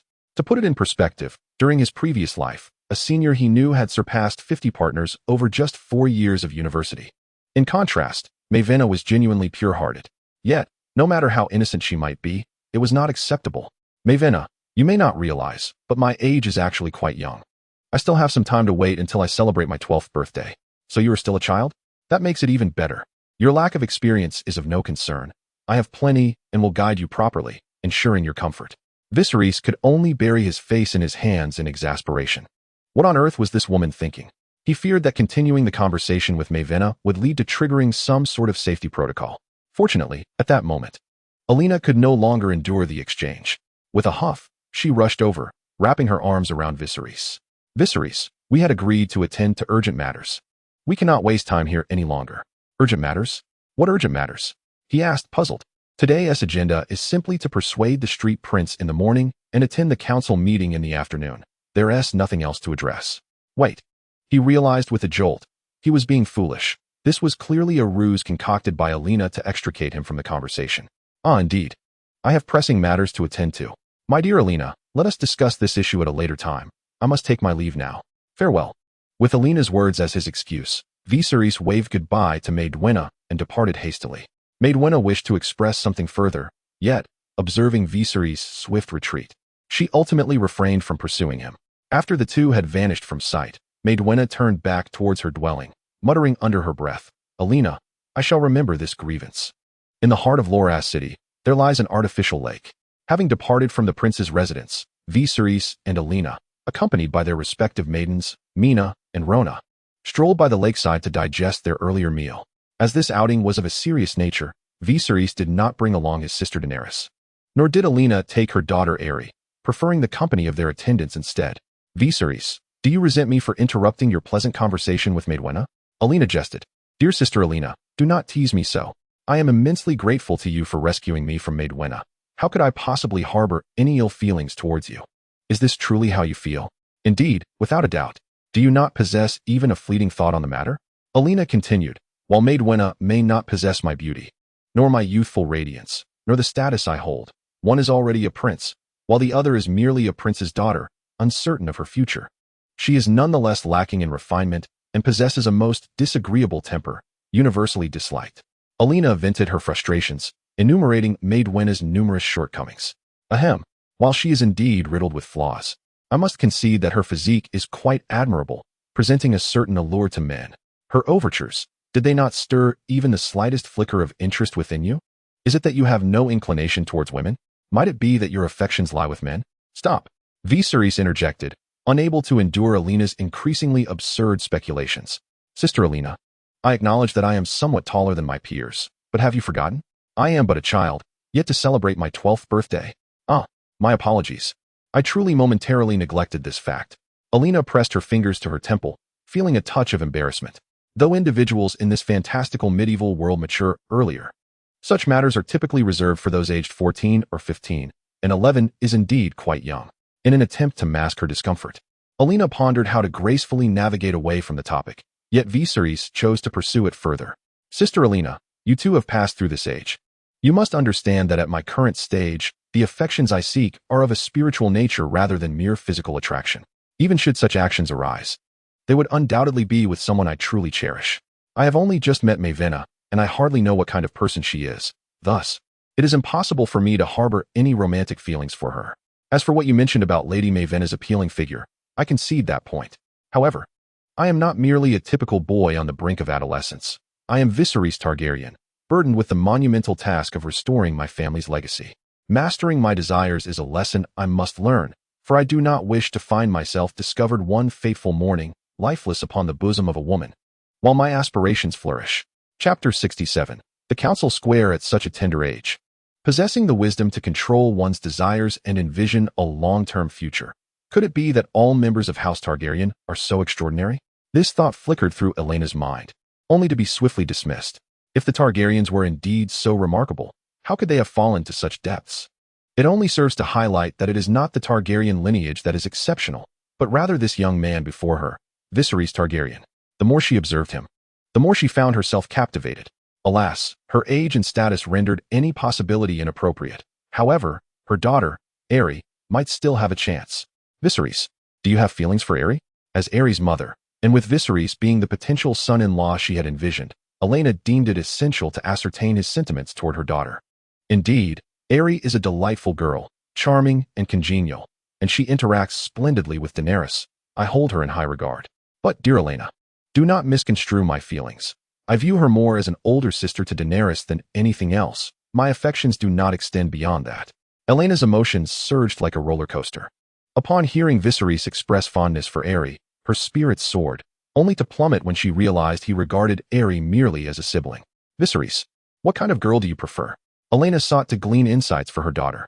This is quite a private matter, isn't it? Viserys paused, gazing into Elena's eyes, and then offered a gentle smile. Yet, since it is you asking, dear Elena, I shall respond earnestly. The kind of affection you refer to. I understand it to be romantic attraction, correct? Elena nodded. Perhaps it is the instability of our life on the run, or perhaps a yearning for my mother, or other reasons entirely. But at present, I find myself drawn to older, more mature women. Those who can provide care and comfort, much like you, dear Elena. Viserys had been speaking earnestly, but his tone shifted playfully, and without realizing it, he took Elena's hand in his. Shocked, Elena fell silent. She attempted to withdraw her hand, but after 2 futile attempts, she allowed him to hold it. She reminded herself that Viserys was, after all, still a child. It was perfectly normal to harbor such thoughts, stemming from an attachment and nostalgia for his late mother. However, such sentiments would inevitably evolve. As the years progressed and he matured, his affections would likely gravitate towards younger maidens. Yes, it must be so. She resolutely must not dwell on it. Ahem, let us proceed, for the time is nigh. We shall await within the Hall of Rollas. The Hall of Rollas is an imposing stone edifice, and before it lies a courtyard paved with pebbles. Officially designated as the Rollas Council Hall Policy Advocacy and Cultural Dissemination Square, commonly referred to as the Council Square. Access to the Council Square is not granted to all. Aside from the members of the Rollas Council and the 3 Great Princes, entry is typically permitted only under 3 circumstances. First, if accompanied by a prince or council member. Second, if one is a key figure pertaining to ongoing or imminent meeting topics, like Viserys, who satisfies both conditions. The third scenario allows citizens of Rollas to enter during special festivals or significant events to listen to the important addresses delivered by the chairman or vice chairman. Any unauthorized intruders would be promptly intercepted by the vigilant Rollas military stationed around the square. Under Elena's guidance, Viserys navigated smoothly into the council square. Just as he was about to step further into the hall, a towering figure obstructed their path. Clad in heavy plate armor, the man bore a colossal 2-handed hammer nearly as tall as himself on his back, and wore an iron helmet that obscured most of his face, revealing only a pair of brown eyes. Good afternoon, Lady Elena. The voice emanating from behind the armored giant was not his. Almost immediately, a young man, perhaps 16 or 17, emerged from behind the armored figure, presenting himself before Viserys and Elena. Lady Elena, you remain as stunningly beautiful as ever. Upon seeing you, my earlier discontent has lifted somewhat. The youth's tone was nonchalant and frivolous. He was adorned in opulent yet casual attire, with deep-set eyes that hinted at a languid demeanor, reminiscent of one who indulged excessively. The arrogance in his countenance suggested he was undoubtedly a scion of a noble family, perfectly embodying the archetype of a wealthy young libertine within mere moments of his arrival. Jober, I am indifferent to your feelings, Elena retorted, her demeanor far from cordial. If you have something to say, do so promptly, otherwise, step aside. Oh, Lady Elena. No, dear Aunt Elena, do not be so hasty. Perhaps we shall become family in the future. Rest assured, that possibility is non-existent. We shall never be family. Elena's tone was resolute as she categorically dismissed the actions of the spoiled youth attempting to ingratiate himself with relatives. She then took the hand of Viserys beside her and, disregarding the heavily armored man before them, intended to circumvent him from the left. Viserys, let us proceed. There is no need to acknowledge such a tiresome individual. The hall's entrance was vast, measuring over 10 meters in width, and even a man of such imposing stature could not obstruct all paths. Noticing that Elena was determined to enter the hall after but a few words, the armored man hesitated to intervene further, casting a helpless glance toward his lord. Yora stamped his foot in frustration and hastened to catch up. "My lady Elena, it is not I who seeks you, but my father. He has important matters to discuss with you." As he spoke, Yora gestured toward Elena's right rear. She turned to see an opulent carriage awaiting her. "My father is there." Eagerly anticipating your arrival, my lady Elena. What could be so urgent? Yora shook his head. "I cannot say. My father did not divulge the details to me. But I am certain it must be of utmost significance if he has come to you at this hour." Chapter 68. The Prince of Little Fishermen. "By the way, my lady Elena, my father specifically mentioned that he wishes to speak with you alone, and I am not to accompany you. Therefore, it must be quite important. I hope you will not hastily refuse." Yora, concerned that Elena might decline, added this last remark. After a moment's contemplation, Elena resolved to see what the man required of her. His summons at this time likely pertained to the impending discussion regarding Viserys' private military authorization. While theoretically, with her and Prince Maedwyn's support, the matter would likely pass, one could never be too certain. Should that man insist on causing trouble, what should have been a straightforward meeting could become quite complicated. "Viserys, please wait for me here," Elena called to him as she made her way toward the carriage at the edge of the square. Once Elena departed, Yora's previously restrained arrogance surfaced unabashedly. Towering over Viserys by half a head at 175 meters, he regarded him with disdainful superiority. "Ah, so you are the fallen prince from the continent of Westeros? The one whose kingdom has been lost, reduced to a pitiful escape with his sister?" Yora's tone dripped with provocation and derision toward Viserys. Yet, Viserys did not allow himself to be easily provoked. He had yet to discern the reasons behind this animosity. As neither he nor his original self had ever encountered this man before, they were, in fact, strangers. Viserys replied with a calm, yet dignified demeanor, "I am Viserys Targaryen, a fallen prince of a deposed kingdom, as you aptly put it. How surprising it is to see a prince in such dire straits standing here in splendid attire. I had presumed someone of your ilk would have long since descended into the slums, begging for alms on the streets. Indeed, a person as uncultured as yourself, bereft of paternal and familial protection, would undoubtedly find themselves reduced to such a pitiful existence." "What did you say? Dare you repeat that? Is your hearing impaired?" "Very well, I shall graciously repeat myself. I declare you to be devoid of refinement, merely barking like a dog." Yora, unlike Viserys, was not so patient. Accustomed to a life of indulgence, he had never before encountered such insolence, aside from his father's admonitions. His temper flared in an instant. He raised his hand, forming a fist, intent on striking Viserys. Yet, Viserys did not flinch, his eyes unwavering as he stood his ground. Just as Yora's fist was about to connect with Viserys' face, it was halted midair. A brawny man clad in armor had seized Yora's arm. The contrast between the youth's slender limb and the muscular arm of the armored figure was stark. Yora struggled fiercely, but it was as if he were bound by iron. He could not budge. "Release me, you cur. You are but a dog in our household. How dare you impede me? I shall have you killed, I swear it." With keen observation, Viserys noted the slight quickening of the armored man's breath and the flicker of murderous intent in his eyes as Yora insulted him.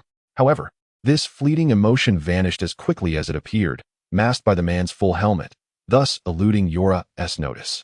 He continued to wrestle in vain. The armored man spoke in a cold tone. "Young Master Yora, I am a hired guard at your father's behest, not a mere dog. And even if I were a dog, I would belong to your father, not to you. Furthermore, your father specifically instructed you this morning. I urge you not to forget." Rendered speechless by the combination of silence and confrontation, Yora ceased his struggles after a mere 3 seconds. "Very well, I understand. I shall not strike. Now release me."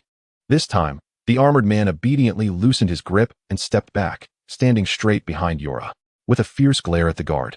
Yora found no reaction and let out a breath of relief, turning once more to face Viserys. "You there? How dare you claim that I am uncultured when you have never before laid eyes on me?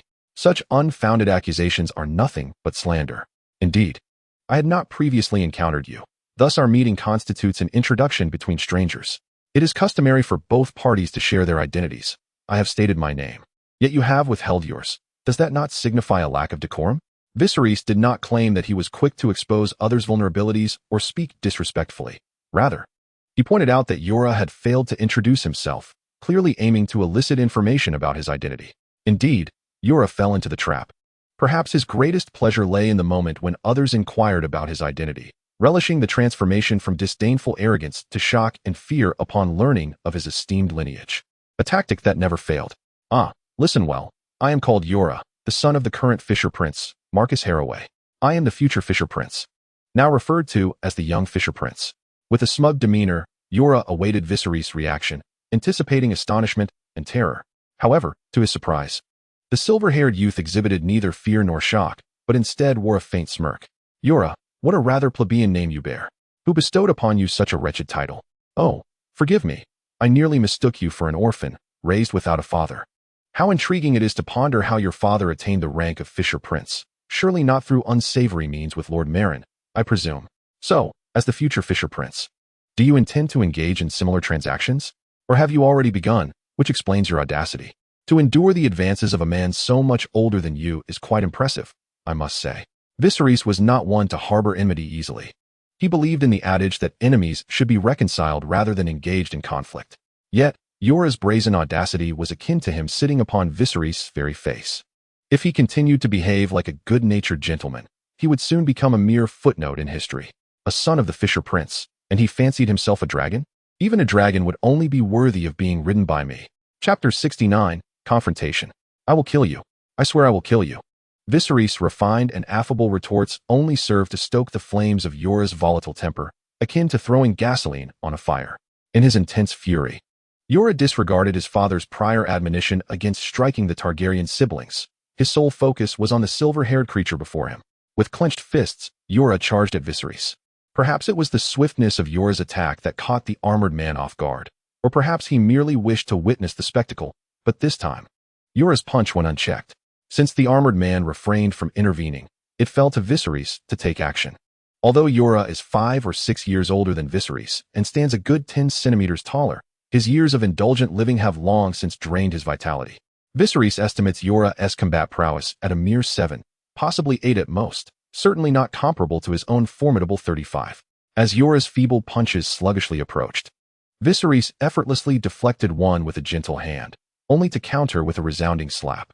The sharp crack echoed as Yora, still reeling from the shock of his deflected punch, felt the sting of the slap on his cheek. The pain was excruciating. An agonizing wail erupted from him, as if his very skin had been brutally torn away. The cacophony of Yora's distress grated on Viserys' nerves, reminiscent of a duck's quack, far from the melodious tones of his maid Mina.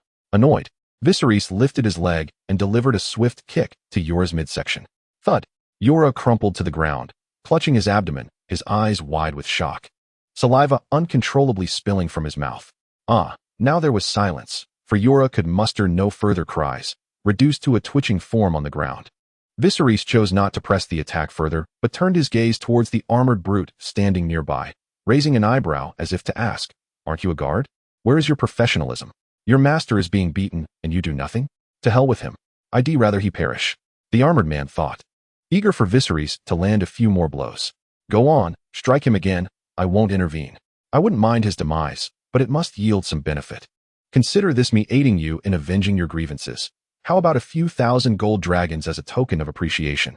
With a silent exchange of glances, the armored man discerned that Viserys had no intention of continuing his assault.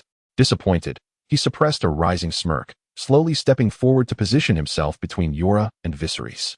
"Please, my lord Viserys, this is surely a misunderstanding. Do not act impulsively." Viserys paid him no mind, remaining stationary as he awaited the return of Alina and the Fisher Prince. The armored man, seeing Viserys' silence, opted for quietude as well, showing no inclination to attend to the incapacitated Yora behind him. 10 minutes later, Alina returned. Yora was struggling to rise from the ground, clutching the armored man's hand for support. At the first glance, Alina noticed the red, swollen imprint of a hand on Yora's face, and she immediately turned to Viserys with concern. "Did you have a conflict? Are you all right? Are you injured?" Alina was preoccupied with her own concerns, completely indifferent to Yora's reactions, which pleased Viserys greatly. "It's all right, Sister Alina. We haven't had any conflicts at all. During your absence, we've been engaging in very amicable exchanges." Amicable? Alina glanced at Yora, then at Viserys, her expression clearly conveying disbelief. Uft! Yora was suddenly overwhelmed and shouted loudly, but his swollen face rendered his speech unclear. "Alina, you must intercede for me." Though Yora's swollen appearance was quite comical, Viserys did not allow him to continue. "He can't articulate properly," Allow me to clarify. The truth is, Yura accidentally fell and injured his face, resulting in his current state. Is that true? Can a fall cause such damage? Indeed. Sister Elena, consider this. I am not even 12 years old. And there is a considerable age difference between Yura and me. If we were to have a conflict, how could it possibly be him who fell? Surely, he cannot be so weak as to be overpowered by a mere child. Upon hearing this, Elena understood and nodded earnestly. Indeed, Yura is an adult. It would be utterly embarrassing if he could not best a child. Such a tale would surely provoke laughter. Viserys then winked in Yura's direction. Yura fell silent, lowering his head as if in contemplation, and ultimately, with a disgruntled hum, he turned and, with the aid of a heavily armored man, limped away. Once Yura and his guard had distanced themselves, Elena could no longer contain her curiosity and amusement. This is utterly hilarious. Yura looks like he's been pummeled into a pig's head. But tell me, how did you come to blows with him? It was nothing. He spoke disrespectfully, which displeased me. So I merely slapped him. I assure you, I did not exert much force. He is simply too feeble. Sister Elena, you must believe me. I speak the truth. I didn't even hit hard. Yes, I am well aware of your capabilities. If it weren't for you, I might have perished at the hands of that bald pirate a month ago. Reflecting on that memory, gratitude and admiration for Viserys surged within Elena's heart. Sister Elena, what did the Fisher Prince summon you for? Just some trivial, unproductive matters. I cannot discern his intentions. I see. It seems he wishes to distract you so that his son can speak with me privately, regardless of what he wishes to discuss. It appears that your conversation did not end favorably? Viserys nodded, taking Elena's hand. Just before entering the council hall, he posed one final question. Sister Elena, what is your relationship with the Fisher Prince's family? Not particularly well. The Fisher Prince once sought my affections, but I turned him down. His son wishes to betroth my daughter, yet I have likewise declined. In summary, I hold no fondness for their family. I see. What prompted your sudden inquiry? The response to this question will determine the fate of their family. Chapter 70. The results of the meeting upon entering the parliamentary hall. It was not long before the discussion commenced regarding whether to approve Viserys' request for a private force to exceed the scale limitations. The hall accommodates a total of 35 seats, yet only 33 members, including the 3 principal princes, were present today, as 2 other representatives were unable to attend due to prior commitments. This is rather typical. It is implausible for every member to be available for every meeting, and those absent are deemed to have abstained. At the start of the meeting, a vote was not immediately cast. Instead, Viserys was invited to the podium to deliver a presentation. He was to articulate the rationale behind his request, his future plans, and the foreseeable consequences, as well as the benefits it would bestow upon Loreth. Viserys had prepared thoroughly for this. During his earlier recruitment speech, he had already conveyed this information. And now he presented a refined version of his speech, which was even more polished than before. Thus, these are my thoughts and expectations regarding this maritime fleet. Are you suggesting that this fleet will operate similarly to a mercenary group, accepting contracts? Indeed, as long as the appropriate remuneration is provided. This maritime fleet shall not only safeguard my merchant vessels, but also protect those belonging to others. I have a question. How does your approach differ from other maritime mercenaries? Aren't they all simply in it for the money? Certainly, there is a distinction. The 2 concepts are entirely different. Allow me to elaborate on 3 obvious points. First, this maritime fleet will exclusively undertake missions to protect merchant vessels aligned with Loreth's interests, categorically refusing any tasks that involve ambush, attack, or destruction that could harm Loreth's interests. Second, the fleet will comprise entirely of locals from Loreth, with their parents, siblings, and children residing here, ensuring their unwavering loyalty. Third, this fleet will be permanently stationed within Loreth's territory, significantly bolstering our maritime power and deterring nearby pirates. Unlike the national military of Loreth, the operational expenses and maintenance of this fleet will be borne solely by me, imposing no financial burden on Loreth. It sounds as though this fleet is indeed quite commendable. I support it. As the old fox, Medvin, had predicted, his stirring presentation genuinely inspired 2 or 3 of the younger representatives, who immediately expressed their intent to support the proposal.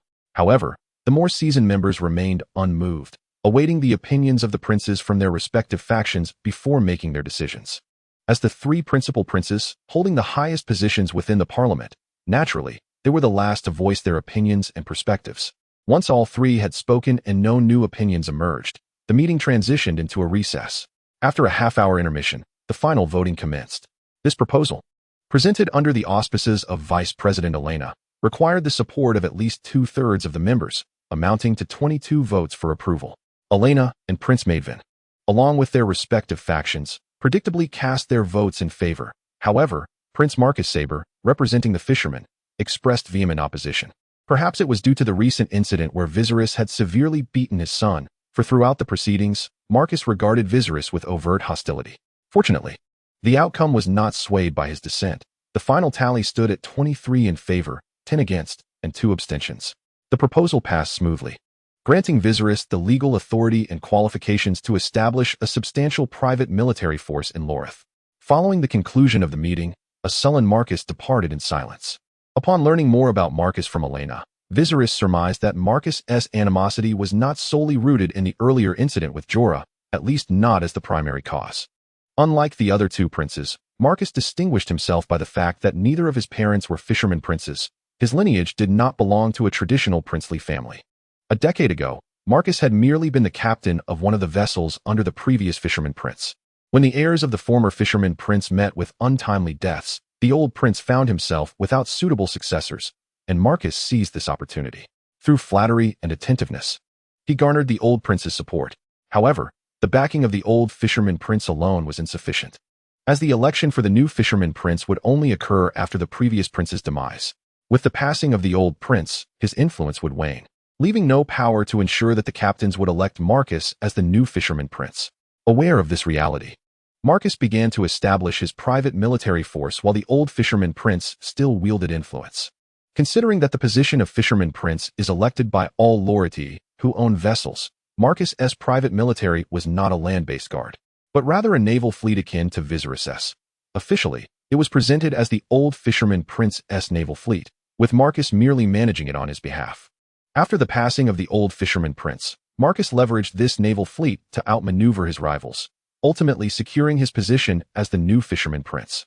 Thus, the reasons for Marcus's enmity towards Viserys become strikingly clear. Marcus's fundamental asset lies in his maritime fleet, and now Viserys seeks to establish his own naval force, marking a genuine confrontation and a clash of interests. Furthermore, both Marcus and his son harbor intentions to wed the mother and daughter of the Vanning family, while Olenna and Aeliana have grown increasingly close to Viserys, amplifying the discord. Viserys, this is your opportunity to boldly create your own naval fleet. It presents both a chance and a challenge. Exercise caution with Marcus, as his volatile temperament may lead him to employ any means necessary. The Prince of the Streets, Maedvin, kindly cautioned Viserys. Naturally, Viserys expressed his gratitude in response. Maedvin then extended an invitation for Viserys and Olenna to dine at his residence to celebrate the successful passage of Viserys' proposal. After feigning hesitation, Viserys resolutely declined the invitation. Maedvin's intentions may have been simple, yet he has a rather eccentric daughter, Mavina. Should he accept the invitation to Maedvin's home, Viserys feared he might lose his virtue that very day. Regrettably, I had already promised to return home for dinner this evening, as my sister Daenerys is waiting for me. I cannot leave her waiting. Very well, do make sure to visit my home next time. Certainly. After bidding farewell to the Prince of the Streets, Viserys, Olenna, and their companions returned to the island of Rolasong. Chapter 71. Head made the day that unlocks Chapter 340 of the Legend of the Dragon Overlord also happens to be the day of Viserys' devoted Maid Mina's coming-of-age ceremony at the age of 18. In truth, according to the medieval context, one would likely not be considered of age until older, but for reasons understood by those in the know. The novel adopts the age of 18 here, and I hope for your understanding. In the early morning, within Viserys' estate in Rolasong town, radiant sunlight streamed through the glass windows, illuminating the bedroom. Small birds chirped merrily on the windowsill, as if attempting to rouse the slumbering Viserys, Daenerys, and Mina. After about 10 minutes, Mina was the first to awaken. Typically, she is the earliest riser among the trio, and today was no exception. She gently kissed Viserys' forehead and Daenerys' cheek before rising to don her attire, cloaking the beautiful scenery beneath exquisite fabric. Her movements were silent, from rising to dressing and exiting the bedroom. She ensured that the still sleeping Viserys and Daenerys remained undisturbed. Upon leaving the bedroom, Mina's first destination was the servants' quarters, specifically the room where the maids resided. In such a grand estate, even with few inhabitants, maintaining cleanliness and stability necessitates a considerable number of servants. Though ordinary maids may dream of gracing the bed of Prince Viserys, they are not akin to Mina, who shared the experience of being cast away on a deserted island with him. and thus cannot expect such privileges. The typical maid resides in communal quarters. For to a room, not akin to the bunk beds of a university dormitory, but rather resembling a hotel setting, with 4 single beds arranged side by side, leaving ample space for movement between them, despite their station as servants. Their living conditions as attendants to the nobility are not significantly inferior to those of the lower classes of this era. In fact, they may even enjoy slightly better circumstances. Moreover, should they manage to please their masters, even the smallest token of reward could yield them substantial gains. As the day dawns anew, the maids, now dressed in their standardized uniforms, gather to exchange idle gossip about the estate. Today is no ordinary day.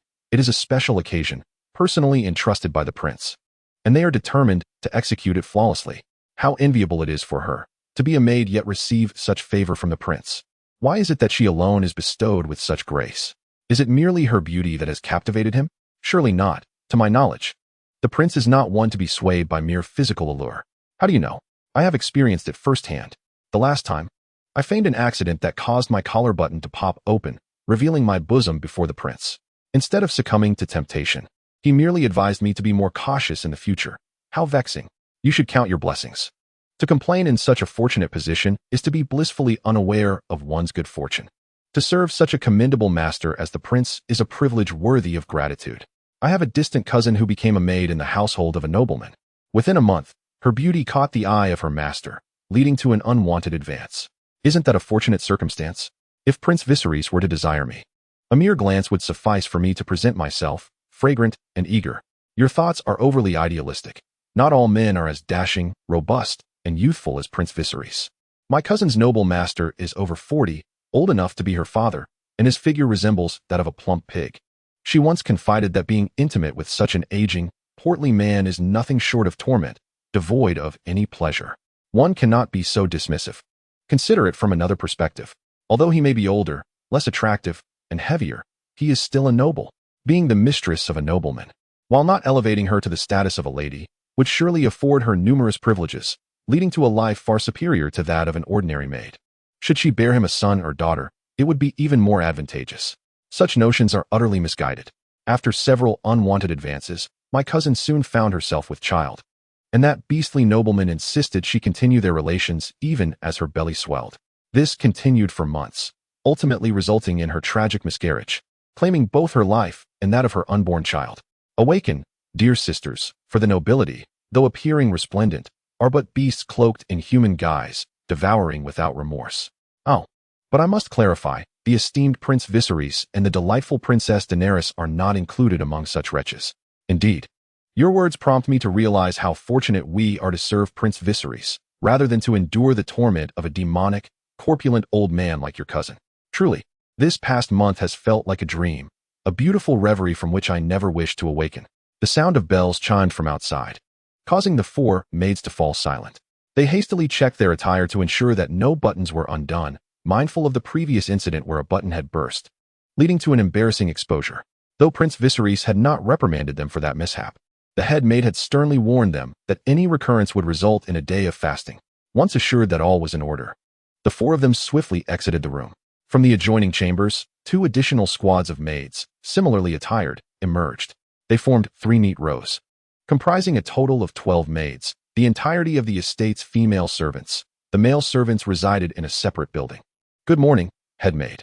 The 12 maids echoed in unison, bowing respectfully to Mina, who stood before them. Indeed, Mina, the personal maid to Prince Viserys, was the head maid of this estate, overseeing the duties and disciplinary measures of all the maids. Perhaps it would be inappropriate to refer to her merely as a maid from this day forward. For today marks her 18th birthday. She has come of age. Good morning, everyone, Mina replied simply, her gaze sweeping over each of the 12 maids. Once she confirmed that all was well, she proceeded to outline the day's arrangements. Prince Viserys had mentioned last night that he would rise at the usual hour, not too early, nor too late, so all would proceed as normal. The dining hall needed to be cleaned and tidied before the prince awoke, and they must also ensure that water was boiled in good time, avoiding the blunder of having no hot water available when the prince arose. At your command. After assigning the maids their tasks, Mina made her way to the kitchen, where she found the head chef, Sam, bustling about with his apprentices and servants in preparation for the day's meals. Yes, Sam had been promoted and was now the head chef of the estate. He had gathered a team of apprentices to assist with washing vegetables, peeling, chopping, and cleaning, allowing him to focus primarily on the crucial task of overseeing the cooking. The only individuals for whom Sam personally prepares meals are Viserys, Daenerys, Aery, Mina, and Mordred. The meals for others, such as Mordred's apprentice, Khalid, or the various servants within the estate, are managed by his few chef apprentices. Sam possesses a menu and, barring any unforeseen circumstances, he diligently adheres to the pre-established culinary selections each day. However, today Mina's arrival indicates that an unexpected event has transpired. Sam, His Highness Viserys, expressed a desire for a bacon and egg sandwich accompanied by blueberry jam this morning. Daenerys did not provide any special instructions, so the usual menu will suffice. Understood. By the way, His Highness mentioned that today is a special day, and you are to prepare that item, as he instructed. That item? Oh, I understand. I have committed His Highness's request to memory. With Sam's affirmation, Mina nodded and turned to leave. But her curiosity got the better of her, prompting her to quietly inquire, Sam, what makes today so special? What does that item refer to? You're unaware? Am I supposed to know? Shouldn't you be in the know? Mina appeared baffled, reflecting that Viserys had not mentioned anything about it in recent days. Sam, please just tell me. I genuinely do not know. Since you are unaware, it indicates that His Highness has not informed you. If even he has not disclosed it, then I certainly cannot share it. To do so would be a grave sin against the prince's plans. Sam, you have changed. You weren't like this back on the island. No, I have not changed. I have remained steadfastly loyal to His Highness and Her Highness, just as my late father was devoted to the Targaryen lineage. Seeing that Sam was resolute in withholding the answer she sought, Mina ceased her inquiries and left in a huff. Later, Mina ventured onto the lawn, where a soft nest constructed of blankets and cotton awaited, within which the little fire lizard, Hongwa, lay fast asleep. Mina's purpose for visiting today was to measure Hongwa's length, a task personally assigned by Viserys, requiring her to assess the creature's size every 10 days, and today marked another of those intervals. As Mina approached within 10 meters of the sleeping nest, Hongwa opened its eyes alertly, its pale golden slit pupils emanating an intimidating aura. However, upon recognizing Mina as a familiar presence, that fierce demeanor dissipated, and Hongwa nonchalantly closed its eyes once more. To accurately gauge its size, mere observation would not suffice. She needed to employ tools for precise measurement. Hongwa allowed Mina to turn it over without resistance, and when it heard her voice lamenting its weight and how tiring it was, it even empathetically exerted itself to flip its body over. Mina had previously contemplated having a maid measure Xia Hongwo on her behalf. However, upon encountering unfamiliar faces, Xia Hongwo displayed an untamed spirit, refusing to allow anyone within a 3-meter radius, let alone permit close contact. The unfortunate maid was left in tears, frightened by the fearsome flame lizard, which bared its teeth and opened its gaping maw. Had Mina not intervened in time, that maid would likely have been singed to a crisp by Xia Hongwo's fiery breath. Thus, it fell upon Mina to undertake the task herself. Wow, it's growing larger, now reaching 15 meters. It was only 14 meters last time. This growth is astonishing, akin to that of a legendary dragon. Mina marveled, then reflected that creatures like the flame lizard were indeed legendary magical beings. After attending to matters concerning the maid, the kitchen, and Xia Hongwo, Mina glanced at the time. It was nearly time to rouse the prince and princess from their slumber. Upon returning to the main castle, she encountered the maid, Rona, who cared for Ailey's daily needs. After exchanging a few brief words, they each retreated to their respective chambers to awaken their masters. 10 minutes later, Mina had dressed Daenerys, the adorable little princess, who sat on the edge of the bed, her head bobbing slightly, still in a dazed state of sleepiness. Meanwhile, Mina gently buttoned the shirt of Viserys, asking softly, Your Highness, is today a special day? What is the matter, Mina? Do you already know? Who told you in secret? Or did you deduce it yourself? Neither. I only learned earlier this morning when I spoke to Sam, but he refused to divulge the specifics of the occasion, which is quite infuriating. Mina exclaimed. Huh. Viserys playfully poked Mina's adorable, pouting cheeks. Don't blame Sam. It was my command to keep it a secret. What could it possibly be, Your Highness? Can I know even a little? You cannot. Absolutely not, especially not you. It must remain a closely guarded secret. Mina leaned closer, the sweet fragrance enveloping them, as she grasped the hem of Viserys' garment and gently shook it. Unmoved, Viserys leaned in to plant a quick kiss before leaping off the bed. You'll find out soon enough. It won't be long now. After enjoying breakfast, Viserys directed the estate's servants into a flurry of activity. Here, yes, lay it all out. And those red window decorations must be put up as well. And on those columns, they too must be adorned in vibrant red, like flowers and flames. Daenerys and Ailey, the two girls, followed behind Viserys, observing as the estate transformed under their brother's guidance, taking on a fresh and lively appearance. At the entrance of the manor, two colossal red spherical lanterns were suspended, emanating a warm glow from within. These were ingeniously crafted by binding resilient twigs and paper strips around candles to form hollow spheres, then adorned with crimson paper on the exterior. Besides the two grand lanterns at the entrance, smaller versions were hung at intervals along the surrounding walls. A few of these were lovingly created by Daenerys and Aerys under the guidance of Viserys. The elder brother claimed to have invented these lanterns, which symbolize happiness and harmony, making them particularly apt for this occasion. Daenerys, being young and somewhat naive, accepted her brother's words without question, while Aerys, unfamiliar with the customs of Westeros, assumed that such lanterns were a tradition from across the narrow sea and did not inquire further. Chapter 73, The Coming of Age Ceremony, Part 2. Viserys was indeed correct. It wasn't long before Mina fully grasped the significance of the special day spoken of by the royal entourage. It was her 18th birthday. The reason for Sam and the other servants' secrecy was to orchestrate a delightful surprise for her. Overwhelmed with emotion, Mina felt a surge of gratitude. Had she not wished to make a good impression on the prince, she would have burst into tears on the spot. Furthermore, in honor of her birthday, the prince had the entire manor lavishly redecorated. A crimson carpet stretched from the entrance to the grand hall of the keep, flanked by numerous floral arrangements filled with blossoms freshly purchased from the market that morning, each in full bloom. Red lanterns hung from the manor's walls and the eaves of various buildings, casting a warm, fiery glow. Additionally, the walls and windows of each house were adorned with a special patterned red paper resembling the character for double happiness. Confused by its meaning, Mina inquired with Viserys, who merely explained that it was a symbol of good fortune, advising her to refrain from overthinking and simply enjoy the celebration. As evening approached, Viserys entered the room adjacent to his bedroom. To the left of his and Daenerys' chamber was Aerys' room, while to the right had been unoccupied until today. However, on this occasion, Viserys had transformed the vacant room into a vibrant spectacle of red, even replacing the bedding with a large crimson quilt intricately woven with golden dragon motifs. Viserys announced that this was a specially decorated gift room for Mina's coming-of-age ceremony. Upon entering, he found the room already filled with others, the guest of honor, Mina, along with her sister Daenerys and Aerys. At that moment, Mina donned a resplendent red gown, her makeup exquisitely applied, exuding an extraordinary beauty. A sheer red veil adorned her head, allowing her to see clearly without obstruction. "Your Highness," Mina exclaimed, rising to her feet at the sight of Viserys. Previously devoted to serving the prince, she now found herself in a position where the prince was attending to her, causing her a sense of unease. She wished to bow, yet was gently restrained by Viserys, who urged her to recline back onto the bed.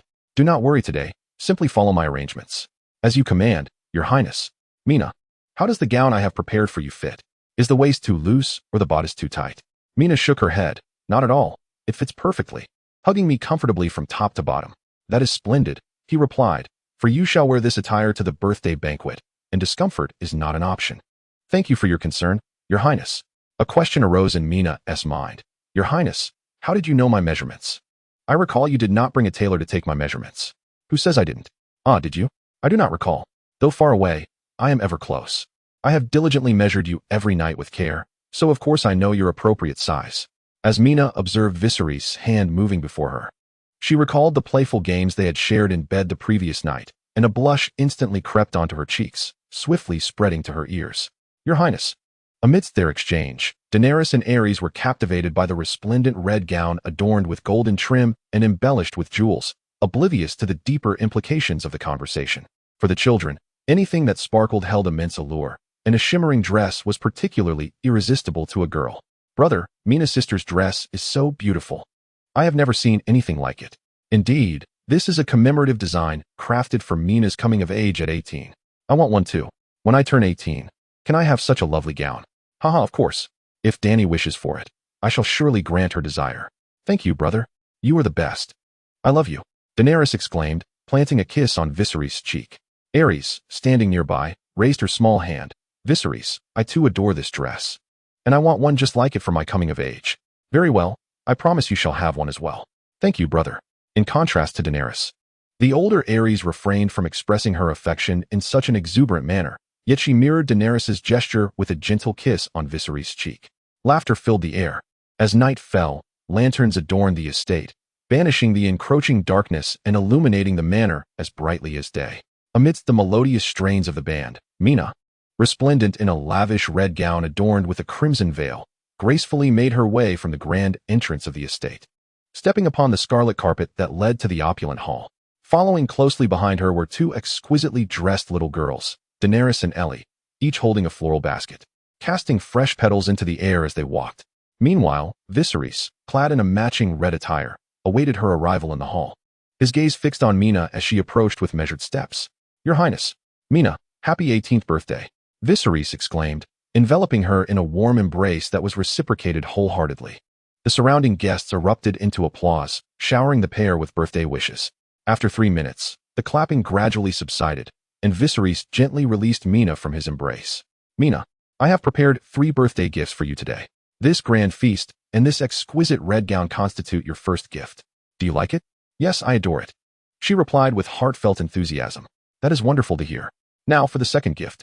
Viserys produced a finely crafted box from his pocket, opening it to reveal a beautifully sculpted pink soap, fully saponified and adorned with intricate designs. "This is your second gift," he declared. Upon seeing the soap, Mina recalled that Viserys had been experimenting with it for the past month. Yet, she remained unaware of its purpose until this moment. Sensing her confusion, Viserys took her hand and led her to a towering cream birthday cake. Rather than explain, he preferred to demonstrate through action. Without further ado, he scooped a dollop of cream with his finger and, under Mina's perplexed gaze, smeared it onto her palm, rendering it greasy. "Your Highness?" she began, but he interrupted her. "Do not speak just yet. Watch my performance." With a gentle clap of his hands, a servant promptly approached, carrying a basin of appropriately warm water. Mina gazed on with wide, bewildered eyes as Viserys scooped a handful of water and poured it over the pink gift. He then grasped her hand, rubbing it against the moist soap. Miraculously, bubbles began to form in her palm, and astonishingly, the greasy sensation vanished, leaving her hand feeling refreshingly clean.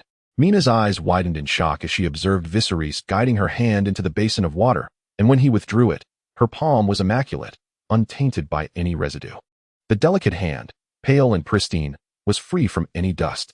Not just Mina, but all those present were left in utter astonishment at this remarkable revelation. The maids and servants, constrained by their station, remained silent despite their astonishment. However, Aelie and Daenerys could not contain their excitement. "Wow, brother, is this some kind of magic?" Mina's hands were just covered in cream. How could they become so clean in an instant? How marvelous. Daenerys' youthful voice expressed the curiosity shared by everyone present. Except for Viserys. "Isn't it wondrous? This is the second gift I wish to present to Mina. I have named it the Radiant Moonstone, possessing the remarkable ability to effortlessly cleanse greasy stains." Mina, somewhat incredulous, replied, "Are you truly giving me such a precious item?" "Of course, I mentioned it by the seaside. Did I not?" Viserys winked at Mina. "Thank you, Your Highness. You are so incredibly kind to me." Mina's heart swelled with emotion, tears welling in her eyes. Yearning to leap into the prince's embrace, offering him her heart, body, and all to her beloved Viserys. However, Daenerys and Aelie interrupted her. "Brother, I want one of those radiant moonstones too. It's so amazing. With it, I won't have to worry about grease stains when I grab a chicken leg next time." "It's the Radiant Moonstone." Aelie corrected Daenerys' misnomer, then grasped Viserys' clothing alongside her. "Viserys, I want a Radiant Moonstone too. Please, will you give me one?" "Oh no. I can buy it. I have plenty of gold dragons in my little treasury." "Haha, you too." Viserys affectionately ruffled Daenerys' and Aelie's neatly styled hair. "If you both behave and let Mina, our guest of honor, enjoy her birthday celebration, I shall gift each of you one tomorrow." The first batch of Radiant Moonstones, which were essentially soaps, numbered 70. Though insufficient for commercial sale, they would adequately supply the manor's household for the time being. In addition to the soaps, Viserys also bestowed a fitting name upon the ordinary version, calling it the Morningstar Stone, with an initial quantity of approximately 80. His intention behind renaming both the soap and the ordinary version was twofold: to align them with the sword and sorcery backdrop of this world, and naturally, to enhance their allure for higher pricing, catering to affluent patrons. "All right, I will behave." Me too." After calming the two spirited little ones, Viserys turned his attention back to Mina, producing his carefully prepared third gift, a heart-shaped sapphire necklace. The gem, known as the Heart of the Ocean, was expertly carved by the finest jewelers of all Westeros from pure, high-grade sapphire, a singular masterpiece in the world. The heart of the ocean. I feel as though I have seen it somewhere before. Mina gazed at the sapphire in Viserys' hand, a thoughtful expression crossing her face, followed by an incredulous look as a possibility dawned upon her. Could it be that this heart of the ocean belonged to Queen Rhaella? Indeed. This sapphire necklace once belonged to my mother, Rhaella Targaryen. Now, I present it to you, hoping that you will remain forever pure, beautiful, and strong, much like this gem. Your Highness, this is far too precious for me to accept. Since it is a relic of Her Majesty, it ought to be passed down to Princess Daenerys. Rest assured, I have long since decided upon a gift for Daenerys' coming of age, something more valuable and befitting her station than this sapphire necklace. I shall personally crown her. Viserys fervently declared within his heart. However, Mina remained hesitant. With a commanding presence, Viserys switched to his authoritative demeanor. This is a gift from me to you. You must not refuse. As he spoke, he encircled Mina's pale neck with his hands and fastened the necklace around her. The immense sapphire rose and fell with Mina's hurried breaths, as though it truly resided within the ocean. Your Highness, oh, unable to contain the overwhelming emotions within. Mina enveloped Viserys in an embrace, disregarding the gazes of those around them, tears of joy and gratitude streaming down her face. The celebration continued into the late hours with cake cutting, singing of birthday songs, and indulging in fine wine and exquisite delicacies, leaving all in high spirits. Save for the servants tasked with tidying up afterward. After the festivities, Viserys held Mina closely as they made their way to the specially arranged bedroom. Daenerys, tonight your brother will be sleeping next door with Mina. You must be a good girl and sleep alone. Why must Daenerys be left alone? Did she do something wrong that her brother must punish her? Of course not. It is merely that your brother wishes to share in certain activities that are best suited for two. Daenerys did not comprehend what these activities could possibly entail. I want to join. Joining? No, you are far too young to understand such matters. Does that mean when I grow up, I can join you and Sister Mina? Let us discuss grown-up matters when you are older. To convince Daenerys, who had grown accustomed to sleeping alongside them, to agree to sleep alone that night. Viserys had to employ much persuasion. Ultimately, he succeeded by promising her a piece of moonstone if she behaved and slept alone just for tonight. In the grand bed adorned in red, Viserys held Mina tightly, whispering, "Happy coming of age." Mina reciprocated the embrace. The following day, after Mina's 18th birthday celebration, dawned bright and clear. Viserys awoke naturally, feeling invigorated and at peace. Ah, the vitality of youth is indeed a marvel. Last night, despite the late hours of toil, a single slumber has rejuvenated me entirely, bestowing upon me an inexhaustible reservoir of energy. How delightful! I turned my gaze to the side, where the golden-haired maiden lay serenely, her cerulean eyes gently closed, still ensconced in the realm of dreams, a blissful smile adorning her visage. Mina, I am certain, shares in my delightful reverie. As per our usual routine, Mina would have risen early, returning from her morning endeavors to rouse me and assist in my dressing. However, given the extraordinary nature of last night, I, Viserys, am not the heartless capitalist one might presume, and would never resort to the absurdity of waking Mina with a sharp slap, demanding her immediate service. I allowed her to continue her peaceful slumber while I leaned back against the soft cushions, summoning my character panel.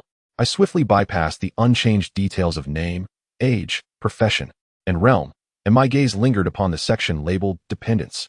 Dragon Offspring, Bright Gold 0, Amber 0, Emerald 0, Yellow Topaz 0, Obsidian 0, Sapphire 0, Malachite 0, Amethyst 0, Red Agate 0, White Pearl 0. My 10 dragon hatchlings remain in the form of eggs, none yet having emerged. It remains uncertain whether we must await the passage of a red comet or some other fortuitous event.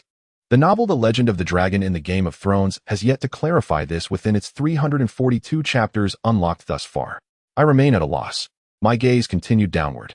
In the section marked Female Dependents, which previously bore no entries, a name now stands prominent.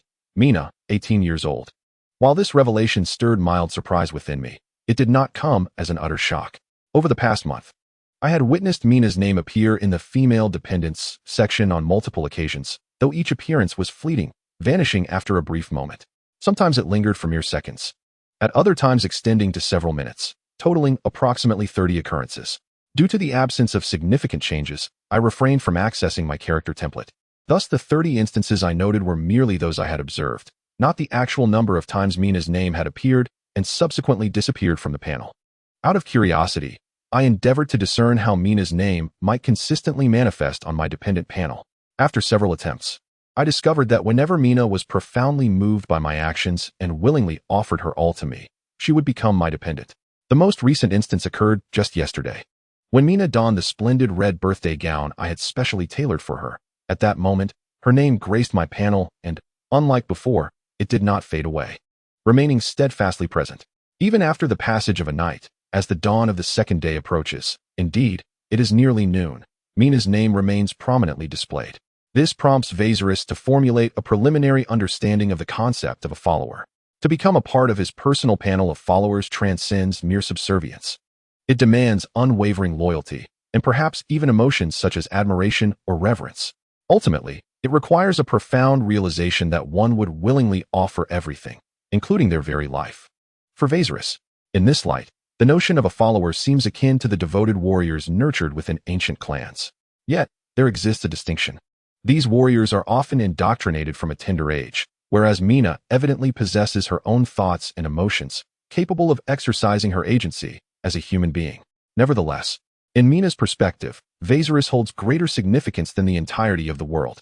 If this is indeed the case, the follower template appears to function as a gauge of loyalty and affection. Those displayed on the panel exhibit complete loyalty or affinity towards Viserys, while those absent from the panel signify a lack thereof. This mechanism proves invaluable. In the absence of telepathy, the follower panel allows Viserys to discern whom he can trust implicitly and whom he must regard with caution. Whether in the nascent stages of his endeavors or during his eventual dominion over the world, the utility of this feature is monumental. Regrettably, the personal panel lists only female followers and dragon followers, omitting male followers, thus leaving Viserys unable to assess the loyalty of his male subordinates, such as his mentor, Mordred. Based on their interactions thus far, Viserys surmises that Mordred's loyalty, while perhaps not reaching the pinnacle of 100, certainly exceeds 90.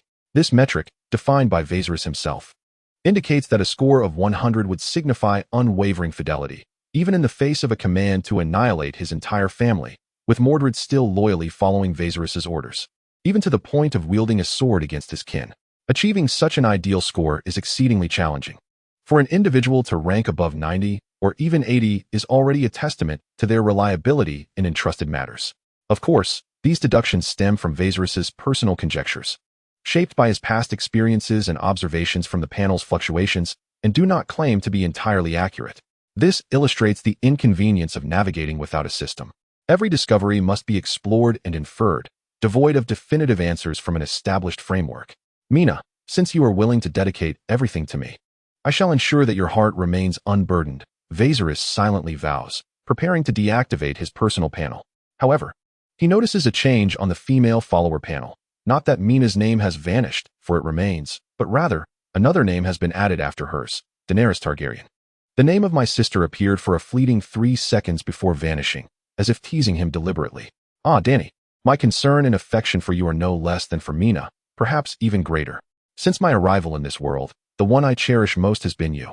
My dear sister, how is it that your loyalty to me has yet to stabilize at a perfect 100? Truly outrageous. Viserys was incensed. He resolved to tend to Daenerys' delicate, supple form, teaching her the meaning of the wrath of a sleeping dragon. Chapter 76. The Eternal Emperor Joffrey Viserys threw aside the covers, intending to dress himself and check on his sister Daenerys to see how she fared in the solitude of night without his company. However, his vigorous movements roused the beautiful maiden beside him from her slumber. Your Highness, you are awake. What time is it? I do not know, but it is certainly not morning. Just look at the sun outside. It is most likely already noon. What? Is it already this late? Mina's initially drowsy eyes widened in surprise. I apologize, Your Highness. I must have overslept. I will get up to assist you with dressing and freshening up. The girl excitedly sat up, intending to leap from the bed as usual, only to be met with a sharp pain that caused her to cry out and collapse back onto the mattress. She struggled to rise again, but Viserys pressed her down with a firm hand. Since you are unwell, you shall rest here in bed today. I will have Rona or another maid bring you food and water. Eat in the room, but otherwise, you can hardly walk without assistance. How could you possibly make it to the dining hall? It is my fault. I lost my composure last night. Yet this is your bedroom. It seems improper for me to dine here. Indeed, it is a bedroom, but not mine. My chamber lies next door. This is, without doubt, your room. When I dedicated my time, effort, and energy to adorn this space, I envisioned it as yours, not only for dining. But you are free to do as you wish here. This is the privilege I grant you. Mina felt a surge of emotion, followed by concern. Your Highness, will I still be able to sleep with you and Princess Daenerys in the future? Of course. There will always be a place for you in my chamber. How wonderful. Thank you, Your Highness. However, when it comes to such matters, you should come here. Daenerys is still young, and I believe it would be inappropriate for her to witness. Understood. Mina's cheeks flushed, her fair hands resting on her abdomen, seemingly reminiscing about the sensations of the previous night. Moments earlier, when Viserys celebrated Mina's 18th birthday in Rolasong Town, an equally grand birthday banquet was held across the strait on the continent of Westeros. In the capital of the Seven Kingdoms, King's Landing, at the Red Keep. The Red Keep is the royal palace of the kings of the Seven Kingdoms. Perched atop the Aegon S Hill in King's Landing, it derives its name from the reddish stones of which it is constructed, which radiate a vibrant hue under the sun's embrace. Its history can be traced back approximately 3 centuries, to when Aegon I Targaryen first set foot on the continent of Westeros at the site now known as King's Landing. On the highest of the 3 hills that dominate the area, known as Aegon S Hill, he erected his first stronghold using earth and timber, which would eventually evolve into the earliest form of the Red Keep. Following his conquest of the Seven Kingdoms, though it is worth noting that the Dornish had yet to submit, Aegon commanded the construction of a royal castle upon this hilltop. This monumental endeavor was completed during the reign of Margaery, who, upon its completion, ordered the execution of all the builders to safeguard the castle's secrets. Consequently, a local tale suggests that the red hue of the stones is tainted by the blood of the brutally slain laborers. Once the stronghold of House Targaryen, the Red Keep has since changed hands and is now the domain of House Baratheon. Hail to your majesty. May Prince Joffrey grow to embody the valor and might of his father. Ha ha ha. Indeed, he is my son and will surely mirror my prowess. Ha ha. The current king, Robert Baratheon, sat upon a high dais, basking in the accolades and flattery of his subjects, laughing heartily. Beside him sat a strikingly beautiful blonde, his youthful wife, Cersei Lannister, Queen of the Seven Kingdoms. In Cersei's arms lay a plump, golden-haired infant, whose chubby little hands tugged insistently at her garment, seemingly intent on disrobing her. Were it anyone else who dared to treat the esteemed queen with such disrespect, not only would King Robert be incensed, but Cersei herself would not hesitate to deliver a sharp slap. However, this was her child, the fruit of her 10 months of labor, and her gaze towards him was filled with unwavering affection. The child's mischievousness and energy, in his mother's eyes, signified health and intelligence, eliciting joy rather than annoyance. Today's banquet celebrated the firstborn son of King Robert Baratheon, the future heir to the kingdom, the illustrious Joffrey Baratheon, on his first birthday. In this era, the act of bearing and rearing children is fraught with peril, as the mortality rate is exceedingly high. A moment's inattention during pregnancy, a misstep or fall, could result in miscarriage. During childbirth, the risks of complications loom large, with the potential for both mother and child to perish. Even if the infant is born successfully, the frail constitution of newborns leaves them vulnerable to untimely demise from a myriad of unforeseen circumstances within the first year of life. However, Joffrey, much like the hero of a bard's tale, seemed to be graced with the fortune of kings. From the moment of conception to his birth, and throughout his first year, he enjoyed a life of tranquility and robust health. While other children of his age were still slumbering from dawn till dusk, Joffrey was already energetically exploring the confines of his home. The prince's first year was devoid of any misfortune, and as he continued to grow, his vitality only strengthened, diminishing the likelihood of any mishaps. Joffrey's flourishing health stood as a vital assurance for the kingdom's lineage. Thus, whether for King Robert or for the loyal nobles and ministers of House Baratheon, this was indeed a momentous occasion worthy of celebration. It was only natural to host a grand feast in honor of such joyous tidings. Ha ha! With a hearty laugh, King Robert slammed his goblet down upon the table, producing a resonant thud after draining an entire cup of fine wine. Quick, where's the cupbearer? Fill it again. At once. A nearby maidservant approached with a vessel brimming with wine, replenishing the king's goblet. Once again, Robert beamed with delight, uttering a few trivial remarks to the crowd below before lifting his cup anew, gulping down the freshly poured wine. It was not long before this valiant king emptied it once more, hardly allowing 5 minutes to pass. Bring me another, he bellowed. Let the music play on and the dance continue. Chapter 77. Irrevocably lost one cup after another. King Robert remained unceasing in his pursuit of drink. Although he had not yet acquired the substantial girth he would later possess, he nonetheless consumed copious amounts of wine, the whereabouts of which remained a mystery. Burp. After a significant passage of time, Robert finally let out his first drunken belch. His face flushed and reeking of intoxication, he was clearly inebriated, yet he persisted, raising his empty goblet once more, beckoning the maidservant to refill it. Wait. A young man clad in golden armor and a white cloak, possessing a strikingly handsome visage, stepped forward from behind the king, halting the maidservant's actions. Your Majesty, perhaps it is best to cease for the day. You are already intoxicated, and excessive drinking is detrimental to your health. Nonsense. I am not drunk. I am perfectly fine, and this is merely the beginning. I could drink 100 more cups.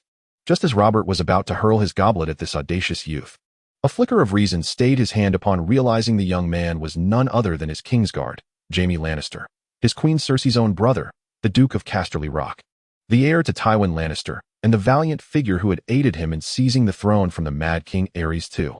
Robb held a profound admiration for the loyal, valiant, and exceptionally skilled young man, and unless the latter committed a grievous error, he had no desire to impose any punishment upon him. At that moment, His Majesty Jaime sought to interject, but Queen Cersei stepped forth to interrupt. Jaime, since the king wishes to indulge, let him drink to his heart's content. Today marks our son's first birthday celebration, a day of great joy that deserves to be celebrated in earnest. Let everyone drink freely, and may we not return sober. As she emphasized the words our son, Jaime was gripped by a cold sweat. My dear sister, is such a matter appropriate for public discussion? Especially in the presence of King Robb? Have you lost your senses? Jaime's hand instinctively rested upon the hilt of his sword, ready to defend his sister Cersei at the slightest hint of danger. However, he was overthinking. Cersei's words raised no suspicions among those present, who interpreted our son as a reference solely to Queen Cersei and King Robb. Even Robb himself, upon hearing Cersei's words, wore a joyful expression. Ha! My queen truly understands my heart. We shall not leave sober. Ha ha ha! Still shaken by the near revelation, Jaime could scarcely focus on dissuading the king from drinking. Thus, a nearby maid obediently continued to pour wine for Robb. Under the influence of alcohol, the king's hearty laughter once more echoed throughout the hall. Jaime's expression gradually relaxed as he turned to his sister Cersei, intending to remind her to be cautious with her words, lest she inadvertently reveal too much. To his surprise, he found her gaze fixed upon him, a slight smile gracing her lips, her eyes gleaming with self-satisfaction. This foolish woman had deliberately spoken thus. Having grown up alongside Cersei and shared an intimate bond, Jaime quickly discerned the delight in her expression. It was the thrill of flirting with danger, as well as the joy of successfully humiliating and avenging herself against King Robb. This woman is utterly irredeemable. What is even more lamentable is that I have fallen for such a woman, and I find myself hopelessly ensnared. Maintaining an outward calm, Jaime's thoughts were laced with expletives. Amidst the revelry, Joffrey's first birthday celebration gradually approached its conclusion, not leaving sober. Following another raucous cheer, King Robb's alcohol consumption finally reached a critical threshold, overwhelming his willpower and rendering him incapacitated upon the table. With a loud thud, Robb's upper body fell forward, his head landing directly upon a platter of smoked turkey leg. The sudden turn of events startled all present, and a horrifying thought crept into their minds. Surely, King Robb has not drunk himself to death. If such an event were to transpire, it would undoubtedly spell calamity for the nascent kingdom. Young Prince Joffrey, still too tender in years to recall significant events, would necessitate the regency of Queen Cersei Lannister. Yet, would King Robert's two brothers, Stannis Baratheon and Renly Baratheon, permit a Lannister to command from the Iron Throne? Might they seize upon Joffrey's youth to proclaim their own suitability to inherit their brother Robert's crown? Furthermore, there lies the formidable Lord Eddard Stark of the North, a steadfast comrade of Robert Baratheon, yet his rapport with the Lannisters is far from amicable. Should he choose to contest Queen Cersei's regency, he may well support Robert's brothers in their ascension. As for Eddard Stark himself aspiring to kingship, no noble or minister entertained such notions. Had the Lord of Winterfell harbored ambitions of ruling, he would not have relinquished the Iron Throne to Robert following the War of Usurpers. He would have claimed it 4 years prior. Moreover, lurking threats abound from the Greyjoys of the Iron Islands, the Martells of Dorne, and the Tyrells of the Reach, each representing a potential peril. It is evident that the current era of peace may dissipate with King Robert's demise, plunging the Seven Kingdoms back into the throes of war. Hurry, summon aid. The stalwart Kingsguard, Jaime, promptly called for Maester Pycelle. The elder Maester, his beard white and hands trembling, reached forth to feel for King Robert's breath. And upon sensing its presence, his heart eased. With Jaime's assistance, he turned Robert's body to conduct a thorough examination. Ultimately, he arrived at a conclusion that relieved the majority while leaving a few disheartened. King Robert, in his robust youth, was merely inebriated and would awaken after a restorative slumber. Following this commotion, the revelries of the banquet, which were nearing conclusion, were formally dismissed by Lord John Arryn's announcement.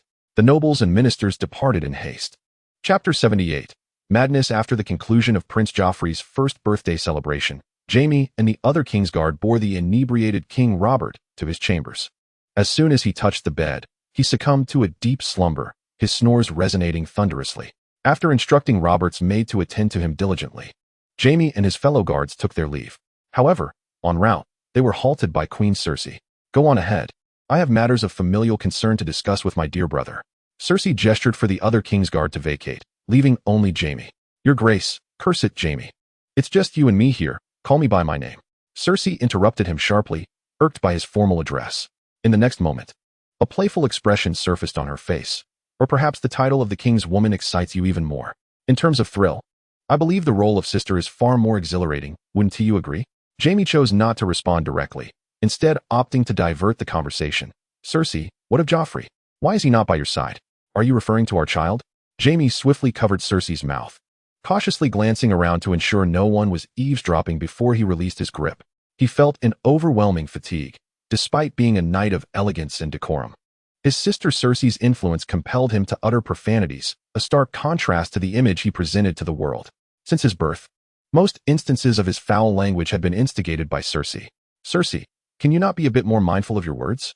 This is King's Landing, the Red Keep, not the gardens of Casterly Rock. I will not. I refuse. I want the whole world to know that I have crowned that foolish stag with a green cap. It is my revenge." Smack. Jaime's hand struck his beloved sister Cersei across the face. Her words were so outrageous that if overheard, they would spell doom for them both. In his moment of desperation, he could not suppress his impulse. The instant he struck her, regret washed over him, but it was too late to retract his hand. "You strike me? Jaime, you dare to lay a hand upon me?" Cersei's eyes blazed crimson, her chest heaved violently, her voice rising and sharp, akin to a cat whose tail had been stepped upon. "For the sake of our father's so-called political ambitions, I sacrificed my lifelong happiness, marrying a man I do not love. Do you understand? Robert is a cad. I had convinced myself, I had resolved to fulfill my role as queen, even if my heart belonged elsewhere, to serve him faithfully, to show him my worth, and in time, win his affection. But what did I receive in return? On our wedding night, I sat on my marital bed in the king's chamber, filled with anticipation for the man I was to spend my life with, only to be met by a drunken lout. He offered no sweet words, no vows of love. Like a brigand, he violently tore away my garments and pinned me down, infuriatingly muttering the name of Lyanna, a name belonging to the dead. Do you know the depths of my anguish, my despair? Do you know, Jaime?" As she spoke, Cersei's tears began to flow. "I curse him. I curse that one day he shall meet his demise at the tusks of a wild boar. Let him be humiliated. Let the title of the bravest of kings become a complete farce." Jaime held his sister close, uttering not a single word, silently offering solace. After more than 10 minutes, Cersei's tears gradually subsided, and the regal and haughty demeanor befitting a queen reappeared upon her countenance. He had already fallen asleep. "What did you say? Were you not just inquiring about Joffrey's whereabouts?" After the wet nurse finished feeding him, the little one became exceedingly drowsy. "So I instructed a maid to take him to bed. Rest assured, he is your child and mine, the embodiment of our love. I cherish him more than anyone else and will ensure his well-being, nurturing him to grow up healthy and strong." Jaime opened his mouth, wishing to urge his sister to temper her words, to refrain from uttering anything that might betray their intentions. Yet the still fresh tears upon his chest swallowed back the words that threatened to escape his throat. Ultimately, he could only sigh deeply. "It is late. You should return and rest. While the king is inebriated, let me keep you company tonight. You are quite right. That foolish stag is thoroughly intoxicated, presenting us with a rare opportunity." Cersei did not decline Jaime's invitation. She was quite pleased to accept it, yet she harbored a bolder notion. "Instead of my private chambers, let us go to the king's room. But I have already moved King Robert to his quarters. He is fast asleep there. I am aware. You know this and still suggest it? I do so deliberately. I wish to do it before his very eyes. This is my revenge upon him. But the risk is far too great. If the king awakens, we are doomed." He will not awaken. Every time he drinks, he sleeps at least until noon the following day, completely undisturbed. Half an hour later, in the king's bedroom, all maids and servants had been dismissed, leaving only the inebriated Robert sprawled upon the bed. The queen, Cersei, having bathed, donned her nightgown and held a glass of red wine, gently swirling it as she sipped leisurely. Soon, a similarly golden-haired figure appeared before her. You have not yet had your fill at the feast. Do not truly become inebriated, or you shall be rendered incapable of anything. You do not understand. A slight intoxication enhances the experience prior to such endeavors. If that is the case, allow me a taste. Jaime seized the unfinished glass of wine from Cersei's hand. Cersei watched as Jaime drank the red wine in one gulp. Let us begin. Right here, before him. I can hardly wait. Cersei, you are truly mad, a complete lunatic. Indeed, I am a madwoman. Cersei did not bristle but instead offered a beguiling smile, her fair hand delicately pulling the ties of her nightgown. Are you willing to join me in this madness? With pleasure. Jaime's hand rested upon Cersei's waist. Chapter 79, Cooperation. Essos, the city-state of Lorith, the affluent district of Lorisong, in the realm of Westeros. The matters at hand were unbeknownst to Viserys, who was preoccupied with his own affairs. He first ensured that Mina, who was unwell, could rest peacefully in bed, and assigned a maid of similar age to attend to her. After fulfilling this duty, he proceeded to his private storage room, where he retrieved 2 pieces of moonstone, which he intended to bestow upon Daenerys and Heir. This was a promise made the previous night, and since they had been obedient, Viserys had no intention of breaking his word. Thank you, brother. Thank you, Viserys. The 2 girls exclaimed joyfully as they received the pink soaps from Viserys, cherishing them in their hands. Nearby, the maid Rona gazed enviously at her young mistress, yearning to ask His Highness Viserys for a piece for herself. Yet she refrained from voicing her desire due to her humble status. As an ordinary maid without noble lineage, it would be deemed offensive to solicit gifts from the aristocracy. Rona, you too desire this moonstone, do you not? Though Viserys was not particularly perceptive, Rona's longing was plainly etched upon her face, making it impossible to ignore. Every young lady with any self-respect cherished cleanliness, and for Rona, who served Lady Olenna, the moonstone's remarkable ability to cleanse oil and grime was an undeniable temptation. In contrast to the delicate nobles who seldom engaged in manual labor, the servants who frequently assisted their masters were more prone to becoming soiled, thus finding themselves in greater need of moonstone. Therefore, when Viserys inquired about her wishes, she mustered the courage to voice her true thoughts, nodding in affirmation. Yes. But I merely wish to ponder. Such a wondrous item surely cannot be easily produced, and as a humble maid, I dare not covet such a precious treasure. In her heart, Rona added that she would be content simply to have the chance to touch the moonstone owned by Lady Aerie. You are not mistaken. The price of this moonstone is indeed considerable. However, since you are a maid of Olenna, you shall likely have the opportunity to use it in the future. Why is that? Is His Highness Viserys also planning to gift Lady Olenna a piece of moonstone? It seems you and Lady Olenna share a close bond. I do indeed have a good rapport with Olenna, but it is not merely a matter of gifting her one or several pieces of moonstone. I intend to collaborate with her on the mass production of this moonstone. You need not concern yourself with the specifics. When I have the time, I will discuss it with Olenna myself. Speaking of which, since I find myself with no pressing matters at the moment, why not proceed now? Such matters are best addressed promptly. The sooner an agreement is reached with Olenna regarding the establishment of a soap factory, the sooner mass production can commence, leading to earlier profits. Previously, I refrained from discussing this matter with Olenna due to the fact that the Moonlight Holy Stone had yet to be completed. The saponification process of the soap was not fully realized, resulting in diminished cleaning efficacy and durability. To assert the existence of such a remarkable entity without tangible proof would likely leave Olenna skeptical. Now that the Moonlight Holy Stone has been successfully crafted, I can present the physical object directly to her. Should she remain unconvinced, I can readily demonstrate its capabilities, undoubtedly persuading her to collaborate with me in establishing a soap factory for commercial endeavors. Viserys had contemplated the notion of independently managing the factory and marketing the product, which would allow him to reap all the profits alone. However, upon further reflection, he dismissed this idea. One reason for this decision was the amicable rapport he currently shared with Olenna, who could be considered an ally. Binding their interests could strengthen their relationship. Another factor was that Viserys was still in the nascent stages of his venture, facing numerous deficiencies. While he possessed sufficient startup capital to establish a factory and hire workers, the influence of Olenna as a princess, along with the extensive network and trade connections of the Vanning family, were not advantages he could swiftly acquire as an outsider. Elena's status as the Harvest Princess would facilitate the integration of the Moonlight Holy Stone into the lives of the nobility in the city-state of Lorith, and through the Vanning family's long-established trade network, it could rapidly disseminate to the other 8 free trade city-states, and even across the narrow sea to the continent of Westeros. If all proceeds as anticipated, the benefits derived from the Moonlight Holy Stone will be substantial, inevitably attracting the scrutiny and covetousness of others. Having a strong ally would be essential to withstand external temptations and assaults. For Viserys, Elena undoubtedly represented the optimal partner for collaboration. Rather than indulging in the meager gains alone, it would be far more advantageous to enlarge the proverbial cake, allowing for greater shared rewards. Thus, setting aside personal sentiments and focusing purely on the mutual benefits, it was imperative for him to partner with Elena. Viserys turned to the elder of the 2 girls beside him. "Allie, do you know where your mother is right now? I need to speak with her. I'm not certain. I haven't seen her yesterday or today, but based on past experiences, she should be at home taking her afternoon rest. All right, Allie, take the Moonlight Holy Stone I gifted you, and let us depart at once." "Where to?" "To find your mother." Observing the anticipation and longing in Viserys' eyes, Allie felt a surge of inexplicable envy. If only Viserys looked at her with such fervor when he spoke of her. Were Viserys aware of Ollie's thoughts, he would surely find it both amusing and perplexing.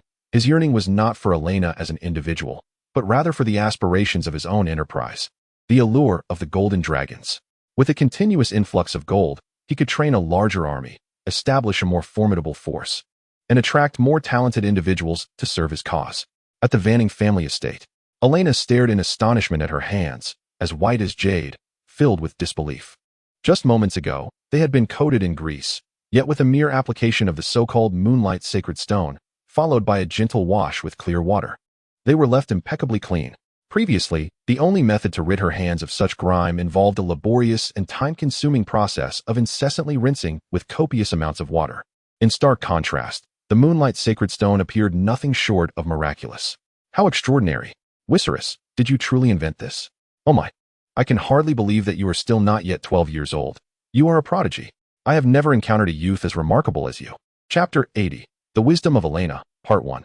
"So, Sister Elena, now you believe what I've said, don't you?" Observing the typically graceful and dignified beauty, the esteemed Prince of Harvest, Elena, marveling at the invention of the Moonlight Sacred Stone like a child, Viserys felt an indescribable sense of satisfaction swell within him. This sensation surpassed even the thrill he experienced in his past life, while perusing tales of dragon kings and their extravagant triumphs. Suddenly, Viserys understood why billionaires and executives of publicly traded companies shied away from urban fantasies. Their lives were far more exhilarating than anything depicted in those narratives. "Of course, I believe, but can you tell me how this is made? What are the costs? Is it feasible for mass production?" Years of business acumen prompted Elena, after overcoming her initial shock, to immediately consider the commercial potential of this remarkable creation. "Are you suggesting that if the Moonlight Sacred Stone were marketed as a commodity, its sales would be impressive?" "Indeed, not merely impressive, it would be extraordinarily valuable, with demand far outstripping supply." "That is splendid news. I came today to discuss collaboration on the mass production of the Moonlight Sacred Stone. Oh, and there is also another product called the Morningstar Stone, which, while lacking fragrance and craftsmanship and not as visually appealing as the Moonlight Sacred Stone, is equally effective in cleaning grease. Is it truly possible to mass produce it? Please, tell me more." Viserys shared his thoughts on collaboration, investment, and manufacturing with Elena, initially believing the process would be seamless and that they would quickly reach consensus. However, they soon encountered a divergence in their views regarding the first steps of investment and profit sharing. "Sister Elena, my proposal is this. We each invest half in the initial expenses for establishing the factory, acquiring raw materials, and labor costs. In exchange for your family's commercial network, I will provide the technology for producing the Moonlight Sacred Stone and the Morningstar Stone. We can achieve mutual success, and ultimately, we will split the profits 50-50. What do you think?" "I have a better collaboration proposal," Elena interjected with a snap of her fingers, presenting an alternative idea that differed from Viserys's. "My proposal is as follows. From establishing the factory, recruiting employees, to promoting the products and opening up the market, culminating in maritime trade. All of it will be solely financed by me. You need not spend a single penny or exert any effort. At most, when it comes to international trade, I would only require your maritime fleet for protection, with all corresponding hiring costs duly covered by me. Is everything to be entrusted solely to Sister Elena? What remains for me to do? Am I to be entirely absolved of responsibility? You have provided the most crucial technology, thus you should simply enjoy the benefits. If you harbor any doubts, you may freely dispatch your personnel to oversee the various stages of production, sales, and payments. I assure you, Sister will not embezzle a single copper coin from you. It sounds delightful to have nothing to manage but the collection of profits, and indeed, it is quite appealing. However, there lies a critical question, dear Sister Elena. How shall we divide the profits accrued? Handing everything over to you while I merely play the role of a hands-off manager who provides only technology seems rather inequitable for a 50-50 split. This matter has been contemplated, and I propose a 70-30 split. How can it be merely 30%? Does that not strike you as somewhat insufficient? Although all expenses are covered by Elena, and she is occupied with sales, Viserys still feels that 30% is slightly low. It must be acknowledged that both the Moonlight Sacred Stone and the Morning Star Stone are products of exorbitant profit margins, exceeding 1,000%. While it is true that considerable resources and effort are required from production to sales, Viserys believes that all combined, they should amount to less than 10% of the profits. Thus, in Viserys' mind, he hopes to negotiate a 60-40 split, where he takes the lesser 40%, without having to worry about any matters, while Elena retains the greater 60% and is responsible for resolving all encountered troubles and unforeseen circumstances. Sister Elena, no, you have misunderstood. When I mentioned a 70-30 division, I meant the reverse. You should take the larger 70%, and I shall be content with merely 30. Now it is Viserys' turn to be astonished. How generous of Elena. Is there some hidden agenda or trap within this arrangement? Why would you undertake all the work while I claim the greater share? Viserys' suspicions are not unfounded. Elena indeed harbors intentions, but they are not of a sinister nature. Rather, they represent a transparent and strategic long-term investment. Having known Viserys for over a month now, Elena perceives within this foreign prince an extraordinary martial prowess, unparalleled self-discipline, lofty ambitions, and the astonishing intellect that led to the invention of the miraculous Moonlight Sacred Stone. Each of these attributes, if possessed by an ordinary individual, could pave the way for remarkable achievements in respective fields. Yet, all these virtues are concentrated within Viserys, complemented by his youth, noble status, inherent legitimacy, and striking appearance.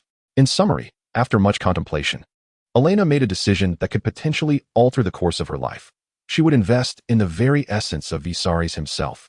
Should this young prince one day reclaim the Iron Throne, the return she would reap would be beyond imagination.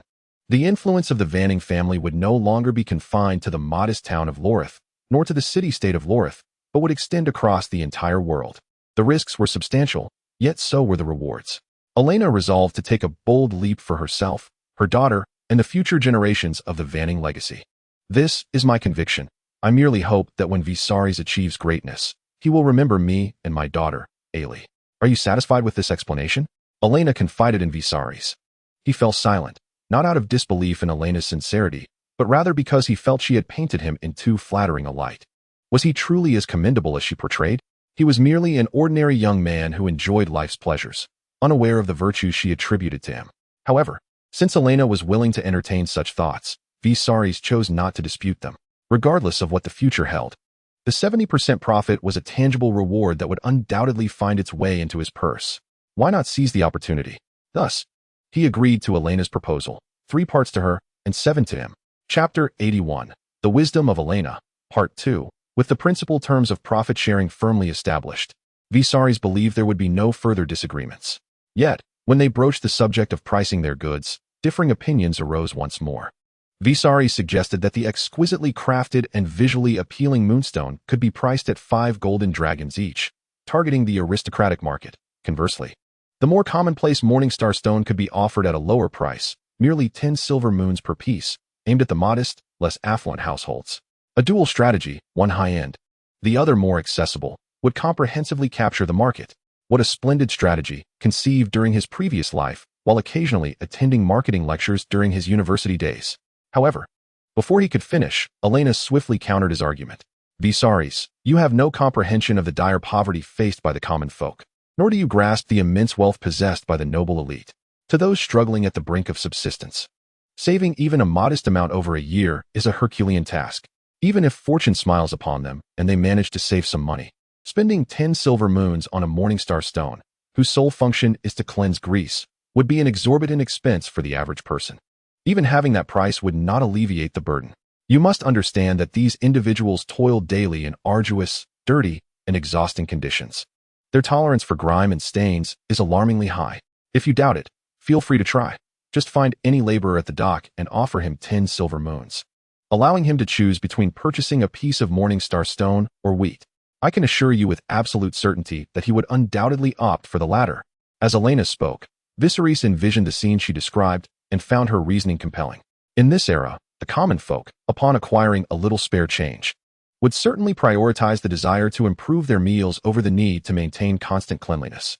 After all, the time of ordinary people is not as precious as that of the noble class.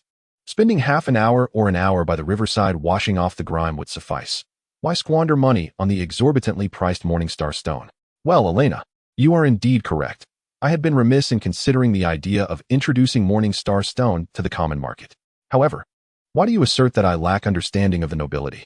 Both you and I belong to the upper echelons of society, do we not? How could I be ignorant of my own status? Would you not purchase the radiant moonstone at 5 golden dragons apiece? Elena's countenance immediately reflected a knowing expression of youthful naivety. Of course I would buy it. With such miraculous effects, why would I not acquire it at merely 5 golden dragons each? Then why do you say? Elena raised a finger to Viserys' lips, signaling for him to let her finish. Not only would I buy it, but I would buy it in bulk, perhaps thousands upon thousands. Then resell it at 20 golden dragons or an even higher price. There would be no concern for sales. Ah, very well then. Elena, you have prevailed. What do you propose as a suitable price for the Radiant Moonstone and the Morningstar Stone? Ultimately, under Elena's suggestion, the pricing for the two items exceeded Viserys' initial expectations by several folds. A commonplace Morningstar Stone would be priced at 20 golden dragons, while the exquisite Radiant Moonstone would fetch 100 golden dragons. This truly transformed into liquid gold. Indeed, considering the price of the Radiant Moonstone, it surpassed that of an equivalent volume of gold, which is simply outrageous. In the world Viserys had traversed from, a bar of soap cost merely a few coins, while the same size in gold commanded astronomical prices in the hundreds of thousands. Yet, in this world, the tables had turned. Is this the power of time and technology? Truly, it is terrifying. After confirming the pricing and profit sharing, Viserys and Elena delved into further discussions regarding the finer details. Topics included the selection of a factory site, confidentiality during the production of the Radiant Moonstone and Morningstar Stone, as well as the selection and welfare of the factory workers. The two did not engage in further disputes this time, and quickly reached a consensus. The factory was to be established on a clearing in the forest north of Lorisong town, where the land was owned by the Fanning family, previously lying fallow and without purpose. Moreover, the sparsely populated surroundings would effectively deter prying eyes, thereby reducing the risk of technological leakage. An abundant timber nearby would ensure a sufficient supply of fuel.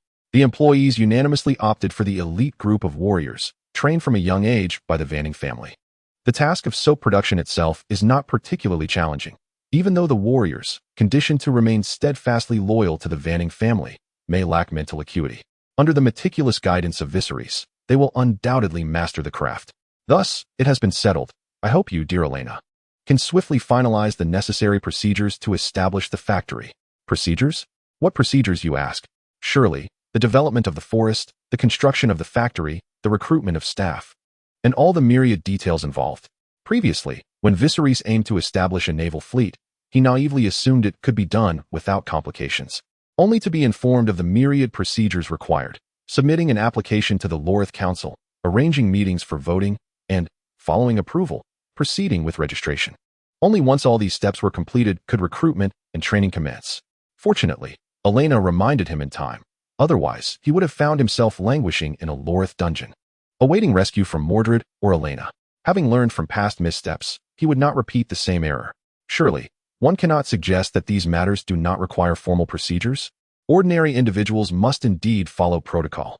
Typically, the entire process can be completed in a month, and commencing construction is considered swift. However, have you forgotten that I am the Prince of Harvest? The establishment of the naval fleet was a unique case, involving sensitive military issues that necessitated a vote by the Lorth Council. Now, for this trivial matter, council approval is not required. A confident aura radiated from Elena. The personnel responsible for reviewing the land development, construction, and recruitment are predominantly my subordinates. After thorough scrutiny, the proposals will eventually find their way to my desk, where I will make the final decision. In other words, I am the ultimate and most significant reviewer, with a mere command from me. The requisite procedures and qualifications can be neatly delivered to my doorstep by the following day. Impressive. Elena, you truly are remarkable. Haha, if you cannot manage such trifles, what use is it to be the Prince of Harvest? Chapter 82. The zealous new recruits thanks to the privileged approval of the Prince of Harvest. After Viserys and Elena meticulously discussed the relevant details at home, the production facility for Morningstar Stone and Radiant Moon Stone, aptly named Starshine Factory, commenced operations immediately. That very afternoon, a substantial number of workers headed to the forested area to clear the land for the factory's construction. By the following day, an array of building materials, including stones, wooden stakes and planks, iron sheets, and wires, had been transported to the site. By the third day, the once barren clearing, devoid of anything but wild grass and flowers, had taken shape with the foundational structure of the factory. While the construction of Starshine Factory was in full swing, the selection of personnel for the naval fleet was also nearing completion. With unprecedented benefits and conditions far surpassing those of the current era, the number of applicants continued to surge, especially after the establishment of the fleet received confirmation from the Lorith Parliament. And in light of the close relationship between His Highness Prince Viserys and Princess Elena, the registration office for Madrid was perpetually thronged with an overwhelming crowd. Although Madrid felt fatigued each day, he found joy in his exhaustion. With an influx of applicants, Madrid seized the opportunity to elevate the selection criteria, admitting only those who were robust in physique, resolute in character, obedient to commands, and of honest disposition. After a rigorous 5-day selection process, he meticulously chose 300 qualified candidates from thousands of registrants, initiating formal military training. The daily training regimen for these naval recruits was exceedingly demanding, and at the suggestion of Prince Viserys, it included a plethora of unconventional exercises that left the new soldiers utterly exhausted. According to Viserys' plan, these 300 elite soldiers, handpicked from the masses, would serve as the backbone of his navy, destined at the very least for positions as junior officers. Therefore, it was imperative to impose strict standards to set a benchmark for subsequent waves of recruits. Initially, Madrid struggled to comprehend the utility of Viserys' peculiar training methods. However, as time passed, he recognized their efficacy. Consequently, he devoted himself wholeheartedly to training these 300 new soldiers, fully persuaded of the prince's ambitions. Eagerly anticipating the day he might witness the fruition of Viserys' aspirations, Madrid adhered to the principle of relentless training, as long as they did not perish. They must train as if their lives depended upon it. Each morning, the recruits were roused by the sound of a bell, forcing them to suppress their drowsiness and rise from their beds. At day's end, utterly fatigued from training, they collapsed into bed, often falling asleep without a single dream. Their sleep remarkably deep. Upon awakening, another day of rigorous training awaited them. Among these recruits was a young man named Sank, who left a lasting impression on Madrid during the training process. On the very first day, this spirited youth claimed that his appetite far exceeded that of an average person, requesting a double portion of rations. While this may have seemed a trivial matter, an additional serving being but a mere trifle in the grand scheme of Viserys' wealth, Madrid understood that, to maintain discipline within the ranks, such requests could not be granted casually. Otherwise, chaos would ensue as each recruit would voice their own demands. Thus, Madrid responded, "I can authorize an increase in your rations to double that of others, but you must provide me with a compelling reason. Why should you, as one individual, receive preferential treatment over your peers? I require a justification that can persuade me." Sank's response was succinct, "I am strong." Initially, Madrid dismissed this assertion, believing it merely indicated that Sank possessed a slightly greater strength than the average person, and he casually suggested that others compete with Sank in a test of strength. As a result, 10 individuals consecutively entered the fray, yet none managed to endure even a single round before being effortlessly hoisted and thrown to the ground by Sank. These 10 were engaged in a relentless wheel battle, yet none succeeded in overcoming a single unyielding Sank, who had not taken a moment's respite. This spectacle finally piqued the interest of Mordred, who proposed that Sank rest for half an hour before personally facing him in a duel. The outcome was, of course, a resounding victory for Mordred.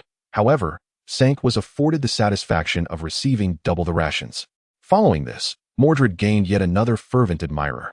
Despite the grueling and punishing training imposed by Mordred each day, not a single recruit dared to voice their desire to withdraw, for the conditions here were simply too favorable. Even amidst the trials and tribulations, they gritted their teeth and persevered.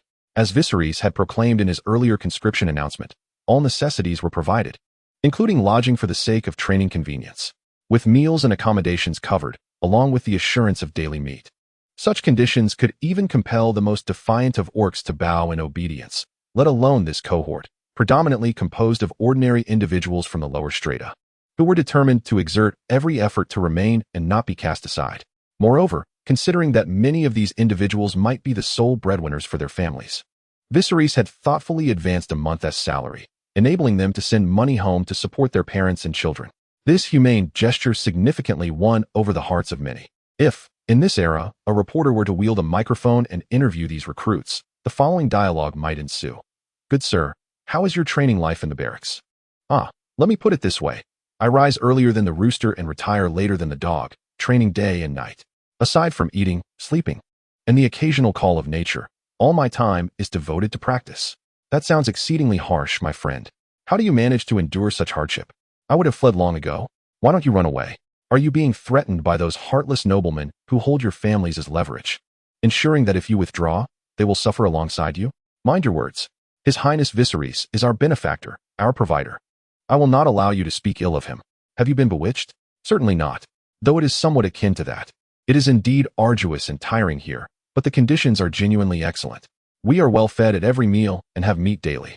Moreover, we receive a monthly salary. It's nothing short of paradise. From what you say, the conditions do seem favorable. However, someone of your robust physique could surely earn a decent sum outside with a bit of hard work. It's not as if you must be here. No, it's entirely different. Here, all you need to do is wholeheartedly obey the commands of Instructor Mordred and focus on your training. Out there, it's a different story, rife with deception and intrigue. While the physical exertion may not match that of here, the mental strain is 1,000-fold greater. Indeed, you have a point. Brother, are you still accepting recruits? I wish to join your ranks. Regrettably, we are currently only recruiting 300 individuals, and the positions have already been filled. However, His Highness, Prince Viserys, has indicated that there will be further expansions in the future. It is indeed a pity. Next time there is a recruitment drive, I shall be the first to enlist. Naturally, in this era, there are no journalists, and even if there were, these soldiers, who dedicate their days solely to eating, sleeping, and training, would have no time to address such mundane inquiries.